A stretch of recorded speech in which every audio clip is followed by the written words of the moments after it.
vibe going till a player on top know it. Rooftop, penthouse, suite. If you really want it, gotta own it. Fight through it, we was at the lowest. Blood, sweat, tears, the components. Riding all year, now's the moment. We are not friends, we are opponents. Yeah, I'm coming for mine. Yeah, I'm making a play, the game on the line. Yeah, I've been on the grind. Yeah, I jump in the spot, I made it my time. Yeah, look in the sky. Yeah, the stars align, no shade to shine. Can't stop it already. Emotional work and devotion, we put in this time. Look. You won't stop my stride. I'll just break your line. I don't tolerate wasted time. You take us down, keep fighting. The Snapdragon Pro Series is brought to you by Snapdragon Elite Gaming, Monster Energy, and DHL. Welcome everybody to the Snapdragon Pro Series Season 2. We are the open finals day with the top 8 teams going to be qualifying to the Snapdragon Challenge season ahead in October. I'm Scoundrel. I am joined here by my boy, the ever wonderful, the ever present, the ultimate Wild Rift esports enthusiast, Stuart. Mate, how are you doing? I'm doing good. Another weekend, more Wild Rift action, off season, off and underway. I'm really excited to get into today's games. Yeah, me too. I am very much looking forward to it. And of course, loads and loads of great teams playing and loads of great matches coming your way as well. We should take a look though at the bracket, I believe, because we can see exactly where we are. We've already had the round of 16 played, so we can take a look at the bracket and we can have a look at exactly where we are with all of the teams. Yeah, round of 16 was played off a stream. So we have our quarterfinals, Formulation against Viv, Team Queso against Gamelord, Rix, NASA, and then Team Demiral Parlor, which I think might have been a bit of a surprise one for us. But I'm looking down at these games, Scoundrel, and I'm just seeing banger after banger after banger after banger. All these series today are going to be super, super close and really fun to watch. Yeah, and I think we saw a few rounds played off stream, and most of it went the way that we expected. Yeah. Of course, with Team Demiral being the only major upset, they knocked out Zero Zone in that round of 16. We'll take a look at the lower bracket. Of course, there are still people in the lower bracket ready to fight again. They can have a second chance. But we don't have the lower bracket to show you right now, but we'll be able to show you a little bit later. But we can have a look at the schedule for today. We can have a look at exactly which games are coming to you at what times. We have 4 best of 3s today, and we also have 4 best of 3s tomorrow. It is an all-weekend event. That first one is the top match in the bracket, where we have Formulation going up against Viv. That is going to be the game that kicks it off. But as you said, Stu, it looks like banger after banger after banger. Everything looks like it could be close, but especially that first matchup, Formulation versus Viv. Yeah, 100%. I think that the first series of the day that we're going to be having on stream, I think that's probably going to be the closest of the entire day. Formulation coming in with pretty much new roster, same with Viv as well. A lot of changes to these 2 rosters that happened during the off season. Both teams looking really, really strong as well. But you go down, Team Queso, who obviously won the EMEA Championship for WREC in season number 1. They'll be going up against a new look Gamelord. Rix, who have the same roster as well, against NASA, and then Team Demiral against Parlor as the last game. So it's going to be a very, very exciting day. 4 best 3 series. It's time. I know, and we're obviously running a little bit behind where we wanted to be in terms of schedule, but that doesn't matter because we have got banger after banger, all best of 3s, as Stu mentioned.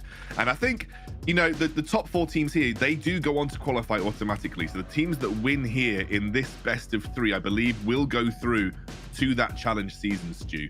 So this is a very important best of 3 for all of those teams, because that basically is their ticket into the October season of the Snapdragon Challenge season, which is going to be obviously exciting throughout the next month as well. Yeah, definitely. I mean, even if you lose this series, you still have another chance in the lower bracket, where you'll be playing tomorrow against the winners of the round of 16 in the lower bracket, which will be playing off stream. But you still have that second chance. But like you said, if you win this series, that's it. You book your ticket into the challenge season. You don't have to worry about it too much, and everything will be completely fine. So that's a big series for them to try and win this, and it's probably to top of the 8 of the top teams, in the EMEA region at the moment, going at it today. So it's exciting to see, and like you said, a lot of pressure for these teams. If you win, you're fine. If you lose, then you need to win tomorrow to get through to Challenge Series, because if you lose tomorrow, that's it, you're out of the entire tournament.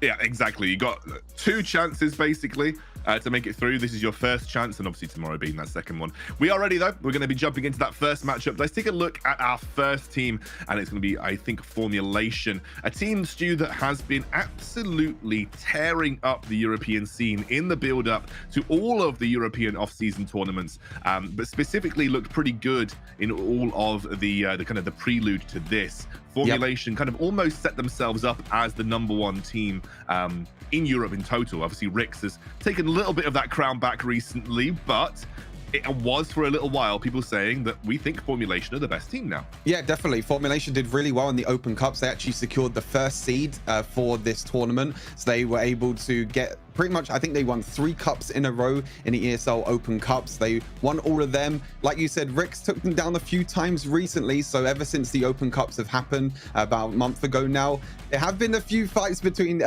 Formulation and Rix, like who's the #1 team. That's really the battle at the moment. But as you can see, Sneaky in the Baron lane, Vex in the jungle, Don mid lane, Quantum down the duo lane, and Show in the support role. So pretty much all the roles have changed except for one, which is the mid lane, the team captain Don. Don is still in this roster, and I feel like he's the main man. He's the team captain for the team, and he's the one that will be helping this team hopefully get to victory today. If you've ever seen Don streamed, he is quite vocal. Yeah. He's a guy who definitely has an opinion about how to play the game, and so having a team captain like Don keeps the morale up, keeps the shot calling going. He's a really, really good person, and I think it shows the trust that Formulation have in Don as a player to go from the old roster to the new roster as that consistent mid laner, because it's not like Don hadn't had criticisms. People kind of called him an Aurelia one trick for a very long time, but he's kind of really shown that he's got what it takes to contest with the best mid laners in Europe. And he's got Vex, arguably the best jungler. I think a lot of people put Vex absolutely at the top of the tier list in terms of junglers. Maybe more so now that Andre has not been performing as he previously was. Sneaky is an absolutely new wildfire on the kind of the competitive scene.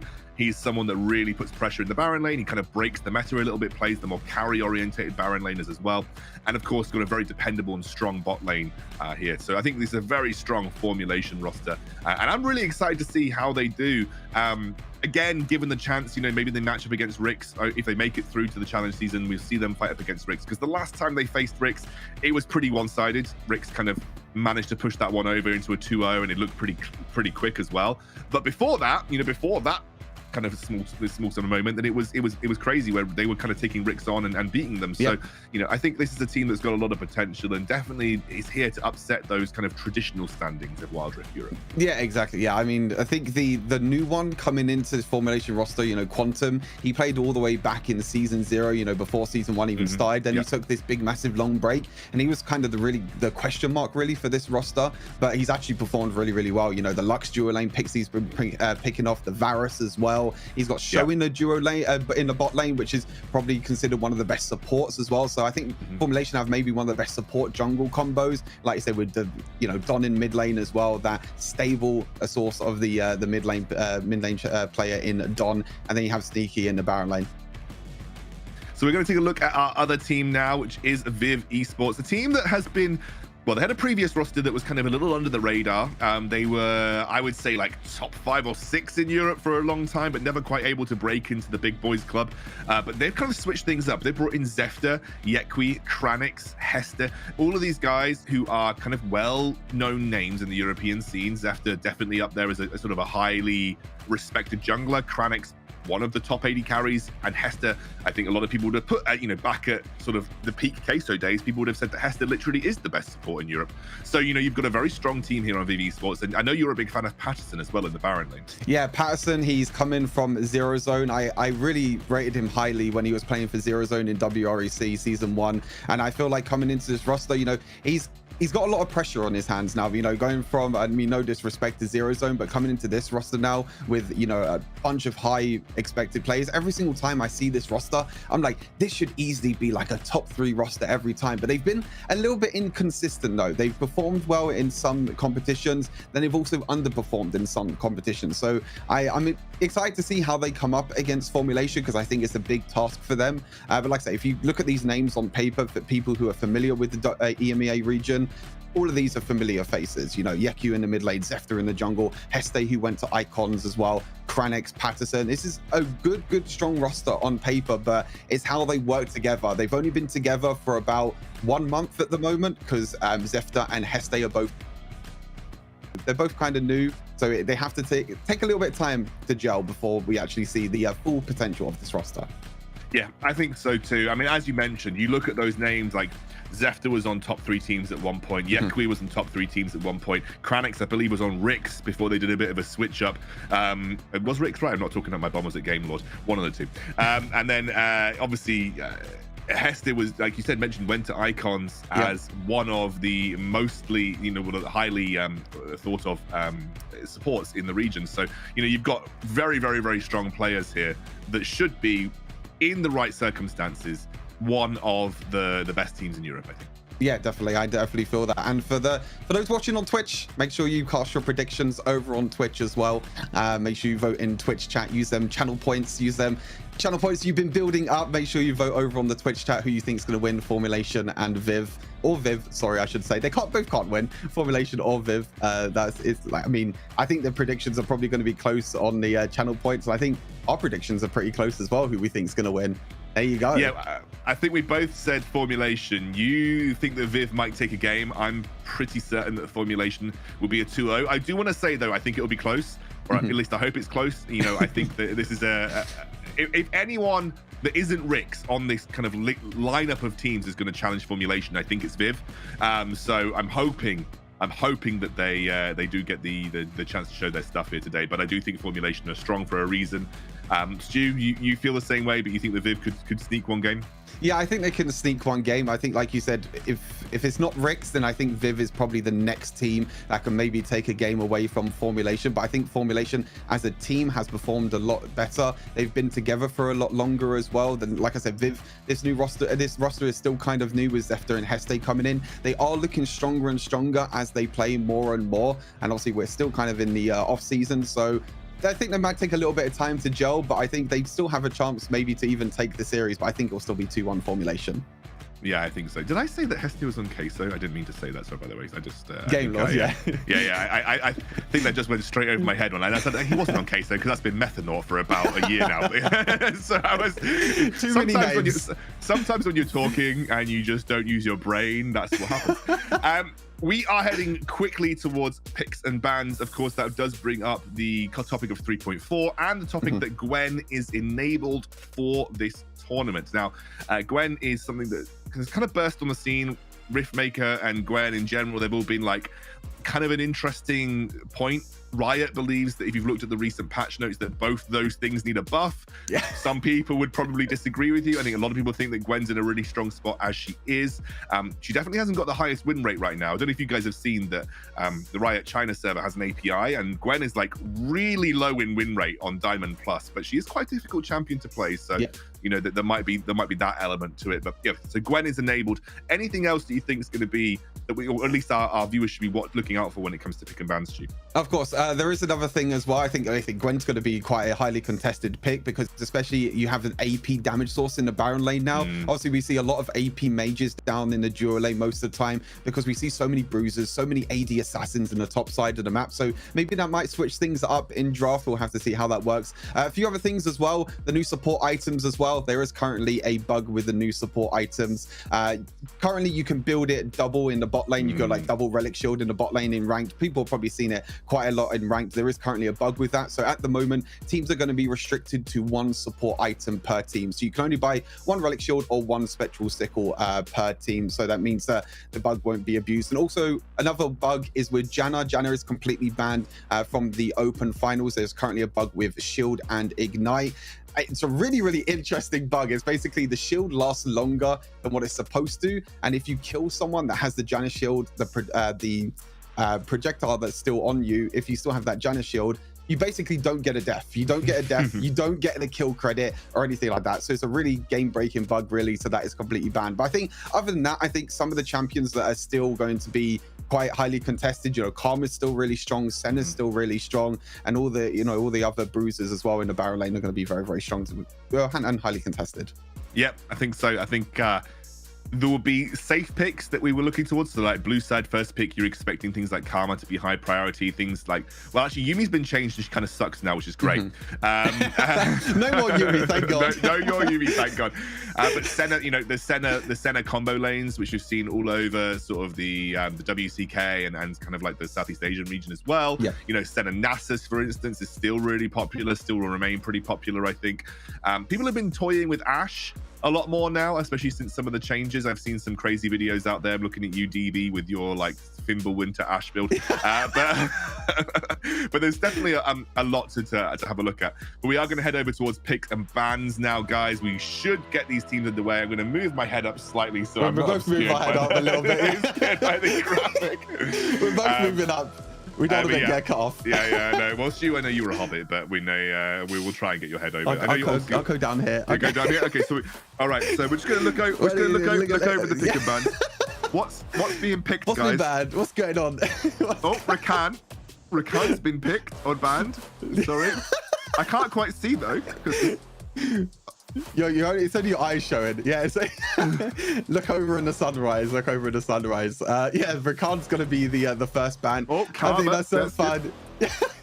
I think Rakan's a pretty good ban because Heste is known as his kind of Rakan. He's known for his Rakan. He's really, Rakan's as a champion is really good at engaging, really good at disengaging. Karma, I think, is expected. Senna is probably going to be banned on the red side as well. Akali is another interesting one. I think Akali is another champion that has risen quite a lot because she did get buffed in patch 3.4. And also with the addition of Riftmaker, I think is a great item for her. And Gragas is another one that's been a highly contested pick recently. I think Gragas, most people see as like auto ban / free win type of champion, just because he's got so many good items now and he can basically one-shot anyone with his like AP ratios. So I think a lot of people are afraid of like the AP Gragas jungle and the AP Gragas Baron lane. Sometimes even for instance, Hester does like to play a bit of Gragas support from time to time. Olaf gets taken away.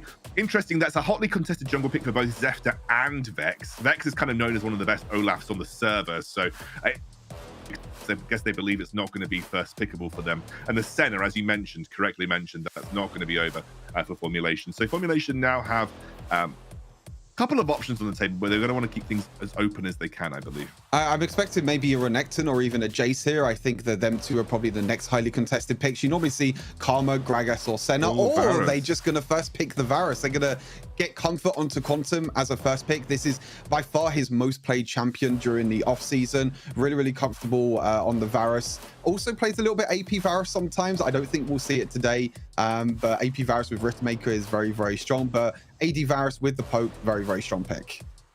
Yeah, and I think it's also something that denies it away from Kranix as well, who's another very, very strong Varus player in general. And of course, Varus did get a buff on 3.4 just to help his AD builds in general.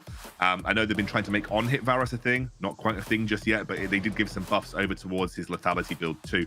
We're going to see Nautilus and also Lux. Obviously, Lux's AP ratios got buffed a while back. She's been a bit sleeper for a lot of people, but has started to make her way into the meta as a very, very strong pick in general. So they are going to pick up Nautilus Lux. Now, of course, that could be a Nautilus Lux bot lane. It's pretty crazy if Nautilus can get the lockdown, because Lux can obviously guarantee a kill. But we're going to immediately see Don on his Zed here. So that, might not be Lux mid, but if it is, that's a very tough matchup for Lux to play into. So it does mean that Lux mid is a little less likely now. Yeah, I think that I was actually going to call out, you pick the Zed. Now, most of the time, Zed is a very, very scary blind pick because Garen is a great counter into Zed. We see it quite a lot in mid lane. And I thought that might be in the pick for Viv, but what Formulation do, they just say, okay, we're going to take the Zed. We're also going to prioritize the Garen for sneaky in the Baron lane and take that away from Viv. So now Don will probably have a much better matchup in the mid lane. You also got a pretty safe champion in the Baron lane with Garen, and then you're now going to be seeing Renekton. I think Lux Nautilus is probably going to be the bot lane. We got two long range carries in the bot lane. AD Varus, AP Lux. Lux, like you said, the AP ratio, especially on the shield, got buffed. Also with a new protecting charm. Not too sure if you've seen the interaction at Scoundrel, but it's pretty busted. It works on both parts of the Lux shield with protecting charm. It's pretty strong. So yeah, you can get an absolutely insane team-wide shield with that. It's pretty crazy. So it's crazy. We're gonna see. I really love your call out of the Garen here because it is a good pick into Zed, but also it now makes Renekton a bit of a harder pick as well. Like that's one of the few really bad matchups for Renekton. Renekton does not like Garen. I assume that we're gonna see Renekton placed in the lane that Zed's in. That's my assumption because that's a tough matchup for Zed and it's slightly easier for Renekton. So I'm assuming Renekton here is here to match the Zed, and then we'll just see something else picked up when we have confirmation where everything's going, because of course last pick is available for the side of Viv. We're going to see a Fiora and a Camille ban, so denying things that are good against Garen. So that is obviously Garen now saying that I do want to probably go into the Baron lane here. And we're going to see the Diana and the Echo ban, so two jungle picks that Vex does like to play have been denied away from him. Yeah, the AP champions as well. I think that we need a little bit of AP damage here. We got a set as well, which is probably going to support, and Morgana is actually going to be the last pick. So yeah, Echo in a really strong place at the moment.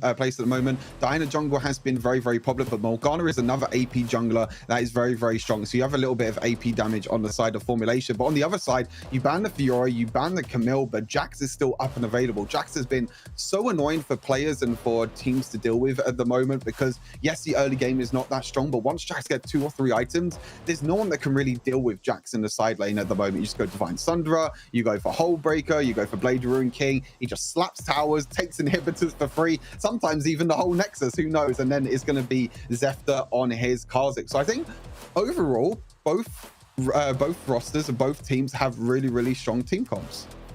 Yeah, I think I'm looking at Formulation, and you correctly mentioned, like, obviously Garen into Jax sucks really hard for Jax early on, but once he starts to get at least 2 items under his belt, Garen can't hold him, so that's going to be something to be worrying about. And I don't even think Zed's going to have the capability to deal with Jax in the side lane, so I'm a little worried about the side lane kind of holding pressure for Formulation if they don't kind of take control of this game early. However, they have got a very strong mid-game-ish team fight with the Varus and the rest of the combo, so you know, I'm expecting Formulation to want to fight for objectives early, keep the pressure up, and then trying to prevent Jax from being able to split push effectively by just forcing something else on the map. Whereas I actually think, I look at Viv's comp, they match Garen pretty well, post a couple of items. They've got a good matchup into Zed.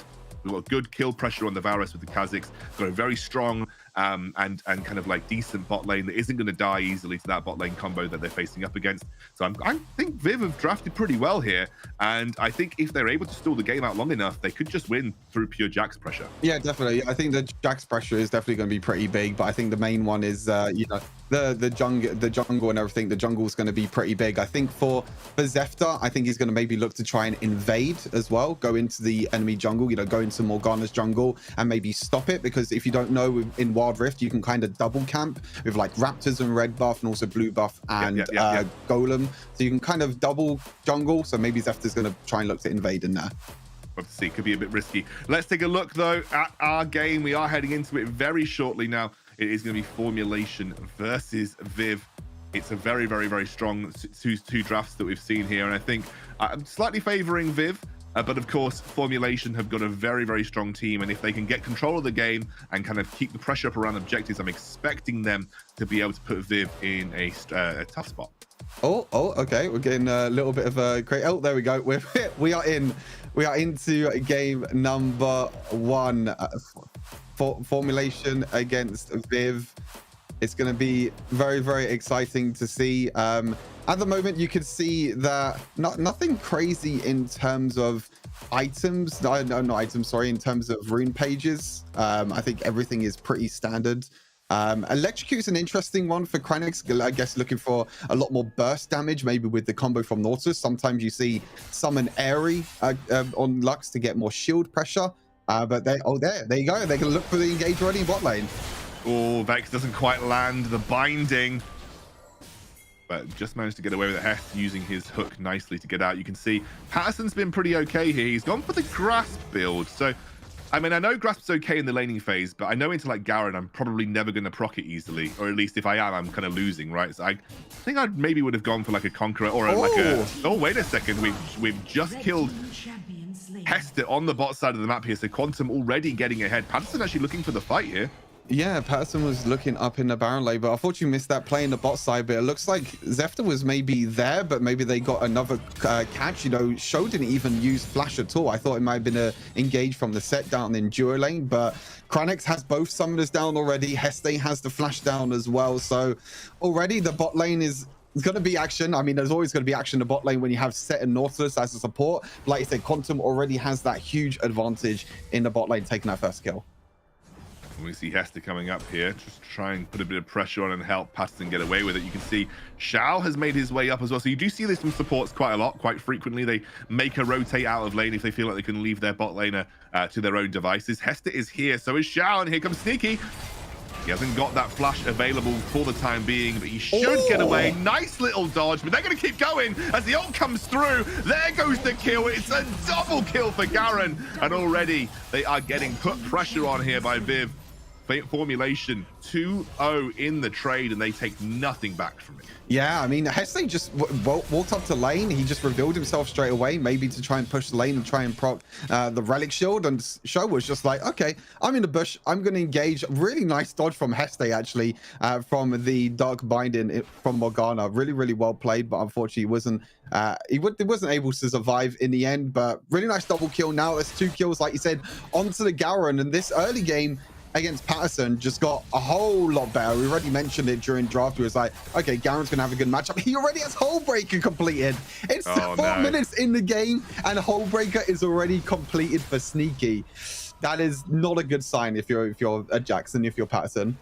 Nope, this is going to be a rough time now. And we mentioned that Formulation, if they have the ability to get ahead in this game, doesn't matter how much scaling you have for the Viv roster, it is going to be very tough for you to win out that side lane matchup if Sneaky's able to take control this early on.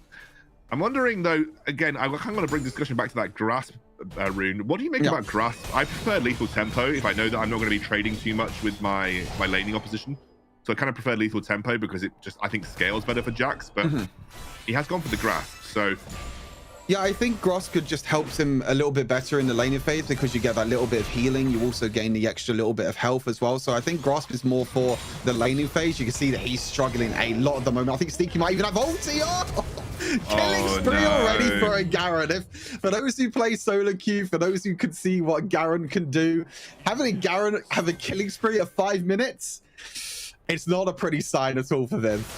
Nope. And as we mentioned, one of the win conditions is Jax. And I think, Yekui just soloed out Don here. So it's a little bit back here for Viv. Of course, it is a tough matchup for the Zed. That's why this Renekton was picked. But going back to the Jax, it is kind of a win condition. A pretty big win condition, I would say, for Viv. Just having Patterson able to kind of split push and take towers for free, like you said. But being so far behind the Garen is going to extend the time in which the game for like how the Garen can hold the Jax. The longer the Garen is ahead, the longer he's going to be able to hold Patterson in the side lane, and the longer the Viv are going to have to wait in general to be able to activate that side lane win condition.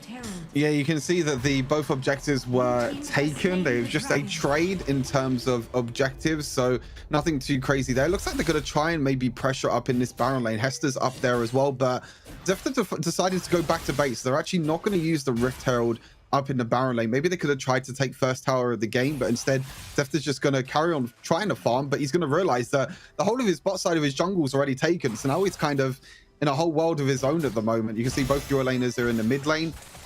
Zefta may be looking for something in the bot lane against Don, but Don's on Zed, so it's really hard to try and kill this Zed early on. Yeah, he'll be able to kind of duke it out. They are going to drop the Rift Herald bot, though. So they've already done a huge amount of damage to that top lane tower. Maybe they think that that's going to be something that will be easily taken later into the game. And they just think that getting first turret on the other side of the map, making more use out of that Rift Herald, means they'll be able to get first turret anyway. And as you correctly mentioned, it was just a back off from Don. He didn't want to take any part of that. They're actually going to use the Lux to try and clear this out on the side lane. Don't think they're going to be able to defend this tower, though. So it'll be a 1-for-1 tower trade overall. Yeah, 1-for-1 tower trade. Viv do take the first tower of the game. I'm really interested with that because I think they just wanted to make more out of the tower platings because tower platings is going to be down in 5 seconds. So maybe trying to get something from that, saying that Este might be in a little bit of trouble here, but they're looking to try and fight back maybe. They did ignite. Obviously, Sneaky does not have the benefit of that Hullbreaker for the time being. He jumps in, slams down, gets the kill. and you can see already going well. Zephyr comes in, huge amount of damage. Patterson trying to, he gets a great stun. That stun from Patterson was huge, and suddenly Viv are turning things around. Don jumps in, looks for the kill on the Equi and will find it. It was a messy fight, but suddenly, little snipe at the end, suddenly things looking a little bit better for Viv in this game. Yeah, overall it was a 3 for 2 in favor of Formulation, but it definitely wasn't as clean as what they expected it to be. It was actually Viv that was the ones that started off the fight. Heste was trying to look for the hook, look to try and kill Sneaky, but you're trying to kill a Garen that's already so far ahead, so tanky, and he was able to survive for so long. But like you said, Patterson was able to jump in, insane counter-strike stun as well, and then you had Yeku coming in on top of that. Overall 3 for 2 in favor of Formulation. They will have a 1,000 gold lead at the moment. I think Quantum's also got a lot of gold in his pocket as well. He already got that kill in bot lane. He also got another kill in the top lane as well. So it's a lot of gold in favor of Quantum, and also probably Sneaky up in the Baron lane.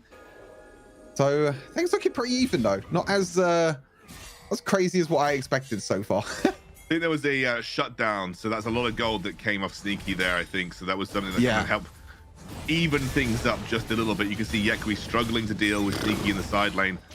Can't really match this Garen at this point in time, as you can see. Sneaky also very close to having his... Oh, does have his ult up again, so Yequi does have to be careful in this scenario. Yeah, he does have to be careful. Looks like they're trying to look maybe for a tower dive. I think Yequi's just dead here.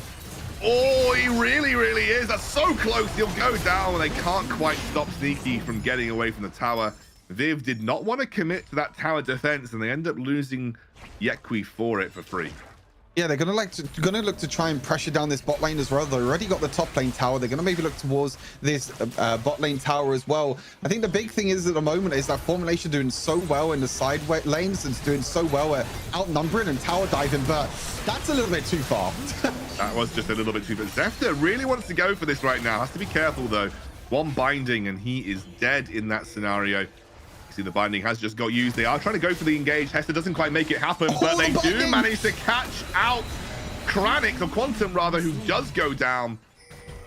No major objectives other than the Rift Herald, and we'll see an immediate reset. Yequi jumps in. Don just does that to force him away. They will use his ultimate, but doesn't really get any damage done with it.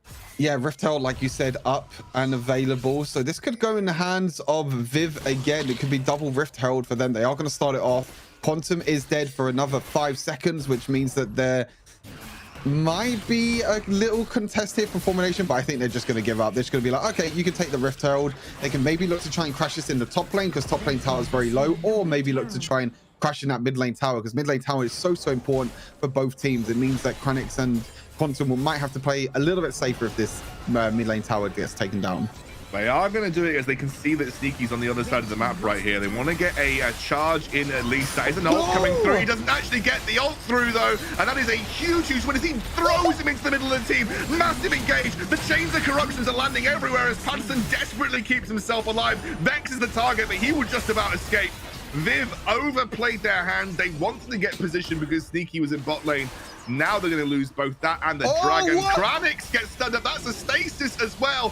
Sneaky might go down, and he does. Absolutely insane stasis from Kranix. And that might now allow Viv to come back and contest this dragon. Oh, the stasis from Kranix was huge there. Sneaky looked to try and flash in an ulti and kill Kranix, but the stasis was huge, and then he had the shield on top of that, which stopped the ignite from Sneaky, and he just steps a little bit too far. But like you said, Viv, they tried to pressure in that mid lane tower, but the Rift Herald didn't even charge at all. But Don, he's into trouble. He is in trouble, but that's going to be a trade. Another stasis comes through. Everybody has stasis as Yequi has to flash out of the Rhyolite's pool on the floor.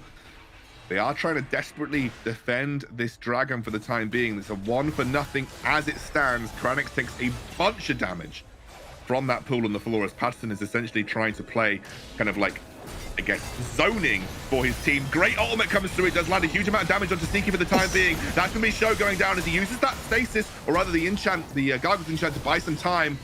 And they'll trade 1-for-0 for the time being. Shao able to give his team position on this dragon as he flushes away. Zephyr comes in, doesn't get it, and gets killed for his attempted steal. It will be Formulation that come out on top, but it is not clean from Formulation. Viv is still in the running.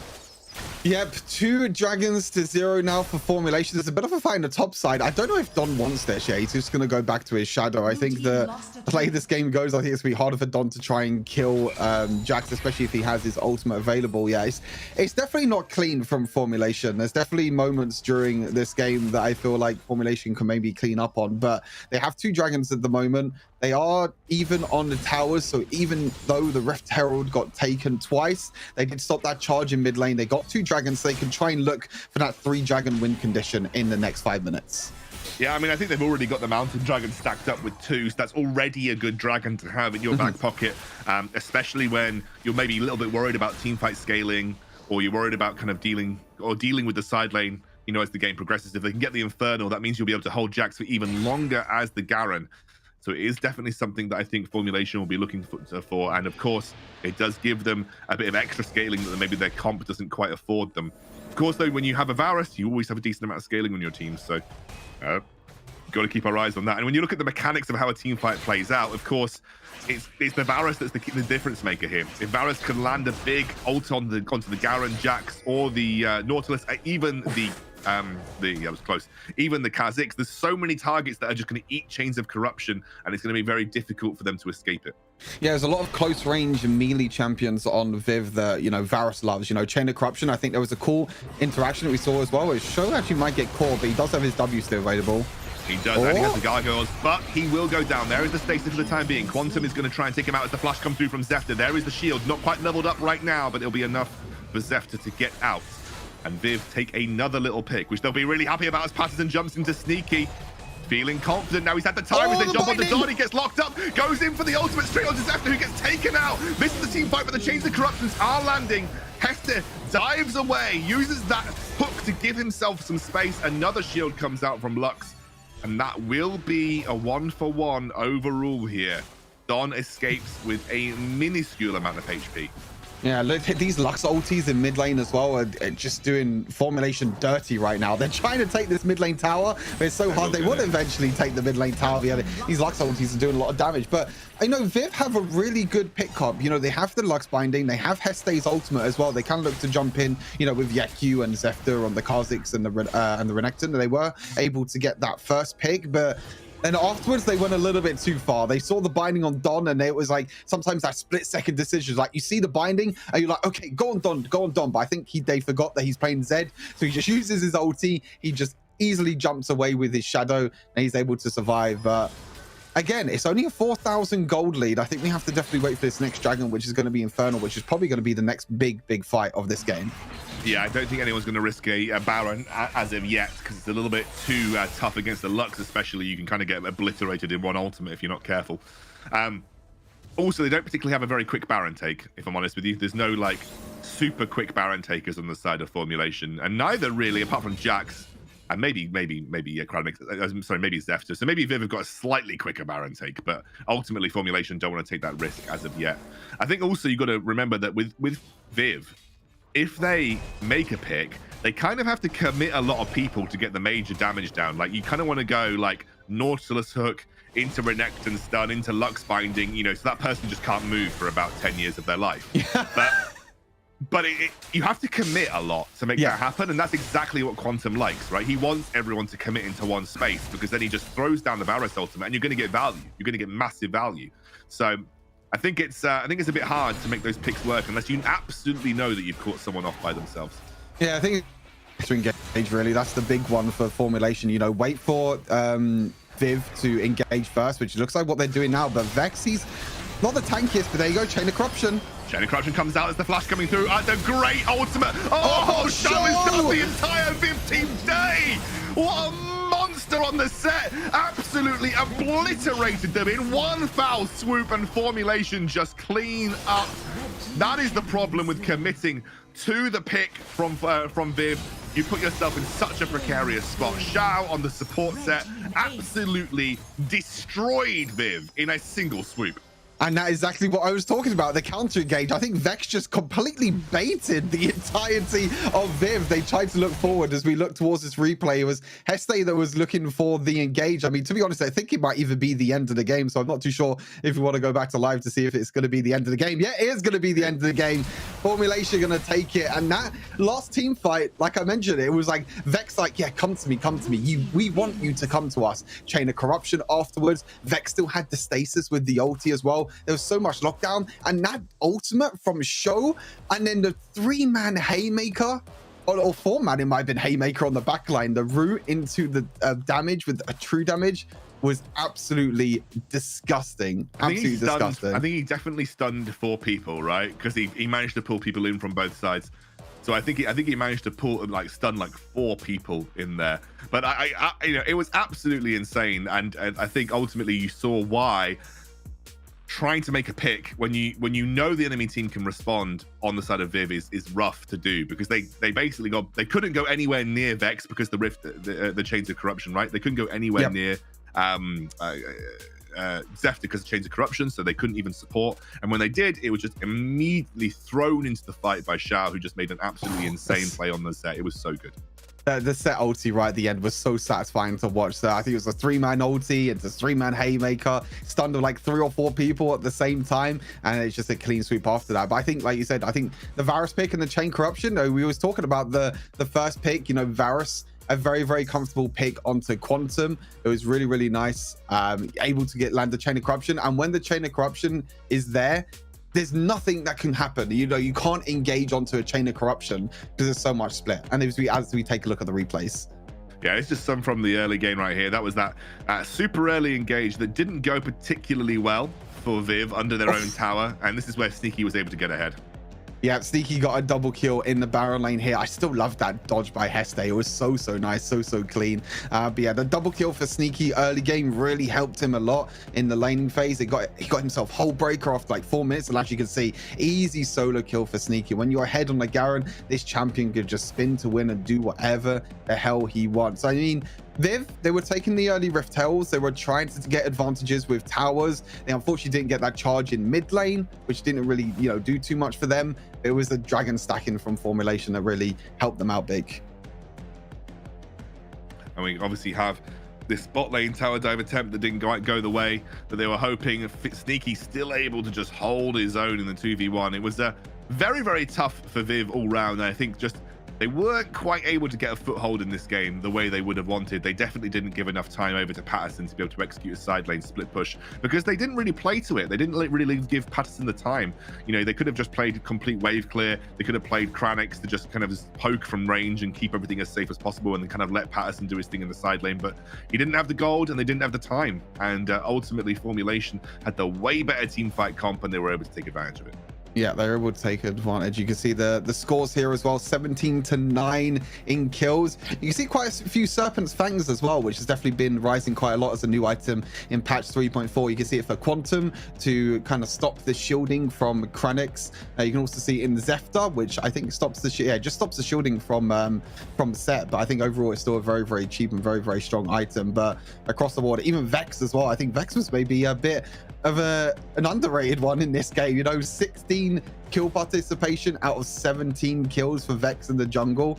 Secures himself MVP, has the most gold in the entire game. What a strong performance. Yeah, I think Vex kind of was the unsung hero of that game, constantly setting things up. And actually, the pull plus Ryalize was such an annoyance in these team fight situations. I mean, a Morgana with Ryalize into 4 melees. How did we not talk about that? That was insane. Like, she just puts the pull down in the middle of a team fight and they get stuck. And they make it way harder for them to escape chains of corruption. They get hit by way more skill shots. It was, yeah, clearly doing some insane work. I wouldn't be surprised to see the Vex right at the top of the damage charts as well, because he just was able to, you know, consistently land damage on a very heavy melee team. Yeah, exactly. You know, you also had the slows from Quantum as well. You know, Serra's Grudge, you had so much slows stacking on top of each other, so much damage stacking on top of each other. And overall, it was a very, very strong performance from Formulation. An expected first game, I feel like, for both of us. I think we both coming into this were expecting Formulation to win, but Viv had a few shines of light. Definitely, they definitely had a few shines of light that they can try and work on for game number 2. You see Quantum with the most damage in the game as well. Just sitting back, using Chains of Corruption, using the poke as well. And that's why Varus is so strong right now. You know, you have so many cheap items you can buy for the armor penetration build. You have so much poke with all the abilities, so much crowd control, so much zoning pressure as well with the Chains of Corruption. And then on top of that, you know, you got Vex in the backline, Sneaky and Show are your frontline tanks. Overall, it's just a great team comp, great win for Formulation. Yeah, really was. And of course, you can see very consistent damage output for Sneaky, Vex, and Quantum all doing in some of the same work. Kranix did his best, despite a massive deficit in gold compared to a lot of other people. But I think overall, Formulation were the dominant team. They had some small hiccups, definitely around some of the earlier fights and getting caught out a little bit too often by the things like the Nautilus. But overall, some shining light there. I'm about to call you Rupert. That's literally my son's name. some shining light there, Stuart, where we could maybe see Formulation, Viv come back in the next game, maybe make it a 2-1, like you said, maybe fight for a full best of 3. Yeah, I didn't know. I didn't know you was my dad now, but that's a new thing that I learned today. I'm everyone's dad, mate. Yeah, I'm true. Everyone's dad. Wild Rift dad, indeed. Absolutely. Of course, well, we are going to welcome in our sponsor takeover here. It is the Snapdragon Elite Gaming takeover. Of course, Snapdragon, thank you to them for sponsoring this entire tournament. Really great processors. Of course, I don't know if any of you have got a gaming phone. Most of you will probably have a Snapdragon in there. I know that I do in my phone, and it really does make gaming feel that much smoother, that much more top end, I would say, Stu. Yeah, definitely. Higher FPS, smoother gameplay. No one likes to lag in Wild Rift. So yeah, Snapdragon, thank you guys for sponsoring the tournament. And I actually didn't know this, but it made my brain 10% faster just by having it. So, I mean, there you go. You know, that's just a hidden benefit. Bigger brain in and out of game. There you go. Powered by Snapdragon in my brain. Exactly. But anyway, I think, of course, there is lots of other sponsors that we do want to say thank you to. Obviously, Monster as well is another sponsor of our tournament. Unleash the beast is that phrase, and I think it unleashes the beast in you when you have a bit of a monster before you get into game. Stu, what's your favorite flavor, mate? Gotta be the original. Have to be the original, buddy. Nothing beats the original. I mean, I am a normie. What can I say? Such a normie. What's yours? Gold nectar. Well, recently I tried it for the first time and I really liked it. So there you go. If you're listening, Monster, I'll have a shipment of those. Thanks to DHL as well, our logistics partner. Of course, DHL, if you don't know, are on a mission for carbon neutrality. They're rolling out massive amounts of electronic vehicles across their fleet to try and make sure that they are heading towards that target. So huge commiserations. That's the wrong word. Congratulations to them. And of course, if you want to join in the conversation, head over to the Snapdragon and Discord and let us know what you think of the teams, the players, mine and Stu's terrible casting, like anything that you want to let us know. Head over to that Discord link and we will have a chat to you and we'll talk to you about it. So thank you so much to all of our sponsors. Stu, though, what a fantastic first game. Very much looking forward to the second. What do you think? Just a quick brief before we head to break. What do you think that needs to change here for Viv? I mean, I think in the draft, it actually looked pretty good for Viv. I think Viv definitely got a really strong comp around what they were trying to go for. They were trying to go for Kranix, trying to go for the pick comp in the bot lane. But I think it was just around them fights, you know, the early game rotations from Formulation, you know, the tower dives, 4-5-man tower dives in the top side, 4-5 tower dives in the bot side. So I think it's all about the vision in game number 2. Try and cut it down. Make sure that Formulation can't go for them crazy tower dives. Absolutely. But of course, we have got another game coming away. Before we do, though, we're going to jump to a very short break to recharge our batteries to make sure we head into this next game with everything ready to go. We'll see you soon. The Snapdragon Pro Series is brought to you by Snapdragon Elite Gaming, Monster Energy, and DHL.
map, get lost now with no extract. Like, look, that's all me. Got my number, don't call me. We eating up, that's all beef. You freezing up, that's y'all's team. Cause we don't really lose no more. All about heating up, leaving that cold. You can see beating up, killing that show. I ain't about giving up, no.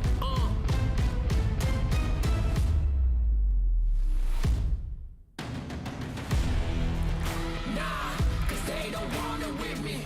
Look, you got a problem with me. Look, cause y'all don't want it with me. If you start a fire with me, then you never gonna stop me. Ay, sound the alarm. We about to go on. You getting it wrong. Time to go off. Can't hold us back. Truth hurts, you always that. My truth lurks, say y'all collapse. Now scoop first, where your homies at? Come my team with me right now. My team so mean right now. But what you mean y'all out? It's time to weed y'all out. Okay, we coming back with a vengeance. Time to go start your engines. What is this thing y'all mention? Time for y'all stop pretending,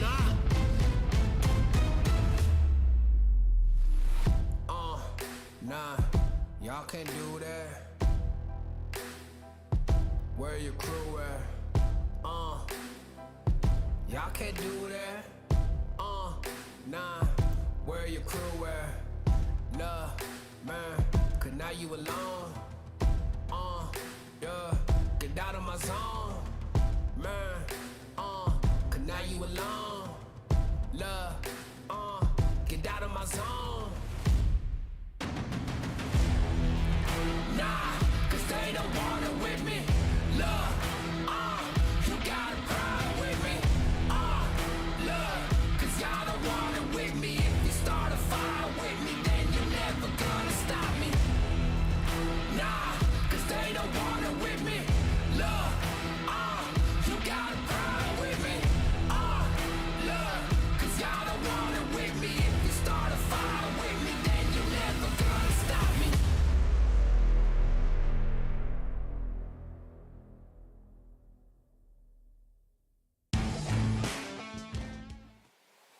Welcome back, everybody, to the Snapdragon Pro Series Season 2. We're at the Open Finals, the qualifiers for the Snapdragon Challenge Series, and we are in our first series of the day. Of course, Formulation took on Viv, and it was a close-ish game. I don't think Formulation ever really looked out of control, but the scoreline and the goal difference at some points looked close. But overall, I think comp-wise and execution-wise, Formulation had it in the bag, Stu. Yeah, definitely. The execution wise, like you said, you know, the tower dives up in the top lane, the tower dives in the bot lane straight afterwards as well. Both well played by Formulation, and Viv are gonna have to look to come back now, because if they don't win this one, then they'll be going straight down into the lower bracket, which I think they'll be fine with. I think lower bracket, I think they'll still get through completely fine, but it'll be a lot easier for them if they can beat Formulation in this series and just go through to that challenge season, go through to the semi-finals, and not have to worry too much about the lower bracket.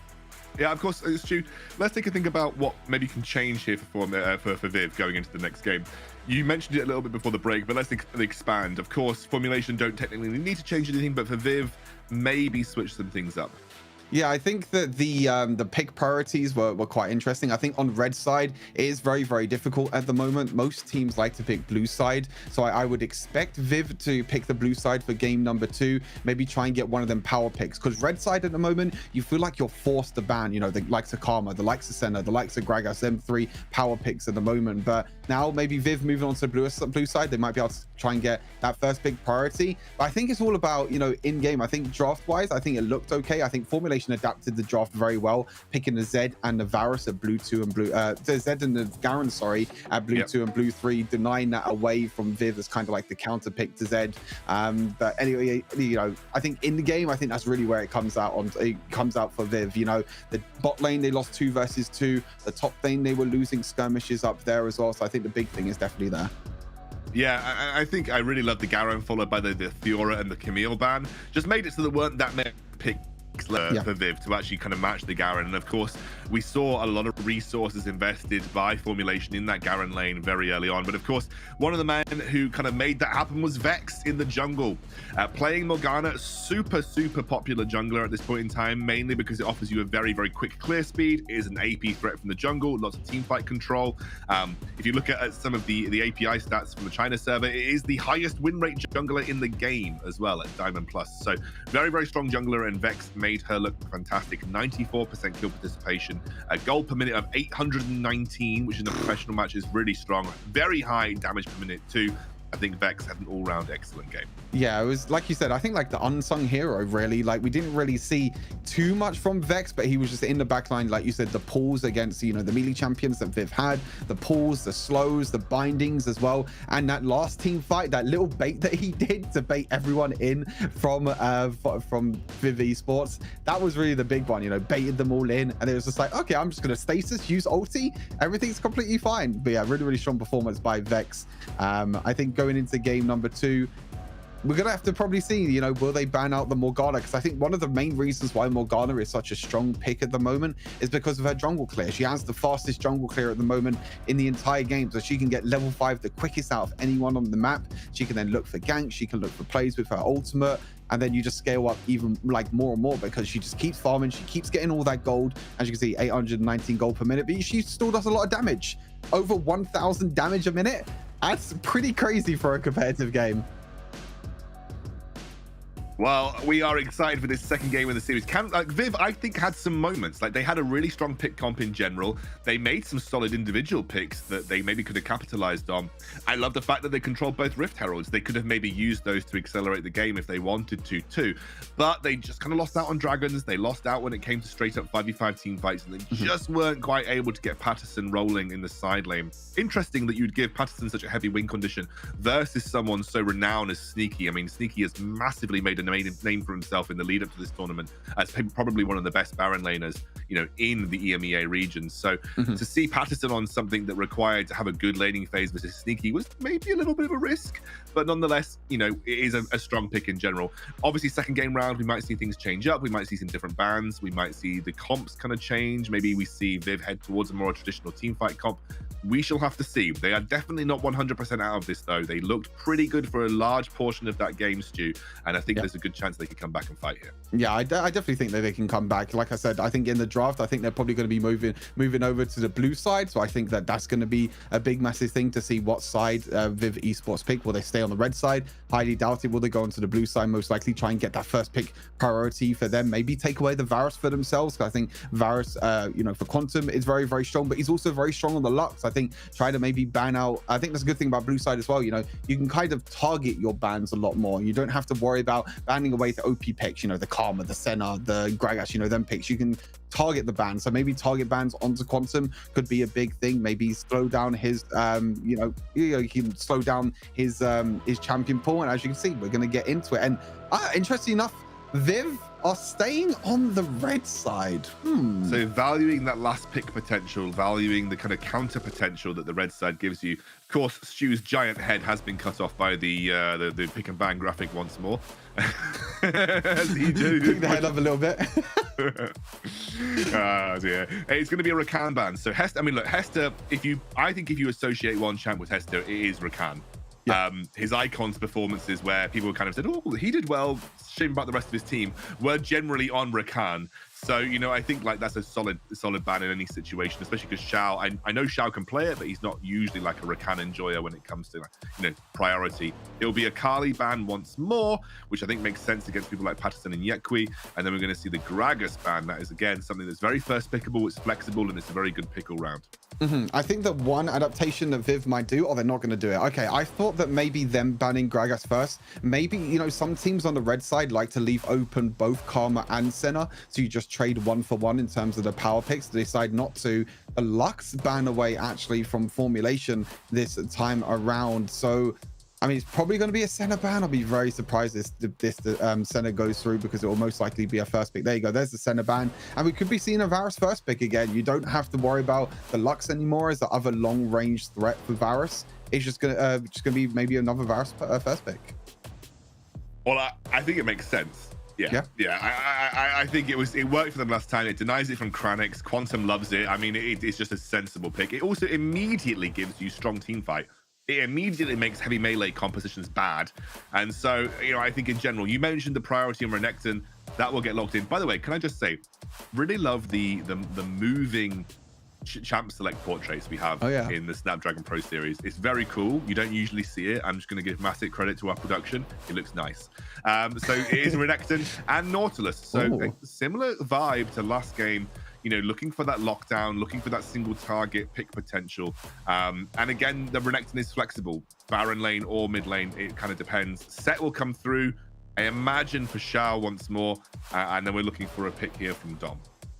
Yeah, so instead of, first time around it was the Nautilus Lux, but that is banned away this time. They're actually going to prioritize the Fiora this time. They're not going to be picking up the Zed or the Garen. They're just going to prioritize the Fiora. This could be jungle for Vex. This also could be Baron lane for Sneaky. I think most likely in the Baron lane for Sneaky. And like you said, it will be set down in the duo lane with Varus on Quantum.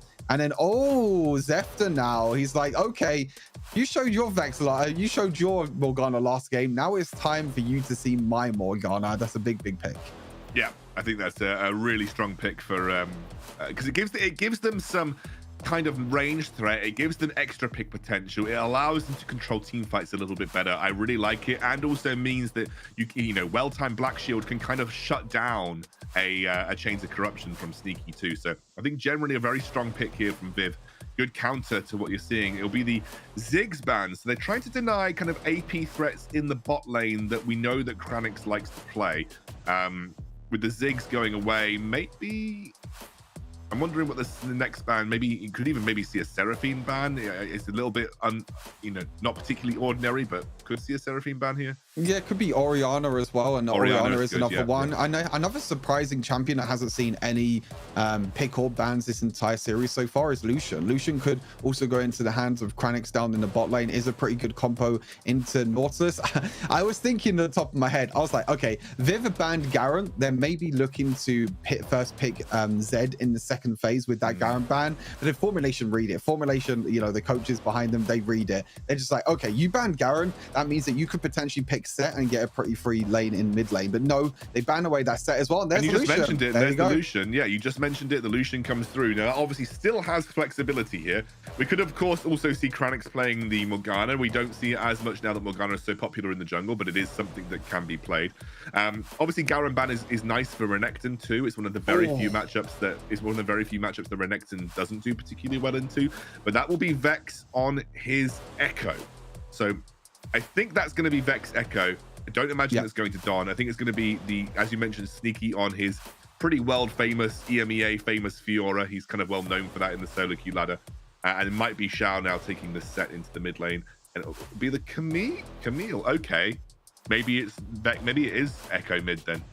I think what this is I think it would be Vex jungle for sure on Echo. I think the Echo jungle is very, very strong at the moment. A lot of really quick jungle clear, especially with the new AP item changes as well. You can go for like Infinity Orb, Death Cap, a lot of burst damage. It's probably going to be Don on the mid lane with Fiora. We did see him play a little bit during EMEA with his when his Aurelia got banned most of the time, and it'll probably be Sneaky up in the Baron lane on Camille. That's my bet. But like you said, there's a lot of flexibility. Camille can go in the jungle, Fiora can go into the jungle, so there's a lot of things. And there you go, there's the confirmation. Don mid lane on the Fiora and Vex and Echo jungle.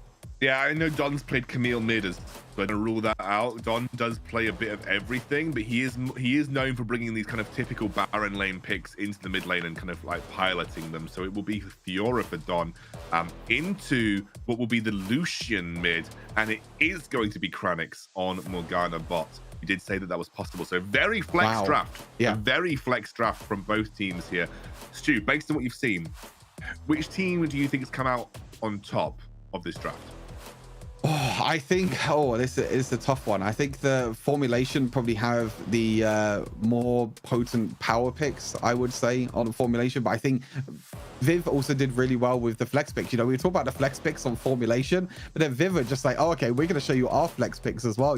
Lucian in the mid lane is a pretty good matchup against Fiora, because your range against melee Fiora might find it a little bit difficult to try and proc them vitals in the early game. So Yeku is going to be a big talking point in that mid lane. And then down the bot lane. You know, instead of it being jungle Morgana, which is what I thought it would be, they completely flex it. They're just like, oh, okay, Kranix, you could take the Morgana down in bot lane, which is a very, very strong pick at the moment in SEA, in the Asia Invitational that I watched. Morgana was like first pick or ban every single game, and it was always in dual lane because you have so much wave clear, so much crowd control, as you mentioned before, so many slows. So that's gonna be a big power pick down the bot lane. So it's gonna be, I think, another really close matchup.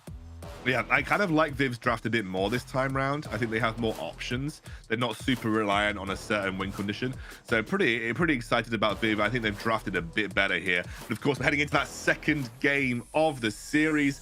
Viv versus Formulation. Formulation are 1-0 up. Remember, if Formulation win here, they are through to the Snapdragon Challenger season, and they will be playing all the way through October. So a big win for them if they can take it. They close their weekend out. They are done and dusted. They are happy to take the W and move on. For Viv, they of course have a second chance, but it'll be nice to qualify right here, right now. Yeah, they're going to look to try and bounce back, get the reverse sweep 2-1 Viv. I think they definitely have a good chance with this draft, but like you mentioned, you know, even if they lose this series, they can still try and make it through the lower bracket. So yeah, I think this mid lane matchup is definitely something that I want to keep my eyes on and keep focused on to see if Yeku can take advantage in the early game, because with Kraken Slayer, with Lucian, his early game pressure is very strong. And as you can see, Don's already kind of struggling, kind of getting zoned off in the early game. Yeah, and he will be. It is a tough matchup, especially with the Fiora reduced lunge range. She can't do as well into those ranged matchups anymore, so have to be a little careful. It's a shorter lane, which benefits the Fiora into ranged matchups a bit better, just because if you do manage to land on them, you can kind of keep that fight in a shorter position. You can see that Kranix and Hester are taking the better of the trades right now. Remember, if you land a hook in any of these matchups, if you land a hook into the Morgana or in the Lux lane as that Nautilus, you can get a lot of damage off onto a single target. So you do have to be very careful. And of course, it's another tough matchup for Sneaky.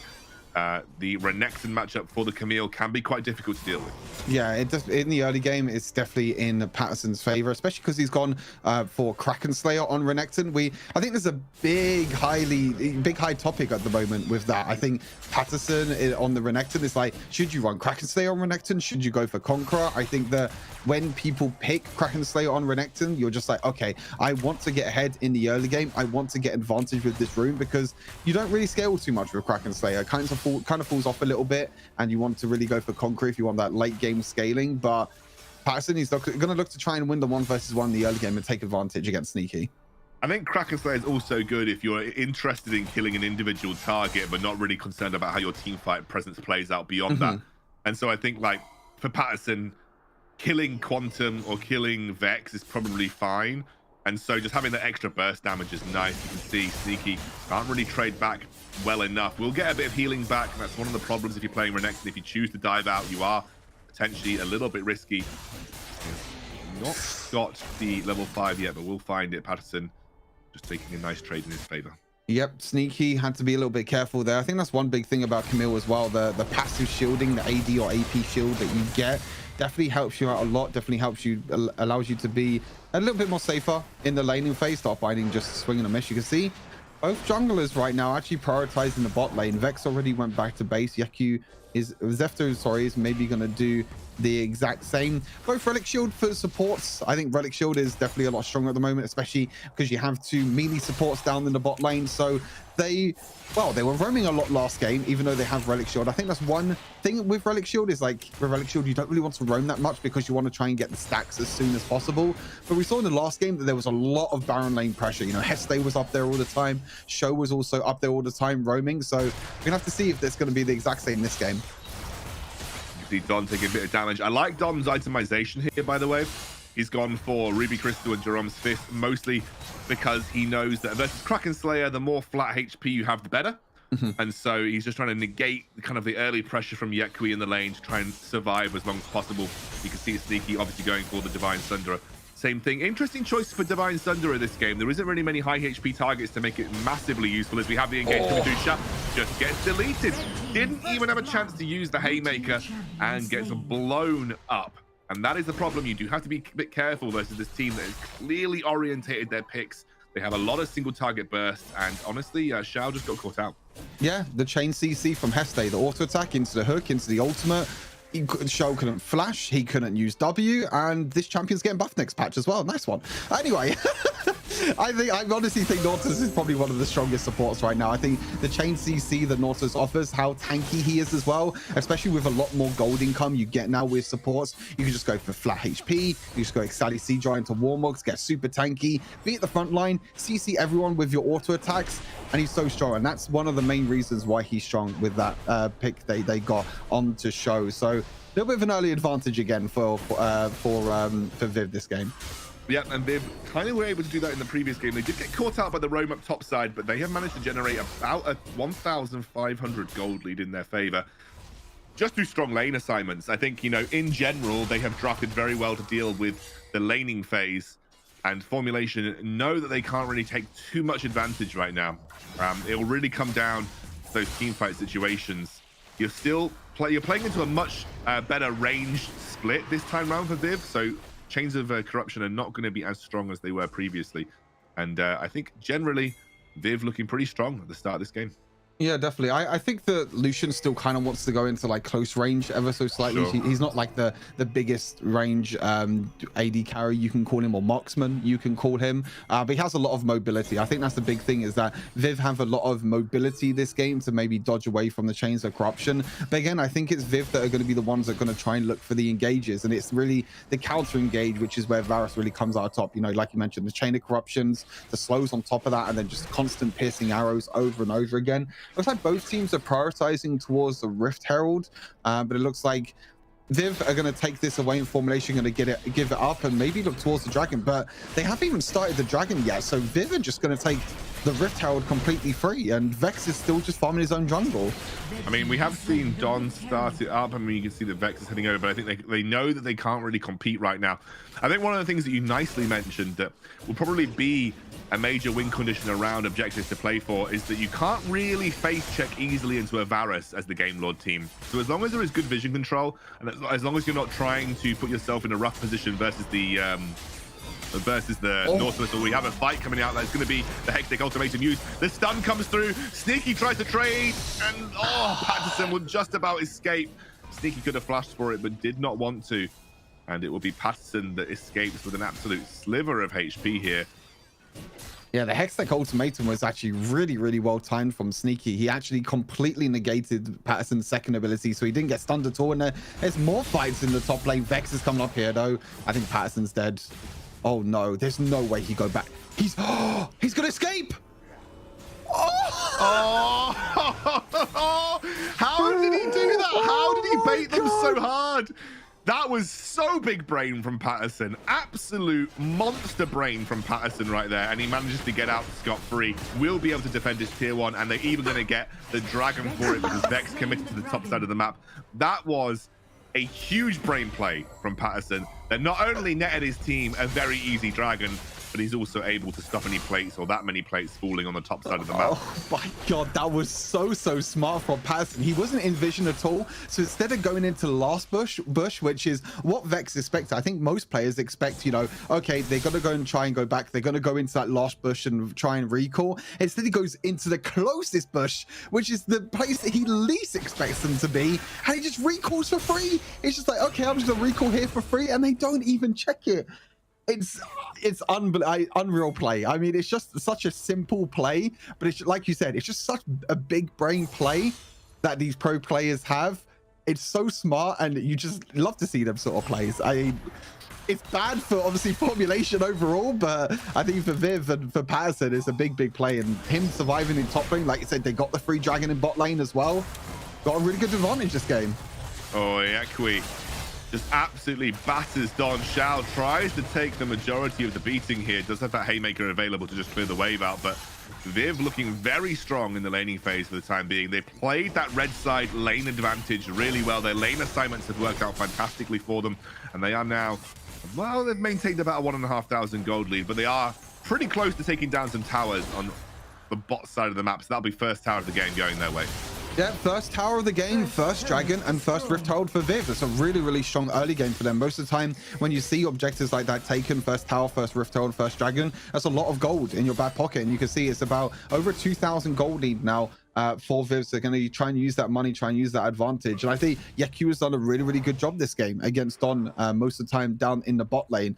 He's going for the Infinity Edge Navori Quick Blades build as well. So a lot of burst damage, a lot of crit. Sometimes in solo lane Lucian, you see like this Black Cleaver, Manamune, Blades of the Roan King build. But Yeku's like, no, I want to be the carry this game. I want to deal as much damage as possible. You're not going to be as tanky as the Black Cleaver, Manamune build. That huge burst damage that you can get from these two items, Infinity Edge and Navori Quick Blades, which is what he's completed. He's 1,000 gold ahead. He's going to be really, really hard to deal with. Yeah, and you can see that Don's actually gone for a very early Pro-Turbo enchant here, because it really is the only way that Don's going to have a bit of an edge in a 1v1 matchup against the Lucian. He needs that to be able to proc as many of his vitals as possible, especially when that ultimate is on him.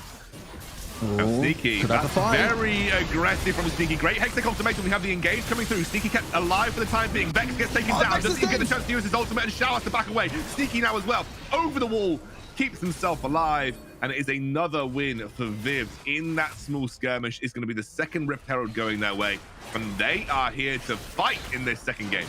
Great prediction from Zephyr and Heste, realizing that maybe Patterson was going to be under threat in the Baron lane, and he was under threat in the Baron lane, and it was the counter engage from Viv, and Vex couldn't even ulti. He was just chain CC'd again. You know, the Patterson's second ability, you have the chain CC from Heste as well, which uses ultimate onto Vex, and you can't even ulti as an Echo. You can't do anything because you're chain CC'd for so long, and as you can see, they might even take the mid lane tower now. I don't think Quantum's wave pit is going to be enough. That's all 3 outer towers already for Viv. Double Rift Herald, and they have the first dragon. Look at that gold lead. We're looking at a 6,000 gold lead at 10 minutes into this game for Viv. Yeah, and I think they're getting punished for what I actually thought was a very weird early draft.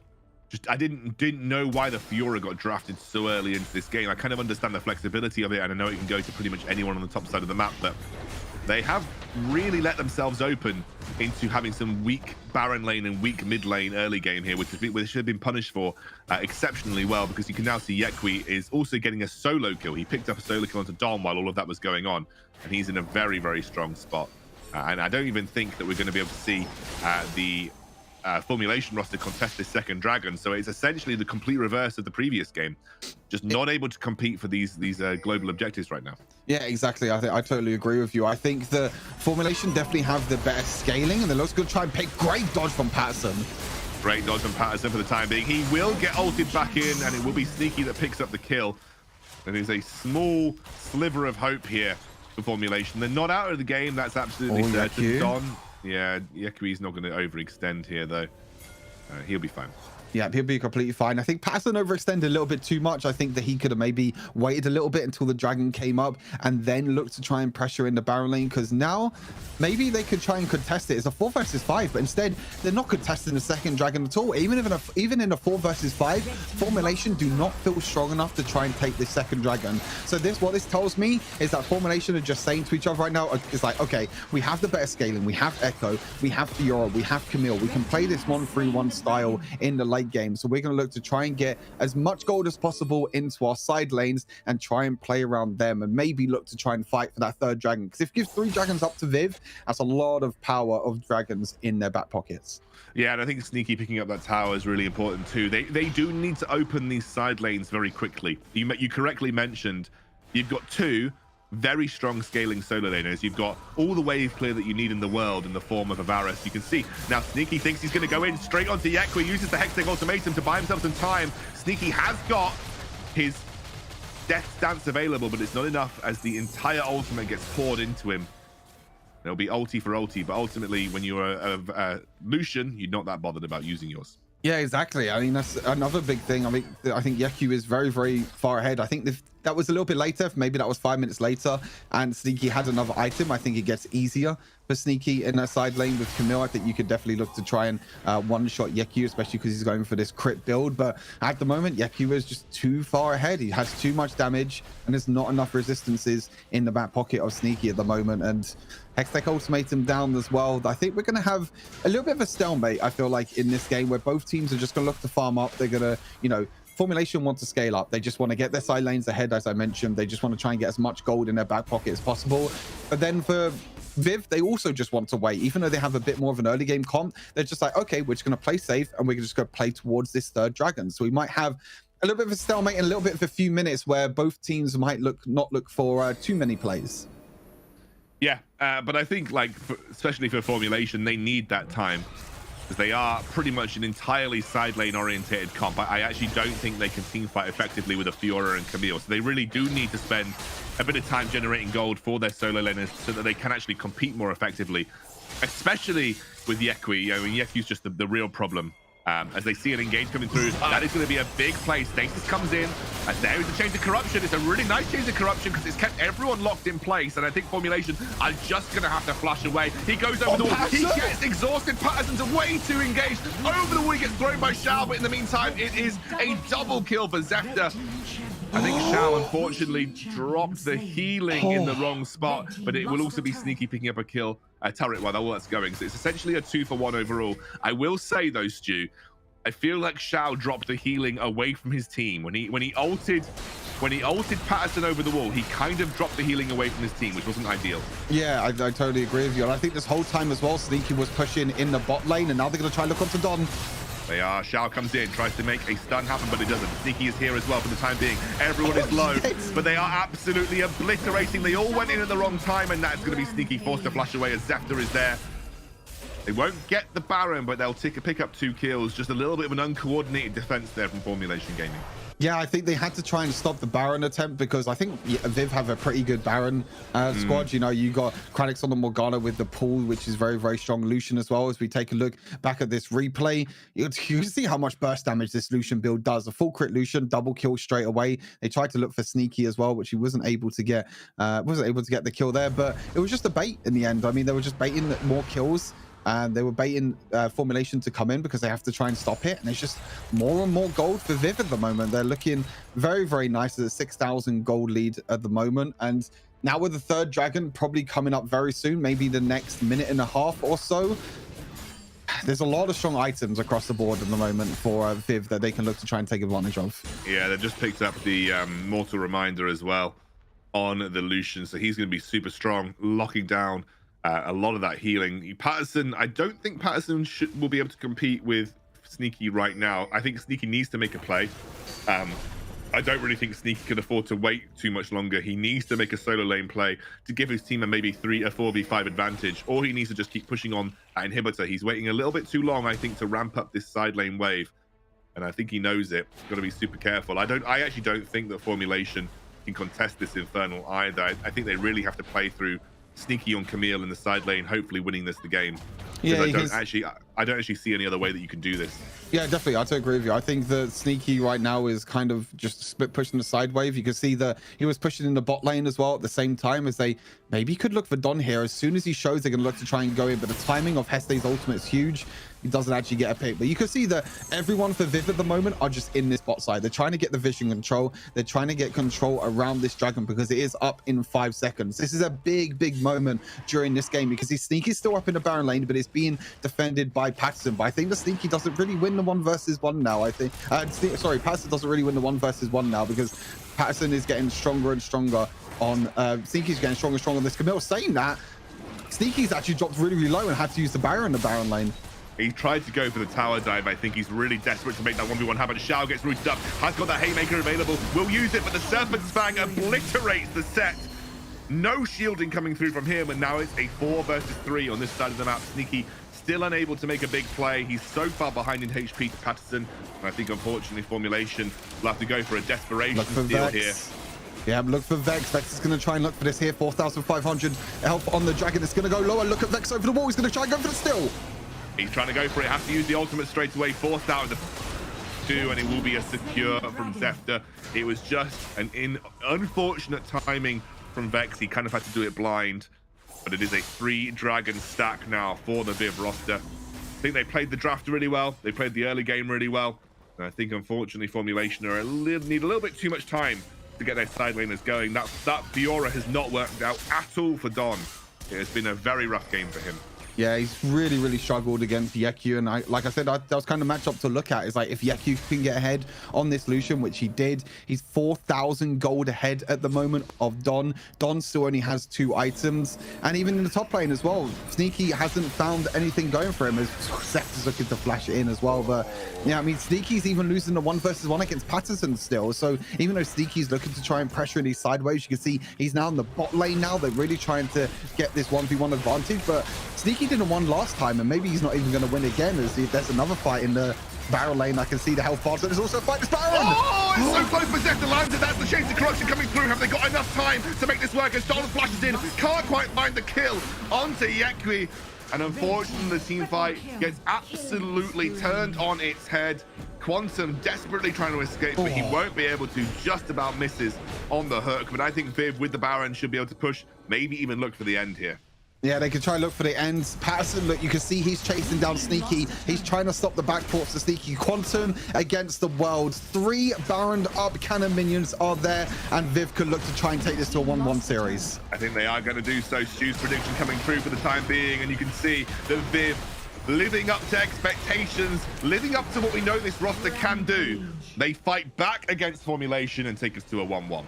Really nice adaptation by Viv this game. They drafted an early game comp. You know, the solo lanes, Renekton had a decent time against Camille. Yeku had an absolute blast against Don this game, which was absolutely massive. And that's really Viv. You know, like we said before this series even started, is that Viv was absolutely have a huge roster. They were able to do so much. They were able to pick up Zephyr and Heste as well.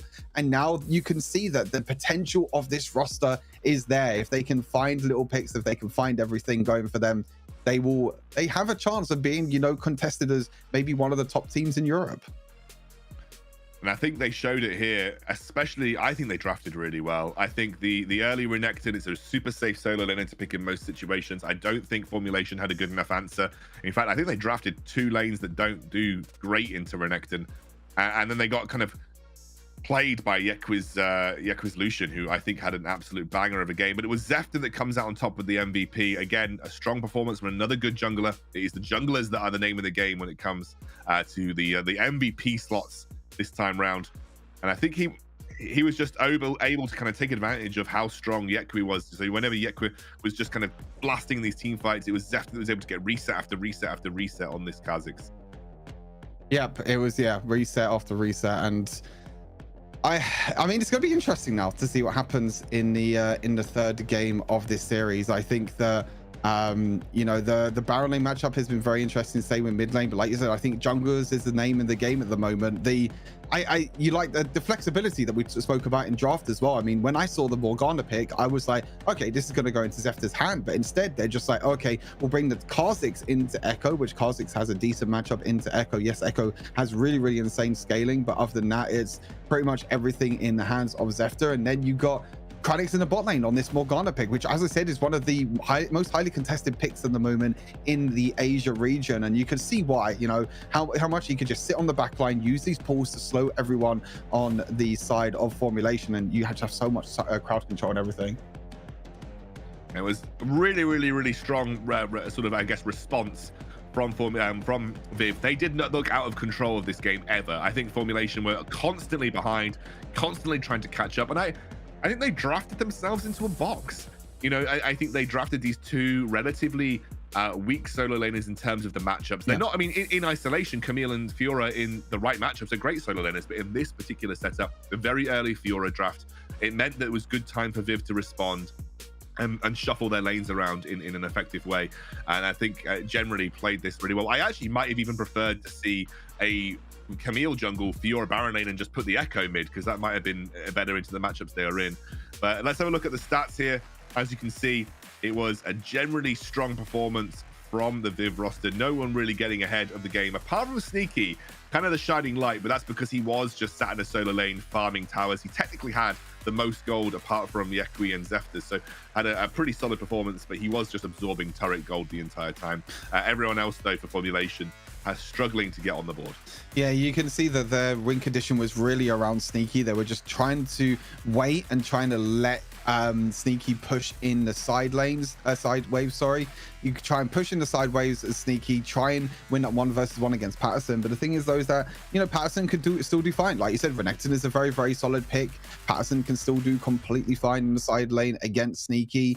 And I'm very interested now to see, you know, I think like you said, the early rotation of Don with the Fiora, I didn't really like it at all. And I think Viv prioritizing red side was actually helped them out. I thought that maybe they would look for a blue side, try and get a first pick priority, but they're just like, okay, we want that last pick priority, we want that last flex pick, and it actually worked out for them. I absolutely did. And I think look as at well, Don's damage. I know Don absolutely Oh, popped no. off. It was sorry, not Don popped off. It was Yekri popped off. Don had a tough time, but you know, he drafted himself into a box, and Yekri got ahead and was able to just dominate from that point onwards. Really, actually, Patterson dealing insane damage this game. I didn't really notice it because he was kind of the punching bag of Viv, but must have got a really strong set of cues off when people were like spamming him in the side lane. But nonetheless, it was a game where we go all the way to our best of 3. I mean, there was a very real chance if Viv draft well that they upset the predictions and they end up coming out on top here. But we said it. We did say that this is probably going to be the closest series of the day, and that Viv are a roster that can absolutely compete with the best of them, especially with the names that they have on board. Yep, definitely. I think that, you know, they're starting to gel well together. You can see that in game as well. The communication is there. They're starting to maybe play with each other more often. And like I said, at the start, this roster was definitely very up and down. I feel like they still are a little bit up and down. But with the names that they have, it's absolutely massive. And you can see, you know, the numbers and everything here as well from the stats. And now Formulation are ones that are going to have to try and come back. That's the big thing now. Formulation, they're going to have to try and maybe change things up. Maybe they will go over to the red side now. I think this is where the mind games come in draft to see what they prioritize, what they ban away. Could be really, really interesting going into the third and final draft. I don't know why they didn't draft Garen. That's what surprises me. Like, I think Garen would have been, again, a fine pick here. He does okay into Lucian, especially if you have your flash available. He does fine into Renekton. So, you know, that's why I thought whether Fiora was odd, because Garen was available. And I was like, why you should pick Garen? Like, it works, and you know that it's good into Renekton, and you know that he has got very few bad matchups in the game. But there we go. So we're heading in, obviously, towards our final game of the series. But before we do, we have another sponsor takeover. I think we're going to have obviously big thanks to Snapdragon and Qualcomm. They are an absolutely amazing sponsor. The entire series is named after them. So massive thanks to Snapdragon and Qualcomm for sponsoring the Elite series that we have going on. Of course, in loads and loads of phones, they're an absolutely amazing processor. But of course, we have a new takeover for our screen behind us here. It's going to be Monster this time round, getting control of the studio. We've already talked a little bit about our favorite flavors, mate. But Stu, if you had to pick anything other than original, what would be your pick? I mean, I just stick to original. You know, sometimes you just have to be bland. Sometimes you have to be original, and I'm just that person. I think everyone knows me now. It's just like bland, original. Yeah. That's it. That's everything. I mean, I'll pick for you then. The Doctor. Okay. It's another good one. The Doctor is okay. I'll have to give that a try. It's a really good. It's like orange juice, but not quite orange juice. It's a banger. I like it. Right, of course, we've got other sponsors. We've got to give a shout out. DHL as well. Absolutely massive shout out to DHL. Going green across all of their fleet, trying to roll out as many electric vehicles as possible. So it's a really great initiative that they have to head towards carbon neutrality. And if you guys want to get involved in the conversation, Discord, you'll see the link on the screen below in just a moment. You guys can come and join the conversation. The discord.g/Snapdragon Pro Series, and you can have a chat about the games. You can have a chat about anything that you like. You can flame me and Stu. That'd be good. Please do. Say something. But thanks so much to all of our sponsors who have made this Pro Series possible. We're going to go to a short break. When we are back, we have our third game in the series. We'll see who takes it all and heads over to our Challenger series as well. See you soon. The Snapdragon Pro Series is brought to you by Snapdragon Elite Gaming, Monster Energy, and DHL.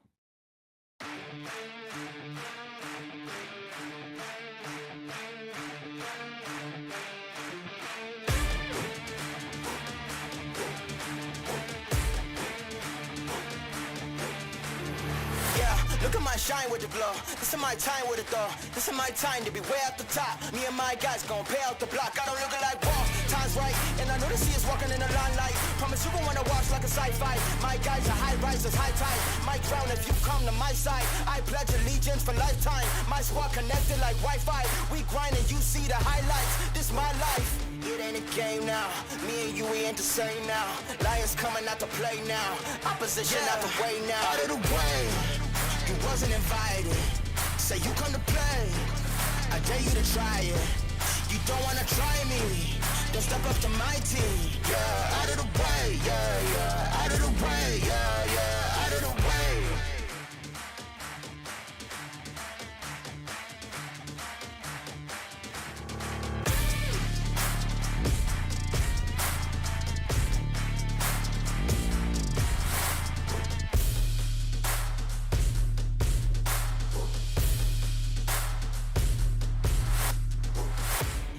Game now, me and you, we ain't the same now.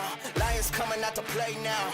Opposition out the way now. Out of the way, you wasn't invited. Say you come to play, I dare you to try it. You don't wanna try me, then step up to my team. Yeah, out of the way, yeah, yeah. Out of the way, yeah, yeah. Out of the way.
Welcome back, everybody, to the Snapdragon Pro Series Season 2. We are in the Open Finals weekend. We're in our first best of 3. A game that I think a lot of people assumed would be relatively simple for Formulation. We are now at our 3rd game in the series. Viv absolutely clapped back in a very, very strong way. And I think now going into our 3rd series, it really is anyone's game.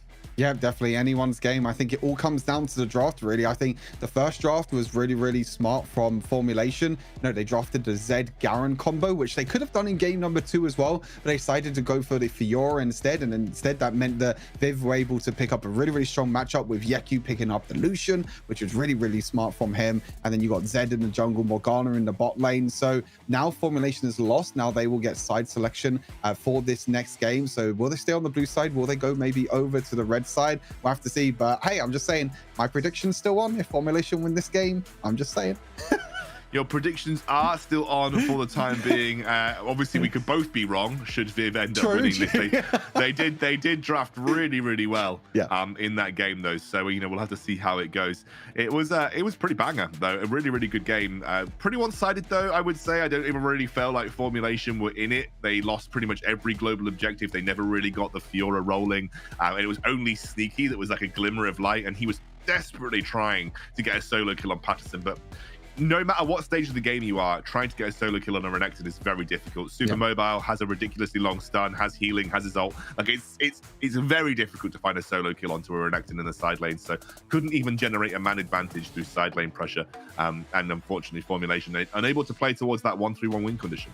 Yeah, exactly. They were trying to look towards the Camille, the Fioran sideways, but I think we mentioned it in game. They just take so long to scale. You know, Camille needs at least 3 or 4 items. The same with Fiora as well. And you can see for the entire game that Don only did like 5,000 damage. He wasn't able to do that much damage at all. When you're against like a Lucian, when you're against a Morgana, it's really harder for your Fiora to dash on to try and proc the vitals, especially in the early game against Lucian, because Lucian has the range advantage. He also has the early game advantage with the Kraken Slayer, and especially because he went for crit Lucian at the same time. That's just a lot of burst damage that Don can't really deal with. So I really want their Formulation to change things up in the draft. Maybe go back to that Zed Garen rotation that they did. Maybe put Don on a really strong assassin in the mid lane instead. Maybe look to focus more on Don in mid lane, then put Patterson, you know, back on the tank, back on the Garen duty, because it worked in game number 1.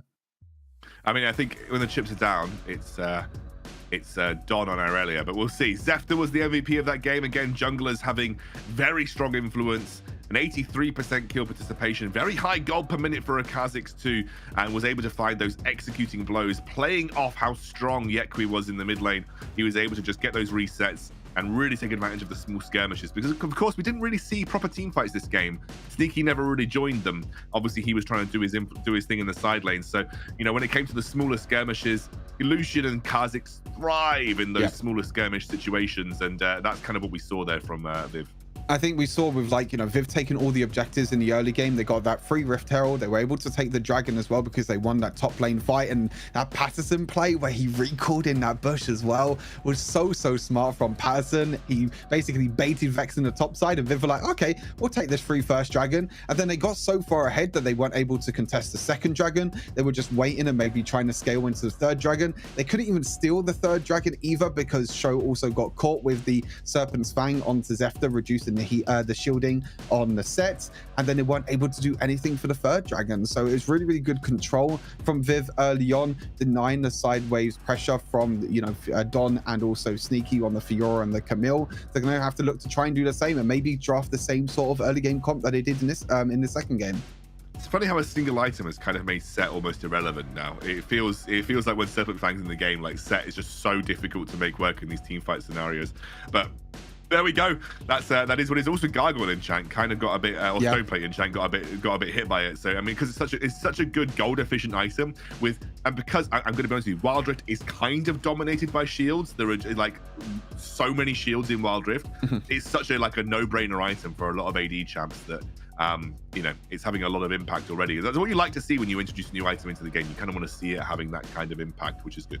Yeah, I think we've been waiting for Serpent's Fang for a long time. Like you said, you know, Lux Shield. You've even got Gargle Stoneplate, like you said as well. Set Shield. There's just so many shields in the game. But now with Serpent's Fang, with all the assassins and everything, with all the bruisers, I have to see how it happens. But we're going to go into the third game as I need to move up a little bit more again because I am a hobbit indeed. Oh, we've actually moved ourselves. Wait a second. Look at this. Okay, I can go all the way down here if I want to now. I'm all good. I can chill. I can't do my stupid head across the head above the graphic. I like it. Production it's the adaptation from production. You see, that's adaptation. You know they're on it. You love to see it. You love to see it. But Formulation going to be on the blue side again. They have. They kind of like that first pick scenario. I wonder if Varus is going to be sort of thought of as a ban here. Because it's something that obviously the Formulation have been very quick to kind of first pick in almost every scenario. Otherwise, the bans look relatively constant. I love the Morgana ban. I think that's something that has been super influential this series. So I like to see that taken off the table for Formulation.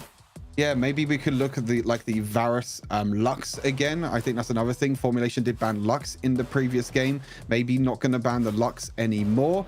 Maybe going to look for a trade, because sometimes when you see like a Varus first pick, oh wow, they're even banning the Kha'Zix as well. So it's a completely different ban set this time for Formulation. But I think for Viv, they're going to have the exact same 3 bans again. Yeah, which is what we're always going to see. I mean, for those of you that are new, we're probably going to see the same ban phase on red side every single game, unless they leave Karma and Senna open to trade, because all them 3 champions are very strong. And again, they're just going to go straight towards the Varus first pick. So I'm expecting a Lux in response here for Viv. Yeah, I think Lux is something that, you know, can be flexed quite nicely. It's something that Kranix likes to play, but it'll immediately be a Renekton here. It's super strong, There's a reason that Renekton is highly prioritized. Let's see what the second pick up is here for Viv, though. Wow. Nautilus, they're going to go for that same rotation, Nautilus, Renekton, which I think is perfectly fine. I think, like, very strong. You know that you're going to have a strong bot lane for Hester to play with. You know that you've got Patterson or Yekwi able to flex with that Renekton. It's just a strong 1-2 combo to respond to something like the Varus. And yeah, here we go. I much prefer it. I think it's way safer when you see this. You see the Nautilus, you see the Renekton. You know that Garen's going to get value. You know there's at least one matchup that Garen does well, and you limit a lot of mid lane matchups if you want to flex it too. I think the Garen is way safer, and I think it's going to be much better for Sneaky if he runs into that Patterson matchup. He'll be able to play that really nicely, and of course, it's a bad matchup really for the Renekton. Yeah, and you can also look at maybe Don. Oh, Don's actually going to be picking up the Akali. Which obviously, yeah, 2 bans in a row from Formulation, and now they're going to be picking it up for themselves. But I think, like you said, I think the 1-2 picks from Viv, you know, it worked in the second game. You know, why not change it again? You know, don't need to change it at all. And it's actually going to be Lee Sin instead now for Zefta in the jungle. Very, very known for his Lee Sin. Very strong early game champion. You can look at the jungle Baron lane combo at the moment. Lee Sin, Renekton, such a strong 2 versus 2 combo. Depending on what jungler Formulation are going to pick up here, we can see Viv, they're just going to ban out the junglers now. They got a jungler for themselves, but Akali's an interesting one. I think, like I said, Akali's definitely been rising up 100% pick or ban priority already in this first series of the day. Really, really strong with Riftmaker. Got buffed in 3.4 as well, and just one of them champions that's just really hard to deal with because you can just turn invisible all the time. Yeah, I wonder if they ban Olaf. I was literally about to say it, Olaf, because of Vex being a strong Olaf player, heavy CC comp. That's kind of where Olaf thrives.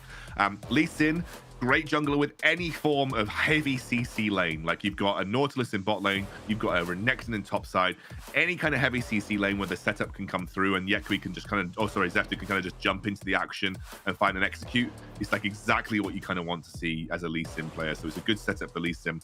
We'll see what the jungle pick can be here for Formulation, because of course they know exactly what they're playing into here. We've lost a couple of the stronger picks for Vex, but of course there's plenty left on the table, and that is going to be, I think that'll be Yekwi playing the Jace in the mid lane. So it's a tough matchup for Don if he's not careful. Yeah, it's a strong AD side for the strong AD top side here for the side of Viv. You know, Jace mid lane, Lee Sin jungle. Again, another 2 versus 2 combo, and the Ashe comes through. This is going to be a big one. This might be Ashe support for show. We mentioned it. I think you mentioned it briefly before the series even started. You know, Ashe now with Spectral Sickle in the game, with how much gold income you get as Ashe support, Imperial Mandate in the game as well, which is such a strong item. You just basically keep shooting out the second ability volley, and every time Ashe throws it out, it's like, oh, let's fly. You know, every single time Ashe throws out the second ability. So really, really nice. You know, they have a lot of CC in this bot lane as well, the Varus Ashe combo. Yeah, they really do. And I love the Jhin here, and I love the Ashe for 2 reasons. That is a basically 4 melee comp, because of course Jace, to do his real damage, does need to get into hammer form and kind of jump in to find those blows. Love that adaptation, though. I really like that. We talked about the potential Seraphine ban in the last game. We're actually going to see the Seraphine pick for Kranix in this game. I love it because, again, you're also into a relatively heavy front line. You're going to want to try and bounce that onto the Ashe or the Varus. If you do bounce that onto the Ashe or the Varus, well, it's good night Ashe, good night Varus. So it's a really nice pickup. It provides a lot of shielding. Provides a lot of shielding for the majority of your team, and has great setup to provide success for like the Lee Sin and the Renekton and the Jace on the backline. So great adaptation. Love the pick. I think Lux would have also worked, by the way, but I also really do like the Seraphine just for the pure amount of CC that you can throw down in a team fight. And in general, I think that's a great set of comps. I think both teams have drafted really well here. If I had to call a favorite, personally, I'm leaning towards Formulation. I think they've got a really great anti-melee comp in the form of Varus and Ashe, plus the Xin Zhao to kind of knock everyone away. So I'm kind of leaning towards Formulation. But of course, one good Seraphine ultimate, one good setup, and things could change for Viv. Yeah, I think the main person we're gonna have to look at in this game is Don on that Akali. Can Don get access to the backline? Can you try and shut down this Seraphine and lock down this Seraphine because before she starts doing all the poke damage, before she uses her ultimate and all the shielding and healing that she offers as well? And then I think the only way that they can really reveal Akali in that mist is Lee Sin, you know, Zephyr. You have to make sure with Zephyr you keep your third ability. You make sure you use your third ability as soon as Akali turns invisible to see where she is. Because if Akali can just turn invisible, she can keep dashing in and out of fights. But here we are going into game number 3, Formulation against Viv. I'm excited. I mean, I think it's really hard to predict what comp is going to come out on top, because I think both sides have really strong comps. So we'll have to have a look. We're going to have a quick pause at the start of this game, and we're going to, rather unpause at the start of this game. Got baited, I thought there was a pause. And we are heading straight into the match. It is going to be our third of the series. This best of 3 comes down to this. Viv with the Renekton, Lee Sin, Jace, Seraphine, and Nautilus taking on Formulation, who this time round have gone a bit safer, I feel, in their draft style, picking up the Garen, the Xin Zhao, who I think works really well into this comp. And they also have Don on one of his very best picks in the form of Akali. Love this bot lane innovation. You're going to start to see support Ashe more and more in this meta. And I think it works really well. But they do have to be so careful in the laning phase. They do not have anyone that can soak Nautilus hits here. So you have to be so careful. Yeah, or even Sneaky getting the best of Patterson in the early game here. Patterson did get level 2, so Sneaky does have to be a little bit careful. Interesting enough, Don's gone for Electrocute in the mid lane. You sometimes like to see Conqueror, especially because Conqueror got changed very recently. Now you get the Omnivamp from Conqueror, so that means that you can also heal from the true damage, which works really well with Riftmaker. But Don going for more burst damage. Maybe this will help him a little bit more during the laning phase. But you can see at the moment, laning phase, not really where Don's going to shine this game. I think you're going to struggle quite a lot against a Jace, especially with 6 abilities available to him in range form and melee form. But yeah, like I said, I think this bot lane matchup, you know, with Show going for Airy on the Ashe as well, just going to keep throwing out the second abilities and keep dealing a lot of damage. At least until level 3, I don't think. Don, that was wild. You don't have your... Okay. It was okay, but he doesn't have his shroud available, so he's got to be a little bit careful. At least until level 3, it's very difficult. You can see that obviously Quantum has just taken, I think, a hook from Hester here, and has already gone down very low in this laning phase. It is a very risky lane to play into a Nautilus, so you have to be a bit careful. Yeah, it is. Nautilus has 2 great targets there, 2 great squishy targets to look to poke, and I think they will get the priority in this bot lane, because the great thing is that if you hook or if you land something like any form of CC from the Nautilus, then you can just follow up from Kranix. You can see that they already got a tower plate in bot lane, so that's a free 75 gold for both Kranix and Heste. And just off, Heste's gone for Demolish as well. You don't really see it too much on supports, but I think that's him realizing that, yes, we're going to get the push priority. Yes, that you're going to be on the tower the whole game because you're playing Ashe Varus, and we can look to try and take as many plays as possible. Yeah, I think he's quite adequately set up here. Shao has to be a little careful. Heste was looking for the hook, but the spidey senses tingled. They are now going to be able to pick up maybe a second plate in this laning phase as they push towards the tower. Yeah, they're going to get another maybe proc on Demolish. I think Demolish might even be back up again, and they're just going to get more tower plates. You can see the bot lane tower is already down to half health. We're only 2.5 minutes in this game, and this could be something that maybe Zephyr can look into. Maybe Zephyr can look to prioritize going down to this bot lane, maybe look for a tower dive because you've got the Seraphine plus Nautilus ulti combo, and look to try and maybe take the first tower of the game before the objectives first come up.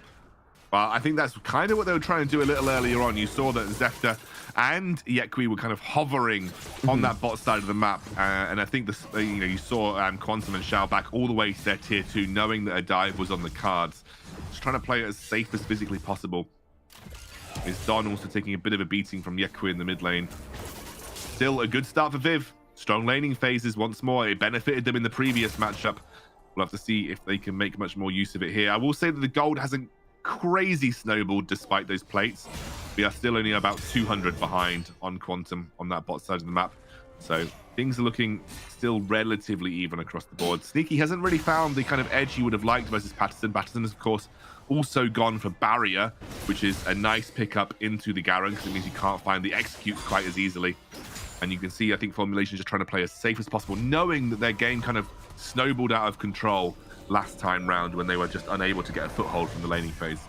Yeah, I think the Viv again have drafted three really strong lanes. You know, Patterson's really strong in the early game with Renekton, Yeku in the mid lane as well against the Akali, bot lane as well, really strong 2 versus 2. And again, you know, Formulation, they want to scale. They're going to have double Manamune in the bot lane with Quantum and Show. You're going to want Don on a few items before he can really get online, and maybe even the same with Sneaky. Maybe you need a few items. Even Vex as well needs a few items. So I feel like Viv are going for the same sort of strategy as what they did in the second game. They're going to look to try and get early advantages, and with the first objective spawning in about 30 seconds time, we're going to have to see what Viv look to prioritize, because I think Viv can just look towards whatever they want to at the moment.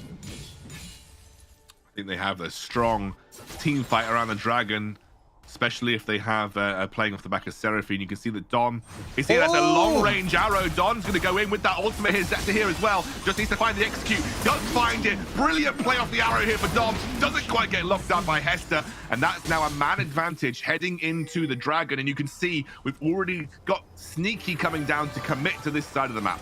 Yeah, they're going to look to try and take this dragon now. Great arrow from Show, and this is really where Ashe support comes online. Them long-range arrows across the map, all the ability haste you'll be dealing, but to be honest, Viv might even try and contest this. Patterson uses ultimate. Kranix there on the back line. Kranix has to jump away. Doesn't have the execute right now as they dive, but he steals it. It's a steal there for Viv. Sneaky's still going for the time being, as now Don is slapped down by Patterson. Doesn't quite find the kill. Sneaky doesn't have that flash available either. He used it to take out Kranix. You can see he's just desperately trying to dodge left, right, and center. It was a great steal from Zephyr, though, exactly what he needed. They don't want to commit to it, though. I think they're worried over the wall because of Quantum and Show. Look, Quantum Show's over the wall, but yeah, the hook lands. There we go. They'll eventually get a kill. That was like a good, fun little game there. There was like Sneaky just walking side to side, and then Quantum and Show over the wall with the poke, but eventually Heste will land the hook. But yeah, really great steal from Zephyr. I think the ulti by Kranix, even though he died on the backline, the ultimate, which we didn't get to see, which was a little bit before this replay, the ultimate landed on everyone there, and Zephyr was able to get it. You can see Patterson in the bot side as well. This Renekton pick is so strong in the early game, and it's really hard sometimes, especially because, like I said, Formulation have a scaling comp, but they're going to get another pick. And they get a pick. It's a beautiful engage by Hester as they get another pick onto a key member of the Formulation squad. Is Vex still healthy for the time being, though? He will smite away the Rift Herald, and Hester will just be able to walk his way towards his own team. So it is going to be objective for objective at this stage in the game. It is Viv who is slightly ahead at this point. You can see some core items being picked up as well. They've got the Hull Breaker for the Jace. The Yomu's Ghostblade finished up for Zephyr, and Patterson has got his Black Cleaver online. You look at the Rift Maker, it's there for Akali. Don is pretty strong in his own right, and I think we're working towards what will be the Imperial Mandate for Shao. Yep, Imperial Mandate, definitely. Oh, there's a Ashe arrow again. You're going to be seeing it a lot this game if you haven't seen Ashe support before. Basically, the aim of Ashe support is build as much ability haste as possible. You know, with Mandate, with Manamune. Manamune just allows you to just spam your second ability as much as possible. And the great thing with Mandate is that every time that you slow an enemy champion, you just basically deal extra magic damage. And if someone can auto-attack on top of that, or you deal damage on top of that, then you both gain movement speed and you deal even more damage. That's the aim for Ashe support. You just spam your second ability with Manamune, and then you're always going to look for these long-range ultimates across the map and try and make these cross-map plays with Ashe. But he landed one in the bot lane. He tried to land one in the top lane there. Unfortunately, wasn't able to get it. But the later this game goes, the stronger this Ashe support pick gets. Yeah, I think it really does. I think also the bot lane that put in the good work on that tower will be rewarded for it, Stu. They pick up that first tower of the game. Of course, it's very difficult for Don to kind of defend against a Jace unless you are going all in. And we also saw at that Rift Herald fight why both positioning for Quantum and Shao is going to be so important this game. A single hook from Hester. A single hook. And by the way, that hook has been buffed time and time again over the last few patches for the Nautilus. A single hook will kind of end them, realistically. So they have to be so careful about where they stand in these team fighting skirmish setups. It's a good start for Viv once more. They just need to keep that train rolling. Yeah, I think that's the big thing, is looking at Heste and seeing who he can land his hook on, because like you said, we got an arrow bot. We got an arrow bot, right? I think we saw an arrow onto Yekui. It did land. Well, the flash comes through and Dom will just dive away. But it was a nice cross map arrow once more. There is a counter engage. An immediate ultimate coming out from Vex for the time being. That ult will keep him safe, and they know that the rest of Formulation were collapsing towards the bot side of the map, so they did not want to go any further than that. Yeah, I think Don had to use his flash to get away there as well because he realized the counter engage. Don, he's struggling to break through Yeku, especially because of this hole breaker at the moment. The hole breaker is pretty big, and Don's looking to go back in as well, but Don needs to be a little bit careful. Zephyr's here as well. Yeah, Zephyr's over the wall. They're trying to catch on to Vex, who tries to go in. There is the cross-map arrow once more. The stone plate enchant is going to keep Vex alive for the time being.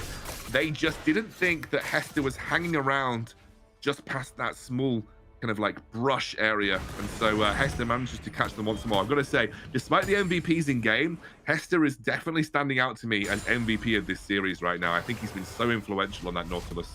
Yeah, and Hester, I mean, 3 Nautilus games in a row now. I think even in the first game, he didn't do too bad either. And you could see the power of the Nautilus, all the CC, all the tankiness as well. I'm surprised they didn't kill anyone in the bot lane there, to be honest. I thought they would at least have got one. But like you said, the cross map, Ashe ultimate again from the mid lane just stops the engage from Viv. And now the second dragon is up again. Will we just see Formulation give up the second dragon again? They kind of lost the team fight in the first one, even after they got a pick. They're going to use the Rift Herald mid lane, but again, that might just go down before it even charges. But they got everyone here. They're trying to make this charge. Oh, that's the ultimate. That's the Seraphine ultimate used now. That is a big deal. That is a big deal. Kranix used the Seraphine ultimate, and that is a very important ultimate to have for these team fights. I think if you're Formulation, you go and start up this dragon and you take it, because without that Seraphine ultimate, I don't know if Viv can actively compete here.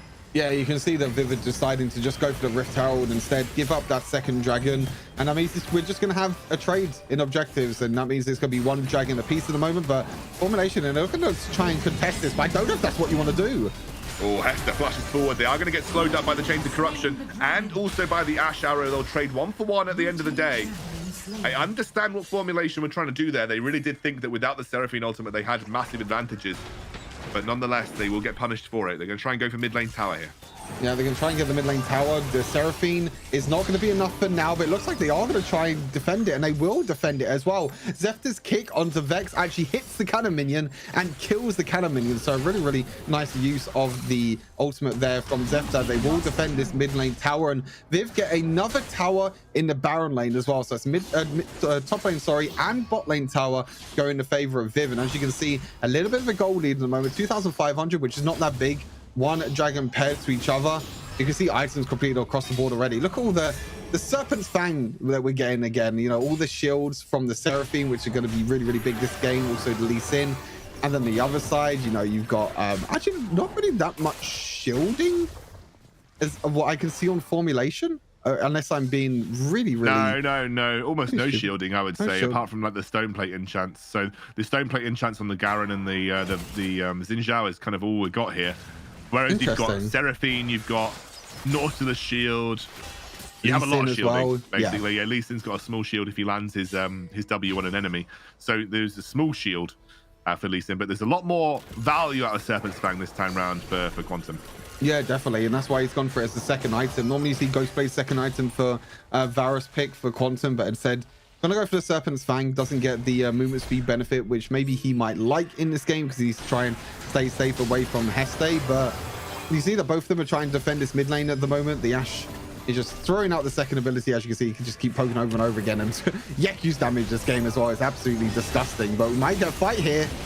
We have got a bit of an engage coming through. The Ashe Arrows there. They will land. Oh!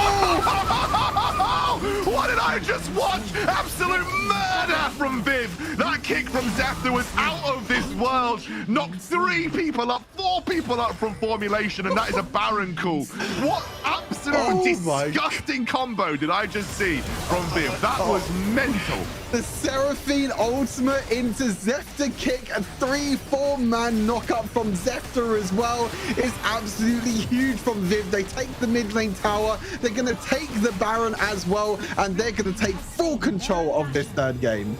Oh, that was so good. I mean, Formulation was so eager to hold on to that mid lane. I don't know why, because they knew the Herald was charging it. They just set up so badly. And really, a team that should have so much control. Take a look here. I think we just missed the combo, actually, unfortunately. But a team that should have so much control against heavy melee comps is just getting caught out by, I think, as we mentioned in the draft, this big brain Seraphine pick. It was such a nice and final puzzle piece that they needed to make work. And it just has been so influential for Kranix this game. Great stuff. I think the big thing is as well is that you look at Viv comp, they're 4 melee. All of them are melee. So all Seraphine needs to do is just sit back. And the great thing about Seraphine's ultimate is that if you hit an ally or if an ally is on the way with your ultimate, they're saying that they're going to go bot lane. Oh, Zephyr kick again! Oh, it's disgusting. I mean, the Seraphine ultimate doesn't hit, but gotta be honest, these kicks from Zephyr, I know we've talked about the Seraphine, but these kicks from Zephyr have been out of this world good. He wants the kill, he won't get it. This might even just be game. At least 2 inhibitors if Viv play this well. Lots of low HP bars, so you do have to be a little careful versus the Varus. But nonetheless, an absolutely insane performance from Viv, who are going to steamroll their way down. The flash comes out, the Chains of Corruption is there, but everybody will dodge it. And that will be game and series for Viv. Unbelievable performance for a team that we did not expect to come out and win. They absolutely steamrolled the last 2 games, and I really think had some big brain drafting in those last 2 games of the series. What a insane second and third game for Viv. The first game definitely looked a little bit shaky, but that third game, Zephyr on the Lee Sin and Seraphine pick as well. Oh, I loved it. I loved the Seraphine pick. I think the Seraphine pick was absolutely great. Like I said, you got 4 melee champions on your team. So all you have to do with a Seraphine ultimate is just use the ultimate. You got all the allies in front of you. Yeah, exactly. On someone. It could even be on your own ally. Just use it on the ally. It gets extended. And then Zephyr on the Lee Sin. I spoke about a little bit in draft, but that's one of his like little pocket picks that he has and one of his strong picks. That kick, especially in the mid lane, 4-5-man kick was, it was so beautiful to watch. So beautiful. I did really like Formulation's draft. I'm not going to go back on that. I think they did have a good draft. If they positioned well enough and they respected the Seraphine, they respected the engage, I think they genuinely could have played that okay. But that was just too good. I think the execution from Viv was just too good, and the Seraphine was just used so nicely. This is the salt in the wound, by the way. This is when, even though the setup was great from Formulation, they kind of had the advantage here. Zephyr just walks in and steals the dragon. I think he's had an absolutely excellent game on this Lee Sin here, Stu. Yeah, it was an absolute brilliant performance from Zephyr. Steals the dragon, gets kicks over and over again. And again, I think it's the same, sort of plan that Viv had in the second game. They go for this early game team comp, and look at this. This is so funny, by the way. Sneaky just going back and forth, but he eventually dies. But I think this is the mid lane play where Kranix uses his ultimate. I think he tries to just stop everyone. Lands like a 3-man ultimate here, but there was no follow-up afterwards. But that's really what Kranix was looking for this entire game. Stay in the back line, use the ultimate, and try and get it. And this was it. Oh, that kick. Oh, so beautiful. Disgusting, man. Like, Dom was so late to the fight as well. He just too little too late at that point. It's just it's like a death ball comp. They just throw themselves in and just use every ultimate, and it just kind of works. That was brilliant performance from Viv, and they upset our predictions, Stu. Neither of us got it right. Neither of us predicted Viv to come out and win here, and we really thought Formulation would carry on from their pre-season performance where they were just absolutely obliterating everyone. But I think maybe some troubles for Formulation. They, in some of the tournaments before this, they did struggle to Rix. They did have a pretty one-sided defeat to Rix in some of those series, and maybe losing some of that momentum that they picked up in the preseason, the build-up to this tournament. Yeah, they definitely had a bit of momentum, especially coming in as the first seed as well. The first seed coming into this open finals will be moving down into the lower bracket, and is Viv the ones that would be our first team for the challenge season. You can see the stats here as well. If you look at the stats, you think that it wasn't a crazy high kill game, but it was just the team fights from Viv that came out on top. Heste again on this Norsus with the picks, Kranix on this Seraphine as well. So many strong picks. You could kind of see the struggle that Formulation had, especially with how far back Quantum and Show had to play, because if you get caught by a Seraphine ultimate, that's just a lot of damage and a lot of control. And overall, I'm very surprised. I'm not gonna lie to you, I'm very surprised with this result. I did not expect this result at all. I thought Viv maybe had a chance, because I feel like this Viv squad is getting stronger and stronger as we get through the off season. And you can see now that they're starting to get to a point now that they've played together for a while. They've got the strength of playing with each other for quite some time. They got the synergy there, and they're looking to be one of the top teams in EMEA region. Yeah, and I think we did set this up a little bit before the series. We did say that if there was any team that was likely going to beat Formulation, you know, from the top side of the bracket, we thought that Viv was definitely up there. So I think like they've proven, and I think two really good drafts, two big brain drafts from the Viv team. I think they played that really well, and also they have got strong players. It's not like they're playing with weak players. They're playing with very strong individual players. Maybe they've just had that time to bond now, time to come together and figure out their play style. And Formulation just need to go back to the drawing board. Of course, Formulation are not out of the challenge series just yet. Formulation have got a lower bracket game, which they'll be playing tomorrow. If they win that, they will be through. But of course, would have been happy to secure their win today without having to play tomorrow. But it will be Viv that do secure the first spot in the Snapdragon Pro Challenge Series, which will be taking place all the way through October. And I think they deserve it. Absolutely. Yeah. I think they upset the predictions. They've shown exactly what they're capable of. Stu's been harping on about them on Twitter for about 50 years. So I think it clearly is a team deserving of that spot. Yeah, definitely. I feel like, you know, Viv last season was like, you know, okay. They were like doing okay, but now with this new roster, they're looking a lot stronger.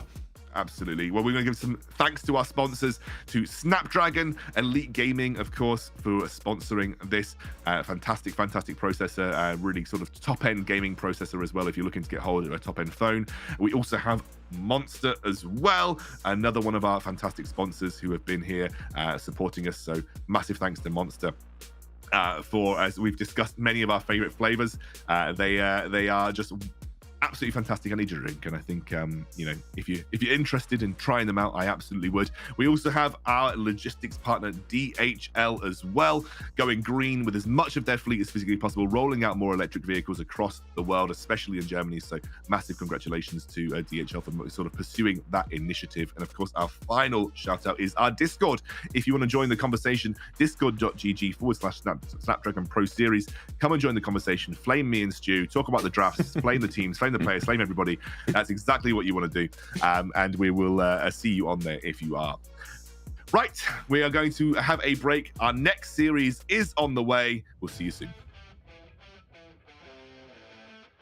The Snapdragon Pro Series is brought to you by Snapdragon Elite Gaming, Monster Energy, and DHL.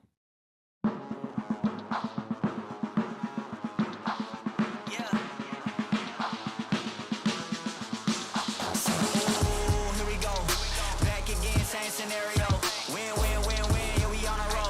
Yeah, 2, 4, 6, we like 10 and 0. I should probably tell them something that they didn't know. Back then we was down with nowhere to go.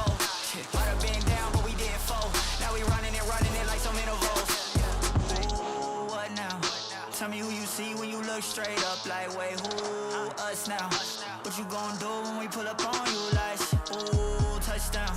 You already know what it is when I come through you. Ooh, shut down. Shut down. Say, oh, what now? Tell me who you see when you look straight up. Like, wait, who? Us now.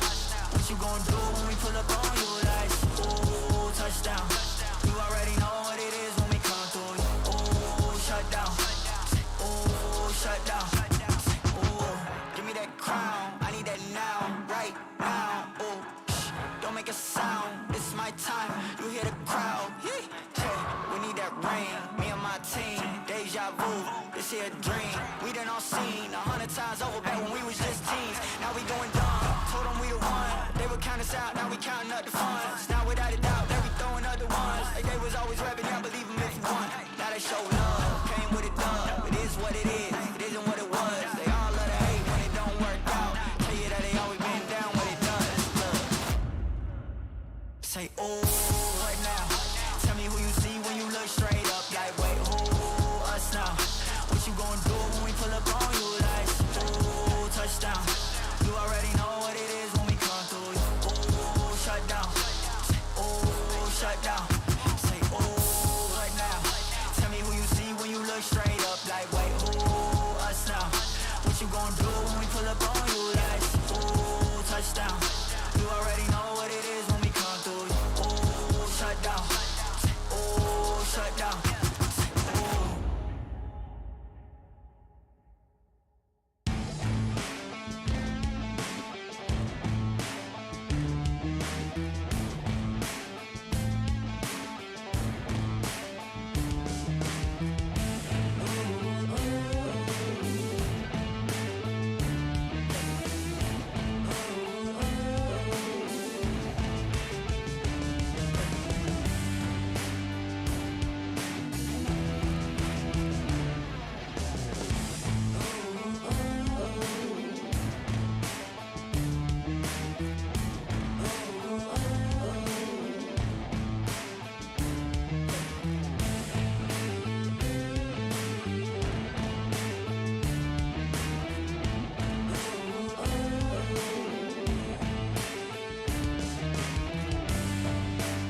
Welcome to the place where dreams come true, where everything you want can be yours, if and only if you're willing to work for them, you're willing to hurt for them, but most of all, you're willing to be first for them. Ha! Look, I'm going straight to the top. I don't know how I would stop, like it or not. I got some goals that I'm hitting. You hear what I'm spitting? It's hot. Look what I got. Whole lot of passion and pain. The road to success is insane. Stay out my lane, cause I'm on a mission. I'm getting what stands in my way. Yeah, I'm a beast. I wouldn't play with me, baby. The way that I'm training is crazy, and I do it daily. You wanna talk about drive? I got more drive than Mercedes. I've never been lazy. I'm in the room, it's a red alert. You wanna compete? Well, get better first. I got 10 toes in the dirt, push through the hurt just to show them my worth. I'm the best. Yeah, I'm the best. I never stress. I know what's next. I'm who they test, like we playing chess. But I'm unimpressed, so now let me flex. Ha. Yeah, I'ma work through the struggle and hurt, cause I know my worth, and I gotta be first. Ha. Yeah, I gotta be first. Look, I don't want anyone's sympathy. I understand what it's meant for me. I give my focus and energy. If it's meant to be, then it's meant to be. But mentally, I'm undefeated. They hear that and say I'm conceited. Like there's no reason. Like I don't beat them and come back again just to teach them that when you work under pressure, you reach higher measures. They'll try and bring you down, but you cannot let them, and only get better and focus on cheddar. Eye on the prize and you'll become a legend. Like, when I'm in the room, it's a red alert. You wanna compete? Well, get better first. I got 10 toes in the dirt, push through the hurt just to show them my worth. I'm the best. Yeah, I'm the best. I never stress. I know what's next. I'm who they test, like we playing chess. But I'm unimpressed, so now let me flex. Ha. Yeah, I'ma work through the struggle and hurt, cause I know my worth, and I gotta be first. Ha. Yeah, I gotta be first. They don't know what's gotten into me, how'd I turn pain into energy. Through all the struggle and hurt, remember my worth, and that's why I gotta be first.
Welcome back to the Snapdragon Pro Series Season 2. We are heading into our second series of this Open Finals weekend, getting ready for the Snapdragon Challenger Series later in October.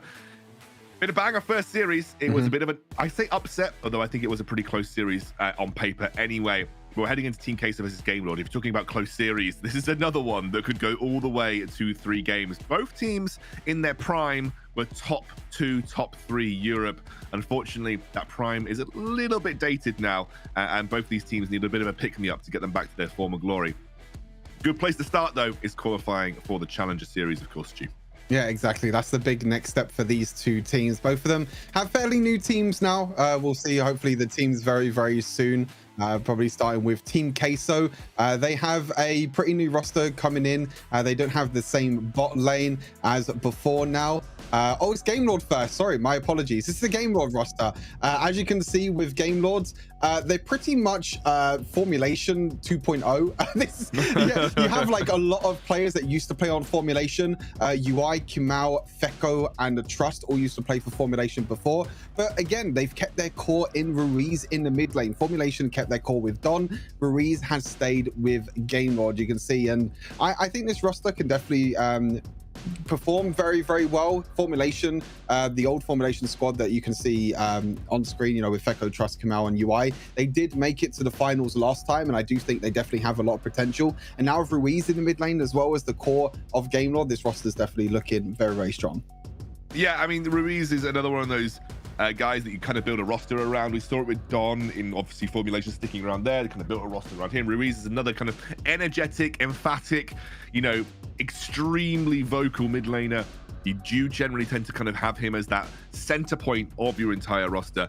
This time around, though, I think, you know, these guys didn't perform that well on Formulation, right? These guys did not have the most insane performance in Formulation. And I think this Game Lord roster has also been struggling to find its feet. I mean, looking to kind of return back to where they were. You know, Fico is kind of someone that I think draws kind of like a bit of a Marmite approach. People think something he's really good. Some people think he's not so good. I mean, I know Fico's Seraphy is probably one of the best in Europe, though. So, you know, in the right circumstances, I think obviously they've got a very, very strong team that can play around some good drafts. But of course, they are going into a weakened Queso. You know, we even saw on Twitter that the Queso coach saying, we're not playing well right now, guys. We need to fix it in a very short amount of time. You know, this Queso roster has struggled. You know, ever since the departure of Joey, and even before that, they haven't really been able to find that same kind of glory that got them towards Icons. So we're going to take a look at this Queso roster. Of course, they have had some changes. I have alluded to it. Joey no longer on the roster. Methanaut still there. Vejos in the mid lane. Andre in the jungle, and Acolyte is still okay in the top. Why is he called Acolyte? Okay, Acolyte in the top. So okay. Yes, this is still the Queso roster. Most of that core is still there. Mumu is the interesting addition, though. He has been long seen as kind of like a very strong AD player that never really kind of had his a chance to kind of strut on the pro scene. Yeah, it's very similar to the way Joey was before. I think when he came into this Team Queso roster before, you know, that was really his chance. But unfortunately for him, he didn't really take that opportunity. And now it's time for Mumu. You know, will Mumu be able to step into that AD carry role? But I think you still have that strong top side for Team Queso. You still have Acolyte in the top lane. You still have Andre in the jungle, which last season in WREC was considered one of, if not the best junglers in Europe. And then you have Vejos in mid lane as well. And the great thing about these players, they've had experience from Worlds now. They've had that experience from Icons. They've played against some of the best players in the world. So now they need to look to take that experience that they took from Icons, which they didn't really perform too well, but you can still earn a lot from that experience playing scrims against some of the best teams in the world. Take that and use that and try to move forward into, you know, the off season, which is now and into this competition. Yeah, absolutely. And I think also, guys, if you want to vote on this series, make sure you do so in the Twitch chat using that prediction function. Which of the teams do you think are going to come out on top? And this now, of course, now gives us the chance to reveal our predictions as well. I believe it is a Queso 2-1. Stu believes it's a Game Lord 2-1. That is spicy, Stu. I think that is spicy. I believe Queso's the safe bet here, personally. Yeah, I think that I've also kind of gone from previous results as well. Funny enough, the last time that these two played, they played in a separate competition in the Wild Circuit in off-season. Game Lord actually won 2-0. They actually completely smashed through Team Queso, but Team Queso in the ESL tournaments have beaten Game Lord. So I think, like you said, this is going to be another very, very close series to see what team comes out on top. And I think either way, I think we're definitely going to get maybe a 2-1, but it's like, what team's going to come out on top now between these two? But I think it's very interesting to see. I'm not too sure if that actually is Methanaut as support, because Methanaut actually hasn't been the starting support for Team Queso in this roster. It actually has been Jash as the support, as the AD carry. I did think Methanaut had moved from Queso, but I was just trusting the graphic. I thought there was like some sort of crazy thing, but he's still the substitute. He's still the substitute. Yeah. So maybe Methanaut is in as a sub here. I know Jash has played AD carry for them for a bit, and then he got subbed out for Mumu. Then Jash went to support support, then maybe that's not back in as the support. We'll have to figure out if that is indeed the case when we head into game. It is going to be Senna and Olaf. So interesting, we're seeing Senna actually on a blue side Game Lord ban here. Jace ban on the Team Queso side. I think for Ruiz specifically, a very good Jace player. So, you know, want to see that taken away from him. Olaf being taken away from Andre, also because Kimau, I haven't really seen him play too much Olaf. Karma on a blue side ban. So things getting shifted up a little bit in terms of our bans this time round. Yeah, it's definitely a big switch up. I'm not too sure if Team Queso maybe missed the ban completely. Okay, now we got double Jace. Whoa, what are we seeing here? This is wild. Double Jace bans, no middle ban as well. We'll have to see what WTF, the bans two are. Jaces? Oh, it's an old league meme, but it wasn't really Jace, it was Shen. Yeah, two Shens, of course. We don't know what the bans are, but it's a Lux first pick, so it's no problem. We're just waiting to see what the middle ban is. The middle ban is Gwen. Oh, Gwen. We're being told that the middle ban is Gwen, which wasn't actually touched in the previous series whatsoever, despite being available.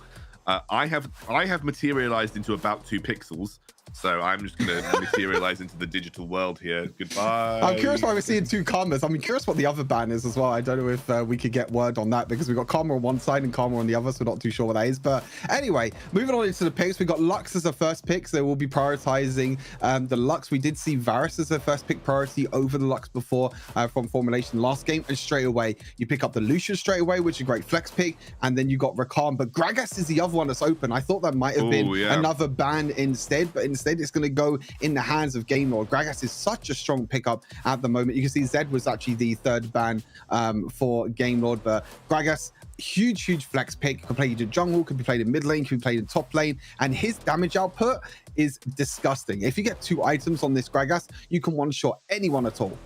Legit anyone on the entire team, so it's crazy. Gragas is just such an unbelievably strong pick. We are now banning 2 champions at the same time as well over on Team Queso. They are in a double ban phase, which is really nice. But we will see the Jax come through now. I assume this will be for Acolyte, but of course Jax jungle still is okay. I'd say it's much weaker than it used to be because the clear speed is significantly lower. But obviously Jax can still be played. We'll see Ruiz now. Oh, it doesn't matter. We're resetting. We're not seeing anything. We're resetting that. It's gone. You guys don't get to see draft. It's not for you. It's not for you guys at home. It's only for us, and it's only for the players. Yeah. You guys don't need to see. It's just gonna. Oh wait. There we go. That's better. There we go. It's traditional. So it is. It was Fiora and Gwen. So it was Fiora. Gwen is gone. The Echo has been banned, as is the Morgana, and we're going to see Renekton banned away too. So that's also going to be Acolyte. Sorry, rather, the Irelia hovered here. I wonder if that would be for Vehos. Vehos is a good Irelia player, but it'll be Ziggs locked in. So that must mean Vehos is probably taking Lucian mid, and we're going to see a Ziggs in the bot lane for Mumu. We know that Mumu does like to play a bit of Ziggs. Yeah, Mumu very pronounced for his Ziggs. It will be linked paired up with Rakan as well, which that is a very strong combo. Rakan ulti into knockup into Ziggs ulti as well. Ziggs is still a champion that's been around for a very long time in competitive, still does the most damage of pretty much anyone at all. Like you said, I think that does mean that Lucian will now be going into the mid lane. Now we'll have to see. It actually was Lee Sin as the 3rd pickup for Game Lord on the blue side, so they already got their jungle pick. Interesting enough, there might be a Riven top for UI. I don't think it will be a Riven jungle because you already have a Lee Sin. That means it's going to be Gragas mid lane for Ruiz against Lucian. A very difficult matchup. Yeah, so that will be Gragas mid here for Ruiz. Ruiz is the type of player that I kind of expect to kind of play the type of Gragas is. He is kind of that kind of guy. And it might be a Wukong who is very heavily prioritized in a lot of different matchups. Especially very heavily prioritized in a lot of different matchups. Especially in the Asian scene, you know, Wukong's very high priority, and it will be Wukong that goes the way of Team Queso. Yeah, so this looks like it's never mind. Kha'Zix. It's swapping. They're swapping. It might be Kha'Zix. We have to wait 1 second. Boom. Oh, it's gonna be Kha'Zix in the end. Okay, so Kha'Zix for Andre in the jungle. Interesting enough that they're gonna go for Lux support here for Game Lord. Very interesting, because Lux dual lane is a lot more popular than Lux support. As I mentioned before, with the new Protect enchant, Lux support can be very good. You can also go, for some of the new items like Imperial Mandate. You also have Staff of the Flowing Water, which can also work very well. But Fecko, known for his Ezreal, known for his like pocket picks as well. You know, Seraphine, like you said, Ezreal as well. He's one of the only players that really plays Ezreal at the moment in the current meta. He also likes to play a lot of crazy picks. I trying to remember off the top of my head from WREC season 1 that I can't remember exactly, because he used to play with Juicy in the bot lane, who used to play a Mumu support and Rama support. So he's known for his pocket picks. But there you go. We got both the two rosters here now, both the two lineups. I honestly like Team Queso's roster a lot better than Game Lord's. I don't know if this Ezreal Lux combo is actually going to work in this duo lane. I think on the other side, you got Jax, you got Kha'Zix, you got the strong mid lane pick as well. I think there's a lot of strong picks over to the side of Team Queso this game.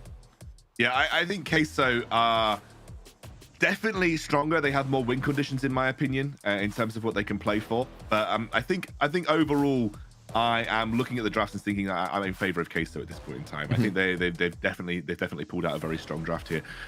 Stu, in general, what are the win conditions that you see for both these teams? I know Jax kind of speaks for himself, but what are kind of the win conditions that you look at? I mean, I look at the Team Queso, like you mentioned. I think I look at the Jax that you know, split push priority, trying to get the Jax ahead, which I think will be very, very important. Also the bot lane as well. I think Team Queso have really good team fights with the bot on combo that I mentioned already, can be very good. I think on the side of Game Lord, I think they're a little bit split in terms of like what they're actually going to do, because you know, you have the strong pick in the Gragas mid lane, you have the Lee Sin in the jungle as well, so maybe they can try and look for that 2 versus 2 win in the mid lane. But you're against a Lucian. That's gonna be really hard for Ruiz to try and do something in the mid lane, so they're gonna try and look for the one shot. But as you can see, we're gonna go into game number 1, Game Lord versus Team Queso. Let's head straight into it. This is going to be exciting here, Stu. Looking forward to seeing these two teams match up. As you mentioned, both teams in different contexts have had the edge versus each other throughout the last few months. And I am excited to see how this plays out. I think overall, I'm expecting just from this comp that Team Queso will be in the stronger spot. Mumu no, Mumu. Mumu's just a bit of a feels bad, man. Mumu's just... Oh, he's back. He's back. He basically lost the lane because he disconnected, it looks like, but he is back. Oh no, you hate to see it. Methanol did a good job of protecting there, though. You know, Game Lord could have very easily just gone for the kill. I mean, it's competitive at the end of the day. You know, you just take the... they had no idea what was happening until it was maybe too late, but it was a good, maybe a bit of respect from Game Lord as well, backing off there, and also a good defense from Methanol to keep Mumu alive and well. He's going to reset. There isn't much, I would say there isn't much problem for resetting at this stage in the game. They do steal away the honey fruit, as you would.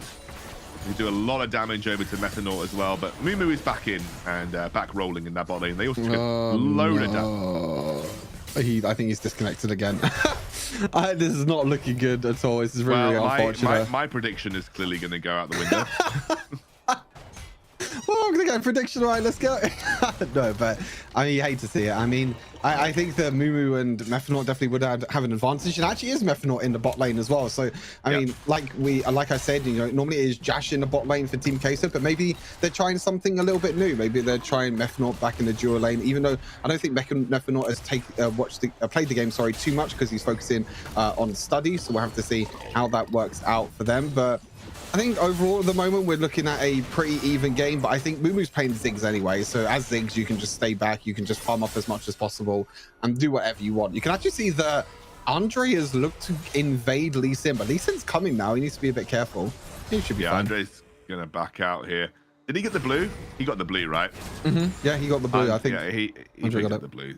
That's a big win for him. He's done a red side into blue side invade. They don't have positional priority on the blue side of the map for Andre, so Andre can basically just reset here, and he'll then head down towards that bot side of the map and pick up his own blue. You can see pings coming through. They kind of want it. They want to make a play on that side of the map, but I think Andre should be able to get the advantage here. That's a nice engage. The barrier comes out. There's going to be a kick coming through. Is Flash still available for Vejos? Yes, it is. Lovely knock up from Methanol. Keep his boy going. And that is exactly what you want to see. Yeah, it was really nice. Nice roam from Methanol. I think Veils would have been fine, but it's nice for Methanol to be there. You can see that the roam's already coming up huge, and that's what Rakan could do. I think Rakan is really good for roaming around the map, trying to make plays around the map, and also defending his team at the same time. So it's really nice. And Kamal also looking at barrel lane as well. You can see Kamal's really focusing on trying to get plays and trying to get advantages across the map. But Andre is going to have a pretty big gold lead, I feel like now. You know, he went, like you said, full red side clear into, he cleared the bot side, he cleared the blue buff. Now he's looking to invade the Krugs as well. You can already see that he is a level ahead of Kamal ever so slightly, but Kamal's going to hit level 6 now anyway. But really well played from Team Queso so far, and you can see that both teams are playing this quite passively at the moment in this early game. Yeah, I think both taking it pretty easy. Of course, you've got a super scaling bot lane, you know, for the side of Game Lord, but you have a pretty solid scaling AP carry for Mumu as well on this bot side of the map. Where do you think the first action is going to take place? Do we think that Team Queso are going to want to fight for the first objective? We have a bit of a fight here for Acolyte, who has managed to catch out UI in a matchup that really shouldn't be this favored for Jax early on, but it's working out. Jax doing Jax things. I think that's just the way you have to put it, really, to be honest. You can see he has a half level lead at the moment. I mean, Jax is just a really obnoxious champion at the moment, you know, at all stages of the game. I mean, early game is really where you can take advantage of Jax, but once he gets a few items, he has the Grasping Undying as well. You can see Kamal is up here again, but look, Mephinot is also here as well. So he's here to protect his teammate, and he will be able to as well. He's being a bit careful himself, though. Oh, does manage to dive out. That is Mephinot escaping that. I think he had, I think he has Merc Treads as well, so I think that's why the binding didn't last that long. But you can see both teams looking to go back to base now. Dust Blade completed for Andre in the boots as well. Kamal finishes the Ghost Blade. Both junglers already have their first item. Looks like we might get a split in the map, though. I think that the first fight could definitely come towards these objectives. I don't know if they want to contest and fight early themselves. I think Game Lord wants to scale up a little bit with, especially with the bot lane, with the Lux and the Ezreal. And the same with Team Queso as well. So I think they're just going to look to trade objectives. You see, Acolyte knows that everyone is there from Game Lord taking the Rift Herald, so they're just going to take the Dragon for themselves. There'll be a simple trade for trade. Game Lord maybe can look to accelerate. They've got a really strong mid lane position right now. And I think Mumu, unfortunately, again, has just not quite been able to get into position in time. And that might even be mid lane tower going the way of Game Lord. Yeah, it could be. They're using the satchel charge, they're using everything they can. I don't think it's going to be enough damage to take the tower down, though. One more auto attack. Oh, 49 it's HP. one single basic attack away. Oh, no. That is crazy. You know what? Respect to Game Lord, though, because Game Lord can easily like kill Mumu so many times this game because he's disconnected. I don't know if they're actually going to kill him now. Maybe they do. I'm not too sure, but yeah, okay, they do kill him now. Okay, I just said that and now they just kill him. So maybe not. I take back my statement. I mean, look, mate, it's a competitive game at the end of the day. Course, yeah. There's only so much you can kind of give away for free in this situation. Usually we have pauses. So I'm wondering if there is one available, but nonetheless, it is a competitive game. So, you know, you could only give so much leeway before you kind of need to just try and win. Yeah, exactly. A clear here for this top side. UI is trying to go in onto Mephinot, who will be diving away. It's a lot of damage Acolyte's doing at this point in time. UI is a little bit behind the pace. That's one shining light that we have. Is Acolyte pulling ahead at 500 gold in the lead? Andre, I'm not sure you want that. Oh, no. Caught out by Kima, who just flash kicks Andre into the tower. And currently, Game Lord beating out Team Queso. Yeah, they're doing well so far. Game Lord really coming out on top. Kamal with great flash kick to put Andre underneath the tower. And even though Andre got a little bit of advantage in the early game, it's really Kamal that's been roaming around the map and trying to look for ganks, whereas Andre has just been farming up for now. And you can see that really what the advantages of what Lee Sin can do. You can see that Mumu is still having struggles, unfortunately. He's going to ulti the bot lane, try and defend out the bot lane, but they will take their second tower of the game. I think, like you said, though, you know, I think we have to definitely focus on this top side with Acolyte, because Acolyte is definitely looking very strong in this game at the moment on this Jax. So maybe they can try and look towards that as a win condition. As you can see, both the jungler and support is moving up into top lane, so I think they realize it is as well. Yeah, I think you basically have to at this point assume that Acolyte is going to be your win condition. UI goes in, gets stunned up once more. Acolyte really kind of taking UI down here in these side lane trades very nicely. He's going to go in. We have Kimao on the sidelines ready for it. Mephinot is there as well. There they are. And they'll knock him up. They go for it. That's a beautiful charm. That top side of the map working out super nicely for Team Queso. Yeah, really, really nice. You can see really where Team Case are trying to prioritize at the moment. You can see that they want to try and get Acolyte ahead. They want to try and get as much gold into Acolyte as possible. They're really trying to take this tower down as well. Methanol's up here. You guys going to try and take it, but also in the mid lane as well. You can see that. Oh no, Moo. Oh no, he's taking tower as well. Oh no. There's not much you can do in this situation. You just have to try and play through it at this point for Acolyte. Sorry, for the rest of Team Queso. Acolyte is still getting strong.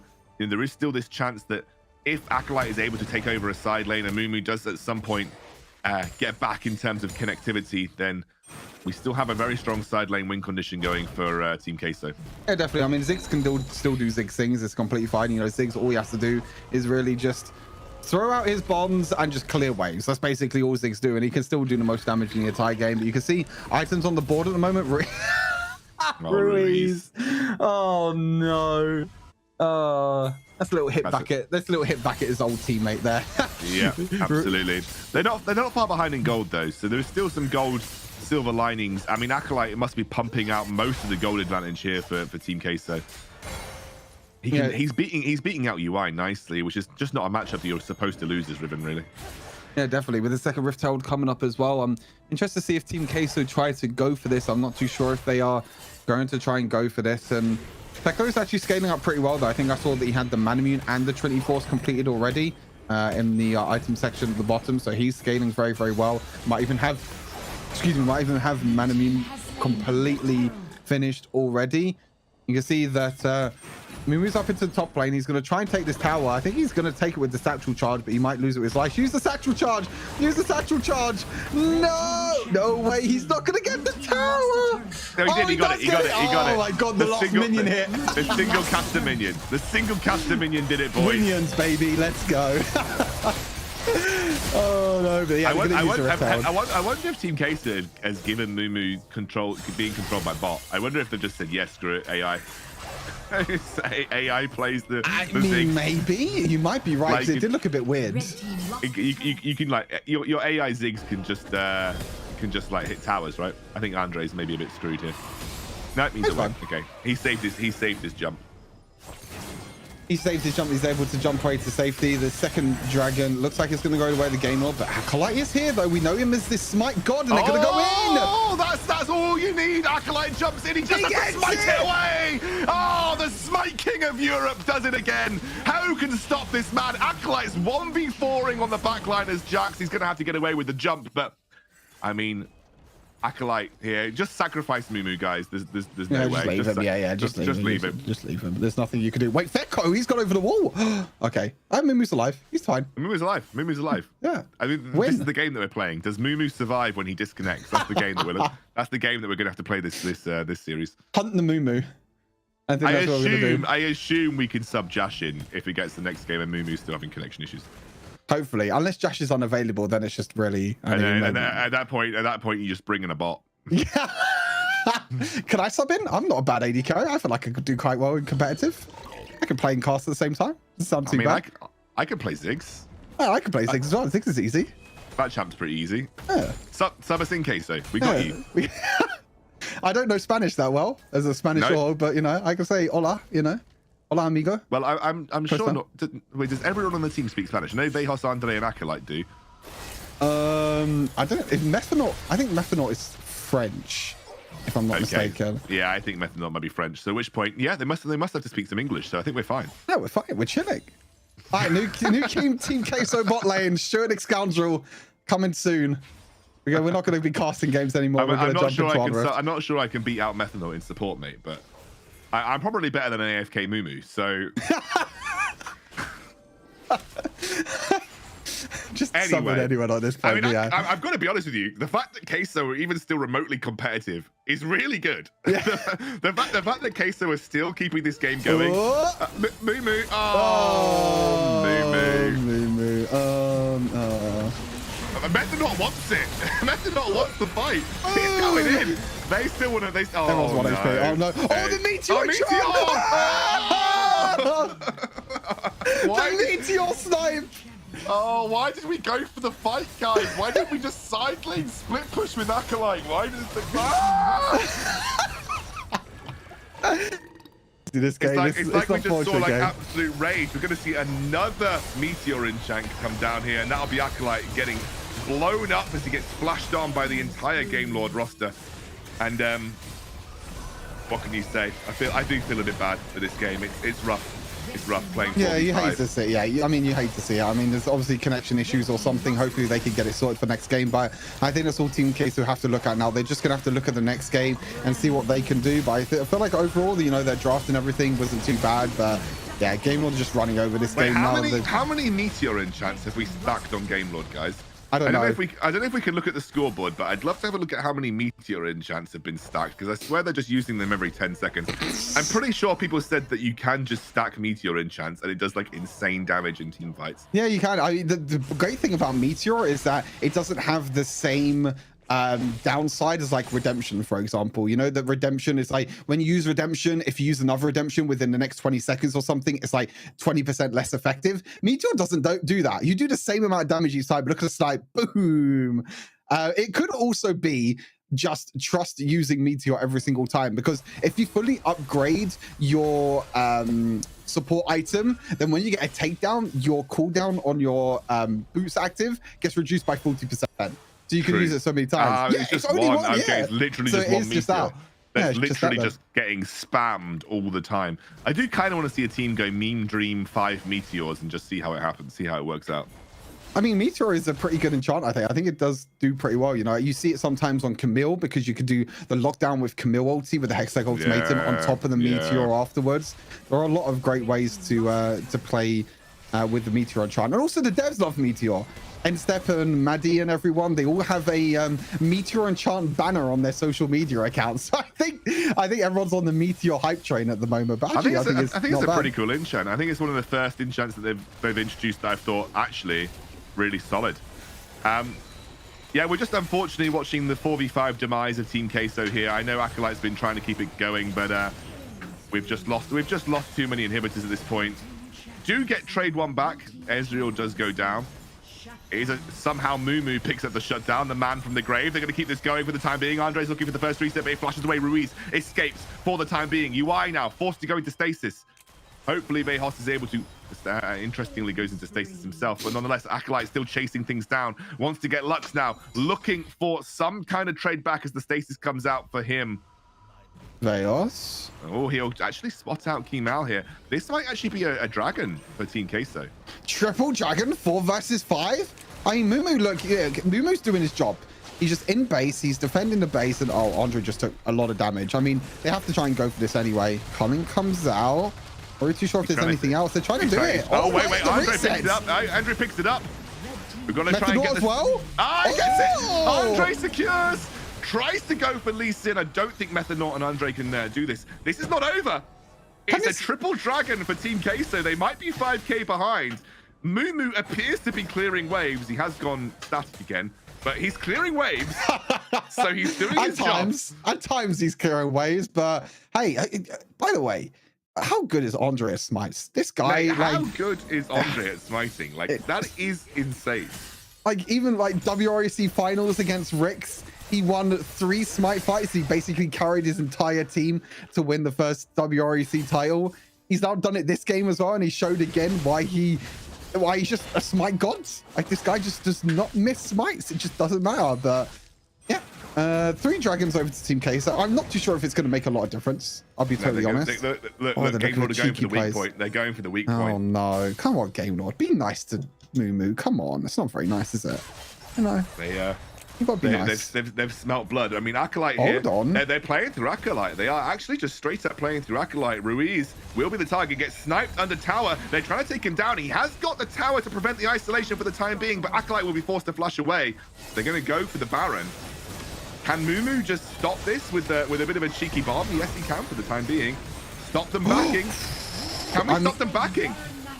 I mean, they could try and do something here. Methanol is there as well. They have stopped the backports for now. Maybe they could get a bot lane inhibitor from this. I mean, I thought that maybe Andre and Methanol would have stayed bot lane to maybe try and take the bot lane inhibitor. Yeah, with 2 inhibitors down at the moment for for Team Queso. Sorry, it's really hard for them to push out the top wave and push out push out the top and mid lane. Sorry. Now with Baron on top of that as well, it makes it even more difficult for them at the moment. But you can see that Team Queso is just going to push down the bot wave. They got the Baron up minions now, so they're just going to look for the triple inhibs. But you can see gold wise, I mean, Acolyte's ahead, Andre's ahead, Veos is also ahead. Becco might be 5,000 gold ahead, but everyone else on Team Queso are actually ahead of their counterpart. They do need to kind of prevent this bot lane inhibitor tower dropping, though. They need to somehow find a fight that works out for them. I think if they let this go too hard, you can see that. I think, oh no, Mumu again. I mean, respect to Keemount. He could have just kicked Mumu at that point. Yeah. As there's going to be a flash coming through, they go straight in for the fight. They're actually going to get a lot of damage down. That's Ruiz dropping. They are losing that tower, but the fight is still going. 4K still at this point. Acolyte on the front line has got a huge amount of HP to work with. They're all retreating to the fountain. Can they prevent this tower going, this Nexus going down? I don't know. It's dropping. It's dropping, but they're still surviving. Andre's resetting, but he gets taken out by Fico. It is one hit, and I think it's Methanol versus the world. Yeah. It will be a win for Game Lord, but my God, did Team Queso keep fighting right there? Unfortunate disconnects from Mumu. They will have to have a chance to maybe see what's going on at that point in time, but absolutely wonderful game, apart from the disconnect. Yeah. Let's pretend that didn't happen. It was still a good 4v5 effort from Team Queso. Yeah, I mean, Team Queso still tried to do their best. They've still performed very, very well. You know, you can see that, like, overall they had goalies in the top lane, goalies in the jungle, goalies in the mid lane as well. But unfortunately, a disconnect is a disconnect, and unfortunately there's nothing we can do because we don't have pauses or anything like that. And yeah, I think at that point, you just kind of have to move on to the next game. Unfortunately, they will be 1-0 down. But again, it's not over for them yet. It is a best-of-3 series, so they can try and still come back and win 2-1. Or even if they lose this series, they can still go through the lower bracket tomorrow as well. So, you know, there are still more chances for Team Queso. You can see that Andre's still a smite god anyway. You know, absolutely insane how strong Andre is in the jungle. And he tried his best. Not much you could do in that scenario, unfortunately. How do you analyze it? At the end of the day, it was just an unfortunate 4v5. I think they played quite well around Acolyte, despite him being 0-3. I think he had a relatively good performance in the Baron lane. I think, you know, he was strong enough to kind of at least try and base a lot of your team around, but ultimately you were playing a man disadvantage. Don't put this on the replay. Come on, production. The damage has already been done, and now you're showing replays of Mumu dying when he's AFK. Feels bad, man. I mean, this was a bit of a weird fight, though. This fight basically lost them the game outright. Boom. Like, I'm not really sure why they were so hell-bent on trying to save Mumu and go for the engage here, because once they lost this fight, they lost all their inhibitors, basically, and this was this is essentially game over. I actually think they could have, if they didn't take that fight, just recoup, clear waves, and maybe even keep themselves sort of, I guess, fighting at that point. Yeah, I think at that point of the game, I think like the only thing you can really do at that point is just try your best and just try and do something. But yeah, I mean, I think interesting. I mean, like you said, it's hard to analyze that game. It's hard to really pick out, you know how Game Lord, I mean, it's kind of obvious how Game Lord won in the end, to be honest with you. But I think quite interesting enough, you know, Veos has gone for the Veos went for the that mid lane Lucian build that I was talking about before, with like the Manimune Black Cleaver Blade of Rune King, which is pretty cool. Lux on the trust on Lux support as well, going for the Meteor enchant. I think it's a cool enchant. I quite like it myself. It's quite nice to like just like big massive Meteor just go and then big massive explosions. Right. I think it's like just a pretty solid enchant. Like, it's fun to use. It feels quite satisfying when it slaps down on the ground. Andre, as you can see, 15k gold still, despite his team struggling. But it was really the Fico show, because he just had such a free game on this Ezreal, got so fed. He was 7 kills, had a huge amount of damage output.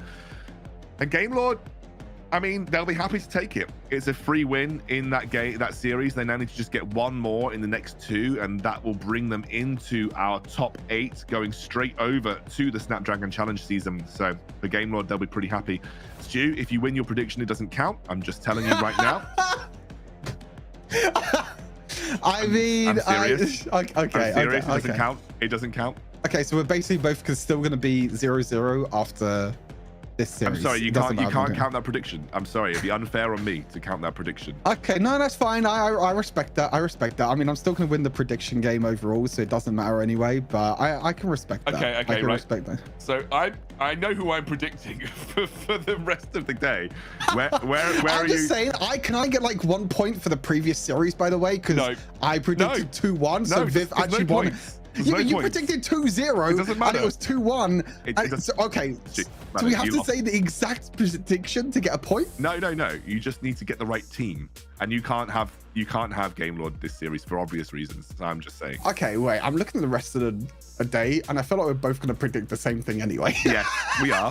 But I think know. we're the same for tomorrow as well, but who knows? I mean, who knows? Let's see what happens. Maybe we'll spice things up. I might spice things up in the last series of the day. You never know.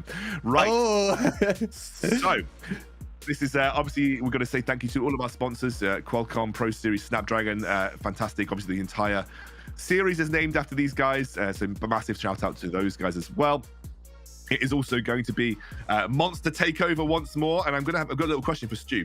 If you had to describe the flavor of Monster Original, Stu, what would you say it tastes like? Awesome. Oh, it's a good answer. It's a good answer. There we go. I'm Right. trying to think of a word.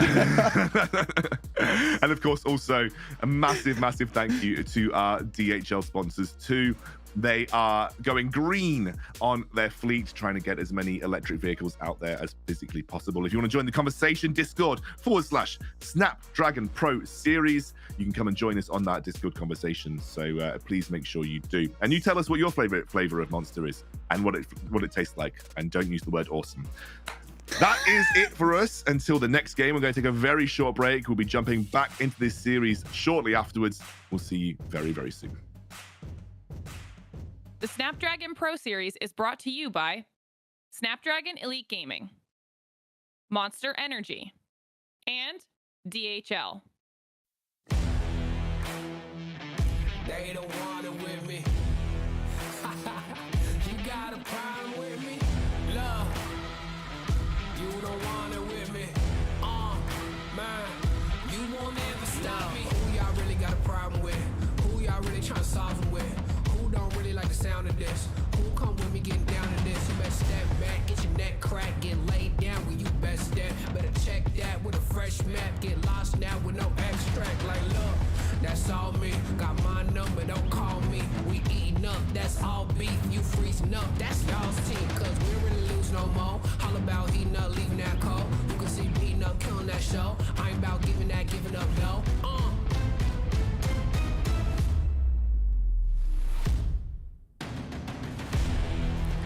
Nah, cause they don't want it with me.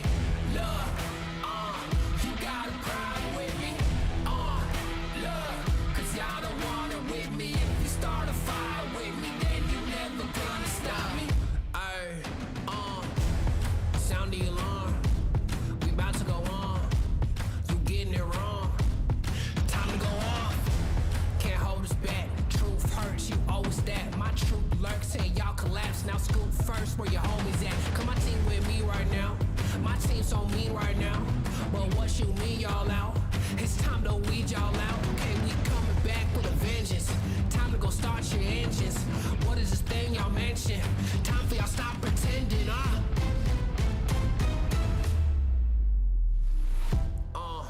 Nah, y'all can't do that. Where your crew at? Y'all can't do that. Nah, where your crew at? Nah, man, cause now you alone. Yeah, get out of my zone. Man, cause now you alone. Love, get out of my zone. Nah, cause they don't want it with me. Love, you got a problem with me. Love, cause y'all don't want it with me. If you start a fire with me, then you're never gonna stop me. Nah, cause they don't want it with me. Love, you got a problem with me. Love, cause y'all don't want it with me.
Welcome back to the Snapdragon Pro Series Season 2 Open Finals weekend. I am Scoundrel here, joined by Stu. And after the last game, Stu, what do you make? I mean, difficult to really say much, really, because I think we had a bit of a disconnect issue, which it's always horrible to have to deal with, and there isn't much you can say about it, right? You just got to kind of accept it and move on at this point. Yeah, exactly. I think there was just a Wi-Fi issue with Mumu, so he wasn't able to really connect throughout the entire game. There's not really much to analyze. I mean, we can only really look at the draft. I think the draft was very, very interesting that they GameLord prioritized the Lux in the draft, but they actually decided to go for Lux support, so making a bit of a switch up with that. But they got the Gragas as well. They got Ruiz on mid lane. Gragas, they got a few strong pickups themselves as well. And I think Team Queso also had a decent draft. You can see that, you know, Acolyte was doing really well on the Jax. Andre was still smiting everything as what he needed to do in the jungle, like he always does. And also Veos was doing really well on the Lucia mid lane. So interested to see how this second game goes for the series. I think we are going to see a slight switch up, right, Stu? We're seeing an addition to the roster coming from Team Queso, if I'm correct. Yeah, I think if we're correct, I think Jash is actually going to sub in for Team Queso. I guess Mumu's still having the same issues. If that does happen, that means that Jash will be going into the AD role, which is quite interesting because we saw Jash sub in for GameLord during Icons as well. And I honestly feel like he had a really, really strong performance at Icons. As a player, I think Jash is very, very strong. As I mentioned before, during this preseason at the moment, he's been filling in as a substitute. He's been, filling in the support role for Team Queso. He started off as an AD carry with Methanaut down the dual lane for Team Queso. Then they switched things up when Mumu came in. But unfortunately, because of disconnects and everything with Mumu, it looks like it will be Jash subbing into the AD carry role. So hopefully, fingers crossed, we should get a completely fair and even game this time around. But of course, in the previous game, there had to be an MVP. Who was, you know, if you had to choose someone, do you think would be like, especially maybe, I mean, it's difficult to say because you're a 45, so yeah, it is what it is. But like, if you had to choose someone that you think had the most impact that game, who would you say? I think Kamal actually played pretty well in that last game in the Lee Sin. Obviously, he kind of missed the smite fights and everything, but I feel like his early game where he was trying to make plays around the map, he got that really nice kick onto Andre underneath the tower and everything. But I have to see who our MVP is. Do I get the prediction right? It's just it's trust. I think it's just chosen by the game, by the way. We just use the ones that are chosen by the game. So KDA of 15, massive kill participation. Actually had a pretty decent DPM for a Lux support. He was landing a lot of like binding ultimate combos that game.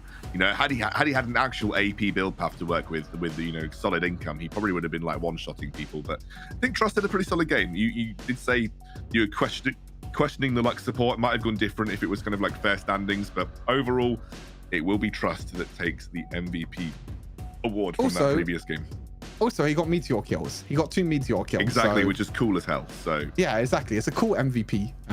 Even though the MVP is a little bit sad to really give after the disconnect. But I think Trust overall, like you said, you know, he landed a lot of skill shots. He did really, really well. Like I said, a few meteor kills as well. You can't really complain. Really, really cool. Showing from Trust and showing that maybe GameLord have a little bit of flexibility that we don't really know about. I feel like that Lux is better in the duo lane than as a support, but sometimes they can switch things up, put Feko on the Ezreal, put Trust on the Lux support instead, and it can still work out for them. Yeah, absolutely. I think, you know, also this GameLord roster, as you mentioned, has beaten Queso before. So it's not like they haven't beaten Queso. They have got the capability to do so, and Queso have been on a downswing recently. Even seeing the tweets from the coach, seeing the tweets from the team, they know there are problems that they've got to fix. I'm sure losing Mumu to Wi-Fi issues is not going to help, but hopefully Josh coming in should give them a bit of stable kind of, I guess, literally someone who can play the game. So, you know, that's always a positive. Being able to go into a 5v5, this is the worst analysis ever. 5 players are better than 4, just so you know. There we go. God. It's anyone's game at this point. They have actually got 5 players. So pro analysis from Excoundrel. They don't call me big brain Excoundrel for nothing. Exactly. I can tell you that 5 players are indeed better than 4. Yep. 5 players are indeed better than 4, and yep, it will be Jash moving into the duo lane role, and get Team Queso actually going to be taking blue side for themselves this time, because they were on the losing side of the match in the previous game. That means they got side selection, so they will be picking up first pick. They also got first ban on the blue side, so they will be banning away Jace. The Senna being banned away from Game Lord. Interesting enough, Gragas was up and open and went through the complete ban phase. They only got picked on the second round of picks, so that's quite interesting. Also, Gwen was banned, I think, from Team Queso, if I'm not mistaken. Yeah, so maybe they... Yeah, I think so, yeah. Yeah, it was Team Queso, yeah. So maybe they know something that we don't maybe about Game Lord. Maybe it's something to do with scrims or something like that. We'll have to wait and see. The Lux being banned, the Senna being banned. Interesting enough, Karma's been banned on the blue side, so that means that they don't want to go for the first pick Karma priority. No, which is interesting because it's something that is obviously and Gragas super popular. They're going to ban the Gragas away. I mean, I know that people play Gragas. I know that Andre and Acolyte both play Gragas, so it's interesting that we're going to see that taken off the board. Senna is banned. Any other big bans that we have to be aware of? I think most of the kind of major power picks, which is just like the Senna, Karma, Gragas, has been taken away. Andre's not going to get his hand on the Olaf, which was also banned by Game Lord in the previous match. Or it might even be, yeah, it was Game Lord in the previous match. And so now it's up to Queso for first pick. Gwen, if they want it for Acolyte, is available. I know Acolyte has been playing a bit of Gwen, so, and it is. Wow, it will get locked in. Yeah. Wow, Gwen. Also, another thing that has been rising up in popularity fairly recently is actually Gwen Jungle. Yeah, Gwen Jungle has also been played quite a lot. match. Yeah, they're nerfing it, so I think they've realized that as well. And that's a crazy thing about Wild Rift, and that's kind of what I love about Wild Rift. All these melee champions, you could play any one of them in the jungle. I wouldn't be surprised if Yone Jungle even becomes the thing as well, which, by the way, is disabled in this tournament. You can't pick Yone because he only got released a few days ago. But Yone Jungle, wouldn't be surprised if that's really popular. The reason why these melee champions can play in the jungle is because their auto attacks are AoE. That means that they're able to clear the jungle out a lot quicker. But then the response from Game Lord is the same response actually that Team Queso did before. It will be the Lucian pickup and Rakan taken away. Yep, so they're going to get Lucian, Rakan here. Obviously, Methanaut, very, very strong Rakan player, so they're kind of denying it from him too. We now have the response for Team Queso. I wouldn't be surprised. I like the Varus. It's a very strong pick. Synergizes well with the Gwen in team fight situations. I would not be surprised to potentially see Lee Sin locked in for Andre, just because he may want to kind of prioritize that early on, knowing that they kind of pinched the jungle pool beforehand. So Lee Sin is like a very good all-round jungle pick. Andre is an absolute specialist at it, and it also kind of denies it away from Kemal, but it will be... Okay, this is interesting. So that could be Methanaut that plays support Galio, but that has been nerfed consistently, and they've kind of buffed AP Galio. Ruiz is a great Galio player, but he hasn't played it for quite some time. But it might be that this will be Vejos taking Galio, which synergizes super well with Gwen, a little bit like, I would call it a little bit similar to like the Camille, like the Camille Galio combo to an extent, but it synergizes super nicely with Gwen. But it's very heavy AP right now. You don't usually see this much AP stacked on one side. Morgana is available, by the way, if you want her in the jungle. And I think Morgana would be a good pickup for Game Lord in general if it doesn't get banned. I think the interesting thing about that topic as well with Galio is like, is it support or is it mid lane Galio? I think the big thing is like this Akali pickup could make Vejos actually swing more towards the Galio, because the Galio is a great pick into Akali if that is going to be mid lane Akali. And this is really where red side get an advantage now. You can leave that flex pick until last. You can pick jungle here for Fekko on R4, and then you can leave the last pick to say, okay, you have to decide what comp you go, and then we're going to decide where the Kali's going to go. Are we going to put in the top lane? Are we going to put in the mid lane? You don't know at the moment. So I think this is really where red side can come out on top. Yeah, I feel like the Galio could be good with Gwen as well, because you can get that immune circle around you. You know, the classic meme Gwen is, you make that around you, and then you get a free Galio ultimate into the back line. There is definitely potential there for a cool combo. Yeah, absolutely. And I think also, because Gwen could be jungle here, we have to kind of keep that in the back of our minds. It has been being played a decent amount in like solo queue, for instance. We've seen a decent amount of Gwen jungle pop up. It strikes me as something that Acolyte would really want to play though. So it's like one of those things where I'm like, I think Acolyte would love to play it. Morgana's still available, just so you know, but it is Ooh. Shyvana. Now, if I saw Shyvana, like, there are a few picks that I like in Shyvana. Lee Sin's good because you can be aggressive, but I also do like heavy farming junglers like Morgana. The only problem by running Morgana is you do get quite AP heavy for Team Queso. You don't often see comps that are AP heavy, but a Morgana jungle pick here would make them quite AP heavy. Yeah, we don't really see a lot of heavy AP comps. That's the Lee Sin that you spoke about. Really, really aggressive against Shyvana, because what Shyvana loves to do is Shyvana's just going to be basically AFK farming for most of the game. Maybe he can look for ganks every now and again for Kamal. He has picked up the Shyvana a little bit over the off season. Obviously, with the changes with Shyvana now, means that you don't have to rely on the dragons entirely. You can just farm around the jungle. You could try and get some kills, assists, and get the stacks as soon as possible to get Shyvana upgraded. It is going to be Zed, so that means it is going to be Galio support and mid lane Zed for Veos. And now on the side of Game Lord, they can decide, yeah, okay, really, really smart. They're just going to put Garen in the mid lane here against Zed, and they're going to put Akali in the top lane against Gwen. I think I'm not really too sure how the matchup goes. I think Akali will be completely fine against Gwen in the Baron lane, but this is a great thing about Red side I was talking about. You can pick the jungle R4, leave that last pick, and see what Team Queso round out that comp with, and then you can counter pick. And the counter pick for Game Lord is going to be Garen in the mid lane against Zed. Really, really hard counter to Zed, and Veos is going to find it really, really hard.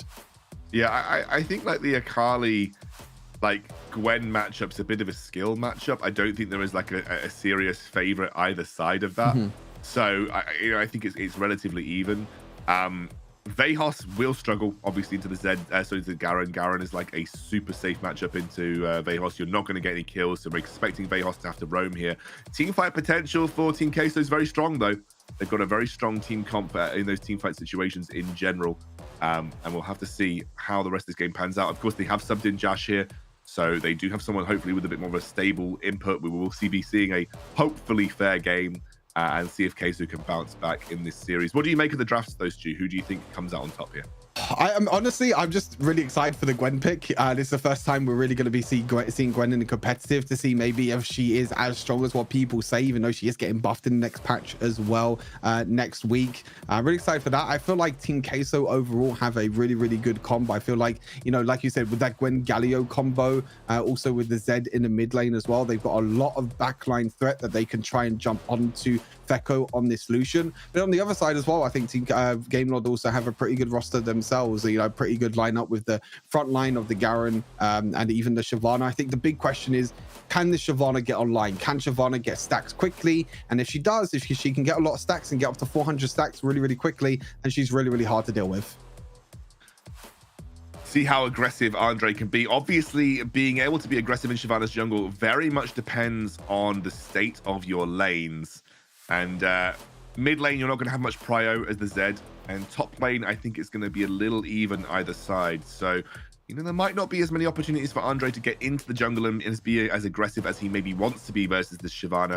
And if she's able to get, as you said, stacking up towards that, I'm expecting... I think Game Lord maybe going to... I think Andre will and Team Queso will struggle just a little bit. But I think overall team fight is way better for Team Queso. So if they can play around their objectives, I'm expecting them to come out on top.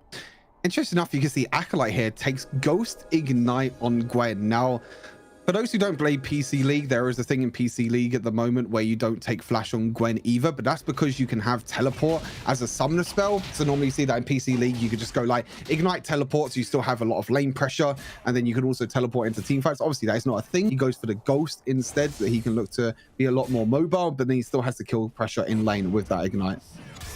Yeah, I think... that is definitely an interesting move. Bot lane, I think, will be in favor of Game Lord in general with the Lucian. You can see Acolyte. Is UI just straight up almost dead here? That was not the play that you were looking to make if you were UI, and that has given a pretty strong start over to Acolyte, who is just going to go and pick up his honey fruit for the time being. Even better, look at the lane position.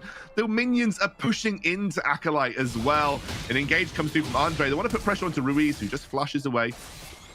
He'll be fine, but it is a good start to burn that flash of Garen early on. Yeah, definitely good to burn the flash, and also burn the flash of UI in the top lane. So you're really going to be looking at Andre now. What can he do to take advantage of both solo laners not having any flash at all? He will be invading the red buff. This is going to slow down the Kamal stacks by quite a lot. You know, if he keeps invading, if he keeps taking all these jungle camps, which is what he's doing, this is what you need to do against a Shyvana. Slow them stacks down, because now Shyvana can get stacks from the jungle, can get stacks from all the jungle camps, and he's going to be looking. Acolyte actually dodges away from the knock-up as well, and he could still look for a tower dive here. It's going to be a risky tower dive, but they're going to go for it. Will be first blood that goes the way of Acolyte. That is exactly what you want. Pressure on early here for Team Queso. And as you mentioned, it's a pretty easy invade onto the Krugs. You just want to, as long as you steal away the big monster, you deny the stack from the Shyvana. So it's a pretty decent invade. They are going to get an engage on here to Acolyte. He will be forced to dive away and should be able to get away relatively easily too. We have already seen a switch up as well. We're going to see Jash and Methanor into the mid lane early on. I wonder if we just straight up go into a 1-3-1 already. Yeah, it does look like it, because it does look like UI is going down into the bot lane. Now will be matched into Veos, which actually is a better, I think, better for Veos. You know, you want to be put against this Akali. You don't want to be put into the Garen, but maybe they want to try and shut down this Gwen as much as possible, and maybe they just want to put Garen there. They just want to put Garen there to make sure that Veos, Acolyte can't get that far ahead. But you can see first item for Acolyte is going to be the Rift Maker. Rift Maker is a perfect item for Gwen. You know, it works so well with the true damage. You can easily stay in team fights for a long amount of time. And it works also great with Conqueror, because now Conqueror, you can also gain Omnivamp the same with Rift Maker. So definitely a very, very strong combo at the moment in the current meta. And like you said, the 1 kill at the start is a great start for Gwen and for Acolyte in the early game. This is a good, you know, it's part of why I think Riftmaker was released. It's essentially a core item on Gwen. She just does an unbelievable amount of damage with it and sustains so nicely in team fights too.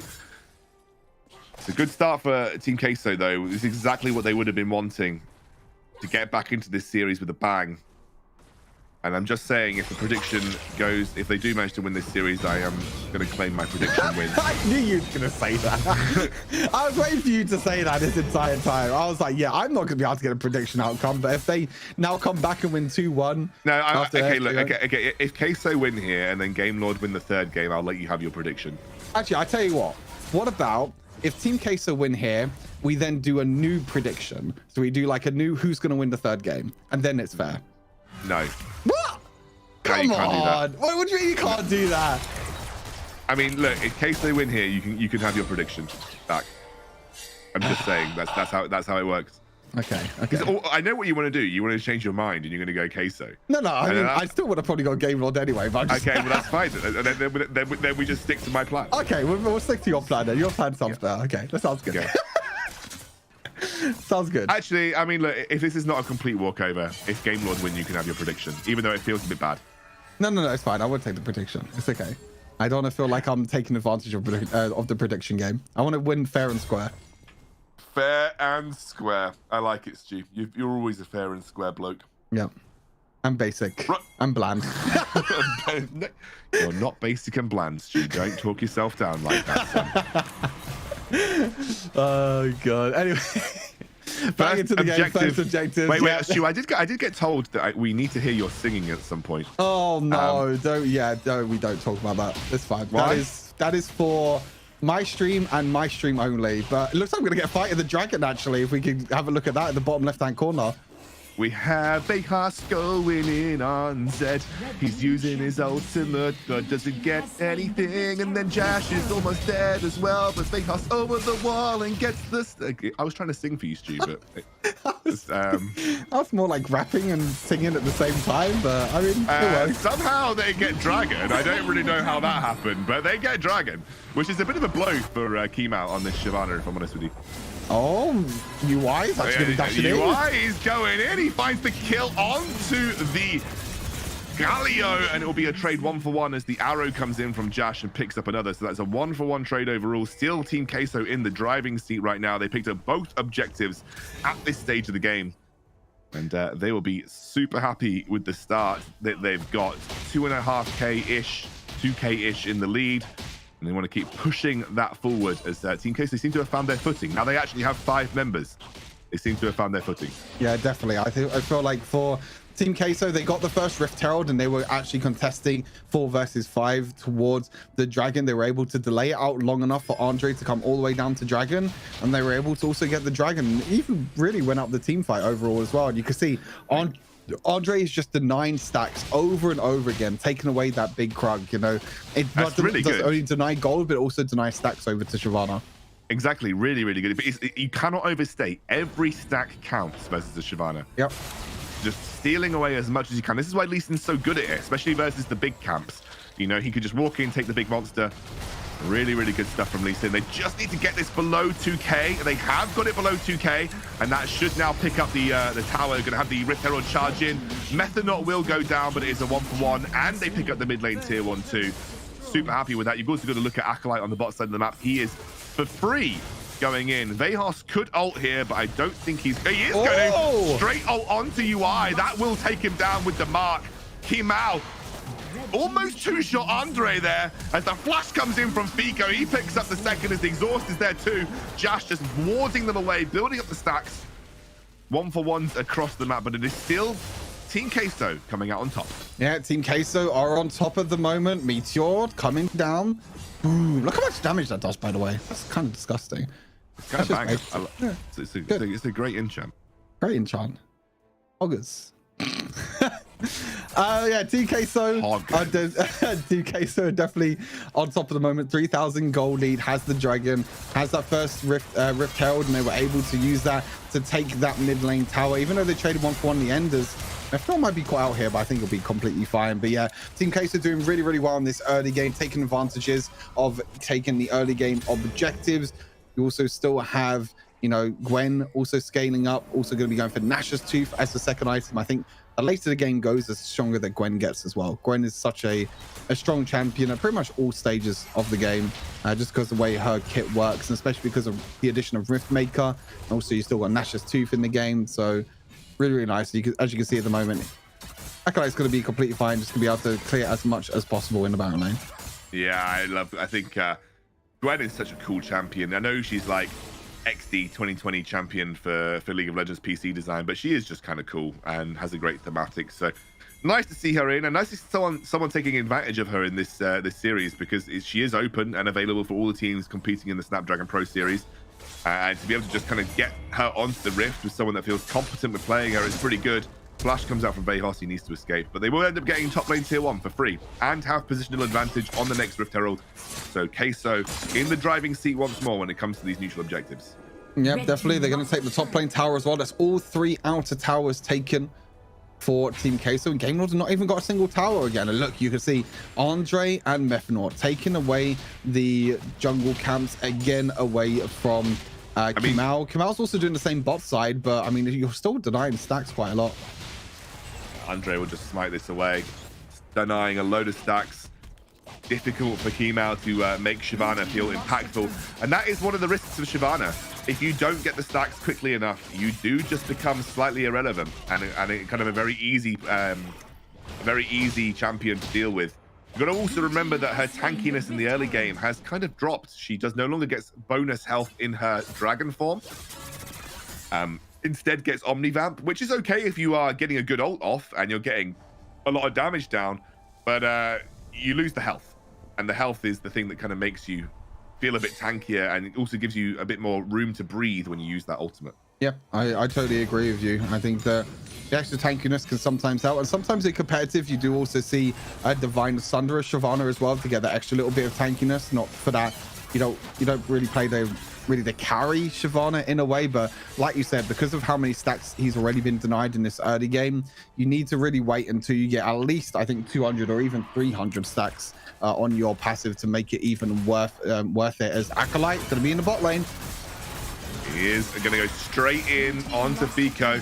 That'll be the almost took him out with the ultimate there, but it doesn't matter because ultimately, I didn't mean to say ultimately, I just used the word ultimate. I said ultimately. They've killed Kimau and they get the dragon. Ultimately, they get the dragon. That's what I wanted to say. Ultimately, they get the dragon, which is the most important thing here, and Queso good. And ultimately, Team Queso are going to be the ones that are going to be in the driver's seat at the moment in this game. much better performance than game number 1, even though I feel like any performance would have been better than game number 1. But Team Queso are going to get the bot lane tower. They're also going to get the mid lane tower with that second Rift Herald charge as well. 5,000 gold lead at the moment for Team Queso, or 4,000 gold lead, I should say, for Team Queso. And it's hard now for Game Lord, I feel like, because you really need to wait for Kimau to really get a few items, but it's a real struggle for them. I think they've really done well.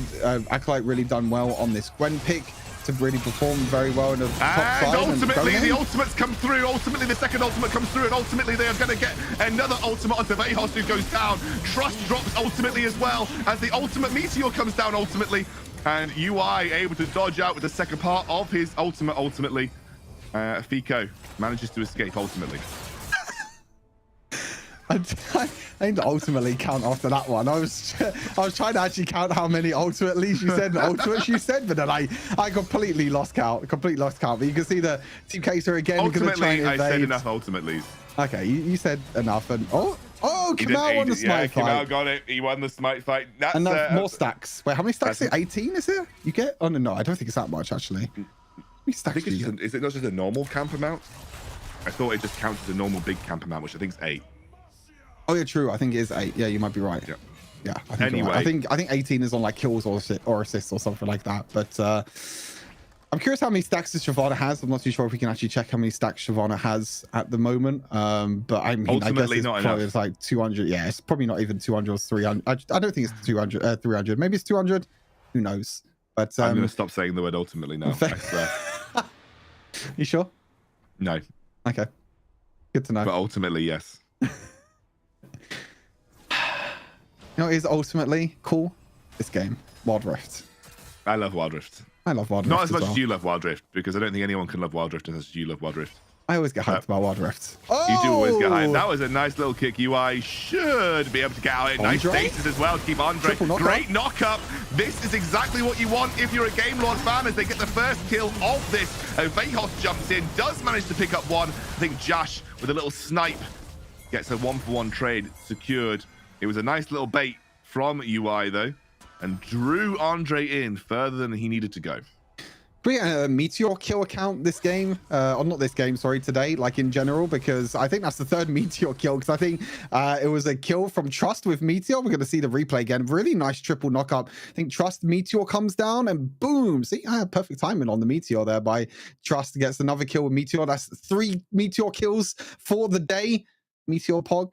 Vejos survives on 1 HP as well. Ignite was enough, but a little bit of an overstep from Team Queso. I'll be totally honest. You know, Acolyte, Andre, dives underneath the tower, and Trust with a really good engage. And Trust is a player that subbed in for Formulation during WRC in Barcelona and was really the high performing players for them. I felt like, you know, a player that hasn't really been around the scene for too much, but when something for Formulation, he definitely got a lot of notice from that, and definitely really proved himself to be a really, really great support in Europe. And I think in this game as well, you know, he's got 3 kills already on the Rakan, but I think then in this off season at the moment on this Game Lord roster, he's definitely been one of the high performing players. Absolutely. I think he's had some excellent counter engages in this game alone. And they are not 100% out of it yet. I mean, they are a decent chunk of gold behind. They are attempting to deny every single buff and every single stack away. As you can see, the Game Lord roster now desperately defending their red as if it was the Baron itself. It will be smited away for the time being. We have the engage coming through on the front line. It's an ultimate from Garen, but it doesn't quite land. Still looking good right now, but Vejos picks up the first kill. They're looking for the second as UI dives in. Andre just about dives over the edge. He's so low, but he will escape. And it's not convincing from Queso, but they do pick up that team fight win. I feel like Team Queso are playing a little bit too aggressive right now. They're like trying to deny Kimau as many stacks as possible. I mean, they're doing well. They are denying stacks away, but look, it's a really big overextend again from Team Queso. And the fight did look really, really close. I think the big thing here, you know, Trust in onto the backline, but there's just not enough damage at the moment. Vejos did so much. Ulti the Garen basically dead. And you can see Josh in the backline as well. It's actually gone to live, and Team Queso, they're just going to try and take down the Baron. It's 5 versus 3 at the moment. They're just going to take it with ease. Yeah, I think they will walk away and potentially even walk over towards the dragon to secure the 3rd dragon in the game. Of course, Shyvana would love to get a dragon. That's 40 stacks, I think, that she can pick up from that alone. I'm not sure how close Kimao is. We have the engage coming through. Methanol looks for it. He's going for the taunt, but he's already very low. Vejos there on the front line, but he ults the Garen. That's not the target that you want. Andre definitely threatening, and he does. Kicks UI away, who's already down in the dumpster. Here comes Kimao on the sideline. The exhaust is already there. We do have Acolyte, who is extremely healthy, and Andre keeping it going for the time being. The Stoneplate enchant keeps him alive. It's a triple kill for Acolyte. That might just be even game as they look to push down the mid lane with the Baron. Yeah, it looks like it's going to be 1-1. Team Queso and Acolyte on the Gwen. The first time Gwen has been enabled in Europe, and Acolyte is like, give me this champion, I will carry. Did so well during the laning phase. Got that solo kill, was able to get ahead, and he was able to win the game out here. It's gonna be 1-1 in this series. We're going to another game 3. Queso with 5 players, looking pretty spicy. And then will take us all the way to another game 3 here. It's been already a competitive, a long day here at the Snapdragon Pro Series. And Queso are going to make it even more so as we work our way towards that final best of 3. I think letting Gwen through clearly versus Acolyte, not the move here, Stu, not the move. Yeah, Acolyte performed really well on that Gwen. He did fine during the laning phase, and he was able to scale. He got his items that he needed. You could see in the team fights as well how annoying Gwen is to deal with. You know, when you're against the likes of Evolution, when you're against the likes of these, you know, range carries that really want to try and do something. There's not really much that you can really do, and you can see this was a tower dive in top lane at the start of the game, and they really shut down UI on this Akali pick, and it was really Game Lords that were the ones that actually had the counter pick option. They actually counter picked Vejos in the mid lane.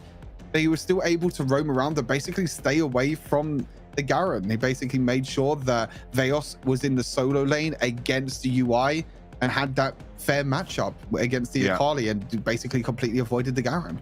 We did say about it in the draft, you know, Vejos would be relying on side lane pressure to get ahead in this game. And, you know, they rotated their bot lane mid very early on. Vejos was constantly seeking out side lane opportunities, and that's kind of how he kept himself relevant in this game. Ruiz was never really able to get started. Got to give massive credit to Andre, though, like really put a lot of pressure on this game, was just looking to make play after play after play. And of course, invested a lot of resources into Acolyte, who on this Gwen was just able to consistently carry these team fights. He was the difference maker in what actually felt like a lot of very close team fights, Stu. It was really Acolyte that was the difference maker here. Yeah, definitely. I think you still got like Josh in the backline as well, which was still doing so much damage. But I think the big thing was that, you know, Team Queso, they were playing very aggressive, and they were going into, you know, the enemy jungle by quite a lot. You can see the stats here as well. 506 on the Gwen. Really strong performance. You can even see Josh as well. Josh also had a really good performance. You don't really see, you know, Varus is doing some crazy outplays, but he was always on the backline, and he was never under any threat from Game Lord. So you're just on the backline, you're just using your poke, using your auto attacks, and doing as much damage as possible. And that really was the big factor, I think, in this Team Queso victory. But his MVP for Andre on that Lee Sin. He went from SVP on the Kazakhs to MVP on the Lee. There is a reason people ban Lee against him, and reason people don't let him get it. He is extremely influential on that pick, and I think deservedly so. Yes, Acolyte had a good game, but he had a lot of resources put into him. Yes, Josh had a good game, but he was just firing arrows from 10 miles away. It was Andre that was kind of in the jungle, stealing. He was stealing away camps from Kimao. He was constantly preventing the stack generation. I mean, look, 6,009. He did the lowest damage in the game next to UI, which is actually pretty sad for UI as well. You know, Kimao just didn't have an impact this game. He wasn't felt. And that's a rough spot to be in as someone who's supposed to be this big team fight impact jungler. Yeah, I mean, that's the big thing. And I think like you mentioned as well during the game, it's like that's kind of the risk that you take with a pick like Shyvana. You know, you can't really do too much if you're put far behind, and you know, credit where credit is due to Andre. Andre was doing so well at invading during the early game, invading in Kimao's jungle, taking all the camps away that he needed to, focusing on UI in the Baron lane, getting Acolyte ahead, getting Vejos ahead. And that's really where that came through. And that's why, you know, he had 12 assists in the end. He didn't really do some crazy, you know, kills or anything like that, but he was the main support source for his team. And you can see from the gold, Queso were never really out of control of this game, just constantly building leads where they could. Well, it felt dominant, but you know, there were still team fights that were close across the board. You know, things you said there was a couple of moments where Queso maybe overstepped or maybe bit off more than they could chew, but ultimately, oh, for God's sake, they came through and managed to get the job done. Yeah, they did get the job done, and that means we're going to be going into a third game. You know, we've had 2 series already. I think 2 of the closest series maybe of the day. I mean, I was expecting the first one to be a 2-1. I was expecting this one to be a 2-1, and we are going to be getting a 2-1 with this one. But now it's going to be, you know, Game Lord. They're going to have to try and bounce back and maybe look for something else. It looks like, you know, Game Lord had blue side in the first game. Team Queso decided to go on blue side. Now will Game Lord look to maybe go back to the blue side for game number 3? We'll have to wait and see. Yeah, absolutely. Of course, we've got to say big thank you to our sponsors before we do go to a break for our third game. Of course, Snapdragon Elite Gaming, the entire tournament named after these guys, one of the best processors around for your gaming phones. We also have Monster, as Stu very happily told us the original flavor tastes like awesome. Yeah. That was his words exactly, right out of the horse's mouth. But of course, DHL as well. They're taking over the studio for this one. DHL are taking over. They are continuing to expand their carbon neutral delivery service for all shipment types, and to date this involves 20,000 e-trucks and some 12,600 e-trikes, and they are continuing to expand on that fleet as well. So going fully electric, looking for as much green sort of transport logistics as possible. So massive congratulations to DHL for pursuing that awesome initiative. If you want to get involved in the conversation, discord.com/Snapdragon Pro Series, or discord.gg/Snapdragon Pro Series rather. You can see the link on your screen down below. Come and join the conversation. Flame my singing, or flame my use of the word ultimately. Who cares? Just flame me. We are heading to a very, very short break. When we're back, we've got this third game in our second series. 2 more best of 3s to go still, by the way, guys. The action's not over here at the Snapdragon Pro Series. We'll see you very soon. The Snapdragon Pro Series is brought to you by Snapdragon Elite Gaming, Monster Energy, and DHL.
Welcome back to the Snapdragon Pro Series Season 2 with the Open Finals qualifier. We are waiting for our final game of this best of 3 to see which of our two teams, Team Queso or Game Lord, will make it through to our top 8 and therefore qualifier for the Challenger Series later this month, or rather in October. Stu, what do you make of that game? How do you feel about the series going forward now? It's one game to take it all. Which team do you think comes out on top? Oh, it's a tough one. I mean, we have to keep our predictions, but if I were to say, you know, momentum-wise, I think it's on Team Queso's, you know, shoulders at the moment. I think they'll feel very, very comfortable after that second game, with Josh coming in as well, having a really, really solid performance. Andre looking a lot more comfortable in that Gwen pick. The first time we have seen Gwen in competitive in the EMEA region did look very, very solid in Acolyte's hands. I think the big thing to note is really going to come from the draft, I feel like. Will Game Lord go back to the blue side? It's going to be really, really nice. Before then, we're going to see what MVP was of the previous series. Well, I can tell you it was Andre. Absolutely Andre. I think I cheated by looking at the game, but yes, Andre. I think I don't like to harp on about it because it's such kind of a standard storyline, right? Andre is good and he does well on Queso, and it's good when Andre does good because he does good things. But it's true, at the end of the day, Andre is just an excellent player, and on his Lee Sin certainly made his power felt that game, Stu. Yeah, I think in the, you know, in WRC Season 1, you can see why, you know, Team Queso played with the playstyle, put everything in the Andre basket, because this guy is good. He's really good at Wild Rift. He will carry you if he needs to. He will put everything on his shoulders and he will make sure that he can carry for his team. But now, you know, they're not really playing the same sort of playstyle that they played last season with this like funnel comps that they used to play. I think you remember that example, you know, the funnel Andre comp. They're not really playing that. But even if Andre plays, you know, someone like a Lee Sin, gets only 2 kills, gets 12 assists, he can still play that supportive playstyle. And you can see that even if he doesn't get all the resources, he can still get enough resources from himself and still be the carry, like in game number 2.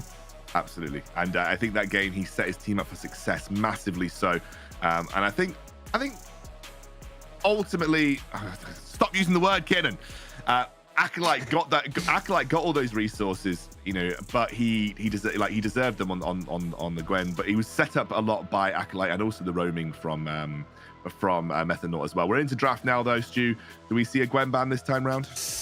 We could do. We have to see what Game Lord ban. They are on the blue side, though, so maybe they leave it up and maybe they first pick it themselves, because Team Queso was actually the one that banned it in game number 1. So they were the ones that were worried that Game Lord were actually going to pick the Gwen, or maybe they just think that the champion is strong themselves. So they maybe could leave it open, maybe see if Game Lord will play the bluff game and maybe pick up the Gwen for themselves. But for now, we're just going to see the 2 standard bans. Karma and Senna, both support champions. Karma sometimes in the mid lane, but 2 of the strongest champions right now in Wild Rift. Varus actually going to be banned away from Team Queso by Game Lord. I think Josh had a really, really good performance last game. Yeah, I think he really, really did. And I think takes him off something comfortable as well. You know, you've got to remember that Josh come in last minute, probably hasn't scrimmed a huge amount with the team in the lead up to this series. Kind of, you know, best bet is to put him on something that he feels super comfortable on, and it will indeed, you know, take away something that he feels like he can kind of rely on. The other pick that Josh generally is known for is this Kai'Sa, but it's not something that is super meta and competitive right now. So, you know, I'm expecting maybe him to go towards maybe more of an AP, like a Ziggs, or even like a Lux, maybe even Orianna. We'll have to see. Ooh. Gwen is banned though, so it was banned by Team Queso when they were red side last time round, and that will get taken off the board. But there is Senna is banned, Karma's banned, but Gragas is still open. Yeah, so Gragas is open for Game Lord. Yeah, I was going to mention this has to be a Gragas first pick. Wow, they actually don't decide to first pick Gragas. They actually decide on the Lux instead. So I'm expecting Team Queso to pick up Gragas for themselves. You know, Andre is known to play Gragas. Veos is also known to play Gragas. And even Acolyte can play it in a barrel lane as well. So there you go. That is going to be the Gragas pickup. Really interested to see, you know, if this Lux pick will work out for Game Lord, because it's very, very risky. It is very, very risky. Normally you see a Gragas first pick because this champion is insane, and they'll take away the Lucian again on the red side, and this could potentially go into Veos' hands or even Josh down the duo lane. Yeah, some powerful picks coming out for Team Queso here. Now, if you're playing Lux, you kind of want to pair it up with something safe. I mean, that's decent. It can provide you a lot of protection in the lane. I think you are maybe going to lose a little bit of lane pressure, especially if like an aggressive, more heavy pushing bot lane comes out from Team Queso. They do have a solid AP threat already in the form of the Gragas, so you don't have to worry too much about AP bot if you don't want to. But Zed comes out immediately here for Ruiz. Ruiz, like Vejos, interestingly about the thing about these two guys is they do have a relatively good set of champs that they share, Zed being one of them, that both Ruiz and Vejos are super hot on.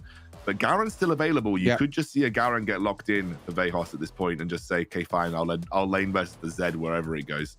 Oh, interesting if they go That for is interesting. Alistar. The first time we're going to see Alistar, but Methodon was known for playing a few Alistar games, you know, in the WRC Season 1. But like you mentioned, I was expecting to see a Garen pick here. I was expecting, okay, you pick the Zed, we'll just pick the Garen. That's completely fine. So I wouldn't be surprised now if Game Lord just ban it away. They're just going to ban away the Garen, make sure that Zed has a safer matchup in the mid lane, or maybe they just don't feel comfortable putting Jash on Lucian. Maybe they just want Vejos on Lucian in the mid lane, which can do well into Zed post level 5. I think after level 5, I think Ruiz can just easily jump on top of him. I have quite literally become one entire pixel. I look good. I look You look HD fine. enough. Yeah, I look great. Why do you look HD and I look like 1 pixel? Because This is you are 1 pixel. I am 1 pixel. One Oh, gosh. pixel, one love. That's a life revelation for me. Lee Sin gets banned here. We're going to see the Jax and the Fiora banned. So Fiora is a bad matchup for the Gragas. So Fiora is one of the few bad matchups that Gragas has got in the Baron lane. So it keeps the option open. So, you know, Andre could play it in the jungle, but of course could still go over to Acolyte at this point in time. We saw Ruiz pilot in the mid lane, so, you know, wouldn't put it past Vejos to potentially run that Gragas in the mid as well. We'll see what the pickup is here, though, for Team Queso. I imagine the jungler at this point, so we'll probably see Andre reveal what his jungler is. He has had a lot of his strong picks taken away. So the Olaf, the Lee Sin, the Kha'Zix are gone. Akali gets locked in here. So that's Vejos, right? That's got to be Vejos. Like, Vejos is an absolute Akali. Like, if you had to pick one champion that you would say that he's cracked on, like, Akali is his cracked champion, right? So that is his comfort pick. That is his pick that he has shown over and over again why Vejos can be the carry. You know, when last season WREC, when they maybe couldn't put everything in Andre basket, and if they didn't play the funnel comp, Vejos was always that secondary carry, and Akali was one of his main picks of why he was a secondary carry. So this makes me feel like that maybe this might be a Gragas jungle maybe for Andre, because they don't pick a jungler here. But I think they're keeping it open, right? They're keeping it open, right? We are now getting jungle and Baron lane revealed, which I'm obviously now at least very likely to be Wukong Baron lane. We're going to see via the jungle. So now, you know, Queso can make that decision. Wukong into Gragas is not an awful matchup. You know, I think it really depends on jungle pressure, and both can play it out well. So it really depends on how Queso feel about where they think their best bet is. Are there any like really strong Baron laners left up that do well into Wukong? Like Darius is okay. Actually, no, Darius is pretty bad into Wukong, actually. You could just play Garen if you want to. You could just play Garen. Garen's always good, to be honest. Pretty good. And Renekton's also pretty good as well. Renekton and Garen are both very good in this comp, I think. Like Wukong struggles into Garen and Renekton. Zed struggles into Garen and Renekton, so it was a perfectly fine pick either side. Yeah, I think there's a really, really strong pick for Team Queso. I think overall they have a really, really strong comp. So it actually is going to be Jash down in the Dura lane, excuse me, for with the Lucian. Means Vejos in the mid lane. I think Vejos in the mid lane with Akali is going to be such a big talking point this game. And interesting enough, they've gone for Fekko on the Lux this time. So they're not putting trust on the Lux. They're putting Fekko as the main carry with the Lux. And I think Lux Rakan is a great strong combo in the bot lane. The great thing is you can follow up Rakan with the Vi ulti, with the Wukong knocker up as well, with Zed as well jumping on top of that. So, you know, Game Lord overall, they have a really, really strong team fight comp that they can look to try and make picks. But on the other side, Team Queso as well, you know, with the Akali jumping in the back line, you got the Renekton, you got the Gragas as well that can do so much and kind of split the team for Game Lord. So I think it's going to be really, really close. I think it's actually hard to predict this time around with the two drafts. I think if I were to say it, I think Queso maybe have a little bit of an edge, but I think Game Lord, you know, with their team comp that they've drafted out with the Rakan, with the Wukong, and also the Vi, they could definitely single out one target and pretty much 100-0 them. Yeah, I think you kind of hit the nail on the head there. I think there's definitely strong points for either side of the draft. It is a good set of drafts of both teams going into their final game. You know, obviously you have to be a little careful of when you've got a Vi Wukong combo, like someone's basically dead in that scenario, especially with the Z on top. But you know, the way they've drafted it, Death Dance is getting huge value here, right? The way they've drafted in general is that you've got a great Death Dance game for your bruisers, so you can play like Death Dance on the on the Wukong really easily, and the fact that Gragas has got so much disruption is going to make like actually getting a proper team fight set up is pretty hard. So we're going into it. Final game of the series. Winner gets into our top 8. They go to the Challenge Series across October. Game Lord or Queso, will me or Stu win? That's the real question. that's the real fight here that everyone's obviously asking about. Does Kiernan or Stuart win the prediction game? There you go. Cast your votes in Twitch chat now. Does Kiernan win it?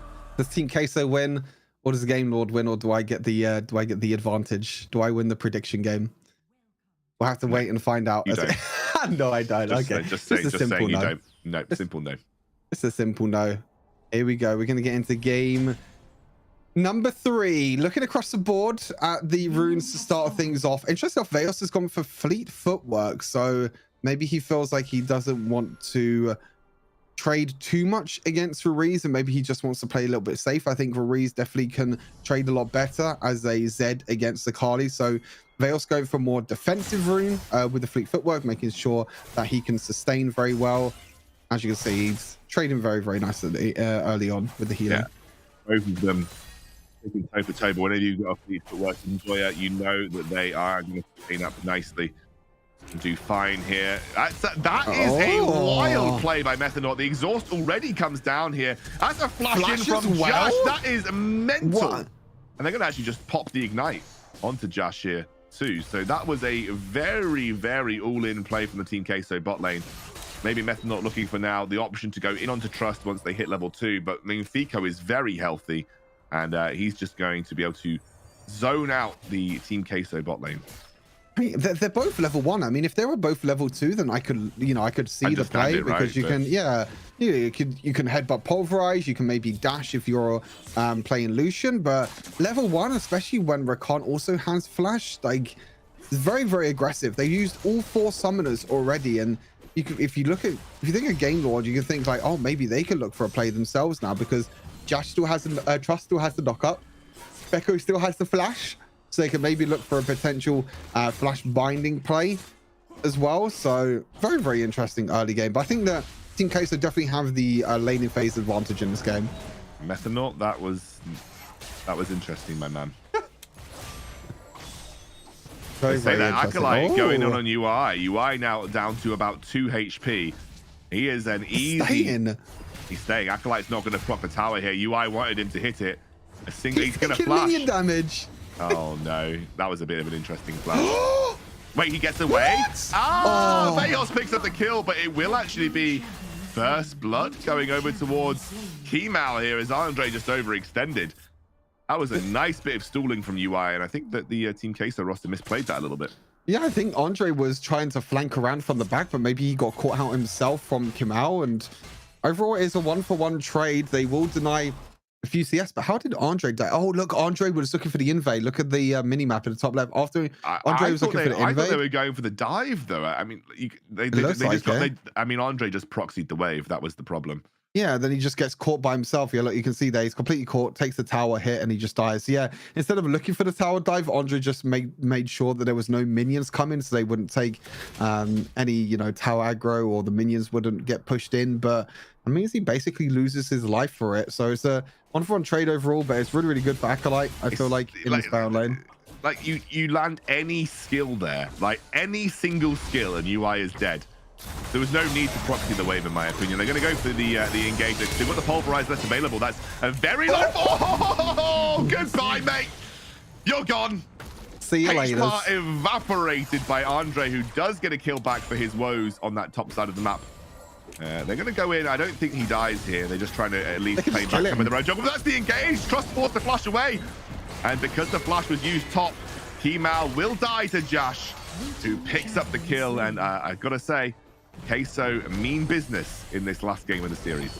Yeah, they definitely do mean business. Andre, you know, like you said, a little bit of a misplay in top side, but he makes up for it in the bot lane. Great explosive cast to kill Trust and then engage afterwards. I mean, this is the thing about Gragas. It doesn't matter. He can just have one item. He doesn't even have one item. He can just have two tier 2 components and he will still do so much damage, which as you can saw what he did to Kamau, and that is 2 clean kills for Team Queso in this bot side, which will net them a 1,000 gold difference at the moment. You can see items completed across the board. Jash, actually interesting enough, going from the Manamune build as well this game, with the Black Cleaver and Blade of Rune King probably going to be picked up. You normally see this as like a solo lane build because you're most of the time against bruisers, and this build is really good against bruisers, and it also gives you a lot more base stats than the crit Lucian build. But it's really interesting enough he uses it in the dual lane. It's a great engage in mids. Really good engage. I mean, I don't know what Methanort was doing there. Again, gets caught out, and it's a double kill for Game Lord. Methanort just, he pulverized combos the minion wave. Like, why?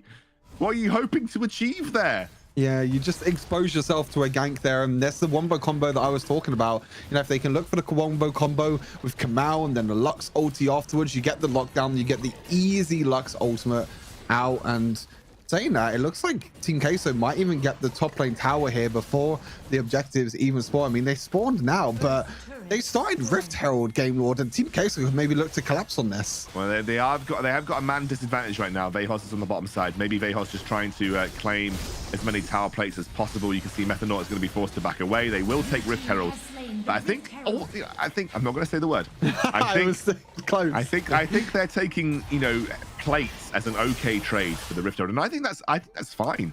They're now heading towards the side of the map where the strength lies for Team Queso. They're going to start at the Dragon because they feel like they have to. Methanort is immediately popped on. He has got the ultimate available. He has got a massive stone plate in chat. The damage is kind of done, and here comes Vejos into the back. Fico gets taken out. This is disaster for Game Lord as Trust is taken down too. That was a very bold move to go for the Dragon in that situation if you were a Game Lord. Yeah, they tried to take advantage, I think, of Team Queso not being able to go back to base and not spend the gold that they got from that first tower of the game. So I felt like that was Game Lord's opportunity. They're like, okay, they're not going to spend the gold, so let's try and take this fight. But, you know, Methanort tanking so much damage with the enchant, with the ultimate in that fight as well. The light binding was good from Feko, but like you said, Vejos got the flank. He was able to go into the back line, and Methanort, he's in a little bit of trouble. He's trying to stop Rift Heralds. Going to flush away here. The Rift Herald's not going to get the tower kill. You need to have lower than 2,000. Oh, he just walked straight into it. You feel bad for him. You do feel bad for him. Snipe from downtown, and Methanort, he did well to protect the Rift Herald and try and stop the charge. But I think that's the interesting thing at the moment about Rift Herald is that Rift Herald now is not really used to actually take towers. It's more to just get free tower platings. You know, you get a lot of gold. If you take a look back at that replay again, you can see UI actually got really good engage in the back line as well with the knockouts. But Vejos on this Akali was huge, and another double kill for Andre as well. Killing spree at the moment for Andre. I'm curious at what build he is going here as well. He picked up the Luden's Echo as the first item, as another explosive cast as well. They're going to try and take another tower here, and they're just going to kill Trust. He's just gone. He's just gone. They're going to try and go for the engage onto Ruiz, who gets taken down low. The execute's there for Vejos as he just backs out. Methanort will absorb the damage. Almost dies. That's the used stone plate. It will absorb the damage for the most part.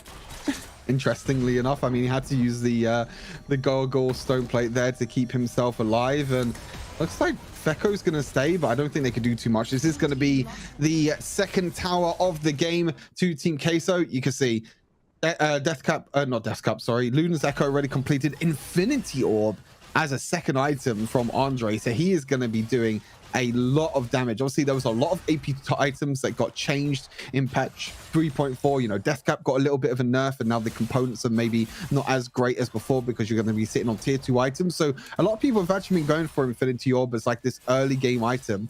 Infinity Orb doesn't give you the health anymore, but now gives you a crazy increase in the AP. I think it got like a 20 AP increase, but now you lose all the health. So it's a really huge, big burst damage build coming out from Andre. And if he wasn't doing damage before, which I'm sure he was, he's definitely going to be doing a lot of damage now.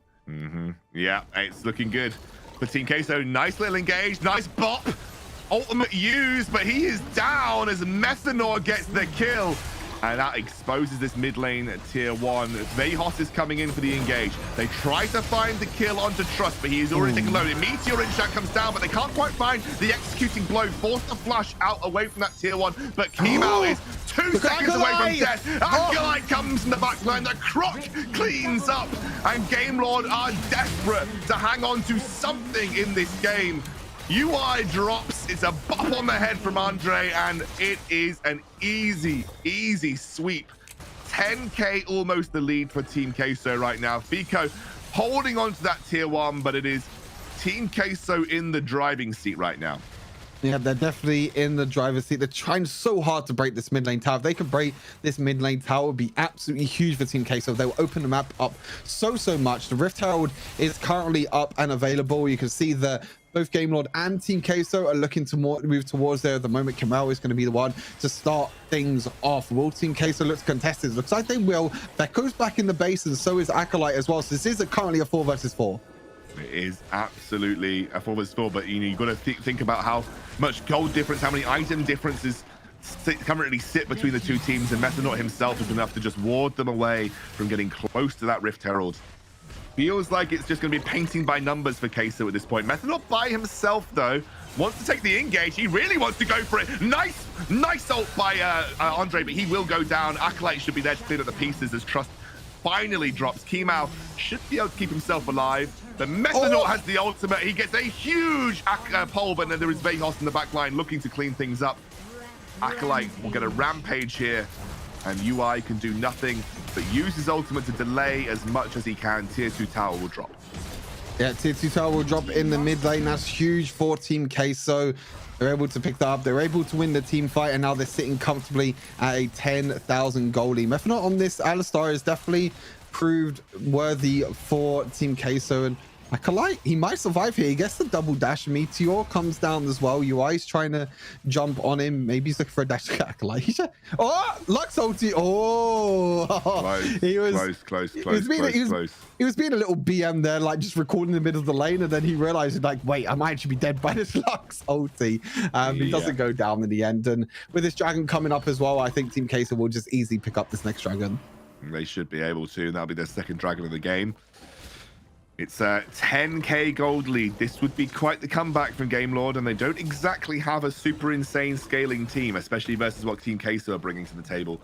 So Game Lord need to maybe find some picks, maybe get a Baron fight that goes their way, but I think realistically right now it is going to be tough for them. They're in an awkward spot around that river area. It is Vejos taking a lot of damage, but Methanor has bought a lot of time. They go straight onto Acolyte. He's not the target they want to take down, and oh my god, look at how low they are. They are getting swept under the rug by Team Queso.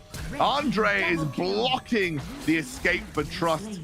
He will flash body slam. Fico's not going to do anything here. Andre's playing with his food. He knows that he can get the kill with stasis. They may even be able to walk straight down mid. It might be a little bit too early in the game, if I'm honest with you, but they should be able to pick up they should be able to pick up the inhibitor tower at the very least. It's literally 5 seconds until Kemal is back up on the game. So I'm not sure they can end, but it's definitely an inhibitor tower for the time being. Yeah, they didn't have the wave pushing mid lane either. Maybe if they had the wave pushing mid lane, maybe they could have looked to try and end with the second charge of Rift Herald. But they're playing it safe though. As we look back at the fight, look at Andre at the bottom of your screen. Look at this explosive cast. Boom, just completely splits up the whole team. UI is completely stuck, and then he's just 1 versus 2 in the back line. Dodges away from the knockup from Trust as well. This E flash as well from Andre. Great play. And he just tower dives because he knows he has stasis. So he's going to tower dive, keep walking up and auto attacking, doing everything that he can, uses the stasis and survives. Really, really well played by Andre. But look at this here. Game Lord, they're looking for a pick. Oh, they'll get one.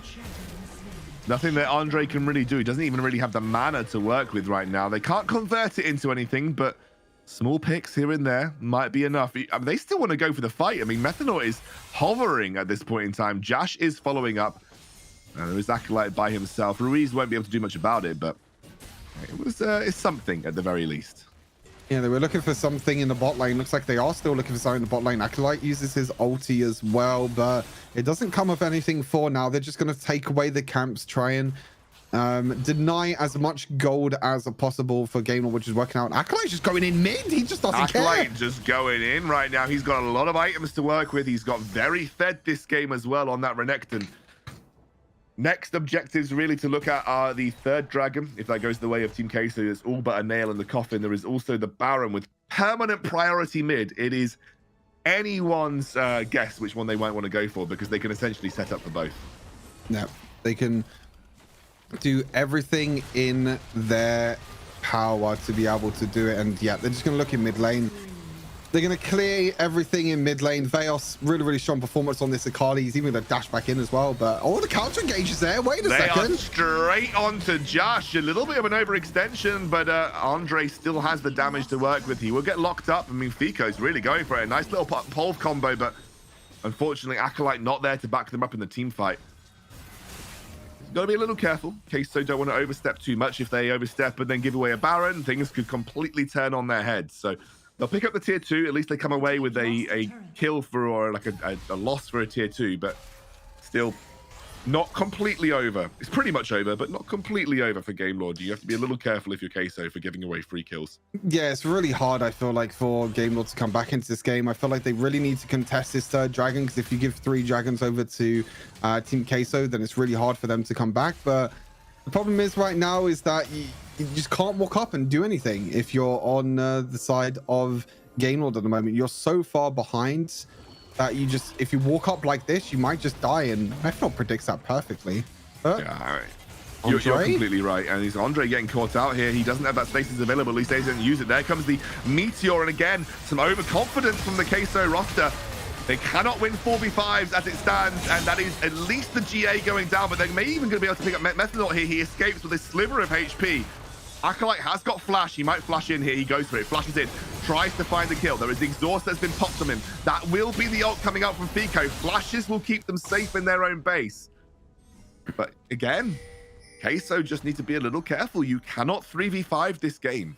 You do need to respect the roster on Game Lord. Yeah, Andre was just completely caught out by himself, and then also Veos afterwards. You know, you have to be careful. I mean, this game is definitely not one and done at the moment for Team Queso. Yes, they are looking in a very convincing position. They are over 10,000 gold ahead at the moment, and this is the big one, really. This next dragon that comes up in 20 seconds time. If Game Lord can maybe try and steal this away, or look for something, or look for a way to get it, then they definitely still have a chance. You know, if they don't give over their 3 dragon power spike, then that's all they got. There's a chance for them to come back into this, but for now, Lucian and Gragas going to be maybe starting up the dragon here. But look, you can see Game Lord, they're going to try and walk up. They have to walk up. They have to contest this dragon. I mean, if they lose this third dragon, it's pretty much done-zoed.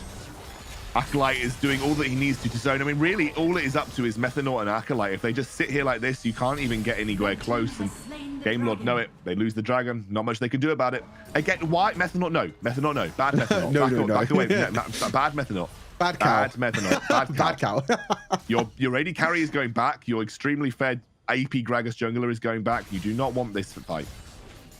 Yeah, I think it's definitely not clean for Team Queso. Obviously, the first game we kind of just completely ignore about, because of obviously the AFK issues and the disconnect issues that Team Queso had. But I feel like in game number 2 and game number 3, they've definitely proven why they should be considered the better team in this series. But I do feel like they still sometimes play with overconfidence, just like this as well. But honestly, that might be enough to kill Trust. Wow, he survives! I don't know how Trust gets away with it. Really nice ultimate from Fico. You're doing everything you can on Game Lord for the time being. They just need to find those picks. A pick stops a Baron. A pick stops the pressure on the side lane towers for just a little bit. I don't even know if they extend it, that this goes their way, but extending it is not losing, so that's a good thing for Game Lord right now. Extending is definitely not losing, but I feel like they're just delaying the inevitable really at the moment, as looking for an engaging. Trust actually dashes in, but not too sure if this is what you want. Look at the bot lane as well. You know, I think the Acolyte is putting so much pressure to the bot lane, but I think the entire time this is happening, Team Queso are not going towards this Baron. Saying that, it looks like they are going to go towards the Baron now, but Acolyte in his bot lane, he's just going to kill UI. He's just dead. Oh, Acolyte dives away. Ignite doesn't kill him. Acolyte now gets locked up. taken down with the ultimate, almost kills Ruiz whilst that's happening. They've got to try and take this Baron. That's a super low Methanol, but it will get secured. At least it's Baron for Acolyte, but it still doesn't feel super clean right now for Team Queso. They are struggling to break those final barriers. It might be that the Baron is enough for them to do so. You can see that single target lockdown is still very strong from Game Lord. Yeah, I feel like definitely the Baron is definitely going to help them push down these waves, because I feel like they were struggling to try and break down the lost 2 inhibitor towers, but now they can look to try and play maybe this 1-3-1. They could put Akali in the bot side. They could maybe put Renekton in the top side. Methanol, it's still a 4 versus 5. I'm not too sure if you want to take this fight, but I mean, fair play to Team Queso. I mean, they're playing with confidence. Yes, their confidence maybe didn't work out for them all the time, but they're playing with a lot of confidence. They don't really care if they're in a 4 versus 5 situation. Look, they're still stepping up. They're still playing with a lot of confidence, and they might even get punished for it. Oh, it's so difficult. Queso need to be careful. Again, Andre picked off by that single target lockdown. We talked about it being so impactful. And I think without Andre, I think it might be tough. They're going to go in, try and take out Vejos. It won't work. I mean, Ruiz has to use his stasis as well. A little bit of an zealous piece of defense right there.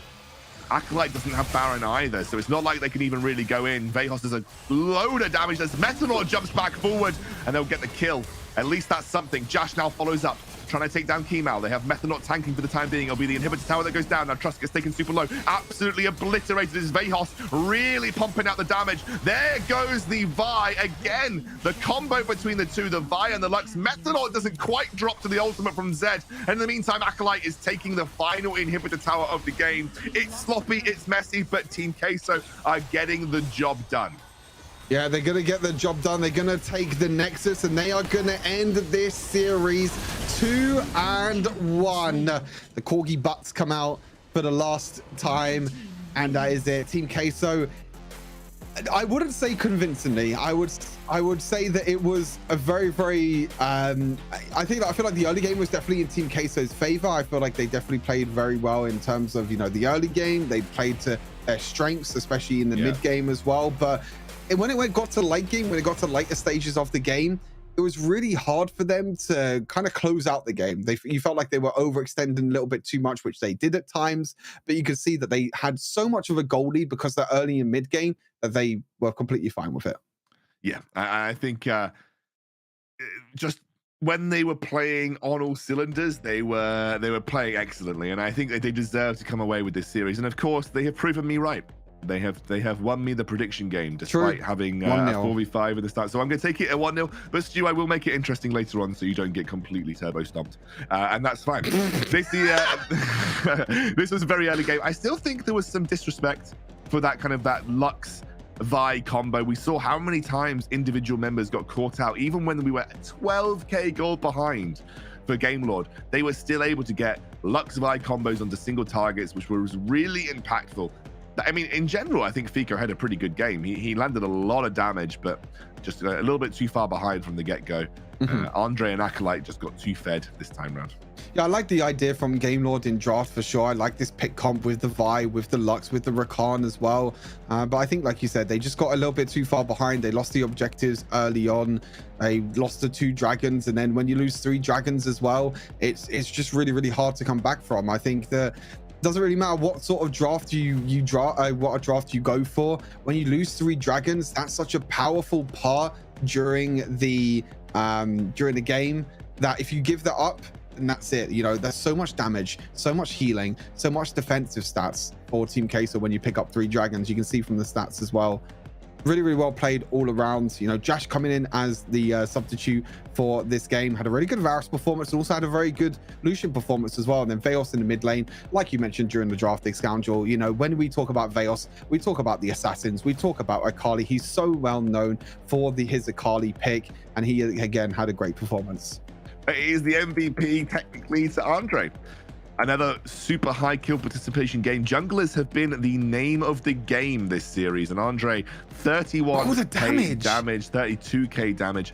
Very strong stuff from Andre. And I think, played a blinder. Some of those casks were absolutely insane, especially casks that set up kills in those mid lane and bot lane engages under the tower. definitely strong stuff from Andre and deserves to kind of walk away with the MVP of this series. It's such an old storyline with Queso, but the problem is it rings true every time. That's the annoying thing. You want to find something else to say. You want to find something else to talk about, but it is just kind of the Andre show sometimes. And I think this time round showcased again how flexible he is as a jungler, and when it kind of counts, he performs, and that's the most important thing. I think that's the crazy thing, is that sometimes it really never gets old to say that Andre is the best player for Team Queso, and Andre is always the MVP for Team Queso. You know, it's so great to watch Andre and watch how well he is played on Team Queso and how they work around him sometimes. You know, they play the funnel comps, but they showed as well, you know, especially in this game, that they could put carries in other hands. You know, Veos can still be the carry. You can also go Renekton in the Baron lane as well. It's really, really well played from Team Queso, and they will be our second team moving on to the Challenge League next month. They will. Now, I'm going to say thank you to our sponsors, of course, Snapdragon Qualcomm. They have an absolutely amazing processor, lots of high-end gaming phones. You know, I think it speaks for itself. They are in some of the top-end phones across the board for gaming. Of course, Monster as well. As Stuart mentioned, if his review of the original was not good enough for you, then my review is awesome times 2. Go and check out some of the Monster flavors and get your hands on some of those energy drinks. And then obviously DHL. Deliver your stuff in green. I don't know where I'm going. Green. We love green. We love green. DHL loves green. Everyone loves green. And of course, also check out Discord. Discord.gg/Snapdragon Pro Series. Production's laughing at me. I'm laughing at me. Stu's laughing at me. Everyone's laughing at me. And that usually means it's time for a quick break. So we are going to head to a short break. We've got 2 more series of the night coming your way. We'll see you very soon for Rix versus NASR. The Snapdragon Pro Series is brought to you by Snapdragon Elite Gaming, Monster Energy, and DHL.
I'm on the mission, snap any minute, casually when it stop tripping on me, stop dissing on me. Yeah, I got a dream, can't take it from me. My fire's burning, now I'm always learning. Tell me where to go, man, I'm on a journey. Yeah, I can't explain it, I get excited. Keep a 300, King Leonidas.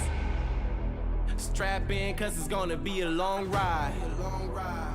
Working on me every single day and night. There comes a time when your worlds will collide. If it's holding you back, push it right to the side. Ain't got no time for no fear. I work too hard to get here. Ain't got no time for no fear. I work too hard to get here. I don't got got the time, put me in, coach. I've been going hard, time to let it show. Everything raw, give it to me now. Let me have the spot, man, it's going down. Gotta get it here, I don't wanna wait. Take what I want, then I go train. Gotta get a win, I won't lose the game. This is my year, I ain't gonna break. Strap in, cause it's gonna be a long ride. Working on me every single day and night. There comes a time when your worlds will collide. If it's holding you back, push it right to the side. On another level, I will never settle. Mind over matter, get the gold medal. On another level, I will never settle. Mind over matter, get the gold medal. Ain't got no time for no fear. I work too hard to get here. Ain't got no time for no fear. I work too hard to get here. On another level, I will never settle. Mind over matter, get the gold medal. On another level, I will never settle. Mind over matter, get the gold medal. On another level, I will never settle. Mind over matter, get the gold medal. On another level, I will never settle. Mind over matter, get the gold medal.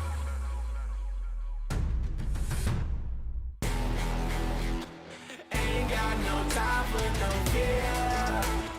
I work too hard to get here. Ain't got no time for no fear. I work too hard to get here.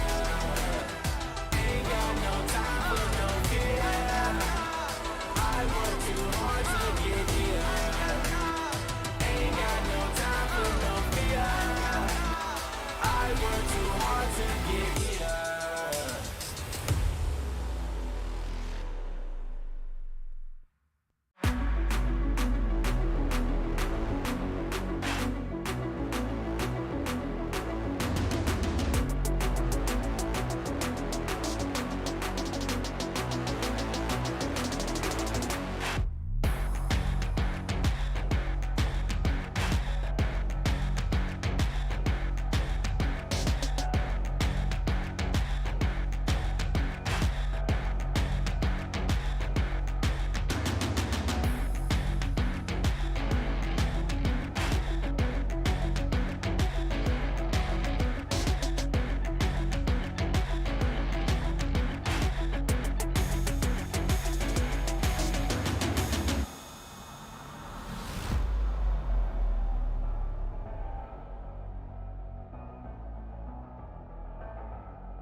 Straight up like, wait, who us now? What you gon' do when we pull up on you like, ooh, touchdown. You already know what it is when I come through you. Ooh, shut down. Say, ooh, shut down. Say, ooh, what now? Tell me who you see when you look straight up like, wait, who us now? What you gon' do when we pull up? Welcome back, everyone, to the Snapdragon Pro Series. We're halfway through the day. We've got 2 more best of series coming your way. I'm Scoundrel, joined by Stuart. And yeah, we're pretty keen to get into this next one, Rix versus NASR. Probably the first time that we're expecting to see a relatively one-sided series today, Stu. Yeah, I think they're coming into this. I think coming into really the whole of the open finals, I think Rix are definitely one of the strongest teams coming into it. NASA, by their own right, are definitely not a weak team at all. They're coming through from the Turkish region. They were considered the second best Turkish team, just underneath Parla. But I think in terms of, you know, players, in terms of micro and macro, and the current performances from these two teams, that I think Rix will definitely be the ones coming out on top in this series. Yeah, I think Rix pretty much established themselves as the, you know, 100% number one team in the EMEA region right now. They pretty much swiftly dealt with the majority of, I would say they sort of swiftly dealt with the majority of the other sort of top level competition teams. And they've kind of really pushed a gap between them and everyone else in the region. Let's take a look at their roster. You can't really pick out one person that I think really stands out. Obviously, people always talk about Random being super strong. But Snitch has been an excellent performer. Doom is always on point. Clue's an absolutely excellent support. And I think Seven has grown a lot as a jungler and has swiftly become up there in terms of talking about one of the best junglers in the region. It's so difficult to pick out a single member of Rix that stands out. I just think they're a strong all-round team.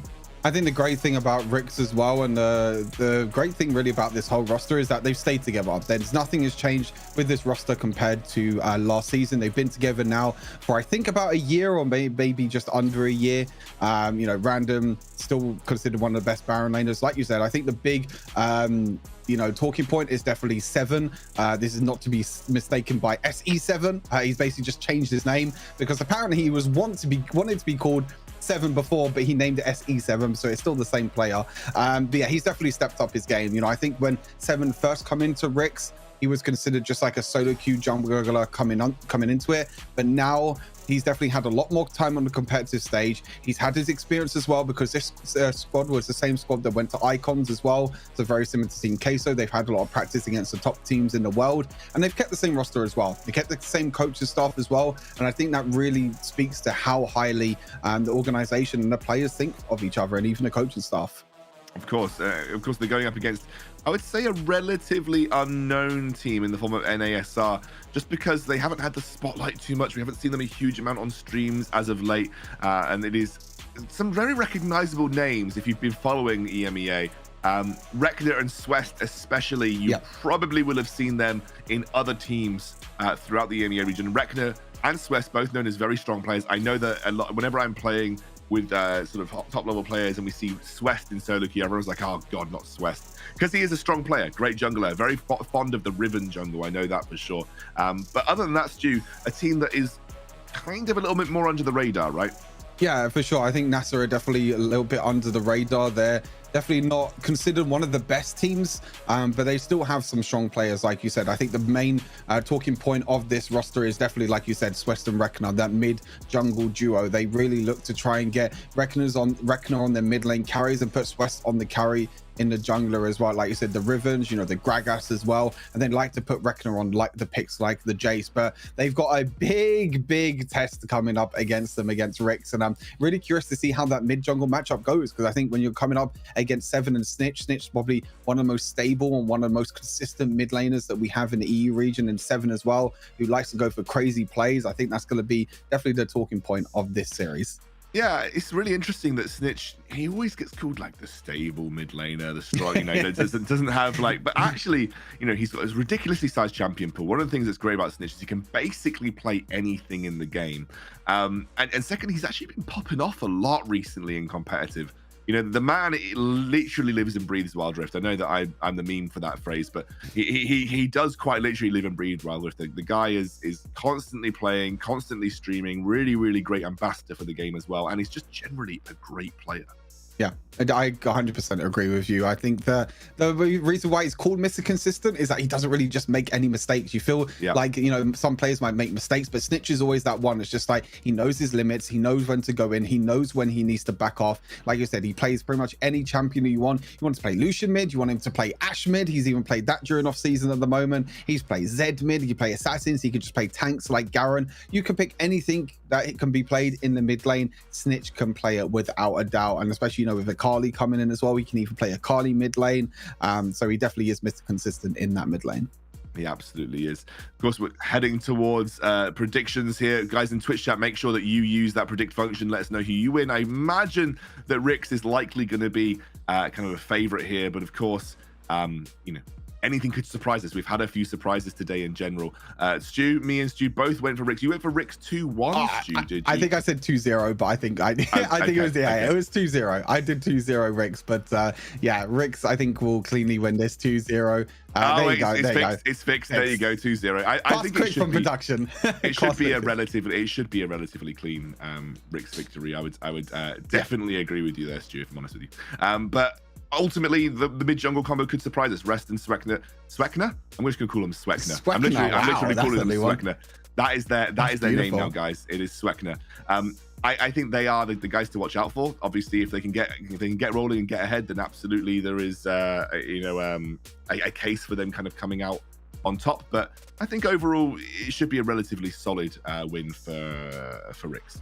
Yeah, I think that we're going to be getting into drafts very, very shortly between Rix and NASA. Both these teams did qualify through split number 1 of the Open Cups. So it's going to be Rix on the blue side and NASA on the red side. I think another cool thing about Rix as well is like sometimes they like to go a little bit crazy with drafts. Sometimes they like to go for these crazy off-meta picks that we don't really see too much from the other teams. Sometimes it bites back to haunt them. Sometimes it works out well. One of them was Ashe mid that they've been playing during off-season at the moment. You know, Snitch is well known for his you know, pocket picks and all of his different picks that he can play, but there's also some crazy picks that they can play across the board that they can come out with. Yeah, absolutely. I think there's a lot of crazy picks that these guys can bring to the table.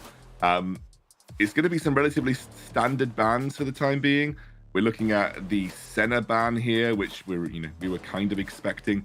What else have we got that's on the table that we need to think about banning? We need to think about banning Gragas. We need to think about banning Karma, which is pretty standard ban in general. Akali does get banned by Rix here. That's something that's probably focused towards, I would imagine, Rekna and Katana, just because obviously Kali can pop off in the current meta. Yeah, if you're NSR, I would probably just, you know, standard bans here. Gragas and Karma, pretty solid red side bans. Yeah, unless they maybe leave one open and try and maybe get 2 away, but no, Gragas is going to be banned away as well. So you're expecting a 3rd ban here from NASA. Standard red side bans. The blue side bans are always the interesting one for me. It's always makes me kind of read the team a little. You know, what are you trying to ban away? Who do you feel like are the main carries on the side of NASA? You know, like you said, they don't want Rekna, they don't want Katana on the Akali. They want to take away the Lux as well, which is a very, very well-known pick for cool effects. Solution is going to be the other one as well. I think Rekna does play that quite a bit in the mid lane. They can also play in the dual lane as well. So 3rd and final ban. If this is not Karma, then it's probably going to be a Karma first pick. If not, then Rix have a lot of strong options. You've got Renekton, you got Jace. You also have Varus open, which we saw at the start of the day get prioritized by Formulation Gaming, and Doom is well known for his Varus. He's actually going to be a Jack, so they're just going to leave Karma open, and they're just going to Rix have to pick this up. I mean, this is, without a shadow of a doubt, it has to be a Lux first, Karma first pick. But now this makes me feel like NASA have a way to maybe counter this Karma. Yeah, I mean, they must have a plan. Or they're just saying Varus, Karma, like trade. You know, Karma does get locked in here for Rix, but maybe they say we kind of are happy just taking Varus, give that over to Cool FX. It's been a really consistent pick in competitive. I think it's been 100% presence in every single game thus far. So, you know, it wouldn't be surprising to see NASA go for it, because if they don't, I'm almost certain that Rix take Varus as well. Yeah, looks like it's going to be Zed mid lane for now for Rekna. Going to be playing that assassin. I'll be interested, because I think most of the time when Rix play Karma, most of the time it's played in the mid lane by Snitch. It has been played by Doom a few times. They don't really like to put it on support, but I'm interested to see if they maybe adapt things up. Will they maybe pick Garen for Snitch, because they are well known for picking Snitch on Garen? And there's the Riven that we were talking about, you know, in Swift's hands. Yeah, jungle Riven. He loves that jungle Riven. It's something that's super key to him. If I were Rick, Garen, Varus sounds like a really solid rotation here. Garen's good into Riven. Garen's good into Zed. Varus is obviously super strong for Doom. We know that he likes to play it. That would be where I would be going. There it is. There's the Garen pick already. I'm not too sure now if they want to put. I mean, they could put Clue on risky, right, Karma support. Yeah, I mean, they could put Clue on Clue on Karma. Sorry, as a support. I feel like dual lane Karma is maybe a bit better than support Karma, but who knows? This is Rix. I think this is a crazy thing. It's going to be Nautilus instead, so there's a lot of lockdown, and it is probably going to be Karma down in that dual lane with the Nautilus. So already they have a really stable bot lane. They have the mid lane counter pick already for Rix, and now they're just going to be looking for their jungler and top laner. But what will NASA look to prioritize here? Maybe they look to pick up a support for themselves, because if they don't, it could be banned out. It's going to be Morgana, so it might be Morgana for cool effects, probably down in the dual lane, I would expect, because I think it's definitely going to be a Riven jungle, like we've already mentioned. Yeah, and I think the only drawback for Varus is that you're going into two pretty solid assassin-y type champions. Like, yeah, Riven's more of a bruiser, but she can be super aggressive on the back line. So with a low mobility, no escape type AD carry like Varus, no matter the range that you have, you're always at risk of being like flashed on by the Riven or flash ulted by the Zed. So I kind of understand why wasn't prioritized that highly. It's going to be a Kha'Zix ban, a set ban, interestingly, coming out from Rick. Maybe we see a Lee Sin denial here from Seven as well, because it's going to take away some of his strong junglers. That would be the play that I'd be going for if I was NASA. Yeah, I think that Ricks are just banning out supports. You just ban out the set. The support set could still be a thing. Maybe they like to ban out, maybe the Rakan as well could be another one. Graze is another one. Graze is an interesting one because I have seen Seven play it a few times. It is a very, very interesting pick. We don't really see too much, but Seven does like to play in the jungle. So very, very nice from NASA, realizing that Seven has played a lot of Graze, so banning that away. This other ban is probably going to be Rakan, if I was to predict, just taking away two supports away from Babane, meaning that he won't be playing that, and that is going to be the Rakan ban. So now, do you maybe pick the Baron laner here? You can also pick the support. I think maybe support is maybe your best option here for NASA, or leave that last pick, leave that flex pick, because Riven could go in the Baron lane, even though we think it's going to be on Swest, and probably Rex do also think the same if they have done their homework, and we'll see what NASA picks up next. 5, 4, 3, 2. Oh, Galio. Galio's I like it. Galio. It's kind of like a strong team fight style of comp. I don't mind it in that sense. So Galio is pretty good because it helps kind of complement this all-in style of gameplay from like the Riven and the Zed. Now we'll see what Doom choose to go for. Like a strong long-range kind of pick here would be pretty nice. That's an interesting pick. That is a Vayne straight off the bat. That is kind of wild, if I'm honest with you. What do you make of that? Where the hell are these champions going? Rex have done it again. They do this every single time to me. I don't know where these champions are going. It's Vayne, Karma bot lane, Nautilus. It could be Nautilus jungle. I mean, Nautilus jungle has been a thing for a little bit. Oh, okay, maybe not. Scrap that. Okay, so it's Nautilus top, I think. I think it's Nautilus top for random. Garen mid, Vayne, Karma bot, Lee Sin jungle. That's my lock-in. There you go. That's your lock-in? Okay. I'll take you up on that. I mean, it could also be Vayne mid, but I don't think you put Vayne mid into a Zed. I'll be totally honest with you. I think the Garen is definitely going to go mid because you want that counter matchup against the Zeds. And then Vayne has to go, unless it's Vayne Baron lane. It could be Vayne Baron lane. I mean, it's wild. I mean, but I think yeah, okay, so Nautilus Baron lane maybe, Garen mid, and then Karma Vayne bot. Yeah, that's what I was thinking, yeah. Or Karma mid, Vayne Nautilus bot, and then like Garen top. I think then I think you just want the counter. I think Garen definitely has to be 2 Karmas. Let's go. Wait, so it's Vayne. Wait, it says Garen top Garen top Karma mid. They go Vayne Nautilus bot lane. Yeah. That's really, really interesting. And then Garen's going to be top lane. So instead, I look on the other side. Is it actually? It is. So it is random top then. on Vayne. But then look at the other side. It's also, okay, we're getting so many switch ups now. I think we'll just wait until we get into Let's just wait until we get into game, guys. Listen, we'll figure it out when we're there. There's no way we can have It's been a long day already. It's been a long day already.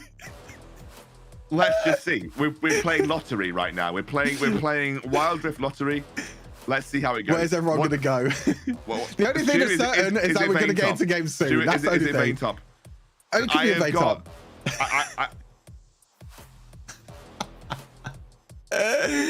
We're losing our marbles. I'm losing my pixels and my marbles. I've lost my pixels. I've lost my marbles. I've lost my draft. We lost everything. Can we get into game? That would be great. DHL, can you deliver me some more pixels? That'd be really good. I need some Monster energy to boost up my energy right now because I'm losing my mind. Everything's losing. I need some power. We need some brain power. Oh, it is going to be Vayne top. There we go. That is interesting. Okay, so it will be Doom playing the Karma bot lane. It will be Clue on the Nautilus. And it will be actually Katana playing Riven top. Swest will be Jungle Jace. What? Rekna is playing obviously the Z mid, and we've got Cool FX and Babane playing the Morgana Galio bot. My brain hurts. Yeah, I mean, this whole thing is wild. My brain hurts. It's wild like Wild Rift. Haha. Yeah, I'm really interested. Really interested by this. Not an obvious pun. Not an obvious pun. It's fine. It's a simple pun for a simple person Katana's like me. Playing mid lane Riven. And So of course, it's going to be Z. Yeah, that is smart. Z into Vayne. It's not an easy matchup for random.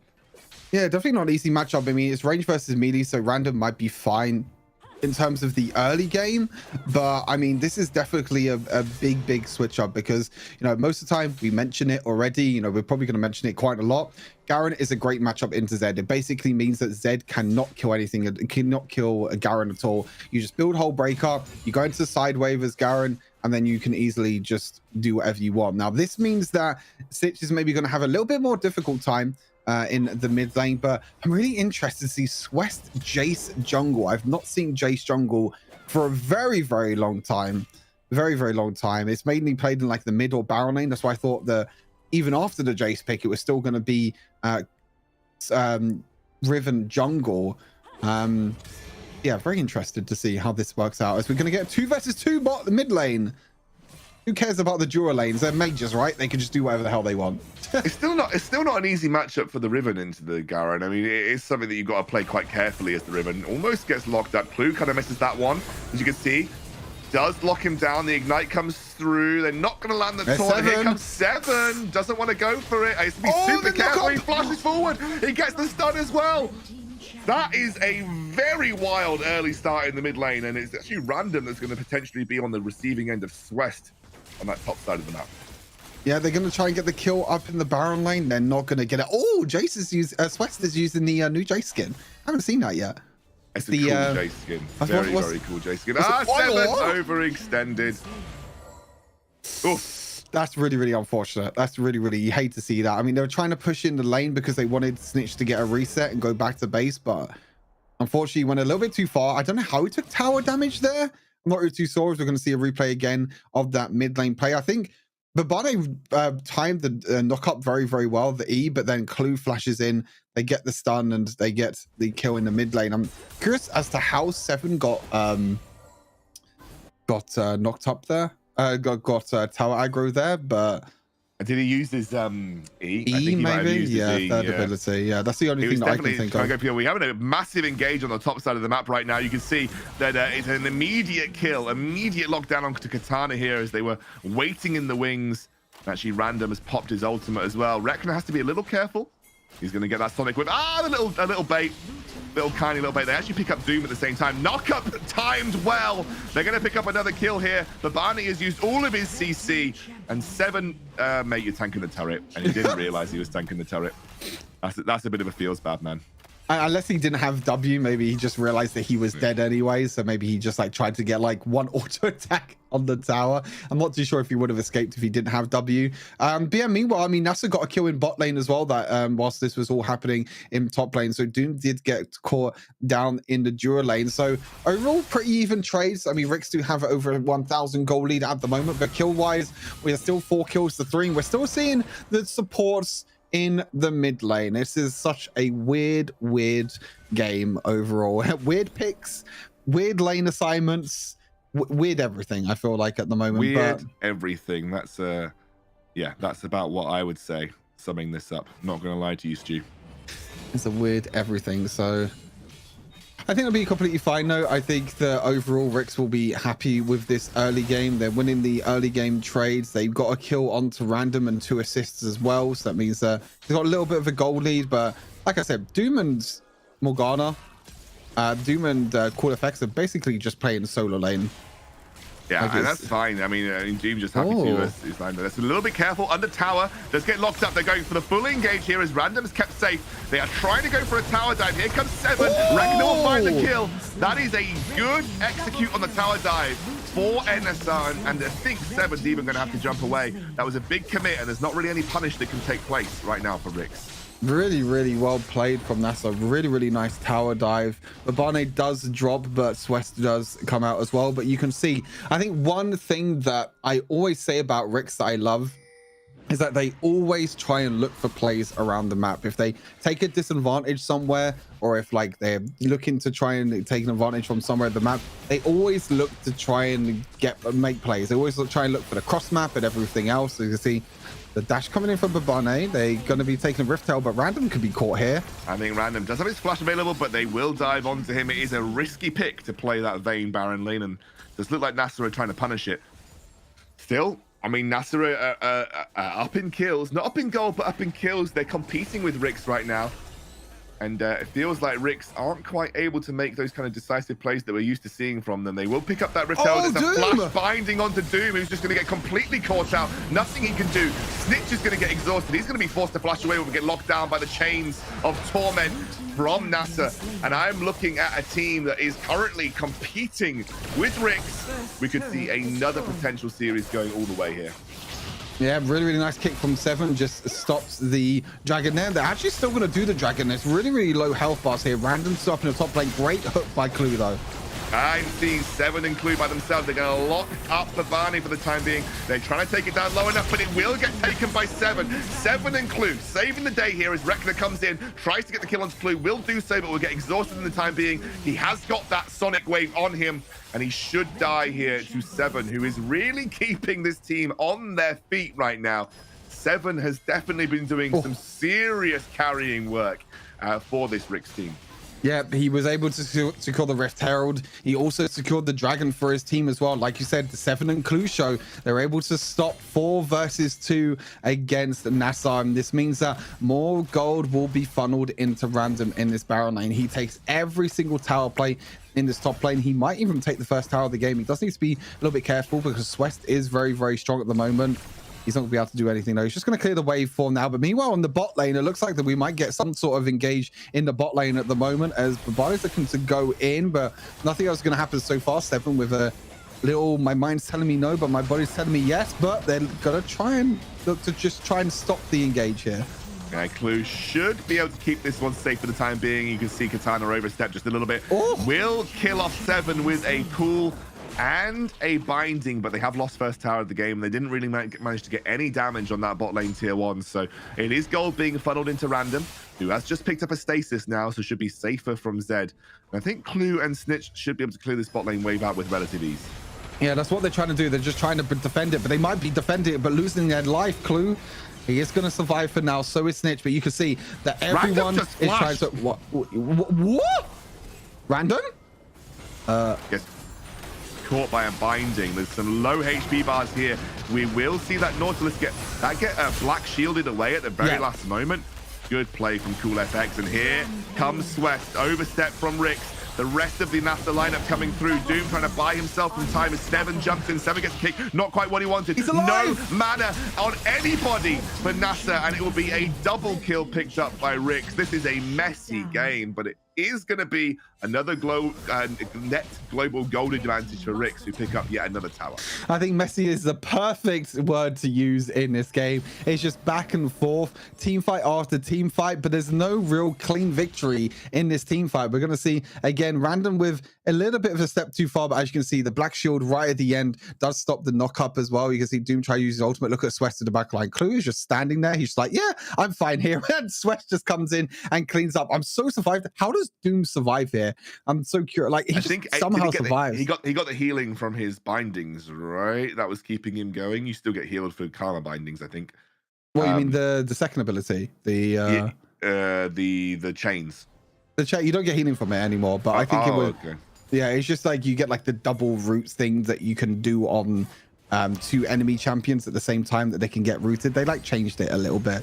They must have just not had any damage left in the tank. They must have dealt most of their damage and didn't really have anything left in the tank. Yeah, I think they just like used the combos on Doom, but then they just wasn't enough damage there. But I mean, Rift Herald going in the favor of Rix, and NASA are going to look to try and take advantages elsewhere. But I think Rift Herald for a red buff, they'll take that for Rix, and Seven is also going to look to try and invade as well. But you can see jungle diff at the moment is 1,000 gold.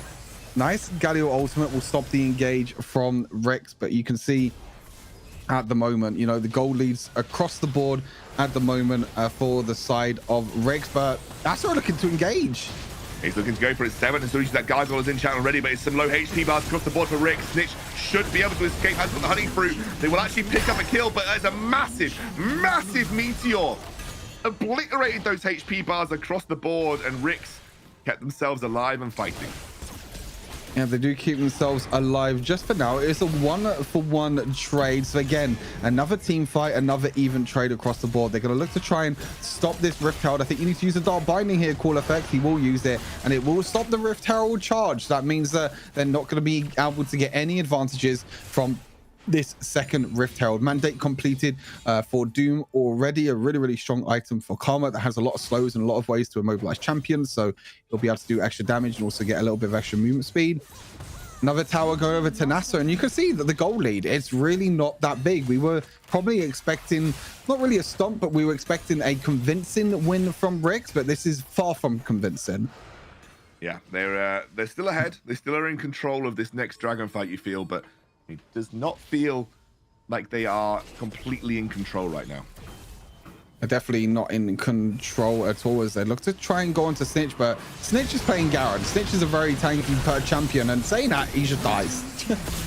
Okay, he's just dead for the time being. We have the engage coming through. That is going to be onto Clue, who gets taken out as well. It's a good team fight from NASA, and Rix are going to lose this second dragon of the game. Well, I say that, Seven's still going. He'll get knocked away. They're trying to keep this fight going for the time being. Taunt. Random's already a great taunt, and I think Seven and Doom are just going to have to back off. Yeah, they're going to have to back off. They're maybe going to look to try and get a steal, because if they can get a steal here, that'd be great. That'd be 2 dragons to them. But if they want to play it safe, yep, they'll just back for now. They'll trade it. They'll take the 1-for-1 dragons, and they'll try and play for that third dragon. But overall, really well played from NASA. A little bit of an overstep, really, from Snitch, which is a very rare occasion. He does get himself caught, and then that was NASA's call. NASA, as soon as they got the kill onto Snitch, they're like, we can win this team fight. So what they do is they engage, they flash him, they try and go for the plays because they know that Rix was at a disadvantage. And that's really what you got to do. Like, if you give Rix any little edge, or you give Rix any little advantage at all, then they'll take it, and they'll take everything away from you. But NASA are doing really well at competing with Rix. They're actually taking the game to Rix in the moment and being the ones that have been proactive. Yeah, absolutely. And I think they are now ahead in gold for the first time this game. They've got another objective spawning relatively soon in the form of the Baron. I still think the team fights are going incredibly well for NASA. I don't really know how Rix approached this at this point. Really need to wait for Random to get kind of fed it, I think, you know, but ultimately he's the win condition now. Feels like Random, it's like a protect the Random, block for Random, CC for Random, everything for Random, and he's kind of the way that we have to expect Rix to kind of play these team fights out. But he's just getting obliterated at the start of every single team fight. There is so much for him to have to watch out for. Galio, Riven, Jace, and Zed. You can't avoid them all. So it's a very difficult game to play Vayne in. You know, I'd be interested to get Mozilla, who's the coach's thoughts on the Vayne draft. Whether they just thought that, you know, they always have a good lane matchup and that would be kind of what the way they play it, or maybe they felt that, you know, it's one of the best AD carries into sort of heavy assassin comps. I'm not sure, but it's very difficult for Random to navigate these fights right now.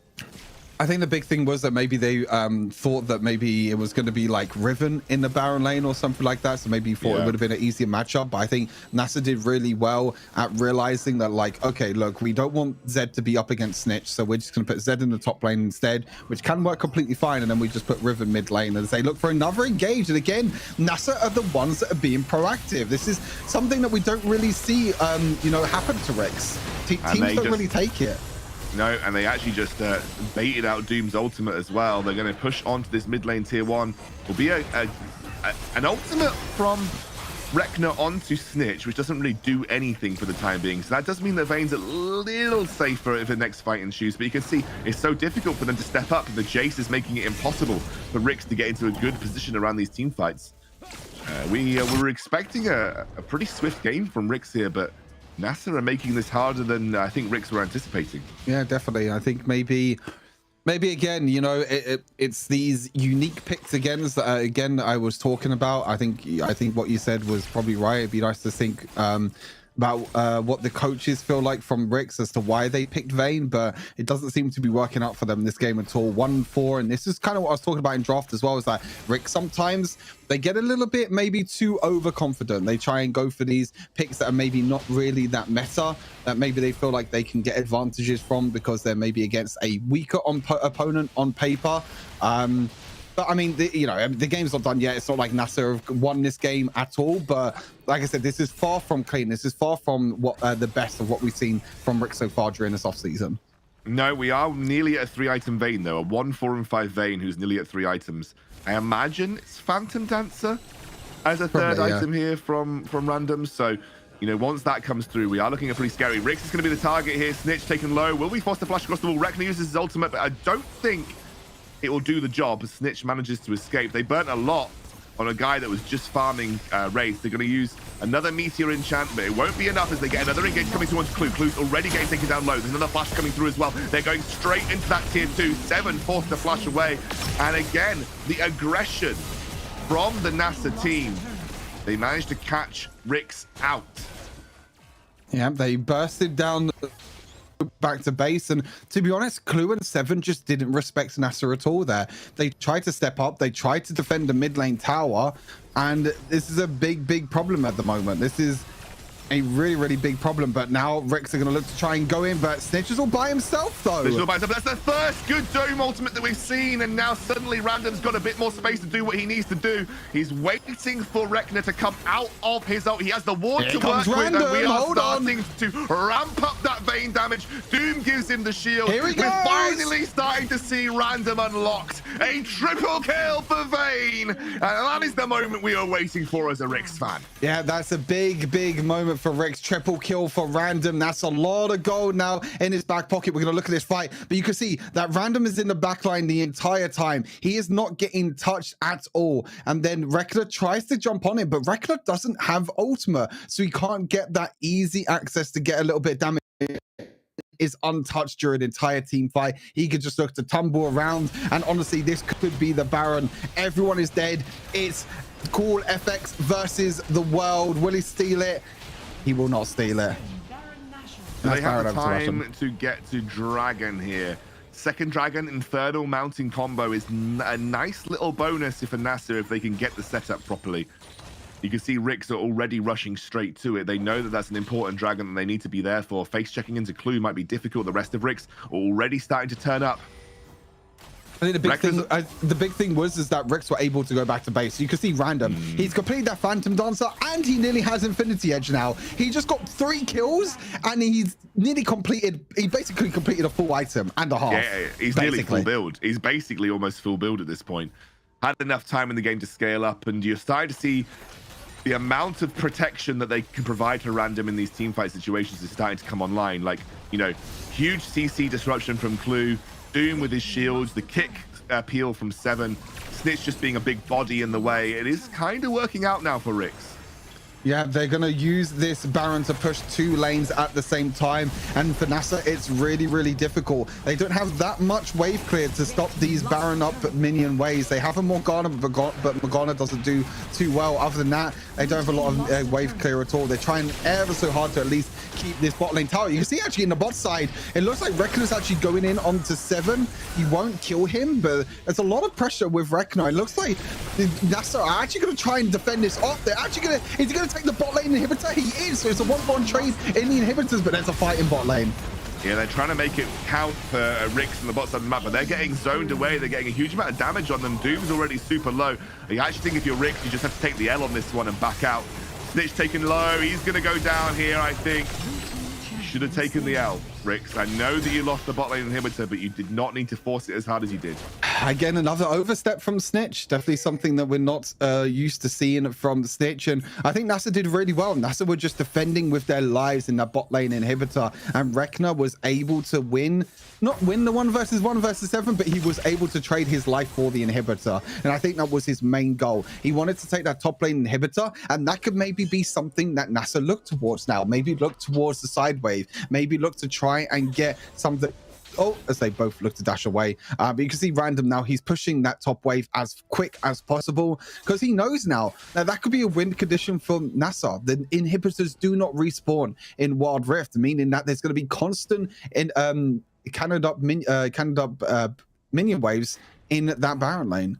And it's much better to have a side lane inhibitor down than it is to have the mid lane inhibitor down. You are naturally, as a team, you naturally always coalesce mid and just push mid lane waves out. It's because it gives you pressure, you know, around. You need mid lane pressure if you're looking to contest any of your major objectives. So you naturally sit mid and clear waves anyway. Side lane, it's much harder to go over there and clear a wave and actually get back to an objective in time. And you can already see that they're going in for the engage. Oh, it's a big doom ult. It's exactly what they needed as they engage in the blue side. Random starts popping off now. He's the man to watch in this fight as he keeps going, churning through. He's got a decent amount of HP left. He's going to be kept alive. Doom's shield is absolutely huge. A double kill for the man in the Baron lane. And that's the fight that Rix needed. Yeah, it's going to be... Oh, carry on. Yeah, so I was going to say they're going to look towards go towards the Elder Dragon. I think you can't give this up if you're NASA. You have to try and contest this. It is still a 3 versus 4, and there are some low health bars on Rix's sides. They are low for the time being, maybe looking to try and engage and look for a potential steal, but they don't have their jungler left alive. Katana takes Rix low. 7 smited early. Has he got another smite to work with? I don't think it matters. That was a little bit tetchy for me. 7 smited because he gets some HP back with GA. I was like, ah! But luckily, he does manage to secure. Look at the top minion wave, though. Like, that's definitely could have looked towards that because there was a lot of minions up in that top wave. I think there was like 2 or 3 super minions up in that top wave. But yeah, that's going to be Elder Dragon for Rix. I'm not too sure if every member got the Elder buff. I think maybe 1 member was dead whilst the Elder Dragon was up, but now they can look to force a fight around this Baron. When you have the Elder Dragon, you need to try and force a team fight. This is a game-ending objective. You know, you have so much damage, and that's going to be Cool FX just dead. Oh dear, Cool FX, absolute disaster for him as he face checks us into 7. You can't be face checking at this stage of the game, guys. It's just so risky. Clue's got 0 mana, by the way. I don't know how he spent it all, but nonetheless, it should be a free Baron. Snitch, a little bit overstepped, but he won't die, I don't think. Yeah, he took the bot lane inhibitor. And to be honest, he's just a distraction at the moment. And he even kills Rek'Na as well. 1 versus 4. Snitch was able to trade 1-for-1 with Rek'Na. The Baron buff will go in the way of Rix. And now all that Rix needs to do is push out this Baron lane. You already have mid inhibitor. You got bot lane inhibitor. Look, you can see they're just going to push out this Baron minion wave and try and take that 3rd inhibitor and try and eventually end this first game of the series. Yeah, that was a good push by Snitch. Got exactly what he needed and traded 1-for-1, which is more than they had hoped for. And it is the final inhibitor tower. I mean, we have a full build Random Solari Charge Blade final item has now been finished as well. Random, just look at the damage this man's doing. Absolutely insane. He gets it with the Elder. The Godlike comes through. Random is going to start cleaning up. A double kill there. Maybe looking for a triple, maybe looking for a quadra. Can he find it? At least the triple comes through. He'll go yeah, for the Penta? Quadra. Penta! Come on, my man! Pentakill! You just need to find it onto Rekna, who gets taken low, but I think he kills him. And I think for the search for a Penta may have actually stopped the end of the game push here from Rix. No, look at Clue. Look at Clue. Clue's Bop, just going bop, for it. Bop, bop, bop, bop, bop. Oh, it was close, but Rix do manage to secure this one out. They get their win in the series, or sorry, the first game of the series, and it's now going to go to that all-important second game. A bit messy, a bit unlike Rix, to be honest with you, Stu. Not what we're used to seeing from this team. It was a very, very scrappy and very, very messy game. There was a few mistakes over to Rix that you feel like, you know, it's like, oh, maybe we could touch up on a few things there. They tried something new with this Vayne Baron lane, which did okay. You know, it didn't really do too well in the early game, but in the end, he was able to come out on top. And then I think it was all about, you know, Seven in the jungle was doing really, really well. Able to roam around the map on Seven and on the Lee Sin, sorry. And yeah, he will be able to finish it off. Yeah. And of course, I think like we did mention, it was kind of messy. Like it was a little bit messy here for Rix. They definitely had a good start. But they get caught off a lot in sort of the side lane. Some overextensions from, I think, from Clue and Snitch sometimes as well.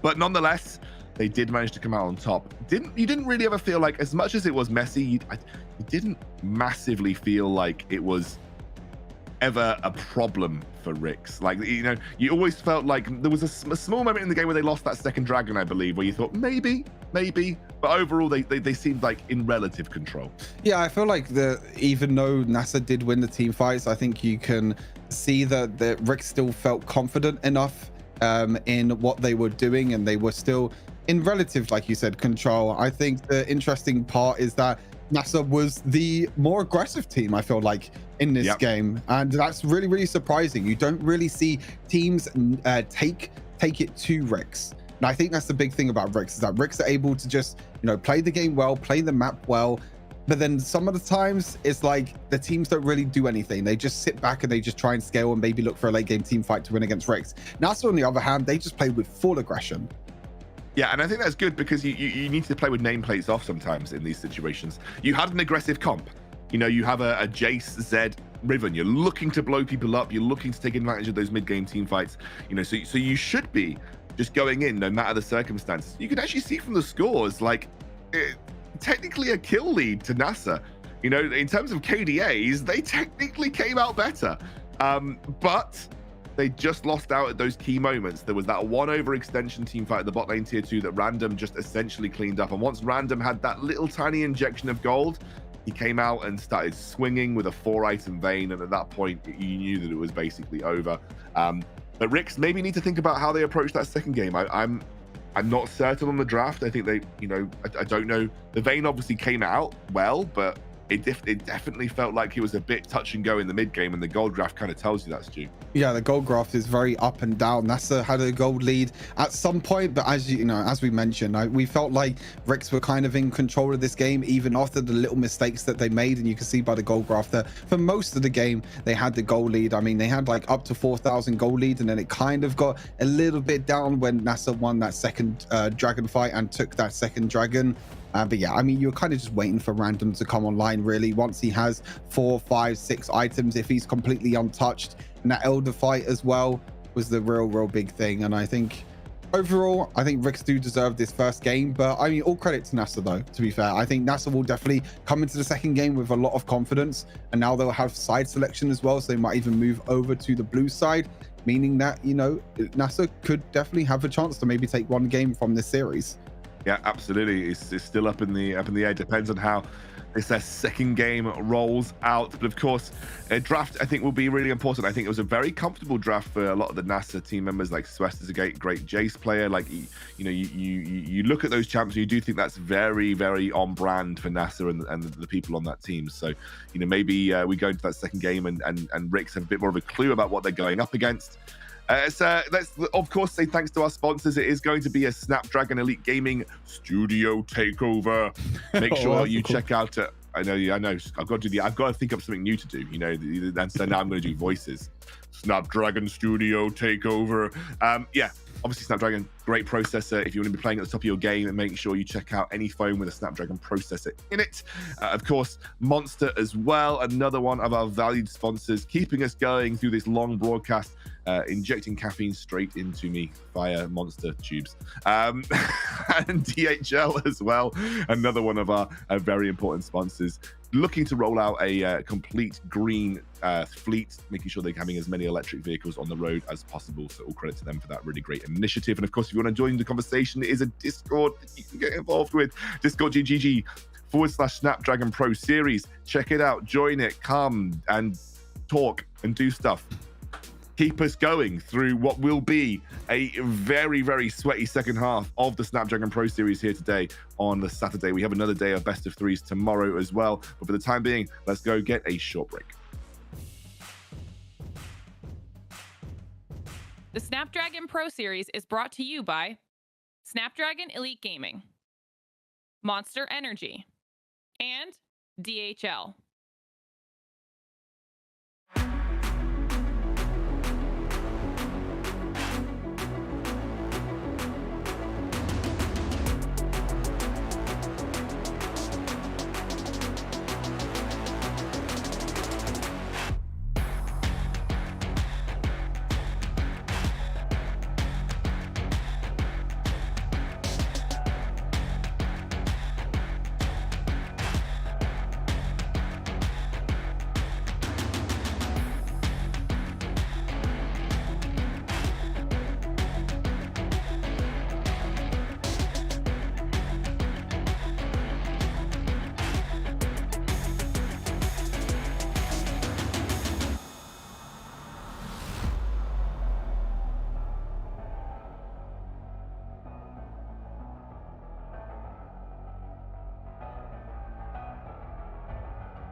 Tell me who you see when you look straight up like, wait, who, what now?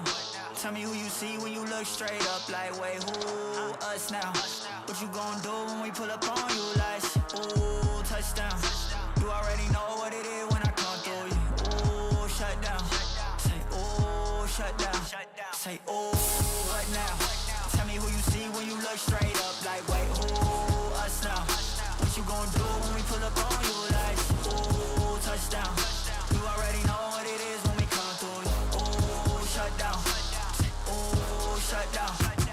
Ooh, give me that crown. I need that now, right now. Ooh, don't make a sound. It's my time. You hear the crowd. Hey, we need that rain. Me and my team. Deja vu. This here a dream. We done all seen 100 times over back when we was just teens. Now we going dumb. Told them we the one. They would count us out. Now we counting up the funds. Now without a doubt, they be throwing other ones. Welcome back to the Snapdragon Pro Series Season 2, the open weekend here, and we are gearing up for a second game in our third series. It is going to be Rix versus NASA. Stu, for anyone that missed that, give a brief TLDR of what we saw. It was a pretty interesting game. Yeah, it was a pretty messy game. It was really kind of Rix controlling the early game, but NASA were the ones that were really aggressive in that game. You know, they were the ones taking it to Rix, taking fights as they wanted to, but Rix were just able to get little small advantages around the map, whether it was just like the mid lane inhibitor, whether it was snitch down in the bot lane, just take a little bit of an advantage in that bot lane inhibitor. And then it all came down to that last fight. There was one fight where Rix were able to go through NASA's blue side jungle, get a huge massive team fight, win that, take the Elder, take the Baron afterwards, and that was really the nail on the coffin for NASA. But they still got one more game to go. They can still try and bring the series back to a 1-1. Yeah, they have a little bit of time to work with, and I think, you know, they definitely showed that they're capable, right? They definitely showed that they're capable of contending with Rix, and I think that's what I liked. It was a pretty impressive display from a team that we didn't expect to have that kind of performance, if I'm honest with you, Stu. Yeah, I think that both us, we were talking to it, like we thought that, like, oh, you know, Rix, they're going to come into this, they might be doing a clean 2-0. As you can see, Seven did get the MVP in the previous series. I think we mentioned it briefly before the series. You know, Seven has definitely grown a lot as a jungler on this Rix lineup. He's definitely played a lot. He's been playing a lot better as of recently. Like I say, he's got the experience now from icons, from WREC finals as well, and he's definitely grown to be one of the best junglers in Europe. Yeah, pretty impressive. Again, every jungler today, dude, has been MVP. Yeah. You know, and that's pretty good, if I'm honest with you. You know, it shows you that the junglers in general are in a good spot right now. Stu, what do you think about the next draft? Like, what do you want to see? What are you expecting to see? I'm probably expecting something wild again from Rix. They always bring out something wild. They always bring out something wacky, whether it's going to be maybe an Ashe mid or maybe the Vayne top lane again.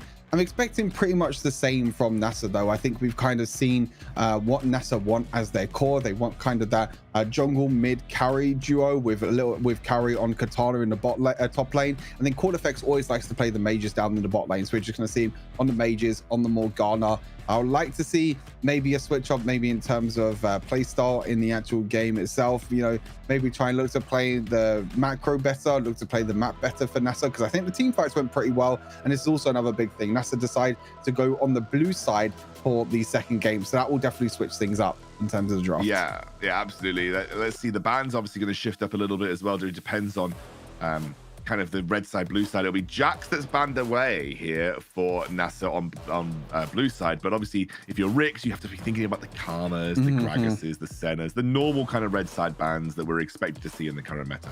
I think the crazy thing is, though, is that Rix is sometimes the team that likes to leave the Karma in the center open and trade it instead. But no, they're just going to ban the Karma away for now. But I think the big brains behind Rix, Dooms and Mozilla, they know the game so well. They always do their preparation very well. And that really shows that, like, you know, how well Rix play as a team. You know, they've been together, like I said, for so long. Varus is going to be the next ban, but they've always got something up their sleeve. You can always go into Rix draft and be excited, because it's never going to be the same thing over and over again. It's always going to be cool new champions, cool new picks. As to the bans, looks like they're staying the same on red side for now. And I think you banned Senna as a final ban here for Rix. What about NASA? Anything that they were particularly concerned about last game, you think, or just kind of whatever? Oh, there you go. Looks like they were concerned about the Lee Sin and the last game. Well, interesting. Very interesting. That's not a bad shout. I think that Seven's Lee Sin is a very strong pick in general. So not a bad shout if you are a NASA fan to get rid of that Lee Sin. It's not going to be a Senna ban. It's actually going to be a Lux ban. So I mean, Senna doesn't really play down the style that I expect NASA to go for, but it hasn't been open that often in games. So I would expect them to potentially go for it here.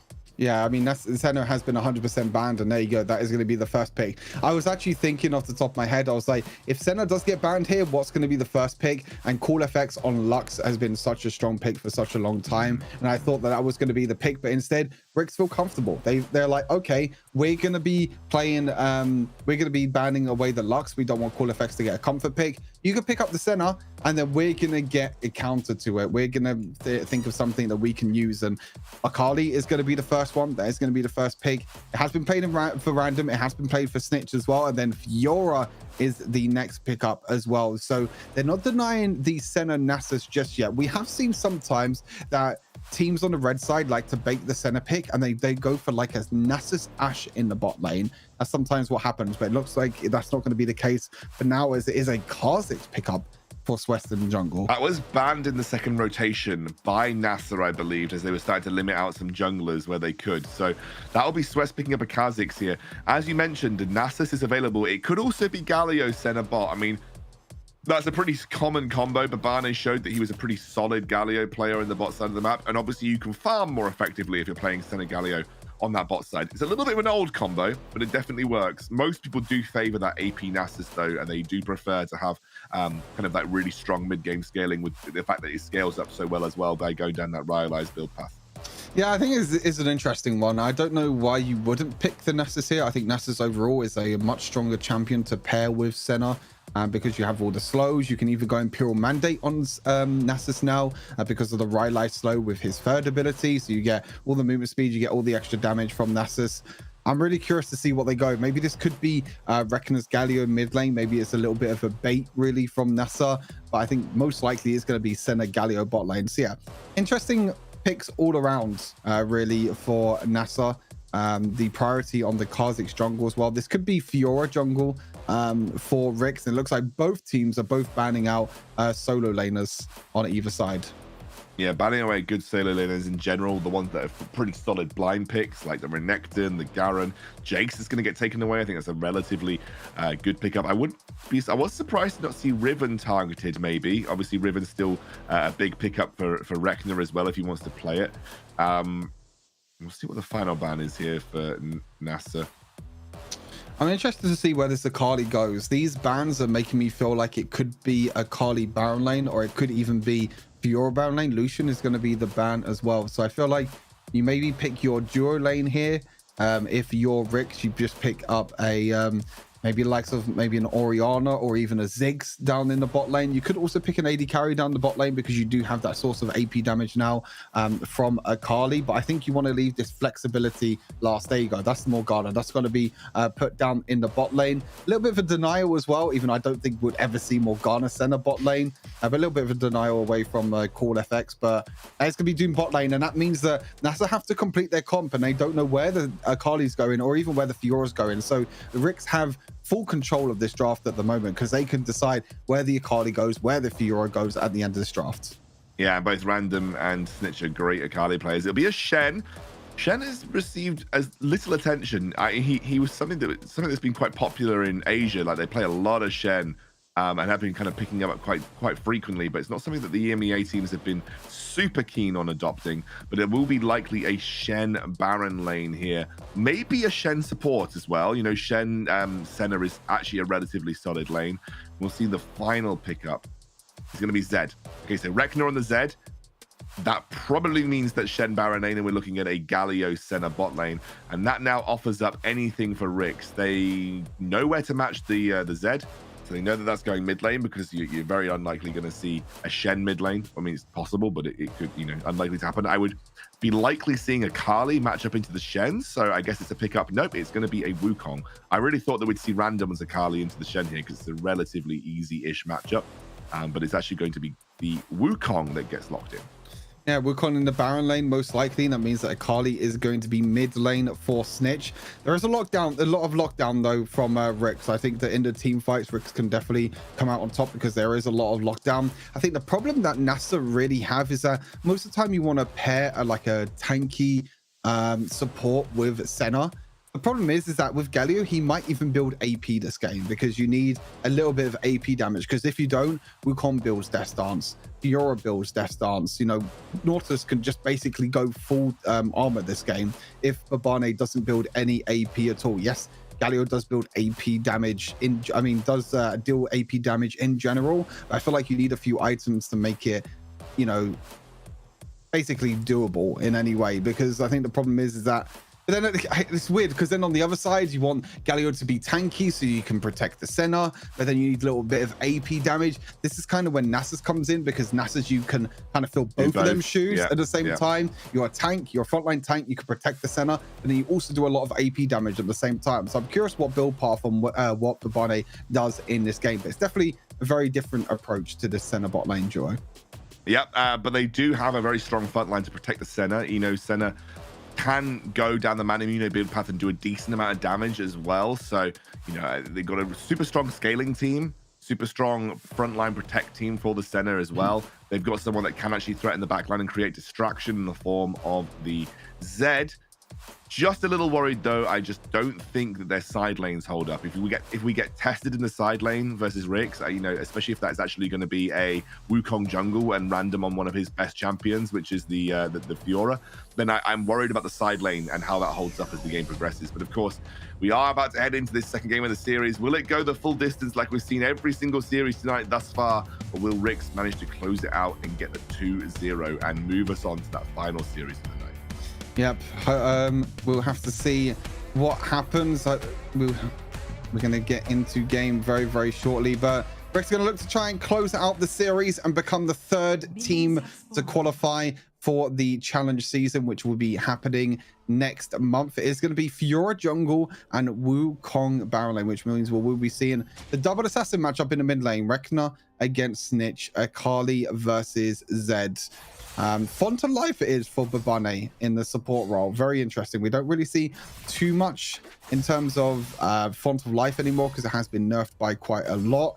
They're getting it. I'm interested to see what route they go in terms of the support build. The really good thing about Senna is that she works really, really well with the new Spectral Sickle. It's really easy to poke. It's really easy to walk up and just auto attack, especially at the same times because you want to collect souls by auto attacking enemy champions.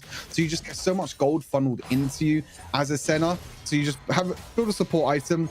Your Galio in this case just builds full tank, and then you can just tank and then basically work as like a meat shield for the Senna. Yeah, I think, you know, that's probably partly why the Senna has risen to prominence again. It's just that, wait, Katana? Manan?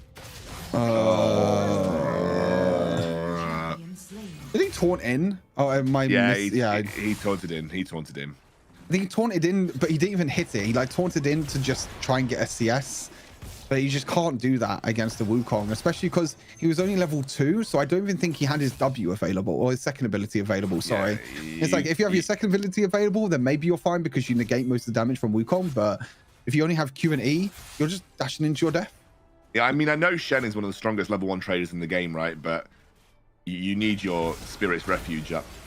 Like, you need to have Spirit's Refuge in order to be able to like be more competitive in those fights. Yeah, bit of an upsy daisy, I would say, there from Katana, who is starting to feel the pressure. It is actually going to be Wukong Baron lane, by the way, and 7 is going to be on that Fiora. Either way, the side lanes do not look particularly strong for NASA, especially if Katana continues to fall behind. We have got a bit of a rotate mid coming out from Swest and Cool FX. Don't think we'll see them flash forwards. He actually smites Snitch there as well. Maybe a bit hopeful about that engage. But nonetheless, you mentioned... Yeah, cool. I think part of the reason why we're seeing Senna back in prominence even more so is that addition of the very, very strong support item for her. Yeah, exactly. I mean, sometimes you see Relic Shield Senna, but I wouldn't recommend it at all to anyone because the good thing with Senna and the reason why this Senna duo lane combo really works is that Senna gets a lot of souls when she doesn't kill CS. If she kills minions, if she kills anything like that, if she tries to farm CS, which you need to do with Relic Shield, then you have a less percentage chance of gaining souls. So all you do is you go Spectral Sickle, you poke as much as possible. This is very, very strong in solo queue as well. And then you could just get as many souls as you can from minions. But if you go Relic Shield, that means you have to last hit minions. You have to basically try and last hit and get as much gold as possible, but you will be down in terms of souls. And Random, he's just gonna kill him. Oh, Random is very far ahead right now. You can see Swest was attempting to get over the line, try and take out Snitch. Swest can jump back. Oh, Snitch found it, and he times it. He times it. Snitch thought he might have been over the wall, but he just had long enough on that ultimate to dive back to his original shadow. Still not looking good. That early aggression, the aggression that we like to see from the NASA team, is not really being rewarded this time round. Okay. Seven's made it pretty clear what he wants to do here, and he will get away with it.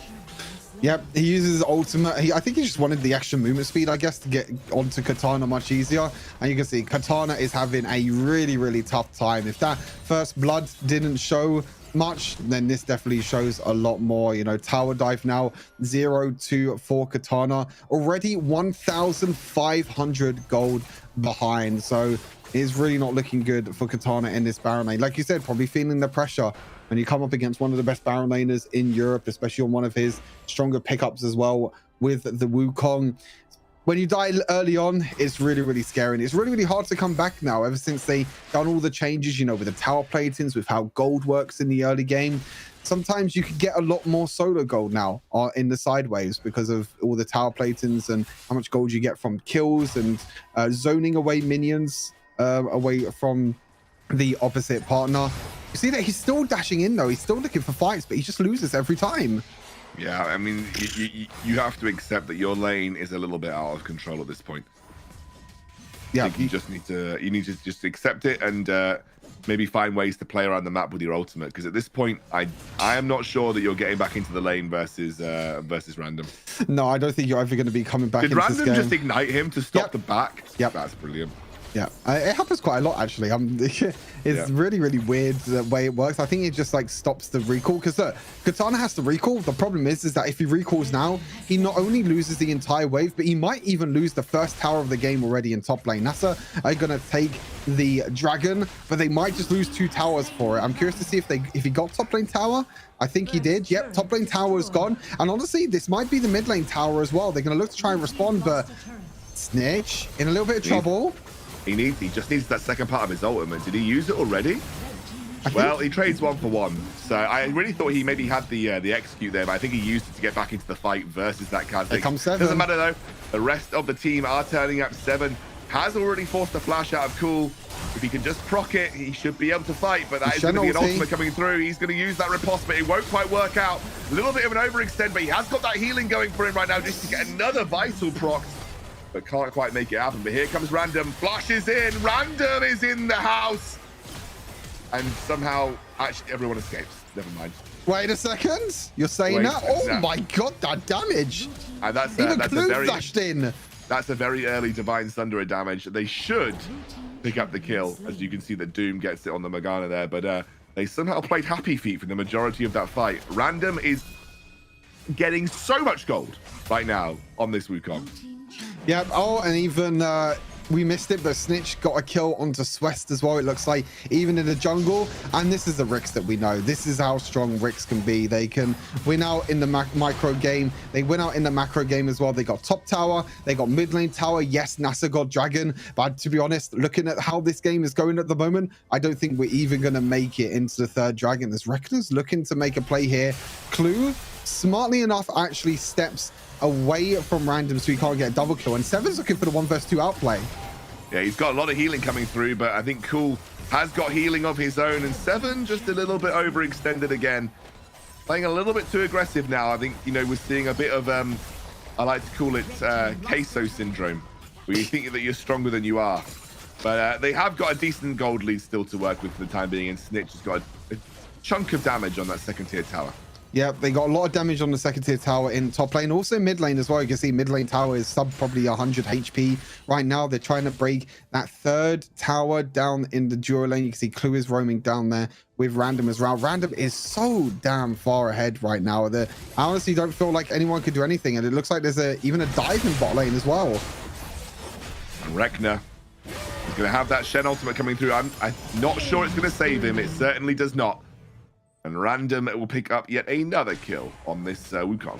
Yep, he will pick up the kill. And it will be Snitch as well in this Baron lane. He's in a 1 versus 2 again. Not doing much taste, not doing much damage, unfortunately, to Katana. Had a lot of shielding to work with, especially that big magic damage shield coming from the Galio. But nonetheless, they will pick up another turret, which works in their favor. Yeah, overall it is a win for Rix. As oh no, Katana cancelled his recall as well. I think he's just dead. I don't think there's no way of escaping. Katana actually doing really well to block the last vital. He's actually doing a really great job. Even Court FX is here now as well. Yeah, that's Seven's just dead. That was, by the way, guys, if you are ever in a 1v1 matchup with a Fiora, if you just sit by the wall like you saw Katana doing, she can't proc all 4 vitals, so it makes it impossible for her to play the fight out. Random's here though, and I think right now this game is very much random versus literally everyone, even his own team at times. He's got a double kill here, won't be able to pick up the triple, but he is just so fed on this Wukong that he is completely dominating. Yeah, he just got so far ahead from the laning phase that it's so hard to deal with him now. And Wukong is a champion that has so much healing, so much good crowd control as well with his ultimate. So many ways to just dash onto the backline. You can see here, you just flash forward, use his first ability, get all that healing as well. Use the Vine Sunder really well. Has Grasp the Undying as well, so he has so much sustain, so much crowd control, and it's a champion that's really hard to deal with when he's far ahead. And you have to look at Katana, unfortunately, and think of ways that he can really kind of adapt to what mistakes he made, and they're definitely going to have to look at ways to try and change things up, because I think that this is going to be a game in a series to it'll be really hard to come back from. Saying that, wow, Snitch with crazy happy feet that time, and Snitch was able to escape in a 1 versus 4 situation. It looks like he might be going back in though. He's completely fine, but look at this now. They're going to get the bot lane tower. Rift Herald is going to go down. Shen, Katana, I think you're dead again, buddy. Oh, saying that, Rekna's here. He's got Rekna coming through. Rekna might even be able to find the ultimate, but we'll just use his time to protect against that Rift Herald charge. Next dragon spawning. It's the second dragon in the game. But lots of gold to have to try and work your way back up from. 7 is in that side lane. This is what I talked about with the side lane pressure. Just don't really see Shen competing against the Wukong or the Fiora, maybe even the Akali without the support. As you can see, the target is now going to be Babane. That's the taunt. In goes Snitch, and they do manage to use that ultimate, the hero's entrance, to buy some time. It gets Shen into the fight, but nonetheless, they still end up losing the Galio. There's a big shield coming out from the center, but Random is basically unkillable. It's a 3 versus 5, and Rix are still fighting. Yeah, they're going to take the second dragon as well. They didn't take the first dragon, but Rix are in full control of this game. Nearly 10,000 gold lead, 5 towers to 1. Across the board, there's just gold leads everywhere at the moment. And they're looking to even take their 6th tower of the game. It's going to be all tier 1 and all tier 2 towers going down. They're even going to look for a fight as well. We are going to look for a fight. As you can see, Rix will just be able to back away here. Clue manages to escape with his life, and as does Random. You really don't want to give away that Random shutdown right now. You have to be super careful, although Random, he's backing in a dodgy place. They knew exactly where Clue was, and now Random might even be the target. That was a very risky place to back if you're Random. Might be able to escape. Has got that clone in just a moment. Tries to buy some time, but will drop. Double kill and a massive shutdown killing spree going over to Swest. And that was just a very cocky place to back. You know, you have to respect that they were super high health. They were obviously going to chase you. And I think Rix punished just a little bit there. Yeah, again, not respecting that NASA could be there, and NASA could definitely collapse onto them. You see the Katana's trying to get as much gold as possible. They get 7, it's a little bit difficult. He's going to use the ulti, but again, look, Katana just hugs the wall. It's like, wall, come to me. I don't want you to go anywhere else. Actually, he could maybe even win the 1 versus 1. 7's taking a lot of damage even from the minions. Reckoner's here as well. Maybe gonna look for a play. He doesn't have flash available though, so he's not gonna be able to reach him. You can see NASA feeling confident in their positioning. Maybe Rix gave away just a little bit too much on that push. That Rix Random shutdown. I'd love to have a look at the gold and have a look where we are in terms of gold overall, because specifically interested in how much Swest has got going for him after picking up a double kill as well as the shutdown onto Random. He was a 6-kill Wukong, so you're looking at probably close to 500, maybe 800 gold bounty there. Yeah, around about that, yeah. But you can see already, like, Random has 3 items completed. I spoke about the Death Stance in draft. Really, really strong item this game because you don't have a lot of AP damage at all. A lot of AD champions, a lot of AD damage is going to be coming your way. So Death Stance is a great item this game. They're going to look to try and make even a play in mid lane. And you see Doom has gone for the combo that I do think is very, very strong right now as Random looks to go in. He's going to kill Cool Effects. Even the ulti comes in as well. Yeah, Random's trying to buy some time. He does not have the Guardian Angel, though, so has to be a little bit careful. Actually uses the stasis to buy a bit of time. This is actually still a 3 versus 5. Ricks, stop going for the 3 versus 5s, guys. I know they take out someone in the side lane, but it's another big for Ricks. They don't need to be giving away this kind of pressure in the mid lane. Again, overconfidence, I feel like, from Ricks in the moment. They're not respecting Nasa at all. Look, there's a ward there as well. Snitch doesn't know about it. They could get 4 kills here. They do. NASA are coming back into this game. 4 kills now. Again, over aggression, over confidence from Ricks. They're not respecting NASA at all this game. They're going to look to try and get the mid lane tower as well. Maybe even look towards the Baron. It's 20 seconds until the junglers come up. Doom and Random are alive. You can see the Shen ultimate comes in as well, and they're going to look to try and burst this as quick as possible. There's no teleports here right now. And it's just Clue versus the world. This might actually be straight up going down. Clue's forced to flash away. They're going to get the Baron. The Arcane Comet will not be enough. Swest will get blocked away, but this is just not a good look. They are going to lock him down for the time being. They'll stop the isolation as Clue goes down to the Ignite, and Swest is able to dance. I think they're thrown. I think they have genuinely thrown here. Yeah, this is really, really bad from Ricks. You know, they were 10,000 gold ahead. Now they're only 2,000 gold ahead. Baron has gone in the way of Swest because Swest has 11,600 gold.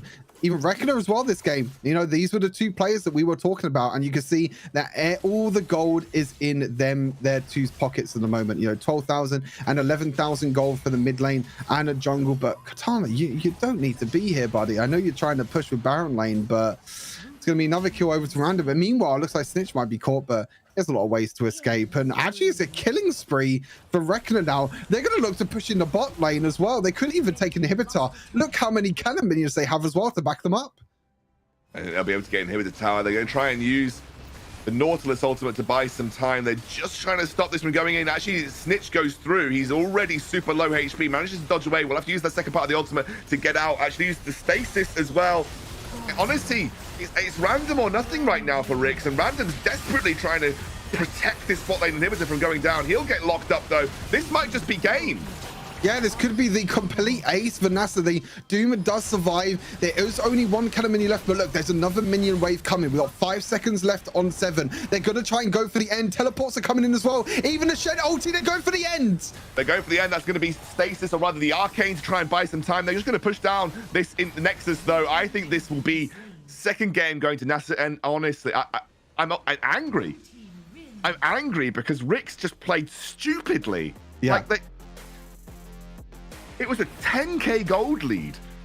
They could have so easily won this game if they just didn't get picked off one by one over and over again. I mean, I know Random had the majority of the gold, but they just kept putting themselves in like 3v5 situations where they just completely disrespected NASA. They completely disrespected NASA, and they just kept getting caught out. So I think if you're Ricks, you need to just go back and say, guys, like, what the hell happened? We this game was won from the start. I don't know what to say. I'm actually lost for words. I mean, this game was Rick's one from start to finish. You know, it started off even in the early game as well. You know, this double tower dive. Katana was put so far behind this game, and Katana was basically, I don't want to say useless, but he basically was useless. You know, he didn't have any gold at all. Random was so far ahead. But like you said, it was just Rick's playing with overconfidence. They were just really cocky. They just thought, okay, we can win 3 versus 5. We are a better team overall anyway. And NASA just took advantage of the Rick's mistakes over and over again. We just saw mistake after mistake after mistake. And 7 was kind of, you know, one of the main ones as well. 7 was one that was trying to go for these crazy 1 versus 4, 1 versus 3 outplays as well. You know, they go for these crazy plays like this one as well, which, you know, it kind of came out on top of them, even though they didn't actually kill anyone at all here. I don't really know what to say, really, to be honest with you. Scoundrel, I think that This is one of the biggest throws that I have seen in Wild Rift. I'm definitely taking out my tiredness on Rix, but like genuinely, it was a free win. It was absolutely up there as a free win for Rix if they wanted it. It just needed to group and play around random. I get it. They're trying to do the 1-3-1. They're trying to use the side lane pressure. Seven took way too many random ulti attempts on people without really thinking about where his backup was. He was not bursting people as quickly as he thought he was, and I think they just kind of disrespected the amount of CC they were playing into in the form of the Galio and even Katana on the Shen, who, as you mentioned, he had he actually had the least gold in the game. Yeah. But he was still somehow useful in terms of landing CC and just providing good ultimates as well. Rix had a clear win condition through random, but I just feel like they played away from it. And then random came into the fights in 3 versus 5 situations, gave away a massive shutdown to Swest and Rekna. And I think that those guys just picked the game up and carried it. Swest and Rekna really did. The one game that we thought was going to go 2-0, and look, you can see the gold lead. What's that? Maybe 9,000 gold ahead, something like that. Not exactly 10,000 gold, but near or thereabouts. 10,000 gold lead for Rix. They had the game in their hands. They had it there. I mean, they could have ended the game very, very easily 2-0 if they just grouped up as a team. If they just played as a unit, it would have been completely fine. But overall, it wasn't enough. I mean, they weren't able to do like anything at all in the end. And then NASA just grouped up. They were like, okay, fight us 3 versus 5. We have a Zed. We have a Kha'Zix that can get resets. We have a Senna in the backline as well. We have a Galio that can stop all of your AP damage from Morgana and Akali. And that is exactly what they did. And they weren't... I don't know. I'm lost for words, Alexandro. I really am lost for words. I really don't know how Rix didn't close this 1 hour. And look, ultimately it happens. You can sometimes feel like your team is on top of the world. There were 3v5s where they were winning, right? There was some 3v5s where they were coming out on top or at least going even. So I kind of get it. I think, yeah, ultimately just need to reset and go to the final game. Hey, look, let's talk about people who are awesome though. Our sponsors. Snapdragon Elite Gaming, thank you so much for sponsoring this tournament. Great processor for a great phone. Of course, Monster as well. Monster, like, if you're hearing me, if any of you guys are watching, I need like 1,000 cans delivered to my house like right now. So that would be great. Really like the gold nectar version. Just keep that in the back of your mind. Definitely trying the sugar-free ones. I'm not a big sugar fan, so boom. And also DHL, deliver me that monster. Get that DHL on one of your electric vehicles that you're going for the carbon neutral and deliver it right to my house. Maybe on a trike, because they'll probably get through traffic quicker. Thank you so much, DHL. Need that monster delivered direct to my house. And finally, come and join the conversation. If you have got any brain cells as much as my pixels left, come and join the conversation at discord.gg/Snapdragon Pro Series. And of course, we'll be there having a chat with you guys about all of the ongoings. We will see you after a short break where I recharge my brain. See you soon. The Snapdragon Pro Series is brought to you by Snapdragon Elite Gaming, Monster Energy, and DHL.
Welcome back, everybody, to the Snapdragon Pro Series.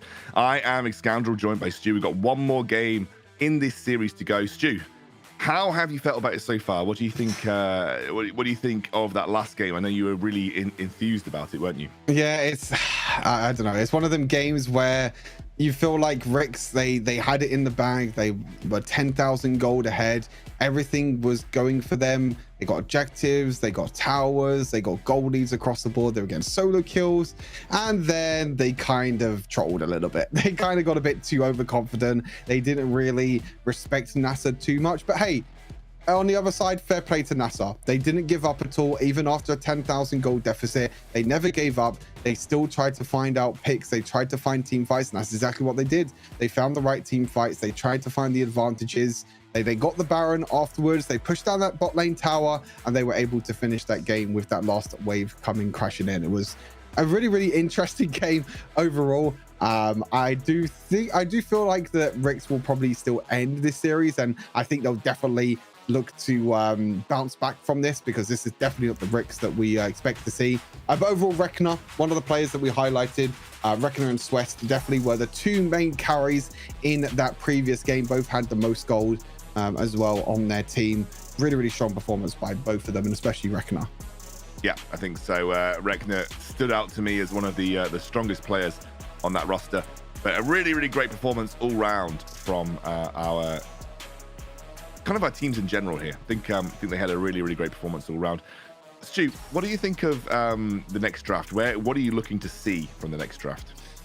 We're probably going to see Rix moving back to the blue side for the next draft. I highly doubt that they're going to give over the Senna like they just did there, because even though Senna maybe didn't do too much, Senna is still a strong pick overall. Senna is still a very, very solid pick. It allows you to play another tank down in that dual lane. It's very, very safe during laning phase, and to be honest, Senna still did quite a lot of damage in that last game. So I'm expecting Rix to move back over to the blue side. I'm expecting them to not give over the Senna. They might even ban it themselves, or they might just let NASA ban, the Karma, Gragas, and Senna, and maybe go back to maybe a game one draft of what we saw, where Rix gets a few of the other power picks that are up and available.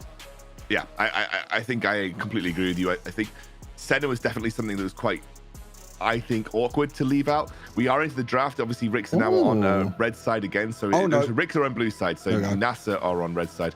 So what do you make of this overall then? I think it's up to NASA to ban that. So I'm assuming they are going to go ahead and ban the Senna, because they just know how powerful it can be, right? Yeah, I don't think NASA's going to make the same mistake that Rix did. I think the Senna is way too powerful at the moment with the new support items. Like you said during the game as well, you can go for that man immune build where you can build a lot more damage. It also just offers way too much damage for the rest of the team.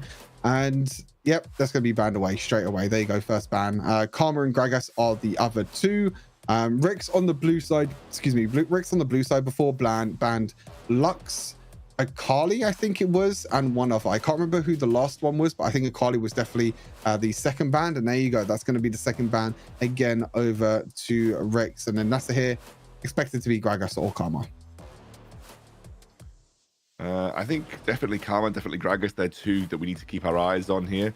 Karma for sure. There we go. And then finally on Rix on blue side. What do we ban? I mean, I'd be banning Zed maybe. Rekna's played that twice in a row. Like, I would not be, averse to banning the Zed in this situation. Yeah, you can ban away the Zed, maybe ban away the Kha'Zix as well, because Swest also had a good performance. Actually, going to be the Fiora instead. So, going to be taking that away. Taking that away from 7. Banning that away from 7.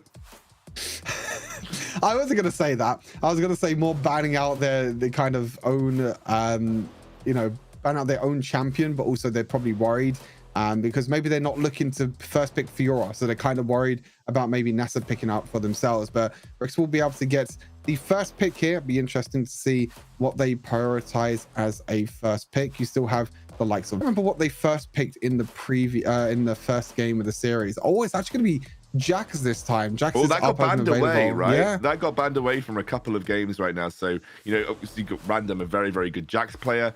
I think respected for a reason. And so that'll be first pick worthy for Rix. They kind of want to obviously have showcasing that they kind of feel like a side lane win condition can work here. That's an interesting response, though. Immediately from NASA, we're going to see the Ziggs come through. That's probably for cool FX. Generally, we don't tend to see too much Ziggs in the mid lane just because with the Serpent's Fang addition and, you know, a lot of other reasons that there's some stronger AD mid laners in the meta right now. And Jace, probably for Swest, given that we've seen him play the Jace jungle, but of course can be flexed, I think, from any of those lanes. Yeah, I think it's definitely going to be Call FX on the Ziggs in the bot lane. You don't really see Call FX playing AD champions at all. He's always going to play the AP mages down the bot lane. Like I said, Jace could go in the hands of Swest, could also go in the hands of Reckoner. We have seen Reckoner play it before as well, but if it's the same as game number 1, it will be in the jungle for Swest. There's the Varus that I was talking about. We'll be going over to Doom, and Thresh is going to be the support pick here for Clue. So no Nautilus this game for Clue. He won't be picking up. I'll be picking the Thresh instead. I mean, Thresh is also a very good support to pair with Varus, especially because the Lantern is very good at helping out in mobile AD carries like Varus. So if Varus does step a little bit too far forward, you just walk back as a Thresh, throw the Lantern, and then you keep the Varus to safety. But then on the other side is going to be a Rakan. So Rakan Ziggs dual lane is a very strong dual lane, especially against the mobile AD carry like Varus. Doom might have a little bit of a difficult time down this dual lane. Yeah, but it is the only threat right now. Now, I would be very tempted to start banning things at the Z at this point if I were Rix. Just because I know that you've got a strong AP threat in the bot lane. You know, Rakan Ziggs is super safe. You've got a Varus, so you've showcased that you're working with a mobile AD carry. You know that they can run an AD threat in the mid lane because they've already picked up. Yeah, thank you. It's all right, coaching scoundrels for hire. If you feel like, you know, getting my rates, I'm out there. Feel free to pick me up. I'll do it for free. Why not? So you turned into a player earlier, and now you want to be a coach. We were subbing in for Team Queso before, and now we're going to be coaches. You know, it's so funny. I'll tell you a story. A while ago, Formulation reached out to me on Twitter to do some stuff with the team on the next season, and I thought they were asking me to be a coach. And I was like, oh man, I'd love to do this if I had more time. But no, I think they were just asking me for content creation stuff.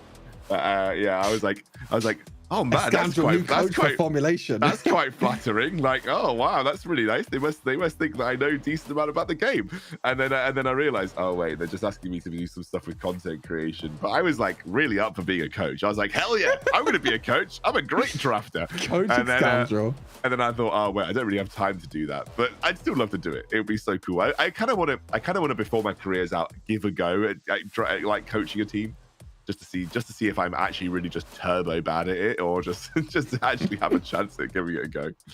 But I thought it was funny. I was like, whoa, Formulation want me to coach them? That's amazing. And then I was like, oh wait, no.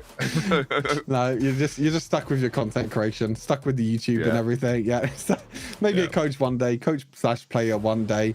Oh, interesting. Lucian is going to be the last pick here, so it's probably going to be Lucian mid lane for Snitch, and then Echo jungle for 7. We saw, I believe it was Vex earlier picking up the Echo, which looks like a really strong pickup. Lucian mid lane is also a very strong pick. You can see that NASA did ban away the Lee Sin and the Graves. On Rix, they did ban the Zed and the Riven. So the last pick is most likely going to be in the barrel lane. It is going to be a Garen. Garen against Jax.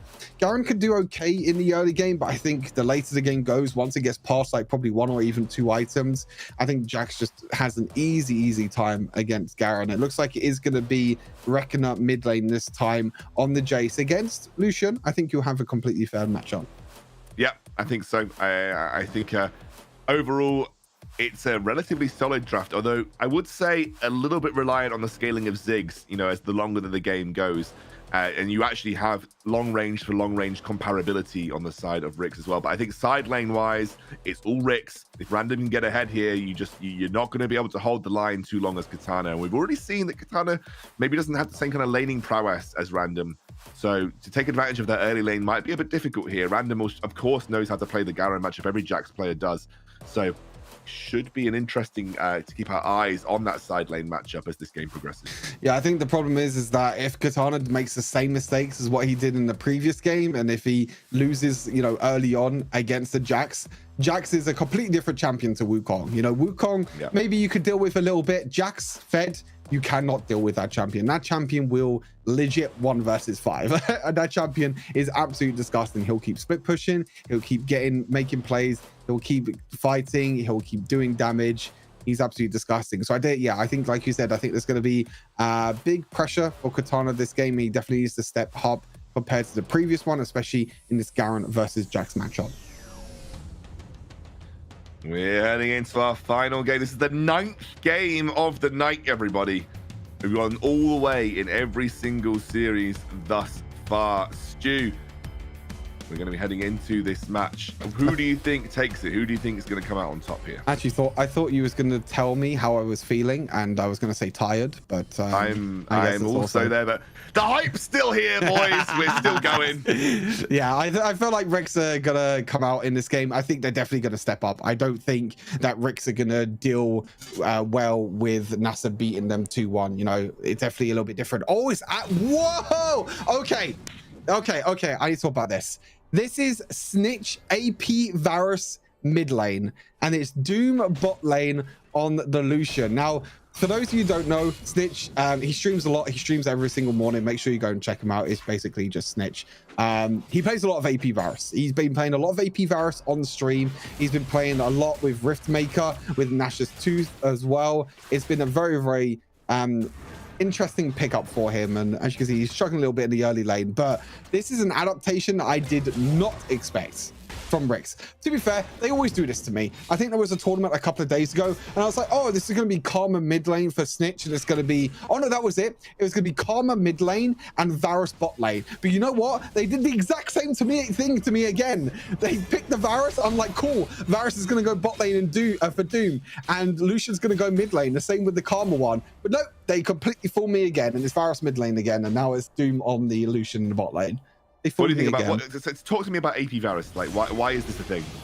So there was a few changes that happened to Varus. There was a passive buff, and also the second ability got buffed. The reason for the AP Varus being more of a thing nowadays, more than on-hit Varus, is because of the AP ratios on the second ability. So when you stack the quiver on the second ability, that means you can deal more damage with your abilities, and it deals percentage AP damage. So what you do is you go for items like Nash's Tooth that give you a lot of attack speed, so you can stack up the second ability more, and then you have Riftmaker. Riftmaker, if you stay in combat for 3 seconds, you then get to deal additional true damage. So you'll probably see Snitch building Nash's Tooth, building Riftmaker, and looking to be more in melee range as a Varus. You know, Varus sometimes you see go for like these long range Manamune builds, but with this build with Snitch, you're going to be seeing a lot of auto attacks and a lot of ability being thrown out. As you can see, he's also started with Amplifying Tome.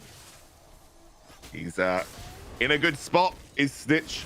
Not being pressured too hard early on. We will see Clue actually catching out Babane, who made a very aggressive blind knock-up attempt here. And that was very risky if you're doing that into the blue side jungle with absolutely zero vision there as well. Yeah, it's really, really risky, especially because Snitch also had his ultimate. He just got level 5 in time as well, so he was able to use the Chain of Corruption, lock him down, and Random might be in a little bit of trouble, but to be honest, he might be fine. Oh!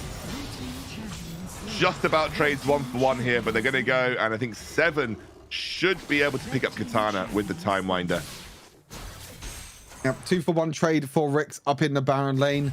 Random does use both of his summoners. 7 is able to pick up a couple of kills for himself. But as I mentioned, in that mid lane pay with Babana, it was a little bit too aggressive, especially because Snitch was level 5, so he had Chain of Corruptions available. But again, NASA the ones being more aggressive. NASA are the ones, you know, it didn't work out with Babana in the mid lane, but it worked out with them with that top lane tower dive. They did trade 1-for-2 in the end. A Snitch, he's still being a little bit careful. He's got to be a little bit careful here. He doesn't actually have the mana to work with. He flashes right into the box. Goodness gracious, look at that kill score.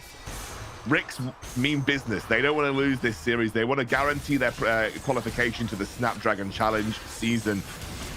Losing to NSCR here would be the biggest upset of the tournament thus far. And so I think they're pretty keen to make sure they lock this one in. Yeah, I think, like I said, I think they've just realized their mistakes in the previous game. They realized that they're not going to be able to do it. It's Random. He's going to get a solo kill. Oh, Honey Fruit is broken. I love Honey Fruit. Yeah, Honey Fruit, really good. And as is Random's Jax.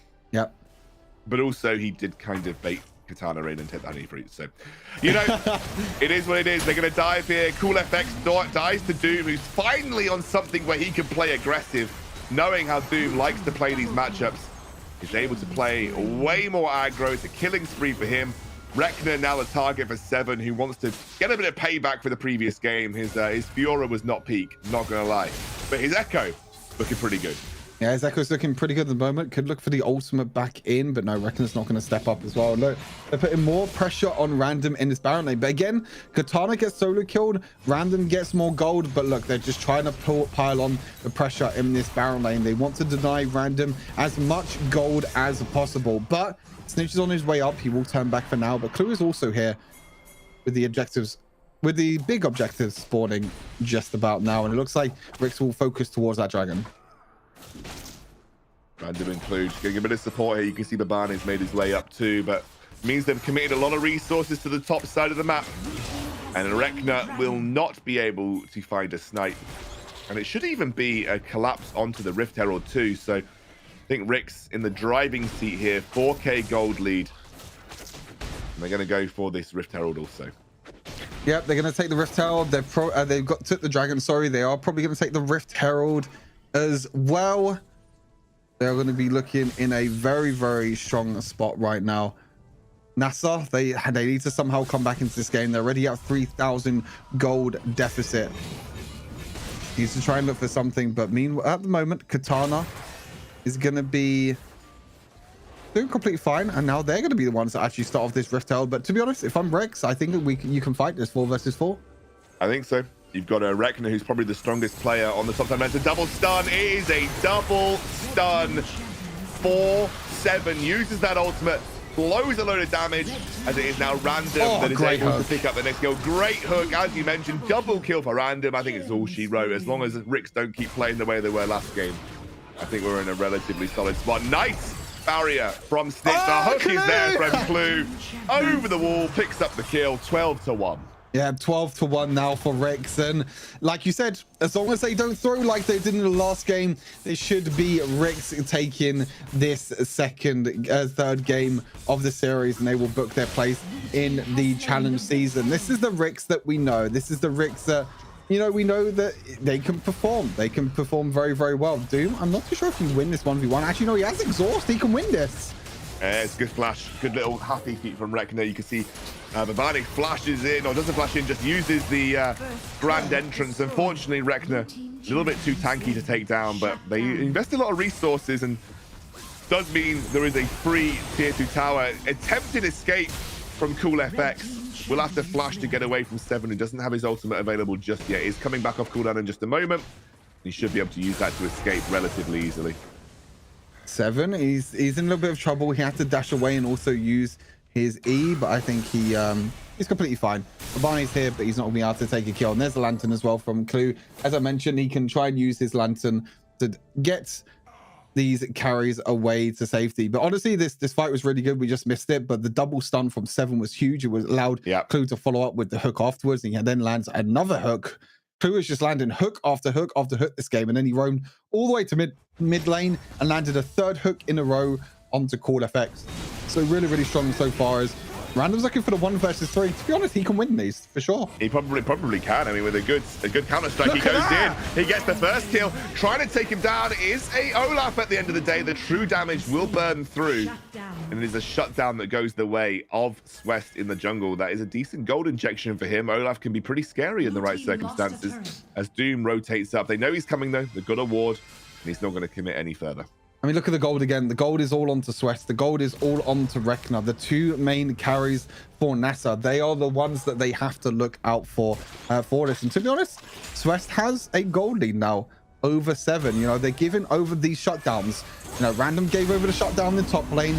Doom gave a shutdown in the bot lane. So even though they're trading 1-for-1 across the map, they're giving over these big shutdowns. They're giving over this big advantage, again, of what they got in the early game. And if they carry on doing this over and over again, we could be seeing a repeat of game number 2. But I'm sure they will not want the same repeat, Rex, this time around.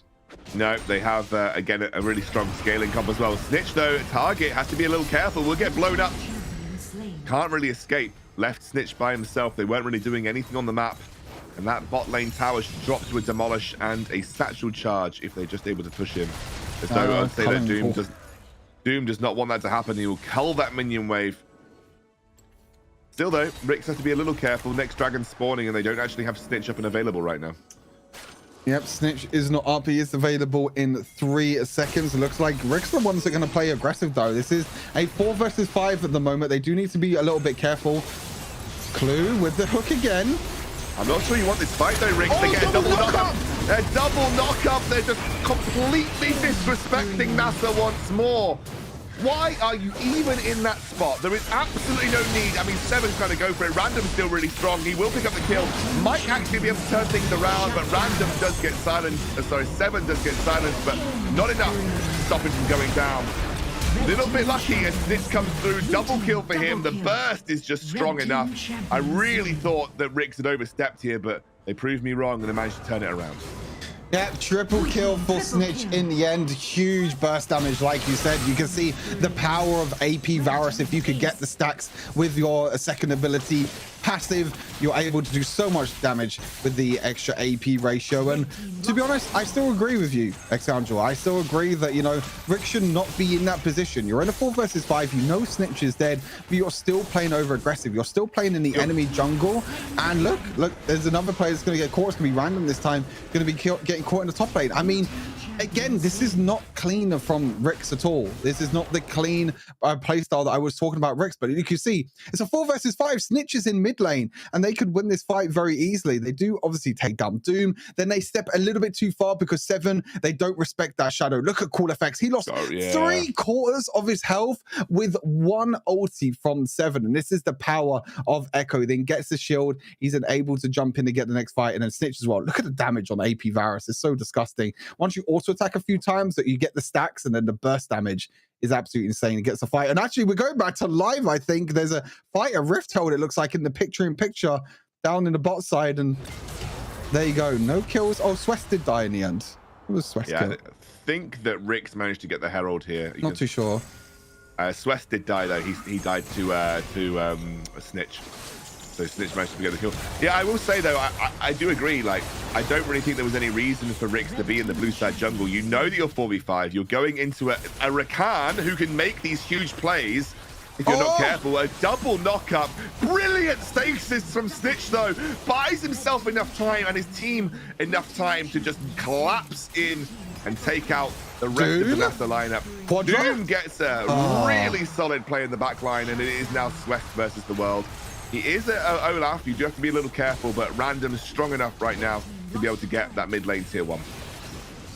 Yeah, they're going to eventually take the mid lane inhibitor. Not the strongest inhibitor.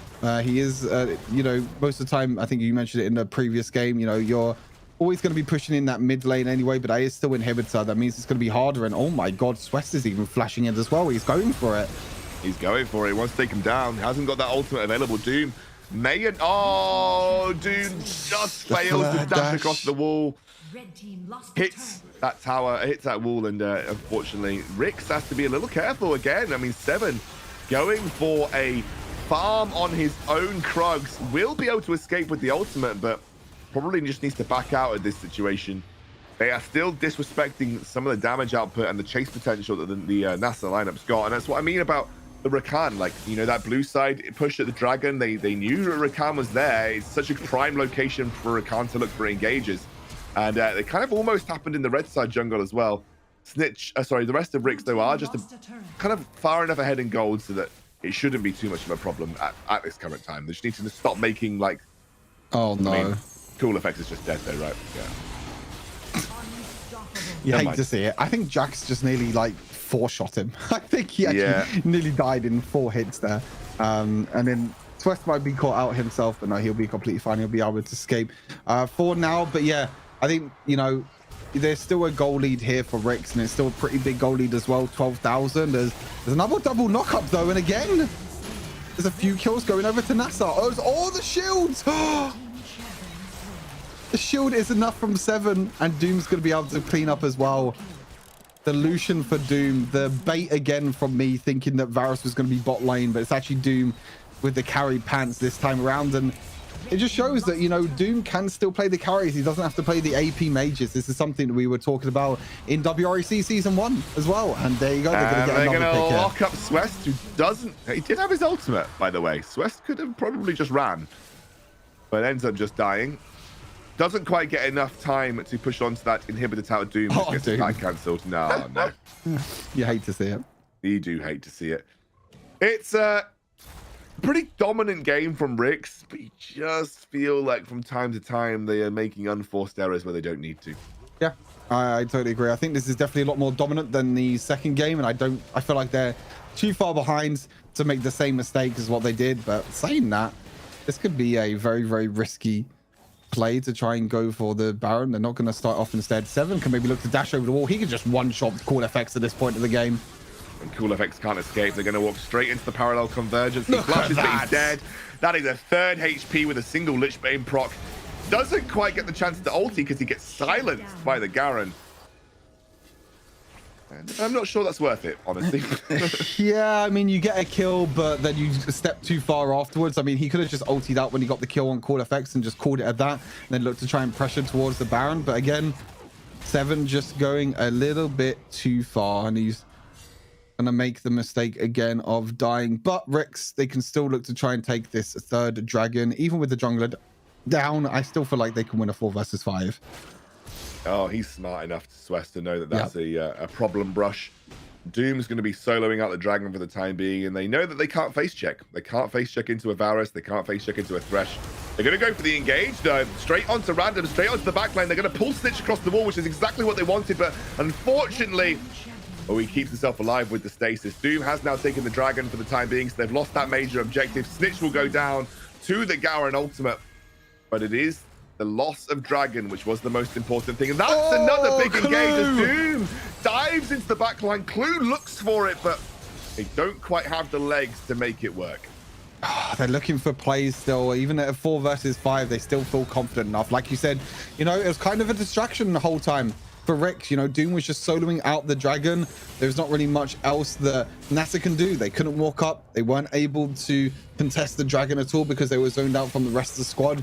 And that means that they were able to take that third dragon. 3 dragons now to 0. 7 towers to 2 as well. We're looking at over a 10,000 goal lead, 14,000 goal lead at the moment for Rix. And I feel like it's just only a matter of time, really, before this series and this game is over. A matter of time, Stu. Matter of time.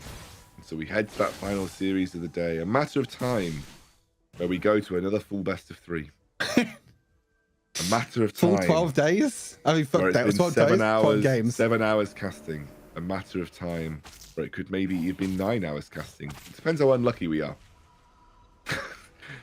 Rix, end the game, boys. Just end it, please. Come on. Don't make this last any longer. Oh dear, but it is the Baron on the cards. I think it's going to have to be the objective that they need to kind of finally push through that barrier. Snitch super strong now as well on that AP Varus, looking pretty good. I think he'll have that Nash's Tooth completed, which should make his basic attacks feel a little bit more impactful too. You can see they are just trying to get some control around this Baron area. I think it's quite interesting. The Rix don't really want to risk this Baron. I think they just don't want to make the same mistakes that they did in game number 2. So for now, they're just playing a little bit safe. They're going to let random work, right? They're going to let random just push that. I think they're going to wait until random's got enough pressure in the side lane. You know, random probably can just hit the tower at this point with the with his counter strike enabled. So he can probably just walk up and hit the tower with his Hullbreaker. And I'm not sure how much that there you go. Katana can do about it. You can see he's got enough pressure now. They are going to start that Baron up. They have just seen Rek'Na commit to that the Jack side lane. And once they've seen Rek'Na, that's going to give them confidence enough to kind of go for this Baron once more. Swest has got his flash available. He's going to need it if he wants to get over the wall. He flashes with the Stone Plate enchant. They need to burst him out. He does get dropped. That was an insane amount of HP that just disappeared at the hands of Snitch. And I think that's good enough now to end the game. Thanks. Poopy poops. I was going to say something else. I was worried there about what he was going to say.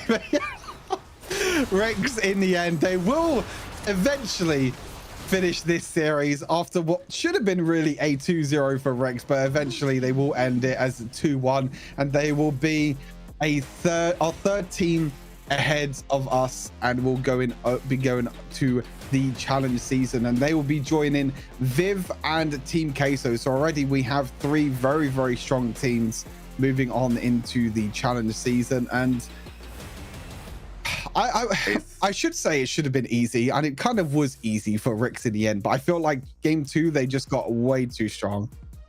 They got way too cocky. Sorry, way too cocky. We're going to have a look at some of the core moments from this game.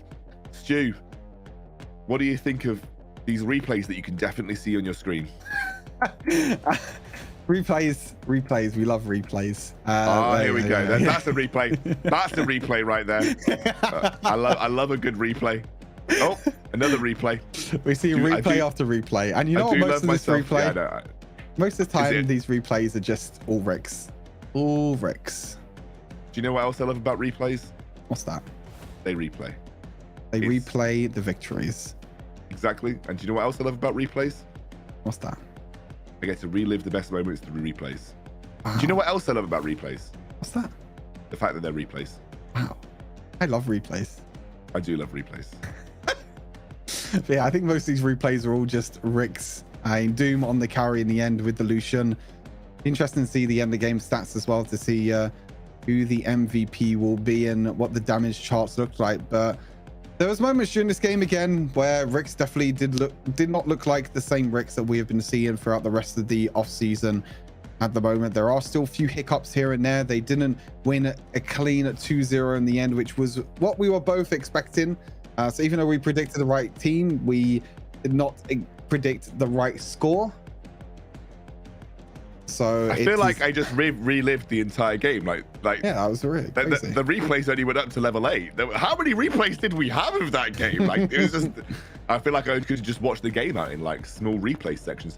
Anyway, this is the stats. It's another MVP for the junglers. Junglers right now, something's going on here, because the junglers are like almost MVP every single game. 7 on this Echo, a bit of a redemption game from him to come back and sort of get a really high kill participation too. So had a pretty strong game overall. 35 kills, by the way, for Rix, 11 for NASA. NASA obviously go down into the bottom half of the bracket. I will be honest though, you know, I'm expecting NASA with the performances they had to potentially put themselves in contention for that top 8 spot. They're looking pretty good. So I think you know, Rix will join, like you said, Queso and Stu, hit me. Viv. Join Queso and Viv in that top 8 as we start to populate our top teams. We have one more series for tonight as well coming your way, that will have a final 4th member decided, and I think it's going to be 2 really excellent teams. It's going to be Team Demiral versus IF Parlor. Of course though, let's keep our eyes on this game for the time being.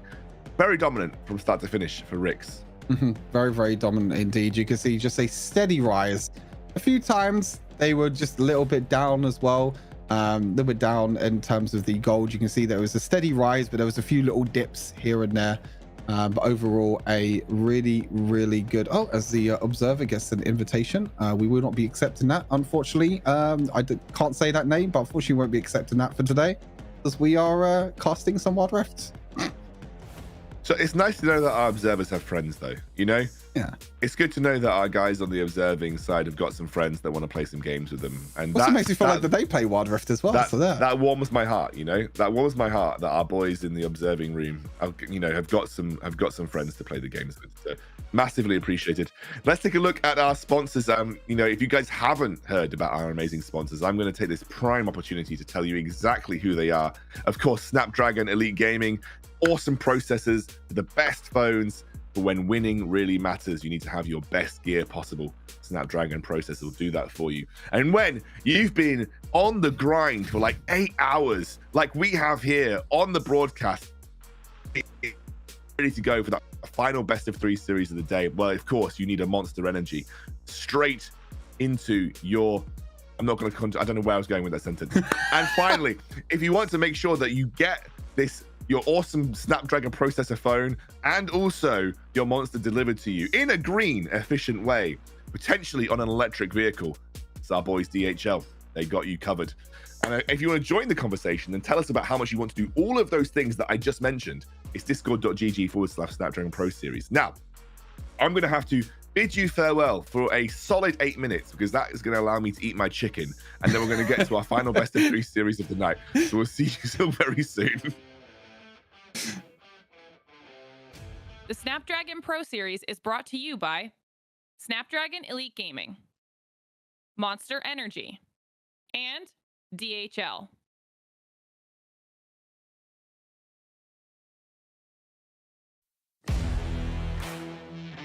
They don't want it with me. You got a problem with me? Love, you don't want it with me. Man, you won't ever stop me. Who y'all really got a problem with?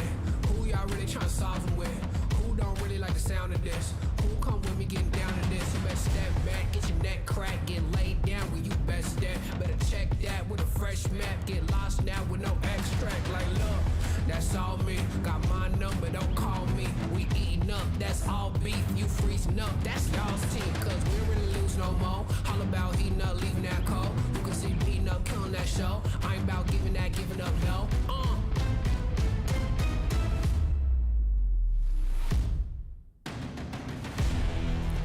Nah, cause they don't want it with me.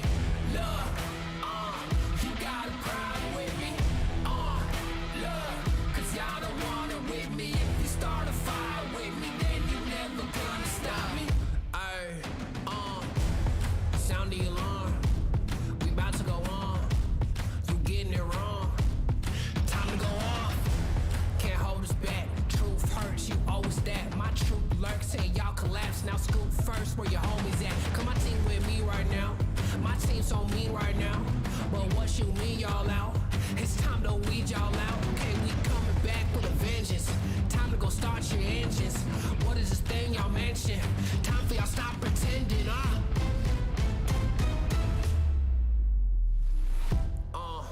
Nah, y'all can't do that. Where your crew at? Y'all can't do that. Nah, where your crew at? Love, man, cause now you alone. Yeah, get out of my zone. Man, cause now you alone. Love, get out of my zone. Nah, cause they don't want it with me. Look, you got a problem with me. Look, cause y'all don't want it with me. If you start a fire with me, then you're never gonna stop me. Nah, cause they don't want it with me. Look, you got a problem with me. Look, cause y'all don't want it with me. If you start a fire with me, then you're never gonna stop me.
tryna solve them with? Who don't really like the sound of this? Who come with me getting down to this? You better step back, get your neck cracked, get laid down where you best step. Better check that with a fresh map, get lost now with no extract. Like, look, that's all me. Got my number, don't call me. We eating up, that's all beef. You freezing up, that's y'all's team. Cause we don't really lose no more. All about heating up, leaving that cold. You can see me beating up, killing that show. I ain't about giving up, no.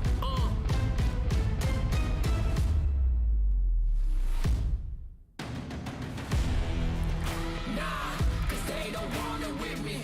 Look, you got a problem with me. Look, cause y'all don't want it with me. If you start a fire with me, then you never gonna stop me. Sound the alarm. We about to go on. You getting it wrong. Time to go off.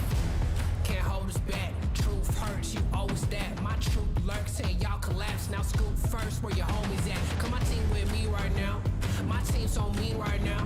But what you mean y'all out? It's time to weed y'all out. Okay, we coming back with a vengeance. Time to go start your engines. What is this thing y'all mention? Time for y'all stop pretending,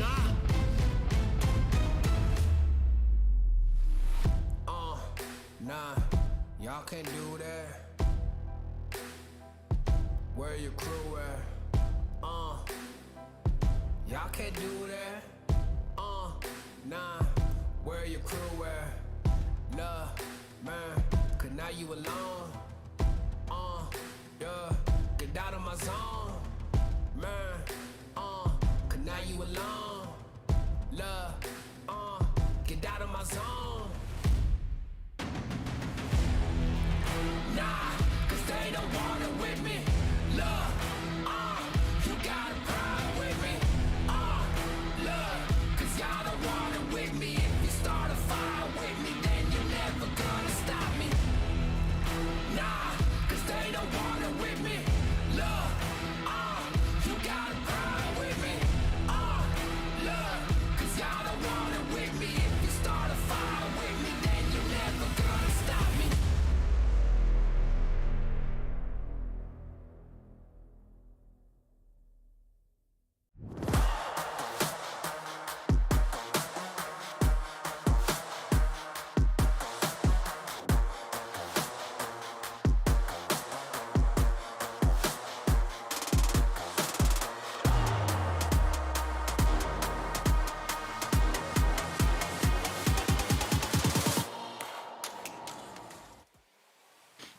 Welcome back to the Snapdragon Pro Series. I'm Scoundrel, joined by Stuart, and we are heading into our final game of the night. The final series of the night is going to be IF Parlor versus Demiral. Stu, these two teams, not a lot of people will have seen too much about them, so this is probably the kind of the key time for you to kind of explain who these teams are, maybe what they've done up until this point, and just give the audience a bit of background info on them. Yeah, so Parla is the Turkish first seed who qualified to Barcelona last year in the WREC. So some people might be familiar with them. The roster is pretty much the same as before. They now have, they now have Lonely Kid in the Baron lane. They have swapped out their Baron laner, which Lonely Kid, last season, probably one of the best Baron laners in the entire region. Went to Icons, got the most solo kills of any Baron laner in the entire tournament, so that's definitely one lane to keep an eye out on. Then Team Demiral is kind of a new team around. They don't really have a lot of known players on their roster, but they played together for a little bit now. They've played in other off-season tournaments and qualified for other leagues and other titles. So I think both teams very, very kind of new to the scene, and very, very new to the very new in terms of rosters. So we could have another 3-game series. All right, Team Demiral, Carlos, Gotcha, Gandalf, Tulkas, and guys. Some people may recognize Carlos and Gandalf, I think. Yeah, Carlos is a player that played for Viv for a little while during the off season before they got Patterson in, but they got Patterson, so I'm not too sure what happened to Carlos, but I don't think he wanted to stay as a sub, so he's gone on to Team Demiral now. Torkas and Guys are the other two that people might be familiar with. That duo lane used to be Parler's old duo lane, so it's basically Torkas and Guys playing against their old organization. Gandalf and Gotcha are kind of a little bit new to the scene. They really kind of solo queue players. They haven't really been on teams before. They were on like lower seeded teams going into WREC season 1, but they're kind of new players. So I think the big talking points, I think, from this team are definitely Carlos in the Baron lane and then the bot lane of Torkas and Guys. Didn't Gandalf play in the ESL Premiership with you at some point? No, not on your team, but like versus you. I swear I remember casting him. I swear I remember casting him. You might be right. I can't remember. That's a long time ago now. We're talking a long time ago. Yeah, it's a long time ago. Are we talking like nearly 2 years at this point? Yeah, I think it is. It's crazy, right? Crazy. Anyway. Lonely Kid, though, this is the IF Parler roster. You'll recognize Lonely Kid. Obviously, he used to play on Game Lord for a little bit. And the rest of the team, relatively new, but they are obviously very good and coming in as the Turkish first seed. Yep. It's a Lonely Kid, Baron lane that everyone will know. Bambi and Nakres. I remember interviewing Bambi at Barcelona. Very, very well-spoken, a very, very vocal character, and also the team captain for Parler. So Bambi is going to be one of the ones that are going to be the main vocal points, the main communication for the team. Nakres was someone that kind of surprised everyone at Barcelona. I think he was one of the big surprise factors for this Parler squad. He performed very, very well in Barcelona, and he was definitely one of the main names to have a look at in this Parler roster. So I think the top side of Parler are looking very strong. Then you have Katsei and Flankton in the bot lane, which are two fairly new players. You know, Katsei, I think, just came in for Barcelona, and Flankton is a new support for Parler. So bot lane is definitely something to keep your eyes on, but I think definitely the top lane matchup in this game, Lonely Kid against Carlos, I think is going to be the big real deal in this matchup. Yeah, I think that's probably the kind of the ones we want to keep our eyes on, obviously. Now, guys, in Twitch chat, we need to know what your predictions are for this series. Of course, you can do that by voting with the prediction function in the Twitch chat. Let us know who you think is going to win. And of course, me and Stu have already made our predictions. So it will be about that time to reveal who is going to be the guaranteed victor for today, because we went for the same team. So I'm the guaranteed victor for today. We still got tomorrow.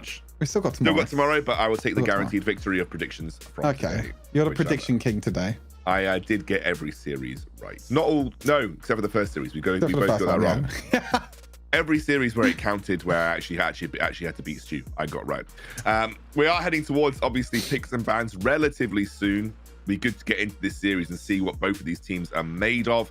I think, Demiral, I think, caused a bit of an upset. I know when we were looking at the round of 16 into round of 8, we were thinking that Zero Zone were very likely to come out on top, but it is Demiral who beat Zero Zone, which is a bit of a shame. I know obviously Zero Zone have got the chance to come back tomorrow, but they are a team where they've got some really strong, like I know Safiro is quite a well-respected mid laner these days on Zero Zone, and I think they've got some good players. So it's interesting to see that they lost that 2-0 as well. In fact, every single round of 16 was a 2-0. Why couldn't you have done that for the round of 8? But we are into the picks and bans, and we are going to get ourselves underway. We could be potentially looking at 12 full games today. Ooh. Good long day of Wild Rift. But yeah, this is going to be the fourth and final series. I love Wild Rift Esports, mate. I love Wild Rift. Wild Rift. It's okay. I'm just, as a dad who has been awake since 6:30 in the morning, and I'm sure our production crew are feeling it as well. By the way, our production crew, I think are based in Malaysia, so it must be like a ridiculous time in the morning for them right now. We're all doing it for the love of Wild Rift Esports, everybody. That's what we're here for. We're here grinding it out for the love of Wild Rift Esports. One more series to go, and we have another 4:30 a.m. 4:30 a.m. for our boys over there in production. They are putting. The sun is coming up, and they're still doing Wild Rift Esports, everybody. That's how dedicated they are. Give them a big thumbs up, everyone in the chat that's listening. Interesting pick and ban phase. Senna is open if Demiral wants it. There is also open. Yeah. So we've got Gragas and Senna. Imagine Senna gets picked, Gragas gets picked, but it's Jax. And this is probably... Do we just see a Senna Gragas rotation from IF Parler here? I mean, you'd 100% do that if you're Parler for sure. They prioritize going for the Jax instead of both Gragas and Senna. That's crazy. Wait a second. Wait a Okay. This is not going the way I expected it to go, but that's okay. We're here to be surprised. This is weird. This is very, very weird. I mean, banning wise, I think, you know, Team Demairo definitely banned a few champions. There's no way. Have we got a problem with like bans? There's no way both Gragas and Senna just went through first pick and second pick phase for red side. Is this just Team Demairo now going Gragas and Senna? I mean, it could be. What is going on? Kha'Zix, why not? I mean, I know it's late in Turkey right now. I know they're 2 hours ahead of us, so I think it's like nearly midnight for Turkey at the moment, midnight for most of these Parler players, and I think even some of the Team Demairo players are also from Turkey. But come on, guys. There's a Senna open, there's a Gragas open, and we're not getting anything at all. We're not getting any Gragas or any Senna. I would have picked the set, honestly, just right here, right now. Definitely. Crazy. That was the pick that I was predicting. Big Brain Scoundrel knew that was coming.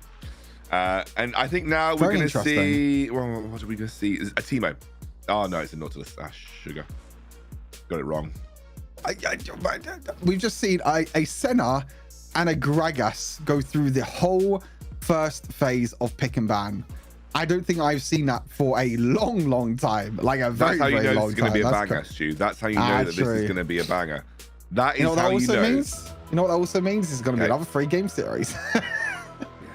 That's what we're looking for. That's what we are looking for right here.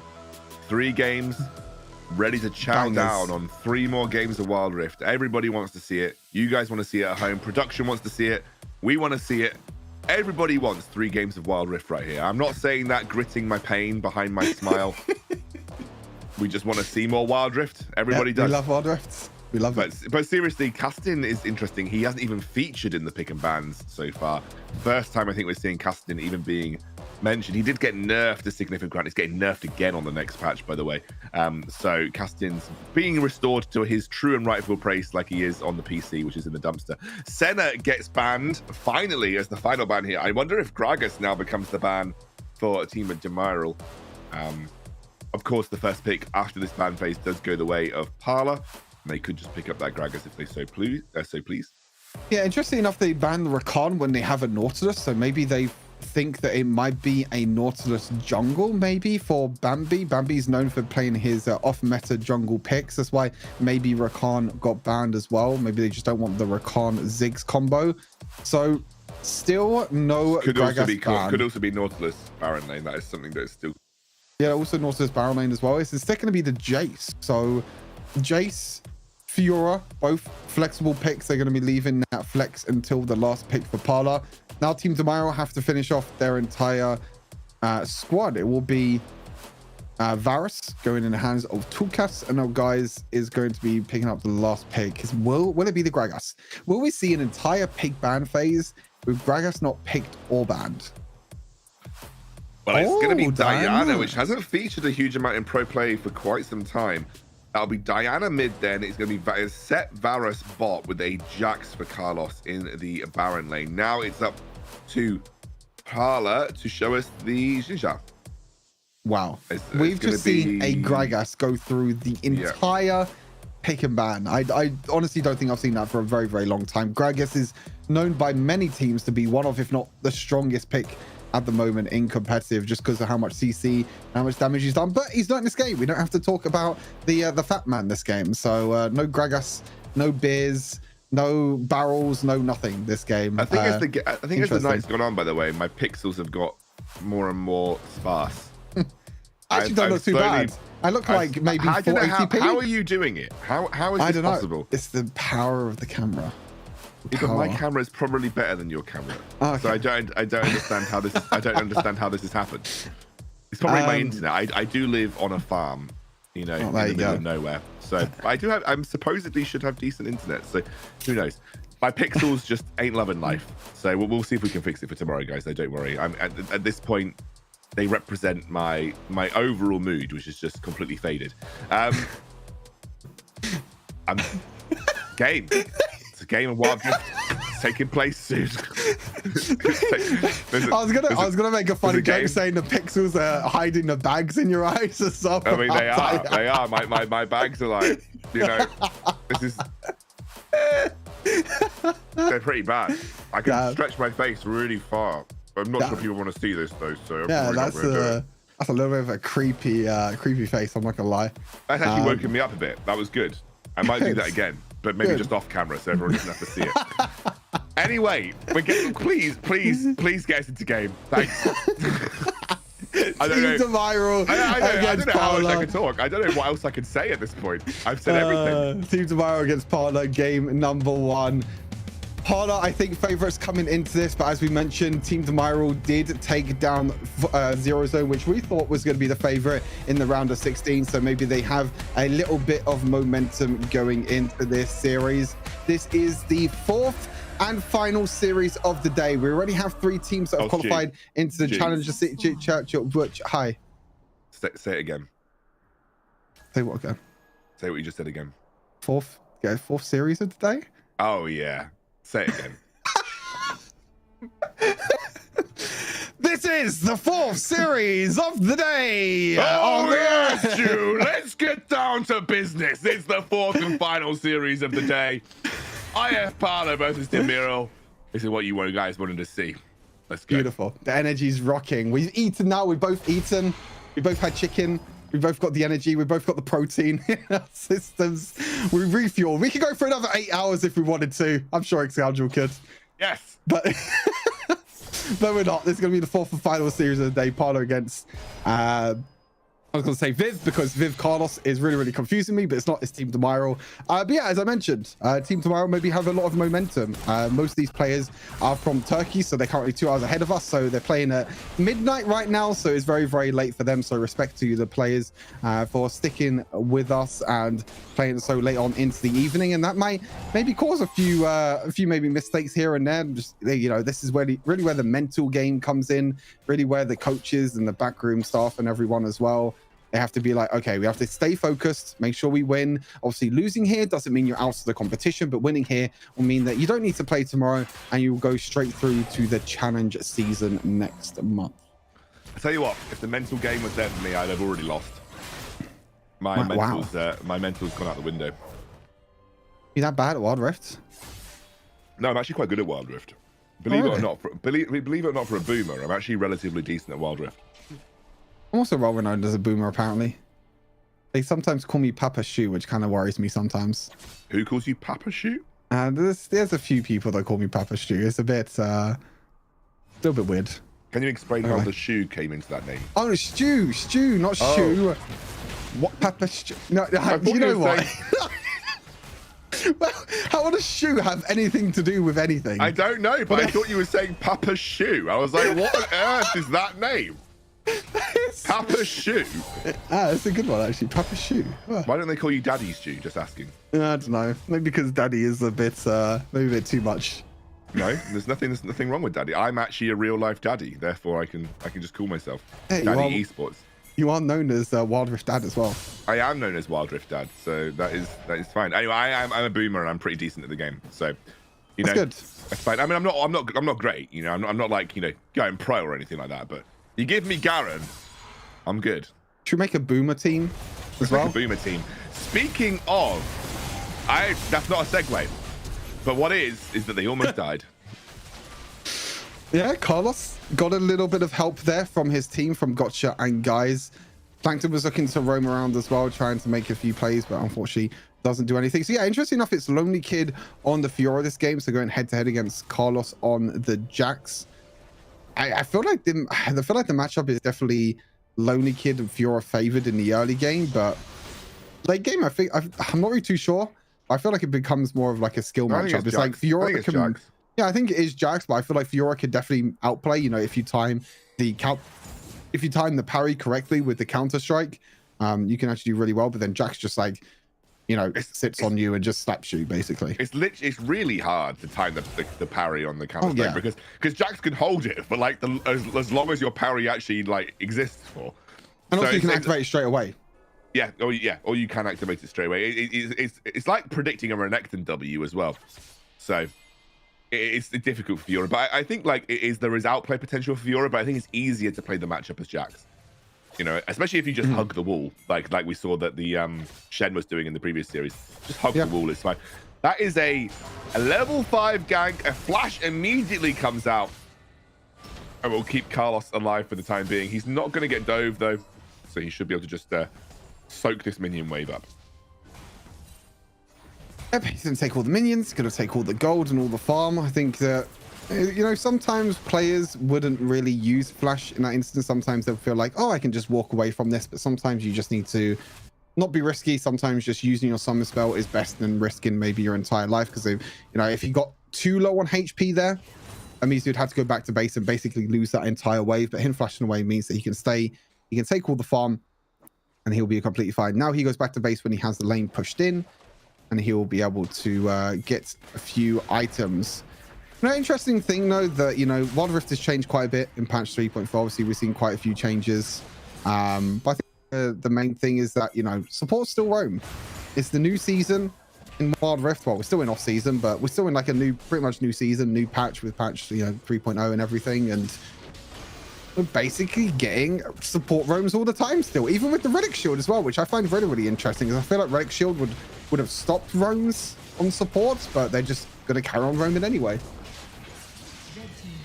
You still get a good amount of passive gold from Relic Shield as well. So, and I think if you roam to different lanes, as long as you're not, you know, wasting your stacks, you know, I think you can still jump into a lane, get your stacks off, and kind of keep roaming that way. A lot of damage done on that bot lane tier 1 by Gandalf here. So it is going to be a dragon startup by IF Parla. Yeah, Parla going to start off the dragon. They already, I'm not too sure if they actually took the Rift Herald on. Oh, they did take the Rift Herald. They're actually going to use it in mid lane as a bait for now. And Flankton this whole time has kept the dragon at below 5,000 HP. But this whole time, Team Demario trying to stop the charge in. They don't even stop the charge at all. And now you're going to try and steal this dragon. Oh, they're going. It's a really nice ultimate from the Diana. But in the meantime, it will be dragon secured by IF Parla. Great flash in from Lonely Kid on the back line by himself. But I don't think he's going to be able to escape. It will be a 2-for-1 overall. But Dragon and Rift Herald secured along with a load of plates for the side of Demario. Yep. Dragon secured for Parla. Herald secured for Parla, so they got the plates in the mid lane, but a lot of plates got taken, and also the first tower got taken. So they won the team fight, and that's a good win for Team Demario. They now have a 2,000 gold lead. Yes, they did lose the Rift Herald, but the mid lane tower didn't go down. And now Parla are the ones that are going to group mid lane. Parla are the ones that are going to try and maybe get the mid lane tower instead. We could be seeing another mid lane tower going down at the same time, and even Carlos might be in trouble. It's Ziggs, so you can get through those plates and the last bit of HP really nicely, and that'll be a very easy push in for Parla. Lonely Kid got a Divine Sunderer finished up. You can see Gandalf has to back away from Flankton, who was looking for the flank. Flankton. Isn't Flankton from like a kid's show or something? Isn't Flankton SpongeBob? Isn't that the little guy from SpongeBob? Is that Plankton? You're thinking of Plankton. Oh, is that actually Plankton? Oh, I thought it was Plankton. I thought it was Plankton, but it's Plankton. It's actually Plankton. Yeah. It's actually Plankton. Okay. Yeah. So maybe he just thought of SpongeBob and he was like, oh, I like Plankton. I want to flank, so I'm going to call myself Plankton. You've done it. You've cracked the code. There you go. We cracked it. We'll have to ask Plankton after this. I mean, I wonder how you came with your name. I think it might have been that you were called Stuart, and then you decided that you probably were about 11, and you were like, I'm going to make myself look like a gangster if I put it's Stuart. And that's how you. It was a very common thing when I was younger, and I just never changed it. Actually, I did try to change it at some point. I tried to call myself Snappy at one point. Snappy. Yeah. Interesting choice. It wasn't.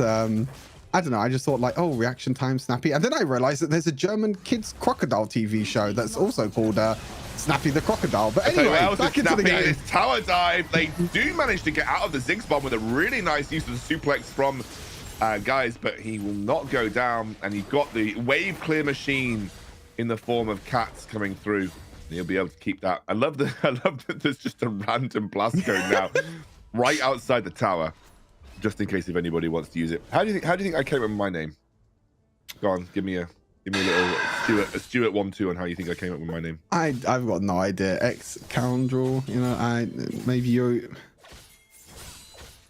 No, I don't know. I do not know. Please enlighten us. So I don't think you've ever actually told me. Playing Diablo 2. Okay. And good game. Yep, it was a banger game. And I created a paladin, and I wanted it to be like a paladin-y name. Okay. So I called my first one Excalibur, but that was taken. And then I tried to call it Scoundrel, and that was taken. See, I was thinking scoundrel, like something to do with scoundrel. Yeah, I was yeah. thinking So that, I just combined Excalibur and Scoundrel, and that's how you get Scoundrel. There you go. You heard it here first, ladies and gentlemen. You heard it here first. Do you want to know what my name was before Excalibur? Because I did have a tag before Excalibur.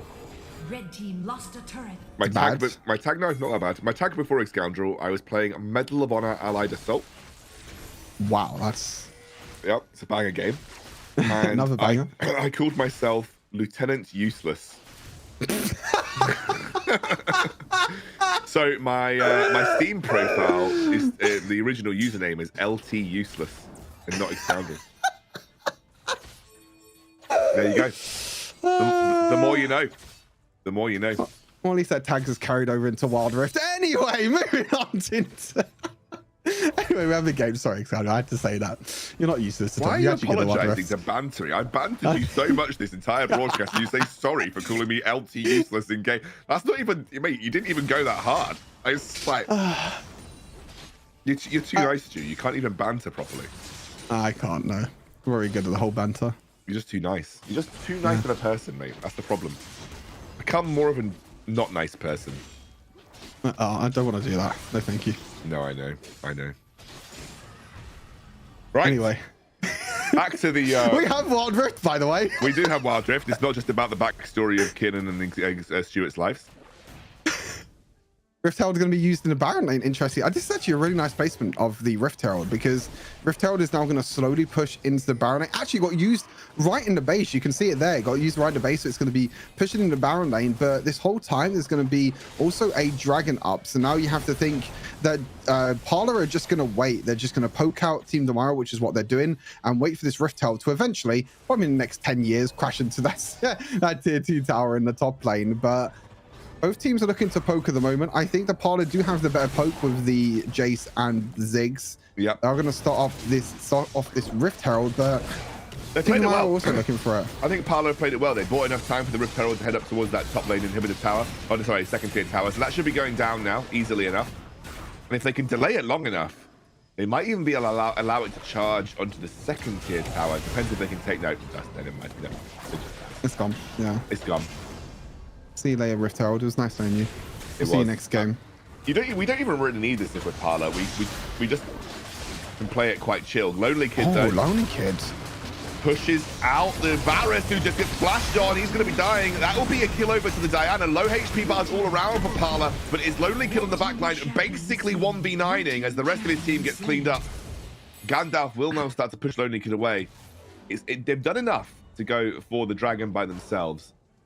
Unfortunately, did not have the time to work with. I think Gandalf a little bit cautious of actually engaging onto Lonely Kid here, who might just be able to walk straight away. Oh, he didn't even. He's going to pick up the honey fruit. In the meantime, Gotcha trying to just burst down this dragon, and he will do. They'll take out Lonely Kid in the end.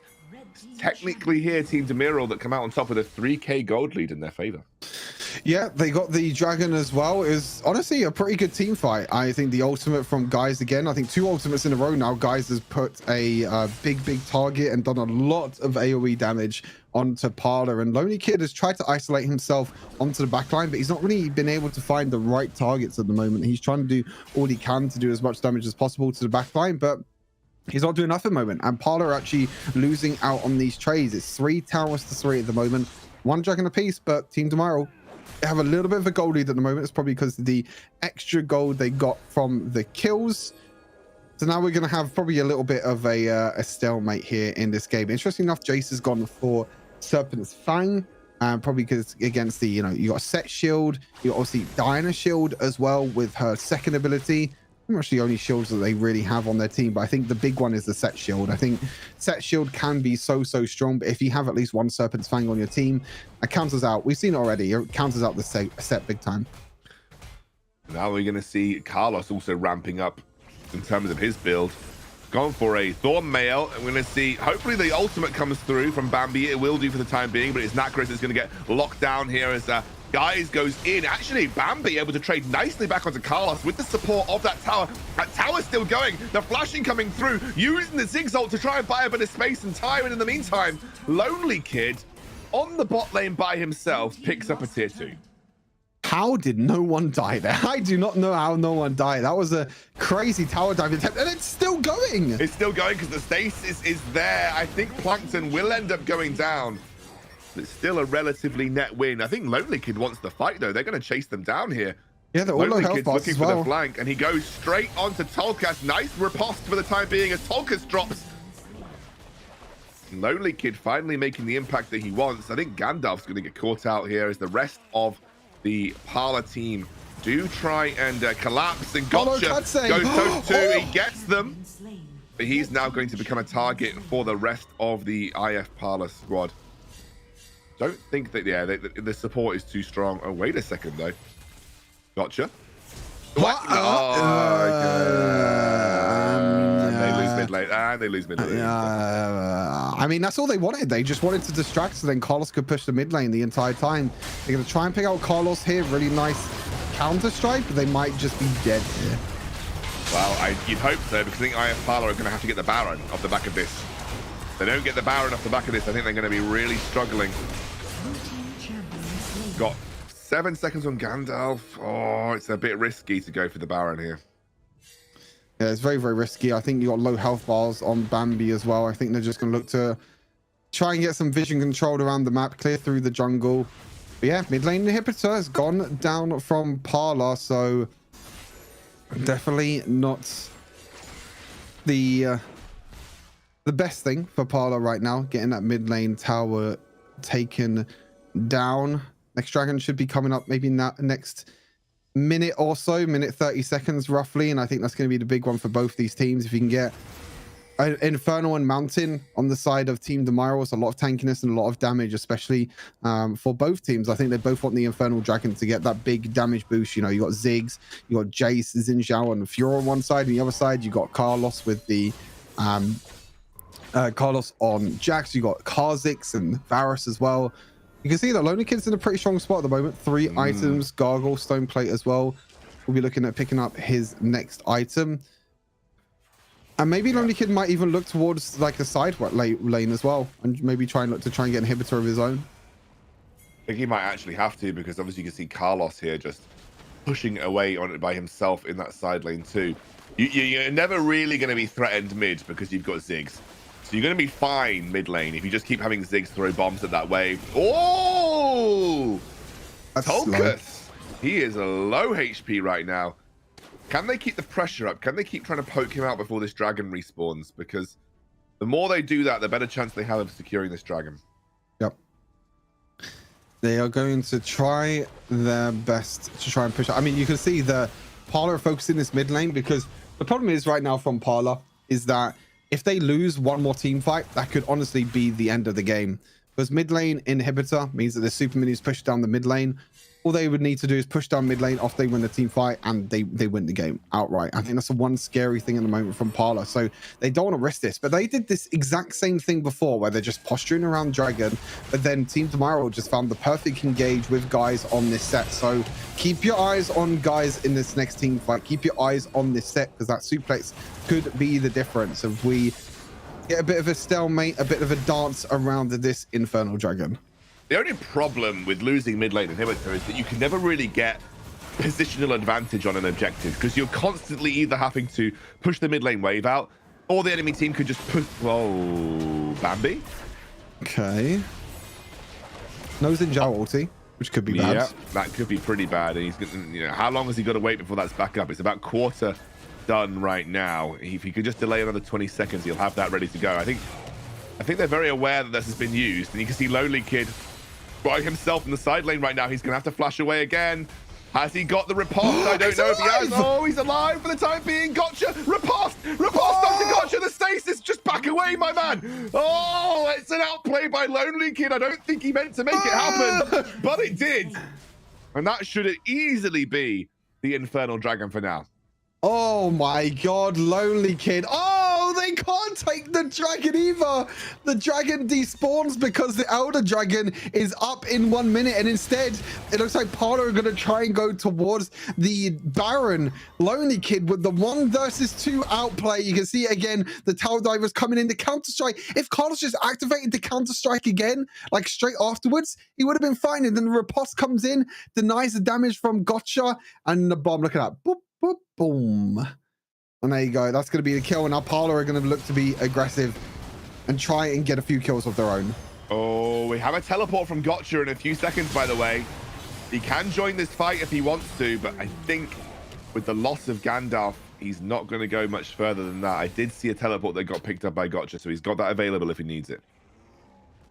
Yeah, I think he's going to maybe keep that teleport just in case, because, I mean, this game has been very, very close. Look at the goal lead. The goal lead is basically nothing. 300 goal leads for Parla. This has been a very back and forth game. We had Team Tomorrow win a few fights. We've had Lonely Kid with some crazy outplays. You can even see the gold across the board. Everyone is pretty much dead even. It's crazy. Absolutely crazy. And we are heading to the Elder Dragon now being thought of. I have to be careful this doesn't get stolen away, though. It's still a 4 versus 5. I'm assuming Gandalf will pick up his own. Oh, that's the depth charge coming out onto Gotcha. He's already taken super low at this point. Will we get a teleport coming out from Gandalf? I think he thinks he can walk it at this point. Gotcha has got a decent amount of HP regeneration coming through. This is a risky play for Parla, I think. Oh, Gotcha just walked through the whole minefield as well, or Ziggs. He just took so much damage, and they know how low he is as well because they can see him on the ward. 6,000 health on this Elder Dragon. Gandalf's looking for a flank himself, and there's the engage. Guys wanted to go for it. Then we're going to have the Diana coming through. We have Ziggs that's not even in the fight right now. And it's actually IF Parla that are taking the damage at this point. It's a huge win for Demiral, but we still have the Ziggs ready to go. His ultimate is still blasting away. And now Nacris is looking to capitalize.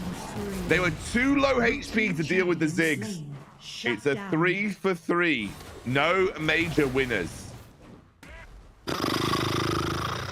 Crazy. It's absolutely crazy. Oh, wow. They're actually looking to teleport. Gotcha actually uses a teleport. They're going to try and burn down this Elder Dragon. Both Katsei and Necros are so low, but they both have poke. But you have to be careful of Gotcha because Gotcha could jump in and get the resets. He's so low. Oh, the straight bomb! The bomb from downtown. And the bot lane inhibitor. And the bot lane inhibitor gets dropped as well. Brilliant play. It was an attempted masterpiece from Gotcha, but Ziggs at this stage in the game, watch his HP just disappear. His HP just completely went. It was a satchel charge that got Katsei away to safety, and it knocked Gotcha as well all the way through the minions. The entire way through the minefield. So he took so much damage, and this game is on a nail right now. 1,000 goldie for Parla, but at this stage of the game, 22 minutes, it does not matter. Most players have at least 4 items at this point of the game. Most of these players, and it's just all going to come down to this Elder Dragon and the Baron. What will they look to do? It looks like Carlos is looking to try and push in that Baron wave, especially because the minion wave is there as well. Will anyone from Parla respond? It looks like all of them are going towards the Elder, but Carlos, he's going to go up there. Look, you can see straight away, Nacrez looks to go towards the Baron lane. He will stop Carlos for now. And now we are back to dead even. We're going to be back to another dance. Dance number 3. We're going round number 3 in dances. We've had 3 best of 3s of 3 games. A lot of 3s, and this is the 3rd dance of this Elder Dragon. Will one team eventually take down this Elder Dragon? And at this point, could potentially take the game after the next team fight victory. I mean, I don't think potentially. I think they will just end the game. Whichever team comes out victorious from a team fight around one of these objectives is straight up going to win the game. We're 23 minutes in at this point. I do like what we're seeing from the Demiral lineup. We've got, an attempted push. This Lonely Kid literally just flashed onto Carlos. Lonely Kid just straight up flashed onto Carlos. We're going to see a teleport from Carlos towards his own base. Oh, he survived the barrier. Oh, wait. Oh my gosh, the red buff didn't kill him. He had But now barrier. Parlo's just gonna do Elder now. There's no teleport for Carlos. It's a 4 versus 5. This could be Parlo coming out on top. Well, they've got to worry about that mid lane for the time being. I think they're playing it the same way they did previously. I'm not sure they can commit to a full 50-50 at Carlos this is point. back. Yeah, Carlos is back. I'm not sure they can commit to this. I think they have to be a bit careful about it. Oh my god, this game is going down to the wire.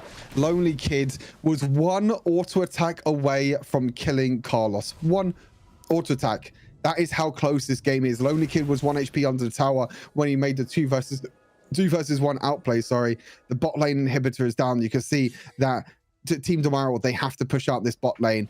Parlo have to push this mid lane, because at any point during this game, one team could just be like, we don't give a damn about the Elder Dragon. We're just going to end the game with the super minions. And you can see both teams. 25 minutes is the game that we're getting at the moment. 4th and final series. We've already had 9 games. We could potentially be seeing 2 more games after this one. Especially with how close this one is. He took half his HP. I think you could just continue this. If you could just continue the Elder, if you're Parlo. Look at Lonely Kid. They can kill, actually. They could maybe kill someone. And they're trying to. They're going straight in here. Going to pop the ultimate straight onto Guys. He's going to get down very low, and he will drop Gotcha in that brush. No! Lonely Kid's going to check him. He's going to check him. He's going to force the flash. There goes Natcrest looking for the final hit. Natcrest won't drop into GA. And Carlos is still threatening mid. And Carlos is just going to push mid. This means that the Elder Dragon can't even get taken, because Parlo, they have to go back to base. And look at this Team Demario. They set in the pings. They could maybe catch out 2 members here in the bot lane. Look at him. He's going in. I mean, it's just Gotcha versus the world, but they don't know that right now. And that's going to be Plankton backing off. And look at the bot lane for Team Demario as well. They That's have also, to deal with the bot lane pushing God. in. It's going to start the Elder Dragon once again. Gotcha Round 4, just baby. waiting round on the sidelines. Ring that bell. Someone end this damn game. We're 25 minutes in. I didn't realize we were playing PC League of Legends at this point. 25 minutes in. Katz is going to have to reset because he just took like half his HP for no apparent reason. You can see, I mean, is Tolkas going to TP? Tolkas back to PyGA. He's not TPing. They're going to jump straight in, and they are going to get him. Gotcha got. Guys does his best. He's going to push Lonely Kid to the back line. And it is Carlos trying to end the game, but he is going to get collapsed on by the rest of his team. Lonely Kid will die here as well. I know. Lonely Kid drops. Okay. He's going to die. Carlos is trying, basically 3v1ing. Carlos is basically 3v1ing at this point. It is a 20-second gap between Lonely Kid and Gotcha. There is a chance for Demiral to do literally anything and probably win if they just do it. This is the scary thing at the moment, I think, for both teams, is that they know that... Is Nacros dead? No, he's not dead. He ignited to stoke fear in the heart of Carlos, who is a full item Jax. I ignite you. And Bambi's back at the Elder Dragon. Round 5, baby. You can see how big of a threat Carlos is in this game. That's the big thing. And you can see how worried both teams are. Because one little mistake, and if you force a fight Elder Dragon, yes, you might take the Elder Dragon, but you could potentially lose the entire game because of these minions that are pushing in. You can see Lonely Kid is down the Baron lane. We are probably at full items for everyone right now. Everyone is probably at full items, maybe except for supports. We are nearly 30 minutes into this game. This is only the first game of the best of 3 series. And we are, I don't know how long, 8 hours strong into the stream, 8 hours strong into the day. And we are... And instead of casting, all I'm going to do right now is sing dramatic music. Because that is what this deserves. Carlos. Wait, Lonely Kids? What? Oh, you could get 2 versus 1? Lonely Kid knows. Oh, wait, he stuns him. He stuns him. Lonely Kid's going into the brush, denies the vision, and he's dead. I tell you what, he nearly outplayed that though. And now, here we go. Round number 10. I feel like now the TPs are coming in. Double TPs for Team Demiral, but it's straight on top of the Ziggs ulti. And it's straight on top of the Ziggs ulti. They do have the minefield down. It is going to be a kill picked up for Nakris in the back line, though. Here goes Gandalf. He's popped the stasis. It is going to be flanked and sat on top of him. He does lock him up, hooks him down. One more bomb. Needs to take him out. Nakris is there. It is stalemate once again. Stalemate once again. Right, back to the dramatic music.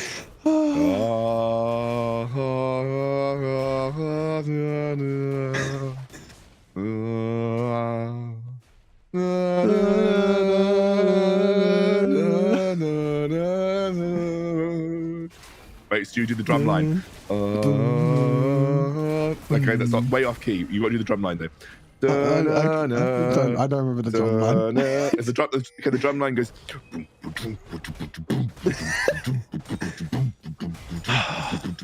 Okay, Stu, you could do the humming.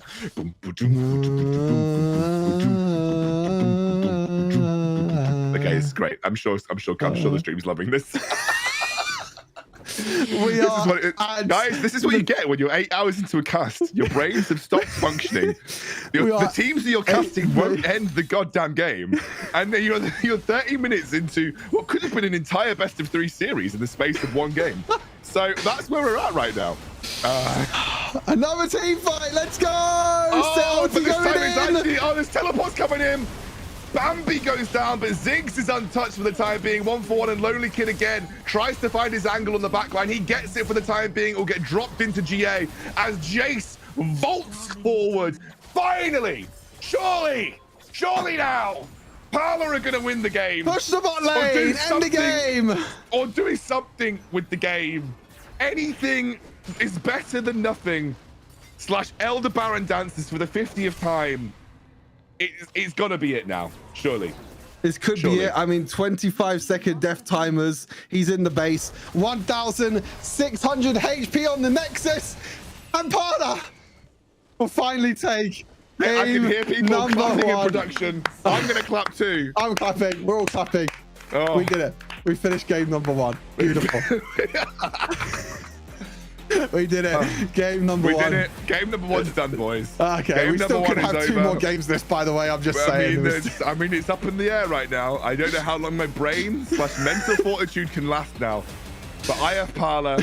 They did it. And it is Ziggs at 7-1-7 that comes away with the MVP. I mean, he was pumping out. I mean, I'd love to see the damage numbers. I'm assuming we're looking at like 100k plus 60k damage. 60k? I mean, I don't know if I want to watch replays from that game production. I actually would like to pass. Can we not? Okay, fine, we are.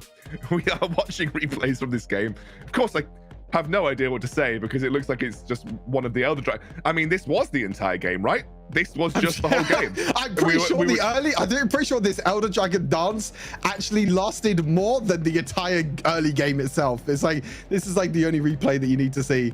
The only replay is the last team fight. I mean, this was the game. All you need to know is that the game was for probably over 15 minutes spent around the... It wasn't 15 minutes, but probably over a decent amount of time was literally spent around the Elder Dragon. That's all you need to know. That was the whole game, everybody. Okay? Just letting you know. And I don't even think the Elder Dragon got taken, by the way. Pretty sure the game ended without the Elder Dragon actually being taken. We danced around Elder Dragon and we didn't even take Elder Dragon. So, yeah. Lonely Kid did do some pretty solid plays this game, and I'm really excited to see what these teams bring to the next one. I forgot there's going to be a next one. Can we just award the win to Parla? All right, prediction. Before we go to damage prediction, how much damage does Ziggs do this game? Oh, it's over 100k, surely. You think so? I think like 60k. Okay. I don't think it's 100k. I'm gonna say 80. All right, I'm gonna say 80. Okay, production drum roll. It's okay. I was close. That's actually disappointing. That's actually really disappointing. I was expecting way more. Does that damage. mean I win the prediction game from this series? No, even though we both predict the same team. No. Okay. Absolutely not. Right. Carry Fantastic. on. Production. Next slide. Next slide, please. Next slide, please, everyone. Are we in a school now or something? Yeah, Like, next PowerPoint slide, presentation. please. Next slide, please. Next slide. Gold looks pretty. I mean, it's crazy that this game went on this long, and the biggest gold differential was 4.5k. Isn't that pretty crazy? I mean, it shows you how close this series was. I think going into this, we kind of thought this was going to be a close series because Team Tomorrow will upset Zero Zone in the round of 16, and Parla, even though they are the #1 team in the Turkish region, or were the #1 team in the Turkish region, WREC Season 1, they're definitely not the most consistent team. I think both these teams are definitely feeling it. I'm just saying that it's probably like nearly 12:30 in the morning for both these teams as well, because most of these players are from Turkey. So it's like midnight at the moment. But yeah, crazy game. And yeah, we're going to be eventually getting into the second game of the series. But I mean, Parla won outright in the end. You know, I think it's kind of expected from Parla, but Iskander, why don't you tell us about our amazing sponsors of this? I would love to tell you about our amazing sponsors. And guys, sponsors just listening, you got some serious airtime today, and you deserve it because you're all awesome. First one is Snapdragon Elite Gaming, Snapdragon Pro Series, of course, the namesake of our entire tournament. Thank you so much. Of course, there's also Monster Energy. I wish I had stocked up on that before we started today. I will do that tomorrow. In fact, I will have plenty of Monster with me tomorrow because I've learned my lesson. And the third and final one, DHL, delivering all of the... Oh, it's a takeover. It's a takeover. Oh. I'm not sure who it is. DHL takeover? It's a DHL takeover. Let's go, boys. It's continuing to expand its climate-neutral delivery service for all shipment types. And to date, this involves some 20,000 e-trucks and 12,600 e-trikes. There's loads more stats that I could tell you about, but that's all you need to know because they're basically doing lots of electric stuff, which is awesome for the green initiative. Right. Thank you so much. Let's go to have a look at our Discord channel. It is discord.gg/Snapdragon Pro Series. If you want to complain to production at how delusional the casters they've hired are, then you can do that. And I'm sure they'll take you really seriously. Or maybe say something nice. It'd be nice to see something nice, you know, in the Discord, you know, with us being here. Just tell them how delusional we are, because we clearly are. Okay. We are going to go to a short break, and I am going to make a shrine to IF Parla Esports in that meantime. So don't go anywhere. See you soon. The Snapdragon Pro Series is brought to you by Snapdragon Elite Gaming, Monster Energy, and DHL.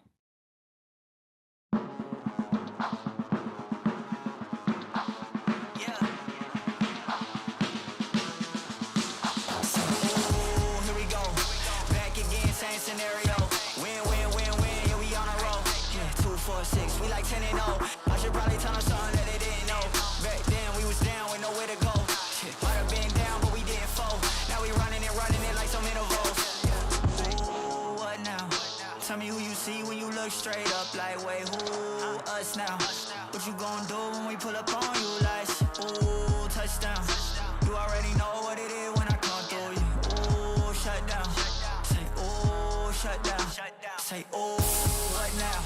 Tell me who you see when you look straight up. Like, wait, who? Us now. What you gonna do when we pull up on you? Like, ooh, touchdown. You already know what it is when we come through. Ooh, shut down. Ooh, shut down. Ooh, give me that crown. I need that now, right now. Ooh, don't make a sound. This is my time. You hear the crowd. Hey, we need that rain. Me and my team. Deja vu, this here a dream. We done all seen 100 times over back when we was just teens. Now we going dumb, told them we the one. They would count us out, now we counting up the funds. Now without a doubt, they be throwing other ones. Like they was always rapping, yeah, believe them if you want. Now they show love, came with a dub. It is what it is, it isn't what it was. They all love to hate when it don't work out. Tell you that they always been down when it does. Look. Say, oh, what now? Tell me who you see when you look straight up. Like, wait, who? Now, what you gonna do when we pull up on you? Like, ooh, touchdown. You already know what it is when we come through you. Ooh, shut down. Ooh, shut down. Say, ooh, what now? Tell me who you see when you look straight up. Like, wait, ooh, us now. What you gonna do when we pull up on you? Like, ooh, touchdown. You already know what it is when we come through you. Ooh,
Welcome to the place where dreams come true. Where everything you want can be yours. If and only if you're willing to work for them. You're willing to hurt for them. But most of all, you're willing to be first for them. Ha! Look, I'm going straight to the top. I don't know how I would stop, like it or not. I got some goals that I'm hitting. You hear what I'm spitting? It's hot. Look what I got. Whole lot of passion and pain. The road to success is insane. Welcome back, hopefully for the last time, to the Snapdragon Pro Series Season 2 Open Finals weekend. We are in our final series after what was a painstakingly long 30-minute game of a 10-minute, 1,000,000,000-minute dance around Elder Dragon. It's IF Parlor that lead the series 1-0 right now. We're going to see how they transition into the next game. Of course, they played it safe, right? They played it safe. They didn't take any risks around that dragon. They were trying to utilize the strength of their poke comp with the Ziggs and the Jace to their extremes, which did work out in the end. And obviously, late game Ziggs is late game Ziggs, and so can basically half shot people with his ultimate at that stage in the game. But of course, we are heading towards that second game in the series. Drafts will change, playstyles will change, and hopefully, IF Parlor will come out victorious. No offense to Maro. Hopefully the game time will change as well. Over the game time will also change, but yeah. It was a very interesting game though. It was an interesting game, and I think we can have a look at the MVP for that last game, IF Parlor. It was the Ziggs this time round, I think, Stu. Yes, the Ziggs doing Ziggs things. I mean, when you get to a point of the game with Ziggs, when you have 4 items, I mean, to be honest, you only really need 3 items. Ziggs will always do damage. Look at his damage per minute. 1,800 damage a minute, nearly 2,000 damage a minute. That's pretty crazy. That is absolutely crazy. But yeah, 14 KDA overall. Very, very strong performance by Katse. I think his ultimate was doing like half the health of Kha'Zix every single time he had it up. With the low cooldowns of ultimates, now he was able to do that and more for his team. And yeah, I think the interesting thing about that first game is that both teams were very, very worried because Carlos always wasn't really looking for the team fight. He was always looking for that mid wave. He took the mid lane inhibitor before. He was trying to look at trying to end the game through the mid lane. They even won a few team fights, but there were so many team fights that was just so back and forth, but it was just even trades every single time. So yeah, it's I'm really interested to see what happens in this second. I was going to say third and final game. Second game of this series. You wish it was third and final game. Let's see how we do when we get towards this draft, though, Stu. We'll see how the teams pan it out and see who comes out with it.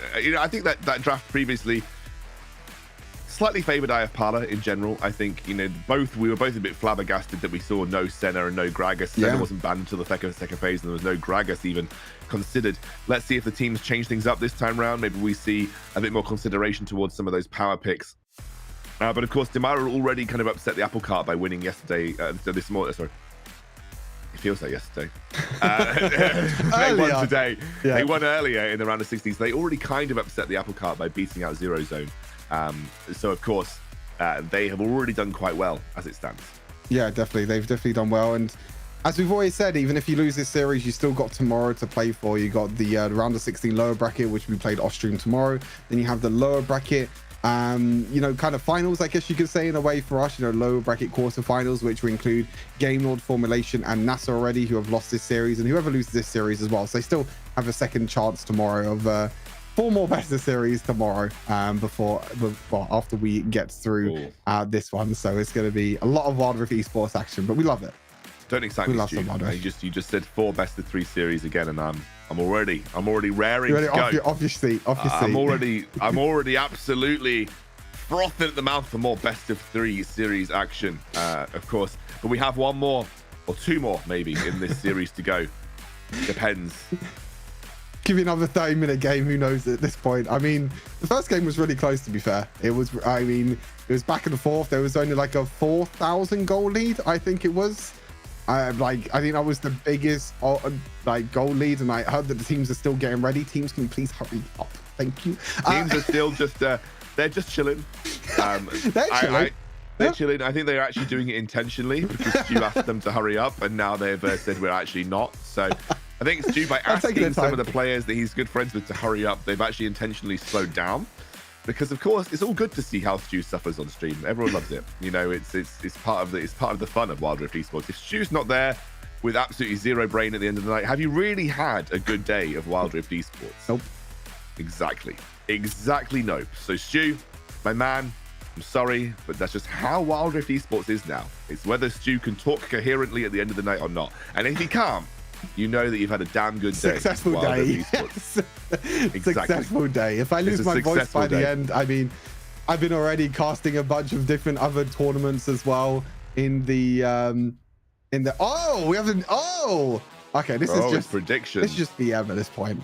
It's not BM, it's Scoundrel 2, Stu at 1. We still have tomorrow, okay? I still believe in tomorrow. Scoundrel 2, Stu at 1. I don't know. I think we should need to read it again. Scoundrel 2, Stu at 1. And I thought that Stuart was the analyst in this conversation, Mr. Wild Rift Esports EMEA. I thought that you happened to be the analyst, but Stuart, I have to tell you, it's looking like you don't really know what you're talking about. And actually, myself, Mr. Scoundrel, happens to be Mr. Useless winning this prediction series. Yeah, Mr. Useless and is I actually think, winning. Stu, it tells us everything that we need to know about this cast. That I am the superior caster. Yeah, there you go. The timing. Exactly. And because we all know that casters are entirely judged on their prediction capabilities. It's the only thing that we're good for. And I just so happen to have won that out today, Stu. I'm What do you have sad. to say? I don't really know what to say. I'm disappointed in myself. But there's still another game day tomorrow. We still got 4 more games tomorrow. We still got this game as well, which we both predicted the same, so we don't really make a difference at all. But there's still tomorrow. So hopefully tomorrow, maybe I can get, crawl back as well. Maybe crawl back into it. Oh, it's before you get to draft. There we go. Paul actually decided to stay on the red side. Okay. So no Gragas and no Senna last time at all. There was no Gragas pick or ban. Senna was left all the way until the second ban phase. I'm interested to see if Team Demiral are going to go for the same bans or not as game number 1 is. It looks like it is roughly the same at the moment. And then Team Demiral were just like, okay, we're just going to pick the Jax. So maybe Jax is going to be banned away instead here for Parla. Just dancing. I'm grooving. It's good music. I like the groove. Background music. Regrooving. Fiora being banned away, Akali being banned away, okay. Karma as well. What's going to be the second ban for You're going to need to Parla? talk coherently for both of us, I'm afraid. Okay. I'm going to be doing this draft through interpretive dance. Okay, you want me to talk the whole time? Okay. Let me get my voice ready. Okay. Ready. I've got the next ban. I already feel like I'm losing my voice, but okay. Right, okay, going into the ban phase. At the moment, the ban phase is going to be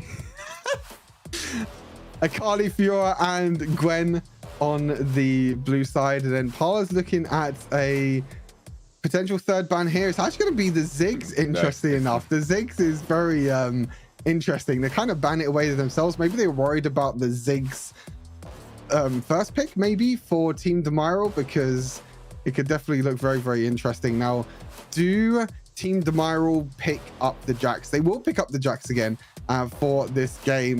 He doesn't have a raw weapon, Scoundrel, so I don't know how you're going to interpret that. I mean, it just looks like you're sawing a bit of wood now. I don't know what you do. I don't know what you're doing. Anyway, Lux didn't get banned, so Lux will be picked up for Katsei down in the bot lane. Pretty damn powerful pick down the bot lane. Again, no Gragas. Again, no Senna.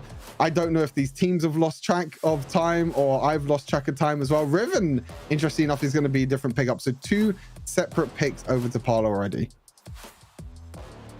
I'm still doing interpretive dance. You're still going? No, joking. No more interpretive dance. I was going to say, you're still going to go on. Wait. Did you knock the green screen? I did knock the green screen. I'm sorry. Forgot it was there. That piercing arrow went so far back at your green screen. Crazy, right? Savaris picked up. Let's see where Gandalf goes. Of course, Senna's still open. Gragas still open. It is Nami. Interesting. That's Nami. Don't always see that paired up with Avaris. Usually like to pick up a support with an AD carry Nami that can kind of actually utilize Tycorless Blessing a bit more effectively. But it is going to be Nami, Varus, lots of poke in that lane at least, with a bit of sustain to work with. Of course, still could be Varus mid if you go in the way of Snitch, but we expect Varus to be bot for the time being. It'll be Nautilus locked in. Like it. Good pickup versus what they're seeing so far. Yep. A lot of squishy targets, the Varus and the Nami, very mobile as well. Really easy for Nautilus. Just uses ulti and chain CC afterwards. And also very, very good combo for Lux. You can just Nautilus ulti onto Lux ulti. Big boom, bang, bush damage.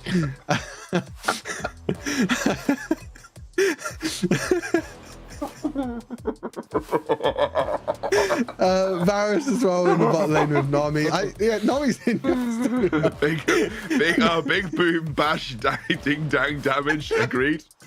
It's a good analysis, Stu. Pretty good. I agree with it. Big boom ding dang bash damage. Love it. Basically what it is, you just chase CC with Nautilus, Lux binding, and it just delays it, and then Lux just goes, and then Lux ulti comes out, and then that's it. Someone's dead. I'm glad you've joined me down on my level, Stu. I didn't think you were going to do it, but I'm very glad you have joined me down on my level, my man. Casting Jace bans, Rakan ban as well. I still don't know why they're banning Rakan when there's a Nautilus pick, but who knows at this point. Maybe they saw something in screens that we don't. A Renekton ban as well. Again, Senna's not even banned this time. We're not even seeing a Senna ban in the second ban phase. They just don't care about Senna. They don't care about the souls. They don't care about the fat man at all. They're just like, we don't need no fat man. We can just win by ourselves.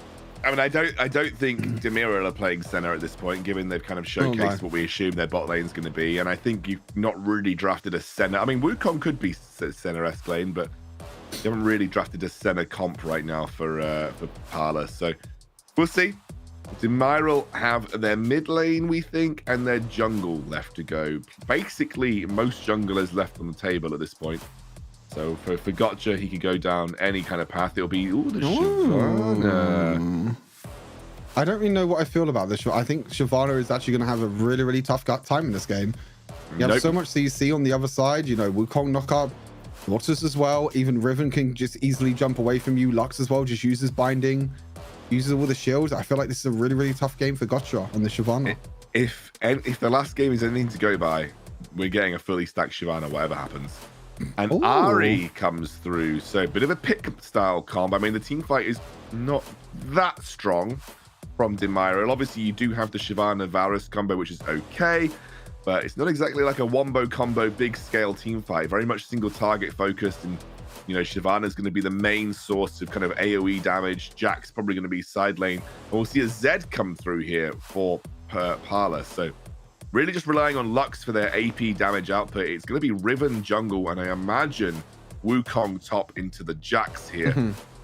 It's an interesting comp. Which one are you kind of favoring? I think I'm probably leaning towards Parlor. Yeah. It's actually going to be Wukong jungle, so it'll be Lonely Kid on Riven top. Now that's a slightly better matchup into the Jax, so you can kind of take advantage of it early on. You can maybe snowball and prevent Carlos from scaling too hard. Yeah, I do really like Parlor's comp. I like the top side that they have, the Riven, Wukong, and Zed. I think that's a really, really good top side map, even bot lane as well. I think that they might struggle a little bit in the early game because Nautilus can't really do too much against an army unless Nautilus finds a pick or finds a hook from somewhere, and they can use the ulti combos, as I just described before. I'm not going to say it again. But I think the damage from the Varus... I want to hear that. I want to hear that again. So what's the that? Big Bang. I don't even know what. Do you know what? I don't even know what I said. I probably have to watch it back, and maybe I'll repeat it tomorrow. I think you just muffled words out, and they just came out right. That's kind of what I heard. Words are just flowing out my mouth at this point. Like I don't know what I'm talking about anymore. What game we playing? What game we watching? I don't know at this point. I've lost track. I think it's Wild Rift. Okay. Personally, why have I suddenly gained pixels? I've gained pixels towards the end of the night. Something's happened here. And I've lost pixels. I don't think production likes my bing bang I've bush. stolen your pixels. This is good because I've been a single pixel for the majority of the night. And we could be getting one singular game left, one single pixel, one single game left, maybe potentially between this series. If Parlor take it, they will be our 4th team going through to the Challenge League, which will be happening in October. The Team Demiral, they still have a chance to get back into this game, as we're going to go straight into game number 2 here. Team Demario against Parla Esports. Minions have spawned. Minions have spawned. You know what's sad? We don't get to hear the welcome to Wild Rift. I love that at the start again. Do you like that as well? You're just so much of a giant Wild Rift fanboy, aren't you? I mean, what can I say? The game's great. The game is great, to be fair. The devs are great. But Community's great. The devs are great, and it's just you're just so happy all the time, and it's great. I'd probably be a little bit more happy now if I wasn't 10 hours into a cast. So interestingly, one of the changes on 3.4 that I really like is the jungle changes, where you no longer have to peel for your jungler all the time. Yes, that's great. I love that. I love not peeling for my jungler. But also, it's also a bit of a pain because your solo queue teammates still feel like they need to pull. So they just walk over, they auto attack a few times, and they miss the first minion every time. And they lose like half the minions in the wave. Yep. Yeah. So if you're watching this, if you didn't know, do not pull for your junglers. It is not worth it anymore because Baron and bot wave get to the lane quicker and you cannot pull anymore, which kind of makes the jungle clear a little bit slower on either side. I think that's why champions like Morgana are definitely rising up in priority, as Bambi's already looking to the mid lane. That's a level 2 gankarino, or level 3 gank. I lied. He actually cleared the top side quite quickly, but Shyvana's just going to do Shyvana things for now. Just going to do a full jungle clear, get to level 5 as soon as possible. They might even look for an invade here as well, as it looks like Akres is also roaming up, maybe looking for a tower dive in the bot lane, but Lonely Kid doesn't have that big of a wave. So for now, it looks like they just go, oh, and maybe the tower dive is coming. They have a ward though. They know this is coming. They do, and Carlos is going to get dived on. Does have that counter strike for the time being. We'll get a nice setup with the Nacris. Nacris is basically dead. First blood should go the way of Bambi. And we'll see. Nacris actually forces the flash out of Gotcha, but Gotcha pretty happy with that because that's just stacks in his back pocket. Yeah, Ed was dead anyway. The whole reason it Gotcha flashed, so he got the takedown and he got the kill, so he was able to get stacks. And like you said, there's a lot of stacks now for Shyvana. And the good thing is with Shyvana is that if you get 1 kill or assist in the early game, if you just keep farming up, that means you're going to get 100 stacks before that first dragon. So you're going to have the evolved Q, or the evolved first ability. Honestly, Carlos was really, really close. That little dash away from Nacres actually saved him. It could have been a lot worse for Parla. It's a very risky tower dive at level 4. Didn't really work out for them in the end. It is just a 1-for-1, but they do deny Carlos a little bit of farm. Yeah, you mentioned as long as you're farming on rotation for Gotcha, you should be able to get your... Oh, okay, that to me was a little wild, because it's a Riven who's basically next to her tower. So that was a little bit ambitious, especially because you don't have any CC. So a bit ambitious, I would say, from Gotcha right there. Oh, he's going to stop the backs. Yeah, he's going to stop the backs in Baron lane as well. And that means that they can maybe look to try and get a few plates. But yeah, it was a little bit crazy aggressive, but it doesn't look like anything is going to come of it, as Plankton is going to play safe. They're both full HP anyway, so they're both completely fine. I thought the Lux ulti maybe would have stopped the... Well, it did stop the backs, but also delay the backs. Well, but now it's going to be the other way around again. It's just everyone's playing Baron lane this game. We're just playing ARATs, all random, all top. Yeah, Gotcha hasn't actually farmed for a while, so it is worth mentioning. As that's an engage from Flankton, he's going to go straight in. We get the engage from Necro 2. Necro has to jump out. He's surely going to die here, as he does.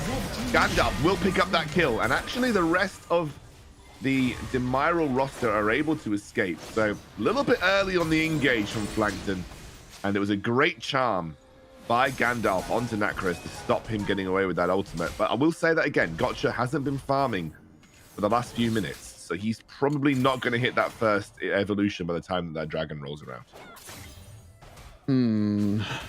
So Team Demiral, we've got a little bit of a goal lead, only 5,000 goal lead, but yeah, everyone is just playing in the top lane at the moment. All the pressure is on Carlos. They want to try and shut down Carlos this game because they saw that in the previous game, if Carlos can get a few items, then he's going to be a big problem for Parla, and it was a big problem for this Jax. But instead, they're just going to try and shut him down. They haven't really shut him down too much, to be honest, but then the pressure has also been on Lonely Kid at the same time. So both Baron laners are doing just fine for now. Doing just fine. You know what we love about this game? What do we love about this game? Even. We are even. Even game. Even as anything. As the objectives spawn, interesting to see what the teams prioritize. Looks like no one is prioritizing towards a Rift Herald at all. Carlos, he's gonna have a free time in this Baron lane. He's probably going to be able to take this first tower really easily. And now Parlo are going to be the ones that try and take the dragon instead. That was a Lux ult to try and clear that minion wave out. I'd love to get eyes on how Jax is doing, because it does look like they are sacrificing the dragon for the time being. I don't think he's going to take first tower of the game. Lonely Kid will get back up there, but it is an absolute boatload of plates for the Jax, and we are also going to get the Rift Herald that gets taken, so that's going to be definitely first tower of the game, as Gotcha can just drop that Rift Herald. I think Lonely Kid knows that he is going to have to back out here. I don't think he needs to drop the Rift Herald at all, to be honest. They can just zone away Lonely Kid like they're doing at the moment and take the first tower of the game. Like you said, a lot of gold in the Jax pocket, and that is exactly what you want if you are Team Demiral this game. You want to get this Jax ahead and get it to a point where Lonely Kid cannot contest this Jax in the side wave. You're going to drop Herald mid as well, so they could even just straight up push this one down. Don't think they will. They need to get it below 2000 HP for it to actually take the tower, but it's a load of plates over to Shyvana, which is another good target to have your gold funnel into. And one of the things I'm worried about for Parla, and I really don't want to be worried about anything for Parla, but I am, is the fact that there isn't someone that's going to hold Carlos in the side lane this time round. It's not like it's Fiora, who is a bit more capable of dealing with him. It's a Riven who, you know, when if he pops his ultimate, like level 2, level 3 ultimate, suddenly like most of Riven's damage just goes down the drain. So not an easy matchup for Lonely Kid as this game progresses. Yeah, Lonely Kid is definitely going to struggle a little bit as okay. Bambi, I think Bambi was trying to give the blue buff over to Katsei, but he just wasn't walking over there for some reason. As the ultimate gets used by Katsei in the mid lane, just trying to push up the wave as quick as possible, as you do with a Lux. Meanwhile, Flankton's still on the roam, still on the Nautilus, who can definitely roam a lot better than Nami, but Nami can still be there for the counter gank if you need to with the Nami wave. Also, the heals and shields afterwards. But at the moment, we are pretty much dead even. 1,600 gold separates the teams. First tower did go in the hands of Team Demiral, but now Parla, really good rotations here. They just caught them off guard, but to be honest, they don't have any minions. Nope, they can't push this. Nakrez just took a very interesting route, and they'll lose the bot lane tower for this as well. So Parla now starting to fall ever so slightly behind Demiral, which is not a phrase that I wanted to be saying this game, but I am saying it. Demacia. As much as I did not. Oh, the engage comes through. They are actually going to pick off Katsu at the sidelines. Don't have the minions to work with. They actually get executed. And I think with the stasis, they'll be able to trade 2 for 1. Oh, yeah, trade 2 for 1, just about. Lonely Kid picks up the kill there. And 2 for 1 trade for Parla. They will defend the mid lane tower. Both mid lane towers are very low. I mean, at the start, I thought Parla did a good rotation into mid lane, but they, you know, the wave clear from Varus is just way too much. Chain of Corruption comes down, but Nakrez is back now as well, so you need to be very careful here, as both teams will just back off for now. But Team Demiral, they took the mid lane tower, the top lane tower, sorry. They've also taken the bot lane tower. Now both teams are just fighting towards this mid lane, but you can see that this entire time now, you know, Jax is going to have a lot of gold funnel into him. I think it was the Zed which took the bot lane tower. And not Zed, sorry, it was Gandalf and Gotcha that took the bot lane tower. So a lot of gold now, as you can see with the gold. 700 gold lead at the moment for Carlos in the top lane. Gotcha actually 1,000 gold ahead right now. I'm not too sure if we can see a player profile at the moment of Gotcha to see how many stacks he's on for Shyvana. Serpent's Fang completed. Oh, Protector enchant. That's another cool new addition to Wild Rift in patch 3.4. Basically, when you use Protect enchant, it enhances your next healing or shielding ability in the next 4 seconds. So that will work really well with Nami's second ability. Be really interesting to see how he uses that one. I'm not entirely sure it's worth. I think Nami can get better enchants. I think like Redemption's pretty cool. Also Meteor is pretty cool as well, because you got like an army wave into Meteor and then they're kind of stuck in the Nami wave. I mean, it's a guaranteed mid lane tower if Gotcha wants to use it. Yeah. It should open up that mid lane pretty nicely. 3 towers to 1. Yep. Oh man, you love to see it. This is the outcome that we were hoping for. Red team lost a turret. I was really hoping for this to be the outcome. I mean, Team Tomorrow are doing pretty well at the moment, though. The Dragon's going to be spawning in Don't 20 say that. seconds. Stop saying that. 2,000 goal lead at the moment for Team Stop Tomorrow. saying it. Come on, let's get the Stop energy it. going. Woo! Wild Rift Esports, baby. 4th and final series of the day. Team Tomorrow has 2,000 goal leads. Currently 1-0 to Parla Esports. Parla, considered one of the best teams in Turkey right now. Team Tomorrow, a fairly new team with some fairly new players, but they're definitely taking it to Parla right now. Some familiar faces on Parla, but definitely some new faces for Wild Rift Esports fans in Team Demiral. The winner of this will go through into the challenge season. Who will be joined by Rix, Viv, and Team Queso. Yeah, they will. Second dragon being started up here. Obviously, it would be nice for Shyvana to get this. It's a lot of stacks. Carlos is going to be joining this engage as well. He's pretty strong at this point in time. Oh, They're they're going going to to catch out Ari. Gandalf. Gandalf actually forced to use his stasis already. They're going to knock him up. They really want this guy dead, and he will drop that. It's going to be a waste of Deluxe Ultimate for the time being. Bambi is just going to... Oh, I'm not sure he actually wanted to hit that hook, but Bambi is just going to back off here. Flankton takes a load of damage. Still think this is an okay situation for Demiral to be in. As actually Carlos jumps onto the back line, trying to take Flankton out. Lonely Kid's taken super low for the time being. That's going to be Carlos coming into the fight. Jumps in on to Lonely Kid, who's forced to flash away. This is not a fight that you're winning if you're Parla. And that's going to be a huge amount of frontline that's so hard to get through. Carlos is just so strong as the depth charge comes through. They can't quite finish the job, though. It's a 1-for-1 overall. No one takes the Dragon. I feel like we have to get a full reset here from all the teams in the hope that they can kind of get back to this Dragon and fight it quickly. Yeah, both teams. I think with Shyvana ulti down though, it's definitely going to be a lot more of a struggle for Gotcha to try and get into this Dragon pit. But overall, a very, very back and forth, very, very messy fight. Really, really nice pick onto Gandalf. He did time the stasis very, very well to stop Flankton's knockup. But you can see that Bambi used the flash and used the ulti straight away, and he wasn't allowing Gandalf to use his ultimate away. But now, Parla a little bit slow here. Charm goes down. There might be Bambi just dead here. He's pretty close to dying at this point. Gandalf's going to get the depth charge locked onto him. He gets double knocked up for the time being, but they will take him out and get the Dragon. And Parla caught sleeping on the second Dragon of the game. Could they take Baron in 10 seconds? I think it's way too early, right? No, it's too early. They're going into a Lux. That would be very difficult to do. Yeah, too much poke. But they will be denying away farm. That means more stacks for Shyvana. They're doing it. They're just doing it. And I don't think Parla have any idea this is going on. They will do in a minute, though. Shyvana ulti as well. This is going down very, very quickly. Bambi's not even going to be alive for this. This is very risky as to go in. They use the ultimate. The Lux ult comes through, but the smite is good. They can't even commit to the fight. And Parla just lose Baron. Just like that.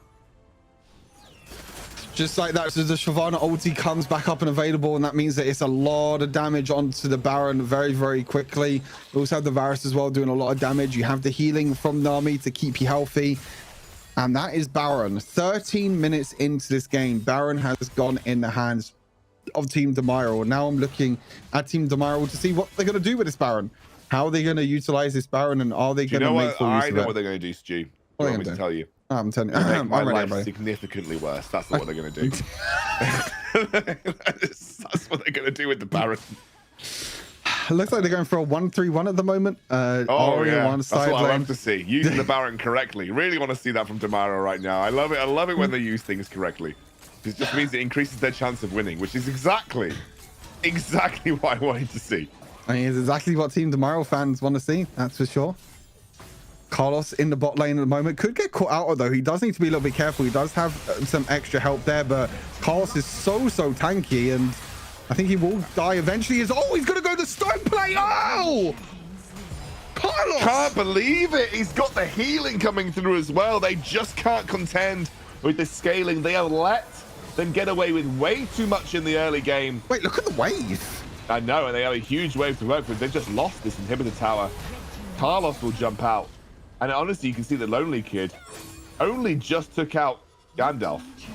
But they're going to lose another tower for it as well as Bambi jumps in. They try to bait him out. I just think that they gave up too much scaling here, Parla, and they're going to lose way too much this game. I think they're going to be struggling to come back here. I'm not expecting a 50,000-minute Elder Dance this time round. I think that... oh, there we go. Wait, how many stacks are we on? 324 stacks, or 327 is that? 327 stacks. That's a lot of stacks already for the Shyvana. So that means that he's nearly at 400 stacks. And once you get 400 stacks, you get that empowered ulti version. So when you use your ultimate, it is empowered and doing all them beautiful things. You can see right now, he's doing well. 24's completed, Death Dance and Blade of the Ruined King completed. I did say, you know, in draft, I did think, and I still think that it's going to be really, really hard for Gotcha to try and get into fights. But you can see every single time that he farms a jungle camp, that means he gets more and more stacks. And once he gets 400 stacks, that's really when he becomes really, really strong on this Shyvana. And I don't even think Shyvana's the problem. I think Carlos is the problem. I think Carlos is almost the problem in both games. I think you just need to ban Jax if you're Vive Parla. Yeah, Carlos has been a huge problem on this Jax. Always split pushing, always in sideways, and you can see that he's just jumping in. He just doesn't care at all, but he could just get one shot.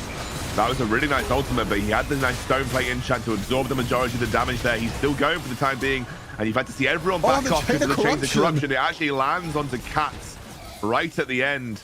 They had a really beautiful team fight setup, but they are going to just straight up lose damage on this mid lane inhibitor tower.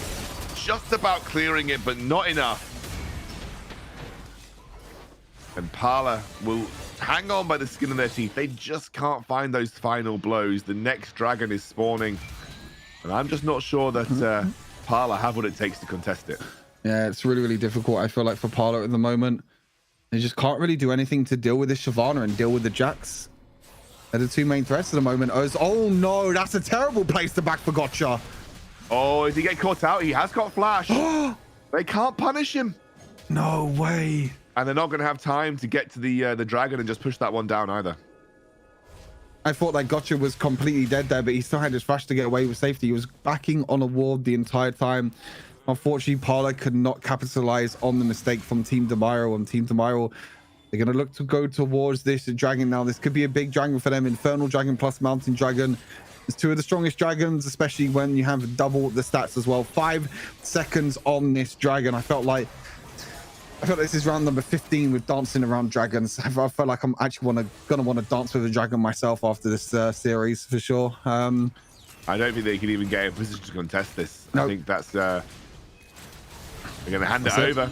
They're gonna give all the stacks straight to Shyvana. She should have 400 stacks now for sure. And they can go straight for the Baron if they really want to, because you can see Nacris on the wrong side of the map. It looks like that's what they're gonna do. At least they're gonna. I mean, they're going to threaten it for sure. I don't think they can start it, to be honest with you, unless Gotcha wants to use his ulti. That's the only thing I can think of, is that maybe he uses his ulti and maybe tries to burst down this Baron. But I think with 5 members alive for Parla, they do need to be careful. Looks like they're trying to for mid-lane play. Gandalf is the target. He's going to immediately jump into the stasis. Has got a couple of mentions of his ultimate available. He'll flash as well. They're trying to get onto the back line as Bambi did his best there, but he will drop. It's can't kill anyone. I mean, they literally haven't got anyone yet. Lonely Kid jumps in. They will take out a couple of members in the front line. Gotcha doesn't have flash available, but they can't quite finish him off because he's got that omni-bounce. They might be able to take him down, but they will not find the final blow. Carlos probably could have ended the game, but decided to come and join the team fight for some reason. And Flankton will escape for the time being, I think. He should have his hook available soon. Yeah, he'll hook straight to the wall. I mean, there goes Carlos again. Has got another big shield. Carlos already having used that counter-strike. There's the ult. Oh! It's a big one from Lux. But what can they do with it? That's the real question. Katse with an absolutely huge ulti. That's what Parla wanted. But meanwhile, on the other side of the map, Lonely Kid, he's trying his best. He procs the Knight's Vow. Knight's Vow? That's not Knight's Vow. That's a TFT item. Edge of Night, that's the one.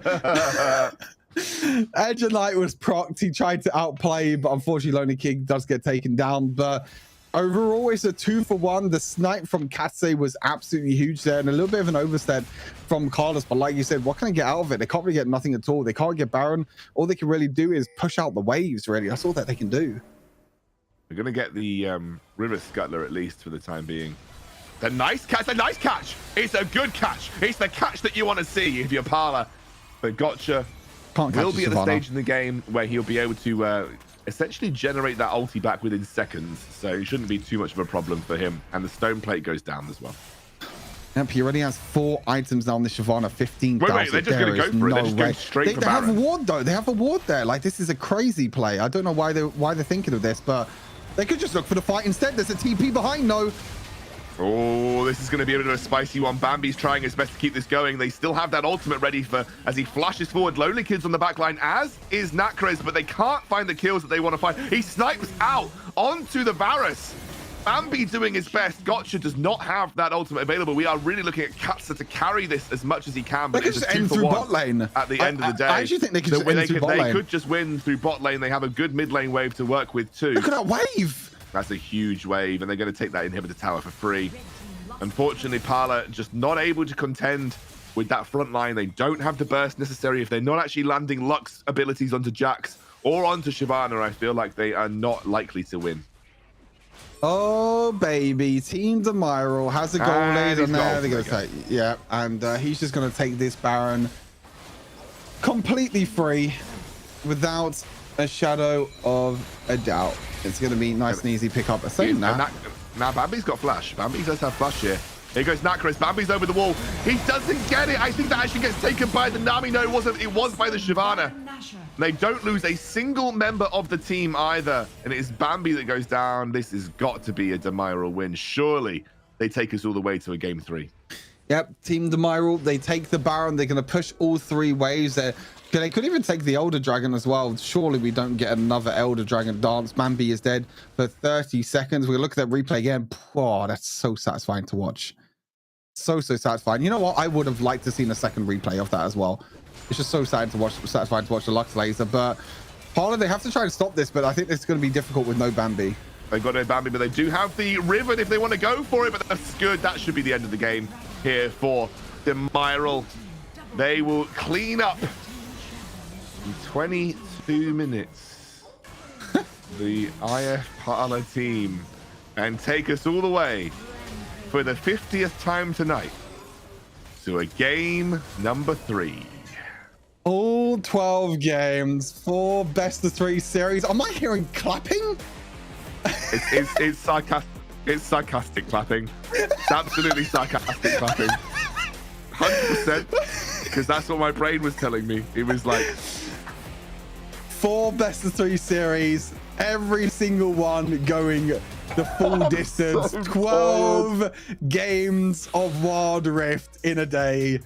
We love to see it. We love Wild Rift, but Team Demiral coming back really strong in this game. And honestly, Gotcha had a really good performance. MVP performance again. And to be honest, in the draft, I was like, I wasn't really too sure. As we replay check, replay checkers. There's a great image of me and Stu where I'm asleep and Stu's actually paying attention. So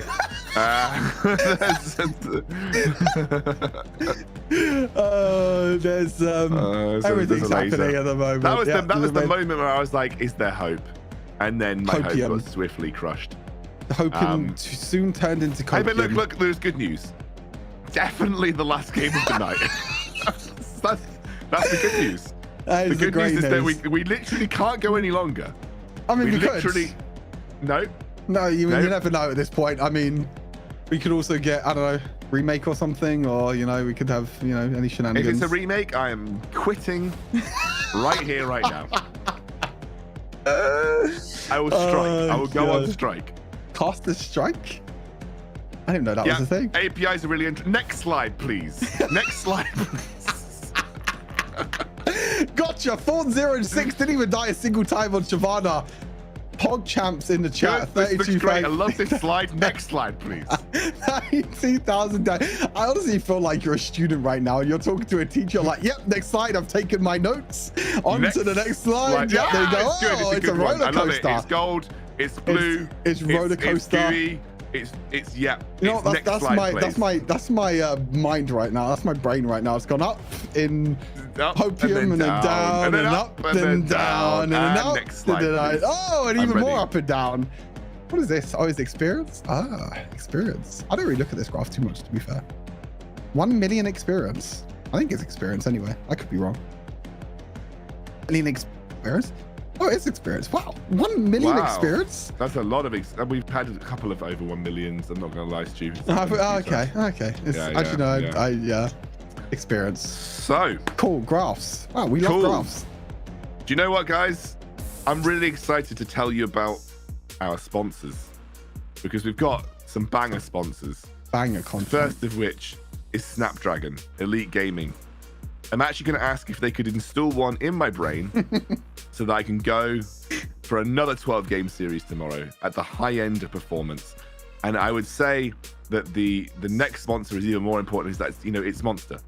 Going to get some of those in before the cast tomorrow, just to ensure that I'm ready and raring and I don't enter into delirious territory like I have today. And finally, DHL, who will deliver me all of those things in a green format with green stuff like electric vehicles.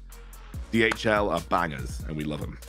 And finally, if you too are also feeling the effects of a 10-hour-long broadcast and would like to talk with us in semi-manic rambling state, then we have a Discord here at discord.gg/Snapdragon Pro Series.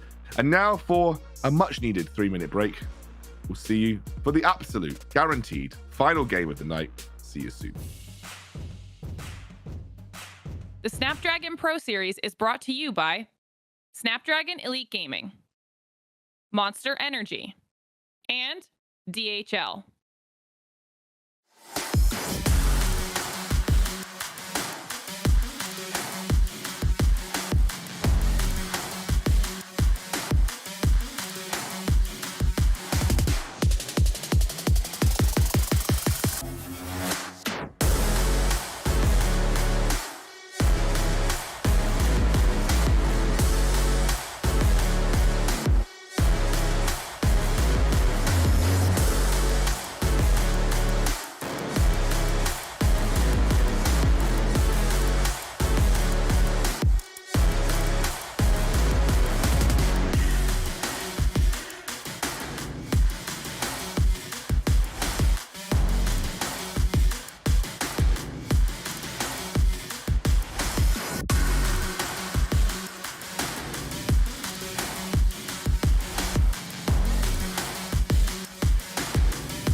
I'm on the mission, snap any minute, casually winning. Stop tripping on me, stop dissing on me. Yeah, I got a dream, can't take it from me. My fire's burning, now I'm always learning. Tell me where to go, man, I'm on a journey. Yeah, I can't explain it, I get excited. Keep it 300, King Leonidas. Strap in, cause it's gonna be a long ride. Working on me every single day and night. There comes a time when your worlds will collide. If it's holding you back, push it right to the side. Ain't got no time for no fear. I work too hard. hard to get here. Ain't got no time for no fear. I work too hard to get here. I don't got the time, put me in, coach. I've been going hard, time to let it show. Everything raw, give it to me now. Let me have the spot, man, it's going down. Gotta get it here, I don't wanna wait. Take what I want, then I go train. Gotta get a win, I won't lose the game. This is my year, I ain't gonna break. Strap in, cause it's gonna be a long ride. Working on me every single day and night. There comes a time when your worlds will collide. If it's holding you back, push it right to the side. On another level, I will never settle. Mind over matter, get the gold medal. On another level, I will never settle. Mind over matter, get the gold medal. Ain't got no time for no fear.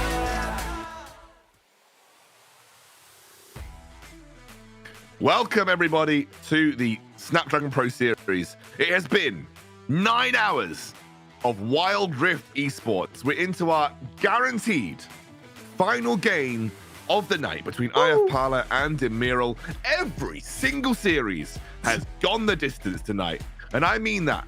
It has been banger, absolutely meme-filled Wild Rift. But we are guaranteed to have a victor at the end, TSG. Yep, one final game for these two. One final game for the day.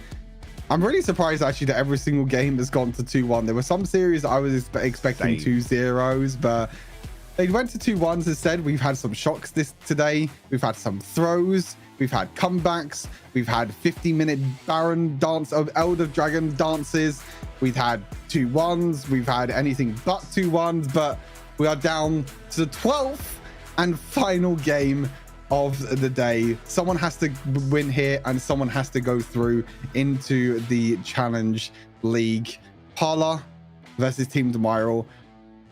And we're getting straight into it. There we go. Look at that. It's a beautiful sight. We don't need to see MVPs, guys. It doesn't matter.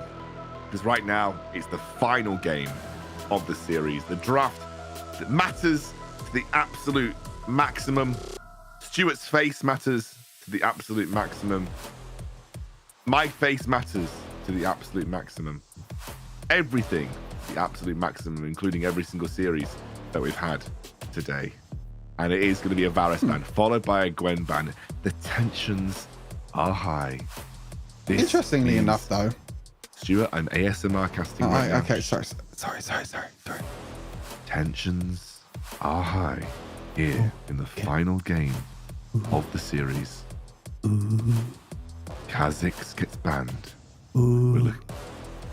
That's not ASMR, Stu. That's you just going ooh into the microphone. Fiora gets banned. Wait. See, this is what happens. This is how they do it. I don't have one of those weird microphones where it's got the ears on it, but I was gonna say, you know, just doing this. Ready? Oh, Jax. Oh, Jax. Oh. My pixels are struggling. Jax gets banned, followed by a Kali. You know what's also good is that most of the time ASMR, you know, people actually have a solid webcam, so they can actually, you know, see the actions. Doesn't matter. It's not about the voice. Sorry, about the video. It's about the voice. It's the sound that matters. And the karma gets locked in for Parla, followed by, wow, is this a more meta draft from both of the teams? Renekton is there. Of course, the Gragas and the Senna are still available, Stu, but they haven't yet got picked. It's the Ziggs. The maximum game time champion is getting locked in for Demiral. I have a question. Can I fall asleep to this? Hold on a second. Okay. I will just commentate. Mm-hmm. We have the second round of picks, blue side 2 and blue side 3 here for Parla. The Jace will be the pick. Obviously something that Nakriz played in the first game to great effect. We're looking for the final pick here. The tensions are high. I feel like I can fall asleep to that. Do you think so? Do you think I could do like ASMR drafts for like? Yeah, I think you could do it for a living. Production? Have any of you fallen asleep? I'm not getting any words back. I think they almost fell asleep. They almost. It's Olaf, and now it's Zed. What other fun ways can we do drafts, Stu? Tell me another fun way to do draft. We could just not talk at all and just do hand gestures. I think we did interpretive dance, right? Sing? I think we sung in game. I'm not sure anyone wants to hear my singing voice anymore. Yeah, no one wants to hear my singing voice either. I think everyone's had enough of me singing on my stream, so I think that I will save it for the SL viewers. I think that they will not want to hear me sing at all. Do you know, I actually wish I could do sign language. I really wanted to learn sign language, so I wish I could do sign language because I think that esports broadcasts could really benefit from sign language. You know, like a Twitch extension that does like sign language for broadcasts. I think that'd be really cool. Hey, you have something going on there. Hey, you have a potential approach Twitch, be like, hey, I have a really cool project that you could do. Yeah, exactly. I don't know how you would do like a Twitch extension that would like be able to do sign language on the fly, but it's cool. I think it could work. Maybe there's like a bot that picks up your voice and it does certain gestures depending on what word it is. I think they have AIs that do like, you know, voice to sign language. So it probably exists somewhere. Anyway, enough rambling. We're casting Wild Rift for the final game of the series, and it is Zed and Nautilus here for Demiral. I love how we're both just randomly stroking our microphones. It's just stroking our microphones at this stage. That is Anami. I just copied you. I would just copied you. I wasn't stroking. It's because I have like this little thing that keeps my wire here, and like sometimes I like to fiddle with it. You can see it's going like, you know. I've got the same thing as you. It's over here. It's you can't see. Wait. Oh yeah, let's see the same mic stand as me. Yeah, see. There you go. Yeah, beautiful. There we go. Oh, it's gonna go back. Oh, it's gonna go up. Content. Oh, it's gonna go down. Oh, it's gonna go over here. Wow, we can move our microphones. Oh yeah. Who would have thought? This is great. I love it. Someone that also moves a lot is Echo. Echo's also been picked for Team You've got the same microphone as me, I think, haven't you, Stu? No, not what? Sure. SMB? Yeah.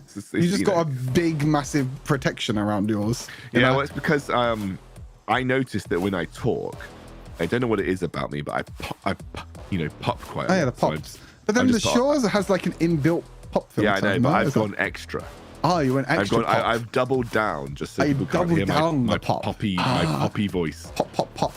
Yeah, so I've doubled down on it. Instead of having one of those big ones that you attach that goes over like a big old screen, I just, just doubled down. Not that anyone can see what I did, because I am just one giant pixel, but it's like a big old screen that looks like this. You know what they look like. Anyway, I just decided not to have one of those. Pop. Anyway, guys. Third and final game. I don't even know what got picked. I'm gonna be frank. Don't remember.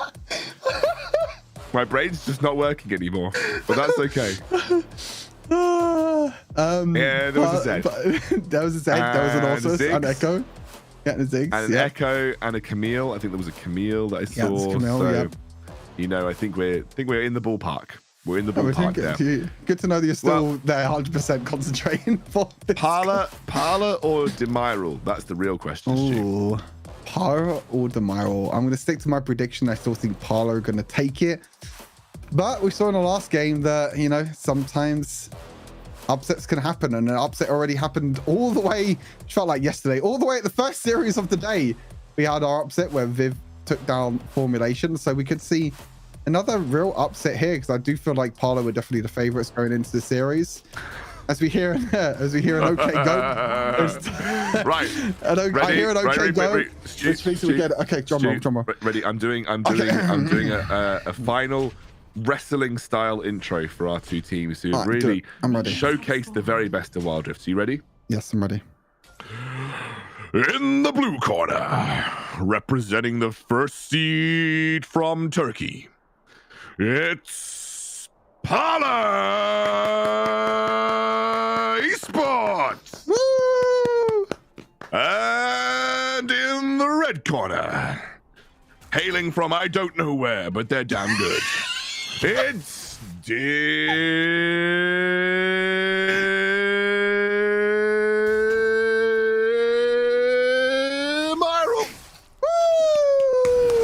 goes wild. Oh, we got exchange of bot lane already. As a dead flanked. See you later.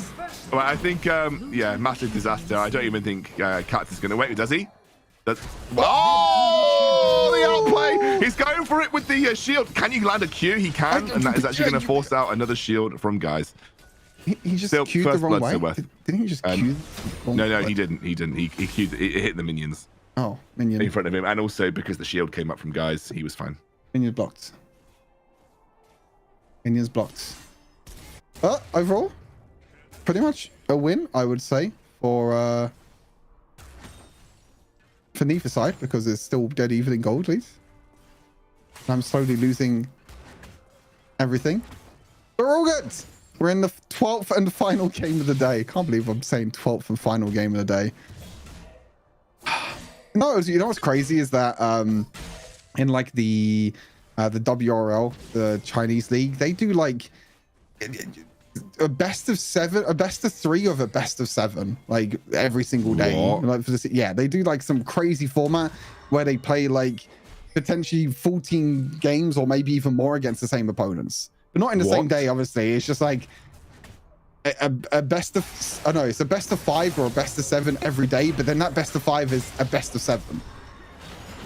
So yeah. How do you get time to play that many games? China, they're crazy. China crazy. They do love Wild Rift though, for good reason, but they do love Wild Rift. They do love Wild Rift. I love Wild Rift. They probably love Wild Rift more than me. I live and breathe Wild Rift. I am Wild Rift. I'm not Wild Rift. You are Wild Rift, damn. I'm Wild Rift. I'm pretty sure Katse put his Q in the wrong direction. I want to watch this again. Okay, right. He flashed. Okay, right. Never mind. We got debated by production. It's okay. We did. It's fine. They're tired. We're tired. Everyone's tired. It's all tired. Okay, I'm sure the players are tired as well. I mean, I imagine especially IF Parlor, where it's like past 1 in the morning. They are probably pretty tired too. Yeah, 1:30 in the morning for Parlor. Yeah. Turkish players. Oh, here we go. Unstoppable comes through. Guys doesn't have flash, and it is a kill for Olaf. That is what you like to see. Didn't even have to burn flash, and Bambi picks up 1 for his team. Beautiful stuff. Beautiful, beautiful stuff from Bambi. Just uses the ultimate.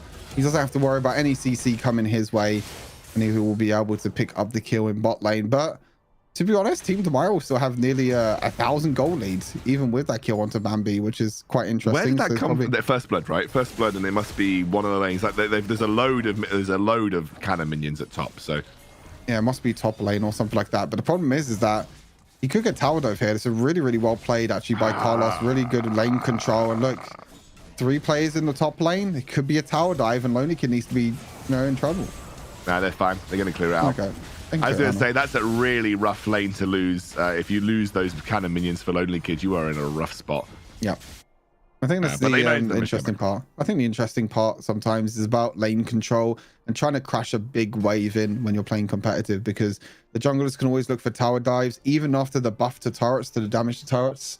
They can still go for crazy, crazy tower dives all the time. It just doesn't even matter. Well, it's about 500 gold separating the 2 teams right now, Stu. Yes. 500 squiddly golds. 500 didgeridoos. Didgeridoos, squiddly diddles, the golds. 500 schmeckles. 500 gold separates the 2 teams. Jace already has the hole breaker complete in the bot side.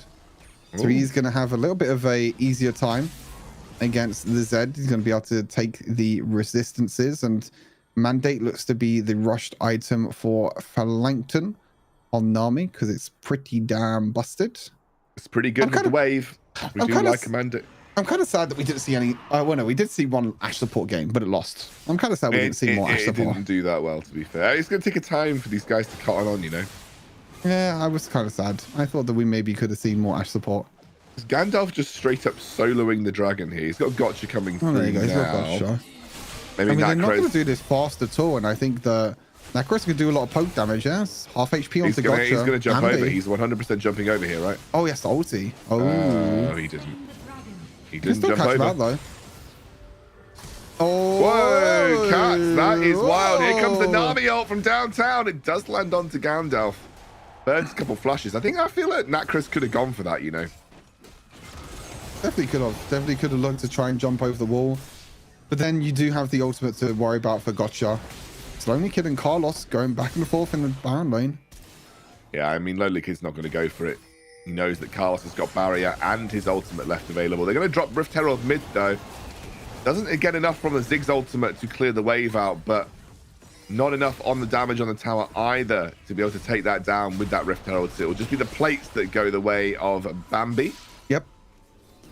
Funneling a little bit of gold onto Bambi and giving that juicy gold over. Mandate completed now for Flankton. I'm actually curious if I still haven't tested this out. I still need to test it out. You know how like Electrocute works with Nami on PC League, like you can get the Electrocute props. Yeah. Procs. Obviously that doesn't work in Wild Rift, but I'm curious if you use your third ability on another champion, like another teammate, does that proc Imperial Mandate? Because then it's the slow. That's interesting. So I'm not too sure if that interaction actually works, but hey, join a Discord and let us know. Let us know if you tested it. Discord.gg/Snapdragon Schnippity Schnapple Schnipple Schnops. Snapdragon Pro Series. Yeah, join Discord. Join that Discord. Let us know. Does Nami's E on another person proc Imperial Mandate? My inkling is yes. Oh, you actually think it does? I actually thought no, because Electrocute doesn't work. That's what I always thought. Because Electrocute doesn't work on other targets or other allies, I thought that Imperial Mandate might have been the same, but I could be wrong. Who knows? Maybe actually. I'm honest with you, Stu. I'm not sure. Yeah, neither am I. That's why I asked the question. Maybe Twitch chat can help us out. Twitch chat's always great. Twitch chat is always good. What's also good is a dead Carlos. Carlos does flush away, and I think now Guys is going to flush too, but he is a very easy tower dive in this situation, and he will drop. I say that he will drop to the bubble eventually. That's good for him. Good for him. Really well played by Parla. Really nice counter engage in the top side of the map. Just locks down Carlos straight away.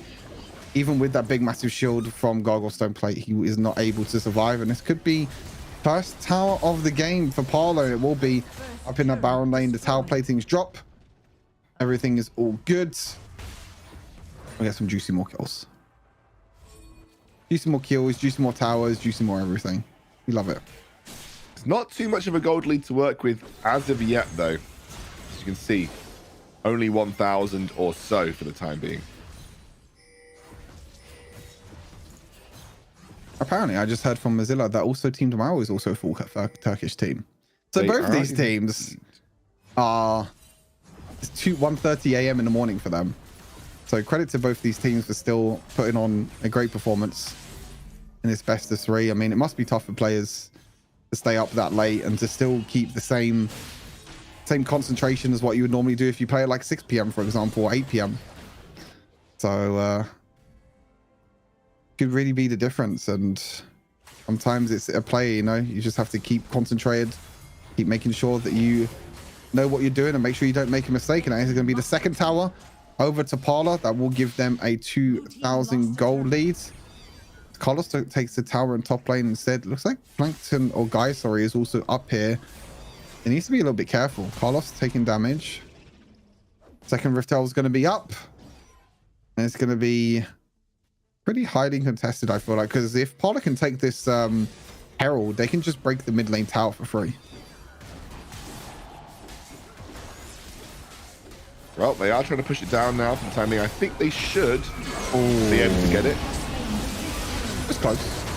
Close, for sure. They actually pick up the gotcha, which now might even set up for a good dragon take.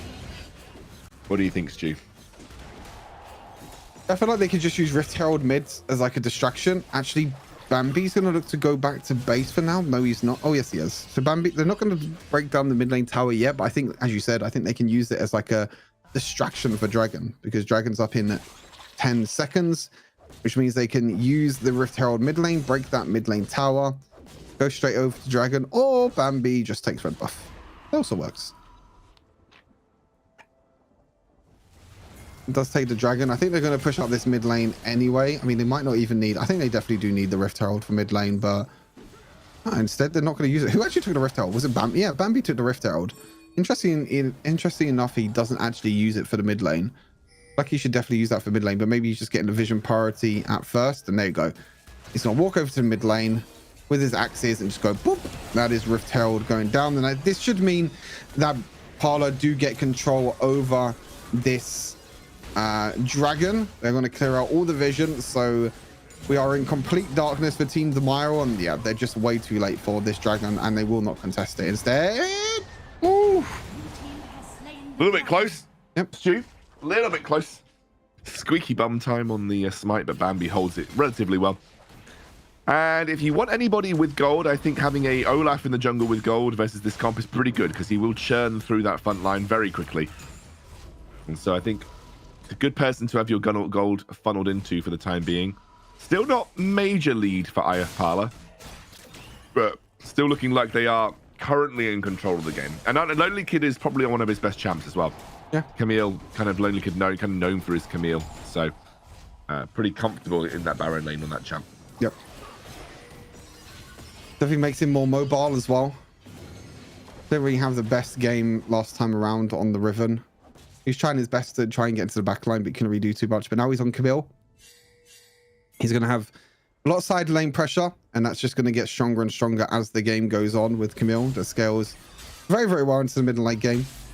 As you can see, Lonely Kid's putting that pressure towards the top side of the map. Meanwhile, the rest of his team is in bot lane, but you can see that Lonely Kid, he's not going to overextend too much. He's just going to push out the wave and then look to try and rotate with his team, because Camille, even though she's good at split pushing, so she's also great at team fighting with her ultimate, with her Hextech ultimatum, being able to lock down one target. But oh, that's a great bubble. Actually, this could be Carlos dead.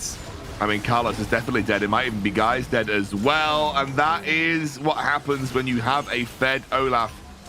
Just runs through the team. There's also a great reason as to why Camille is good into Echo. Hextech ultimatum, Echo gets locked up, can't go anywhere.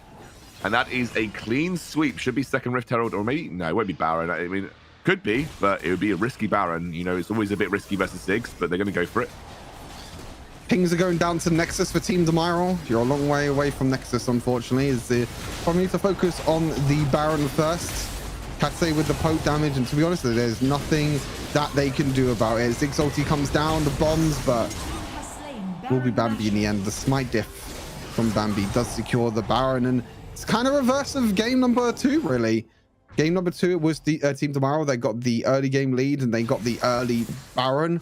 Now we're going to have to see if Parler can do the same thing now with the Baron buff and try and push down these 3 minion waves, try and get some inhibitor towers, because that's mainly what you want to do most of the time with Baron. You want to take the inhibitor towers, create that pressure with the super minions, and that's exactly what they're going to do. I thought you just wanted to like run headfirst into your own base, Stu. I mean, you could do that as well. That also might work. Oh, Mortal! I actually quite like this like zoning meteor that everyone. Oh yeah, meteor. It doesn't actually do that much damage, but everyone's like super scared of it. So they're like, "Oh god, the meteor!" And so they like get zoned away. They're going to try and get an engage here. It's going to be onto the Olaf, who's basically 1v5 running down the entire enemy team. Oh my god, he's alive! Is so fed. Jumps onto the back line. Echo's just created. I mean, I think this could be just be gamey for IF Parler. Oh, they've done it. Wait, 14 minutes. It's definitely going to be 2 inhibitor towers. They are trying to push down this Nexus for the time being as well. Does have the backdoor bonus. Oh, it does have the backdoor bonus for the time being. However, I think it's enough. I think IF Parler are going to end the game and end the day, end the series. And they are going through to the Snapdragon Challenge season later on in October.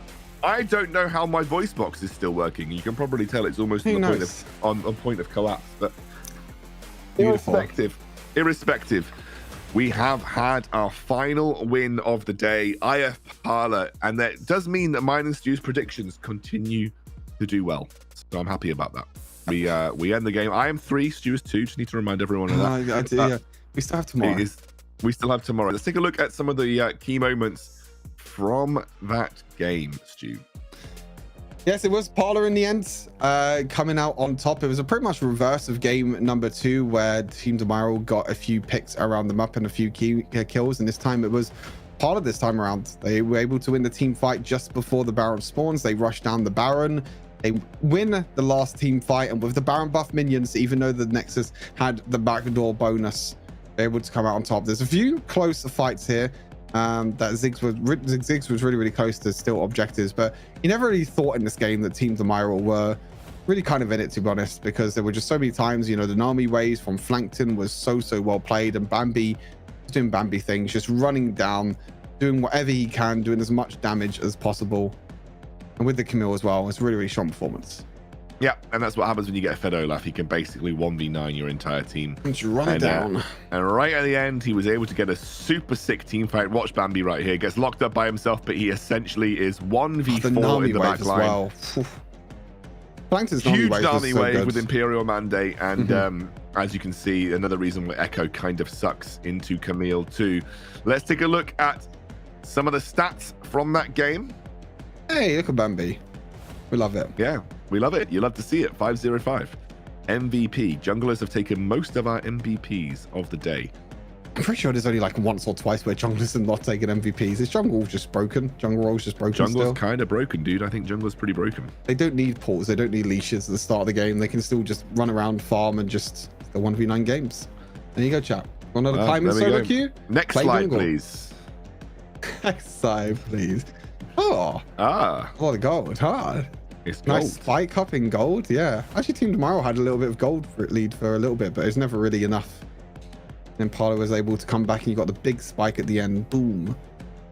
It's a little hip as well. You know what that looks like? That looks like a chair. Oh, okay, we're going back to damage. It looks like a chair there that I could lay on, maybe fall asleep. Damage as well. Gandalf only did 4,400 damage. Gotcha only did 4,100, but see the damage across Parlo's board. Bambi doing 15,000 damage. Look how much damage Ziggs does. Like, what?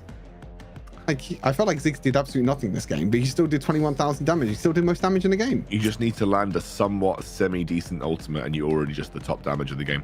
Yeah, that's true. There we go, though. Only one kill on the side of Demiral. They did not really compete with Parla in this final game of the series. Of course, do you know who else doesn't compete? Everyone that is not our sponsor. Thanks to Snapdragon, of course, for being an absolute baller. They support the series. The series is named after them, so they are absolutely awesome. You also have Monster as well, Monster Energy. And I tell you what, Stu, I've told you 1,000 times now, but I'm going to swear down, I'm topping up with a significant amount of Monster It's next to you tomorrow. And we also have DHL. Yeah, green. I've said it loads of times, but they're awesome. And you can see, you can go and join the quiz, the DH quiz, which you can find there. You can go and join that on the website and potentially get yourself a little gift card. And of course, Discord, if you want to talk about today or tomorrow, it's discord.gg/Snapdragon Pro Series. I think we now need to take a roundup of the day. We are going to take a look at the bracket and see where we stand. We can talk about the teams that have made it through to that top 8, that coveted top 8 position. These teams will not need to play again for the weekend. Viv and Queso, Rix and Parla are 4 teams that have currently qualified into the Challenger season taking place throughout October. Yeah. And of course, we have a lower bracket as well. We've got plenty of action to come, as we're going to have another 4 series where the top 4 will come through. You can have a look at the schedule here as well. This is the bracket, so obviously there is off screen a round of a round of 16 kind of that needs to play for a couple of the teams that already have been knocked down to the lower bracket. And of course, these are the 4 teams that will be defending and trying to get their spot in the top 8. And of course, the schedule will be from top to bottom, I assume. So we'll be starting off with the Game Lord series, followed by the Formulation series, followed by the Team Demiral series, and then NASA will be the final series of the day. That is going to be rounding out our day here, Stu. I mean, it's been emotional. It's been long. It's been a banger. Fun, though. It's been fun. What kind of your takeaways from today, Stu? Europe is definitely become a stronger region and a closer region overall as well, I must say. I think last year or last season, we really saw like, Rix, Team Queso and Game Lord were like the top 3.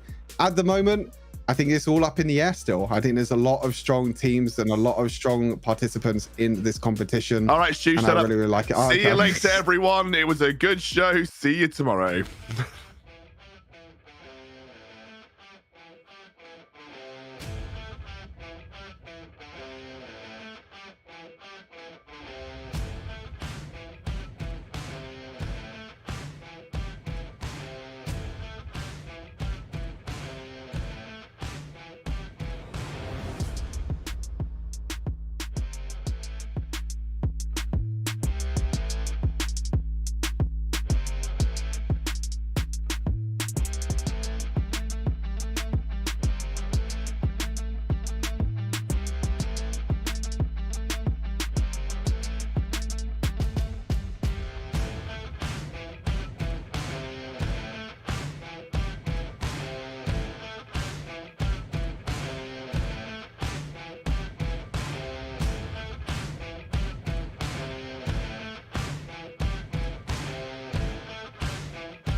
The Snapdragon Pro Series is brought to you by Snapdragon Elite Gaming, Monster Energy, and DHL.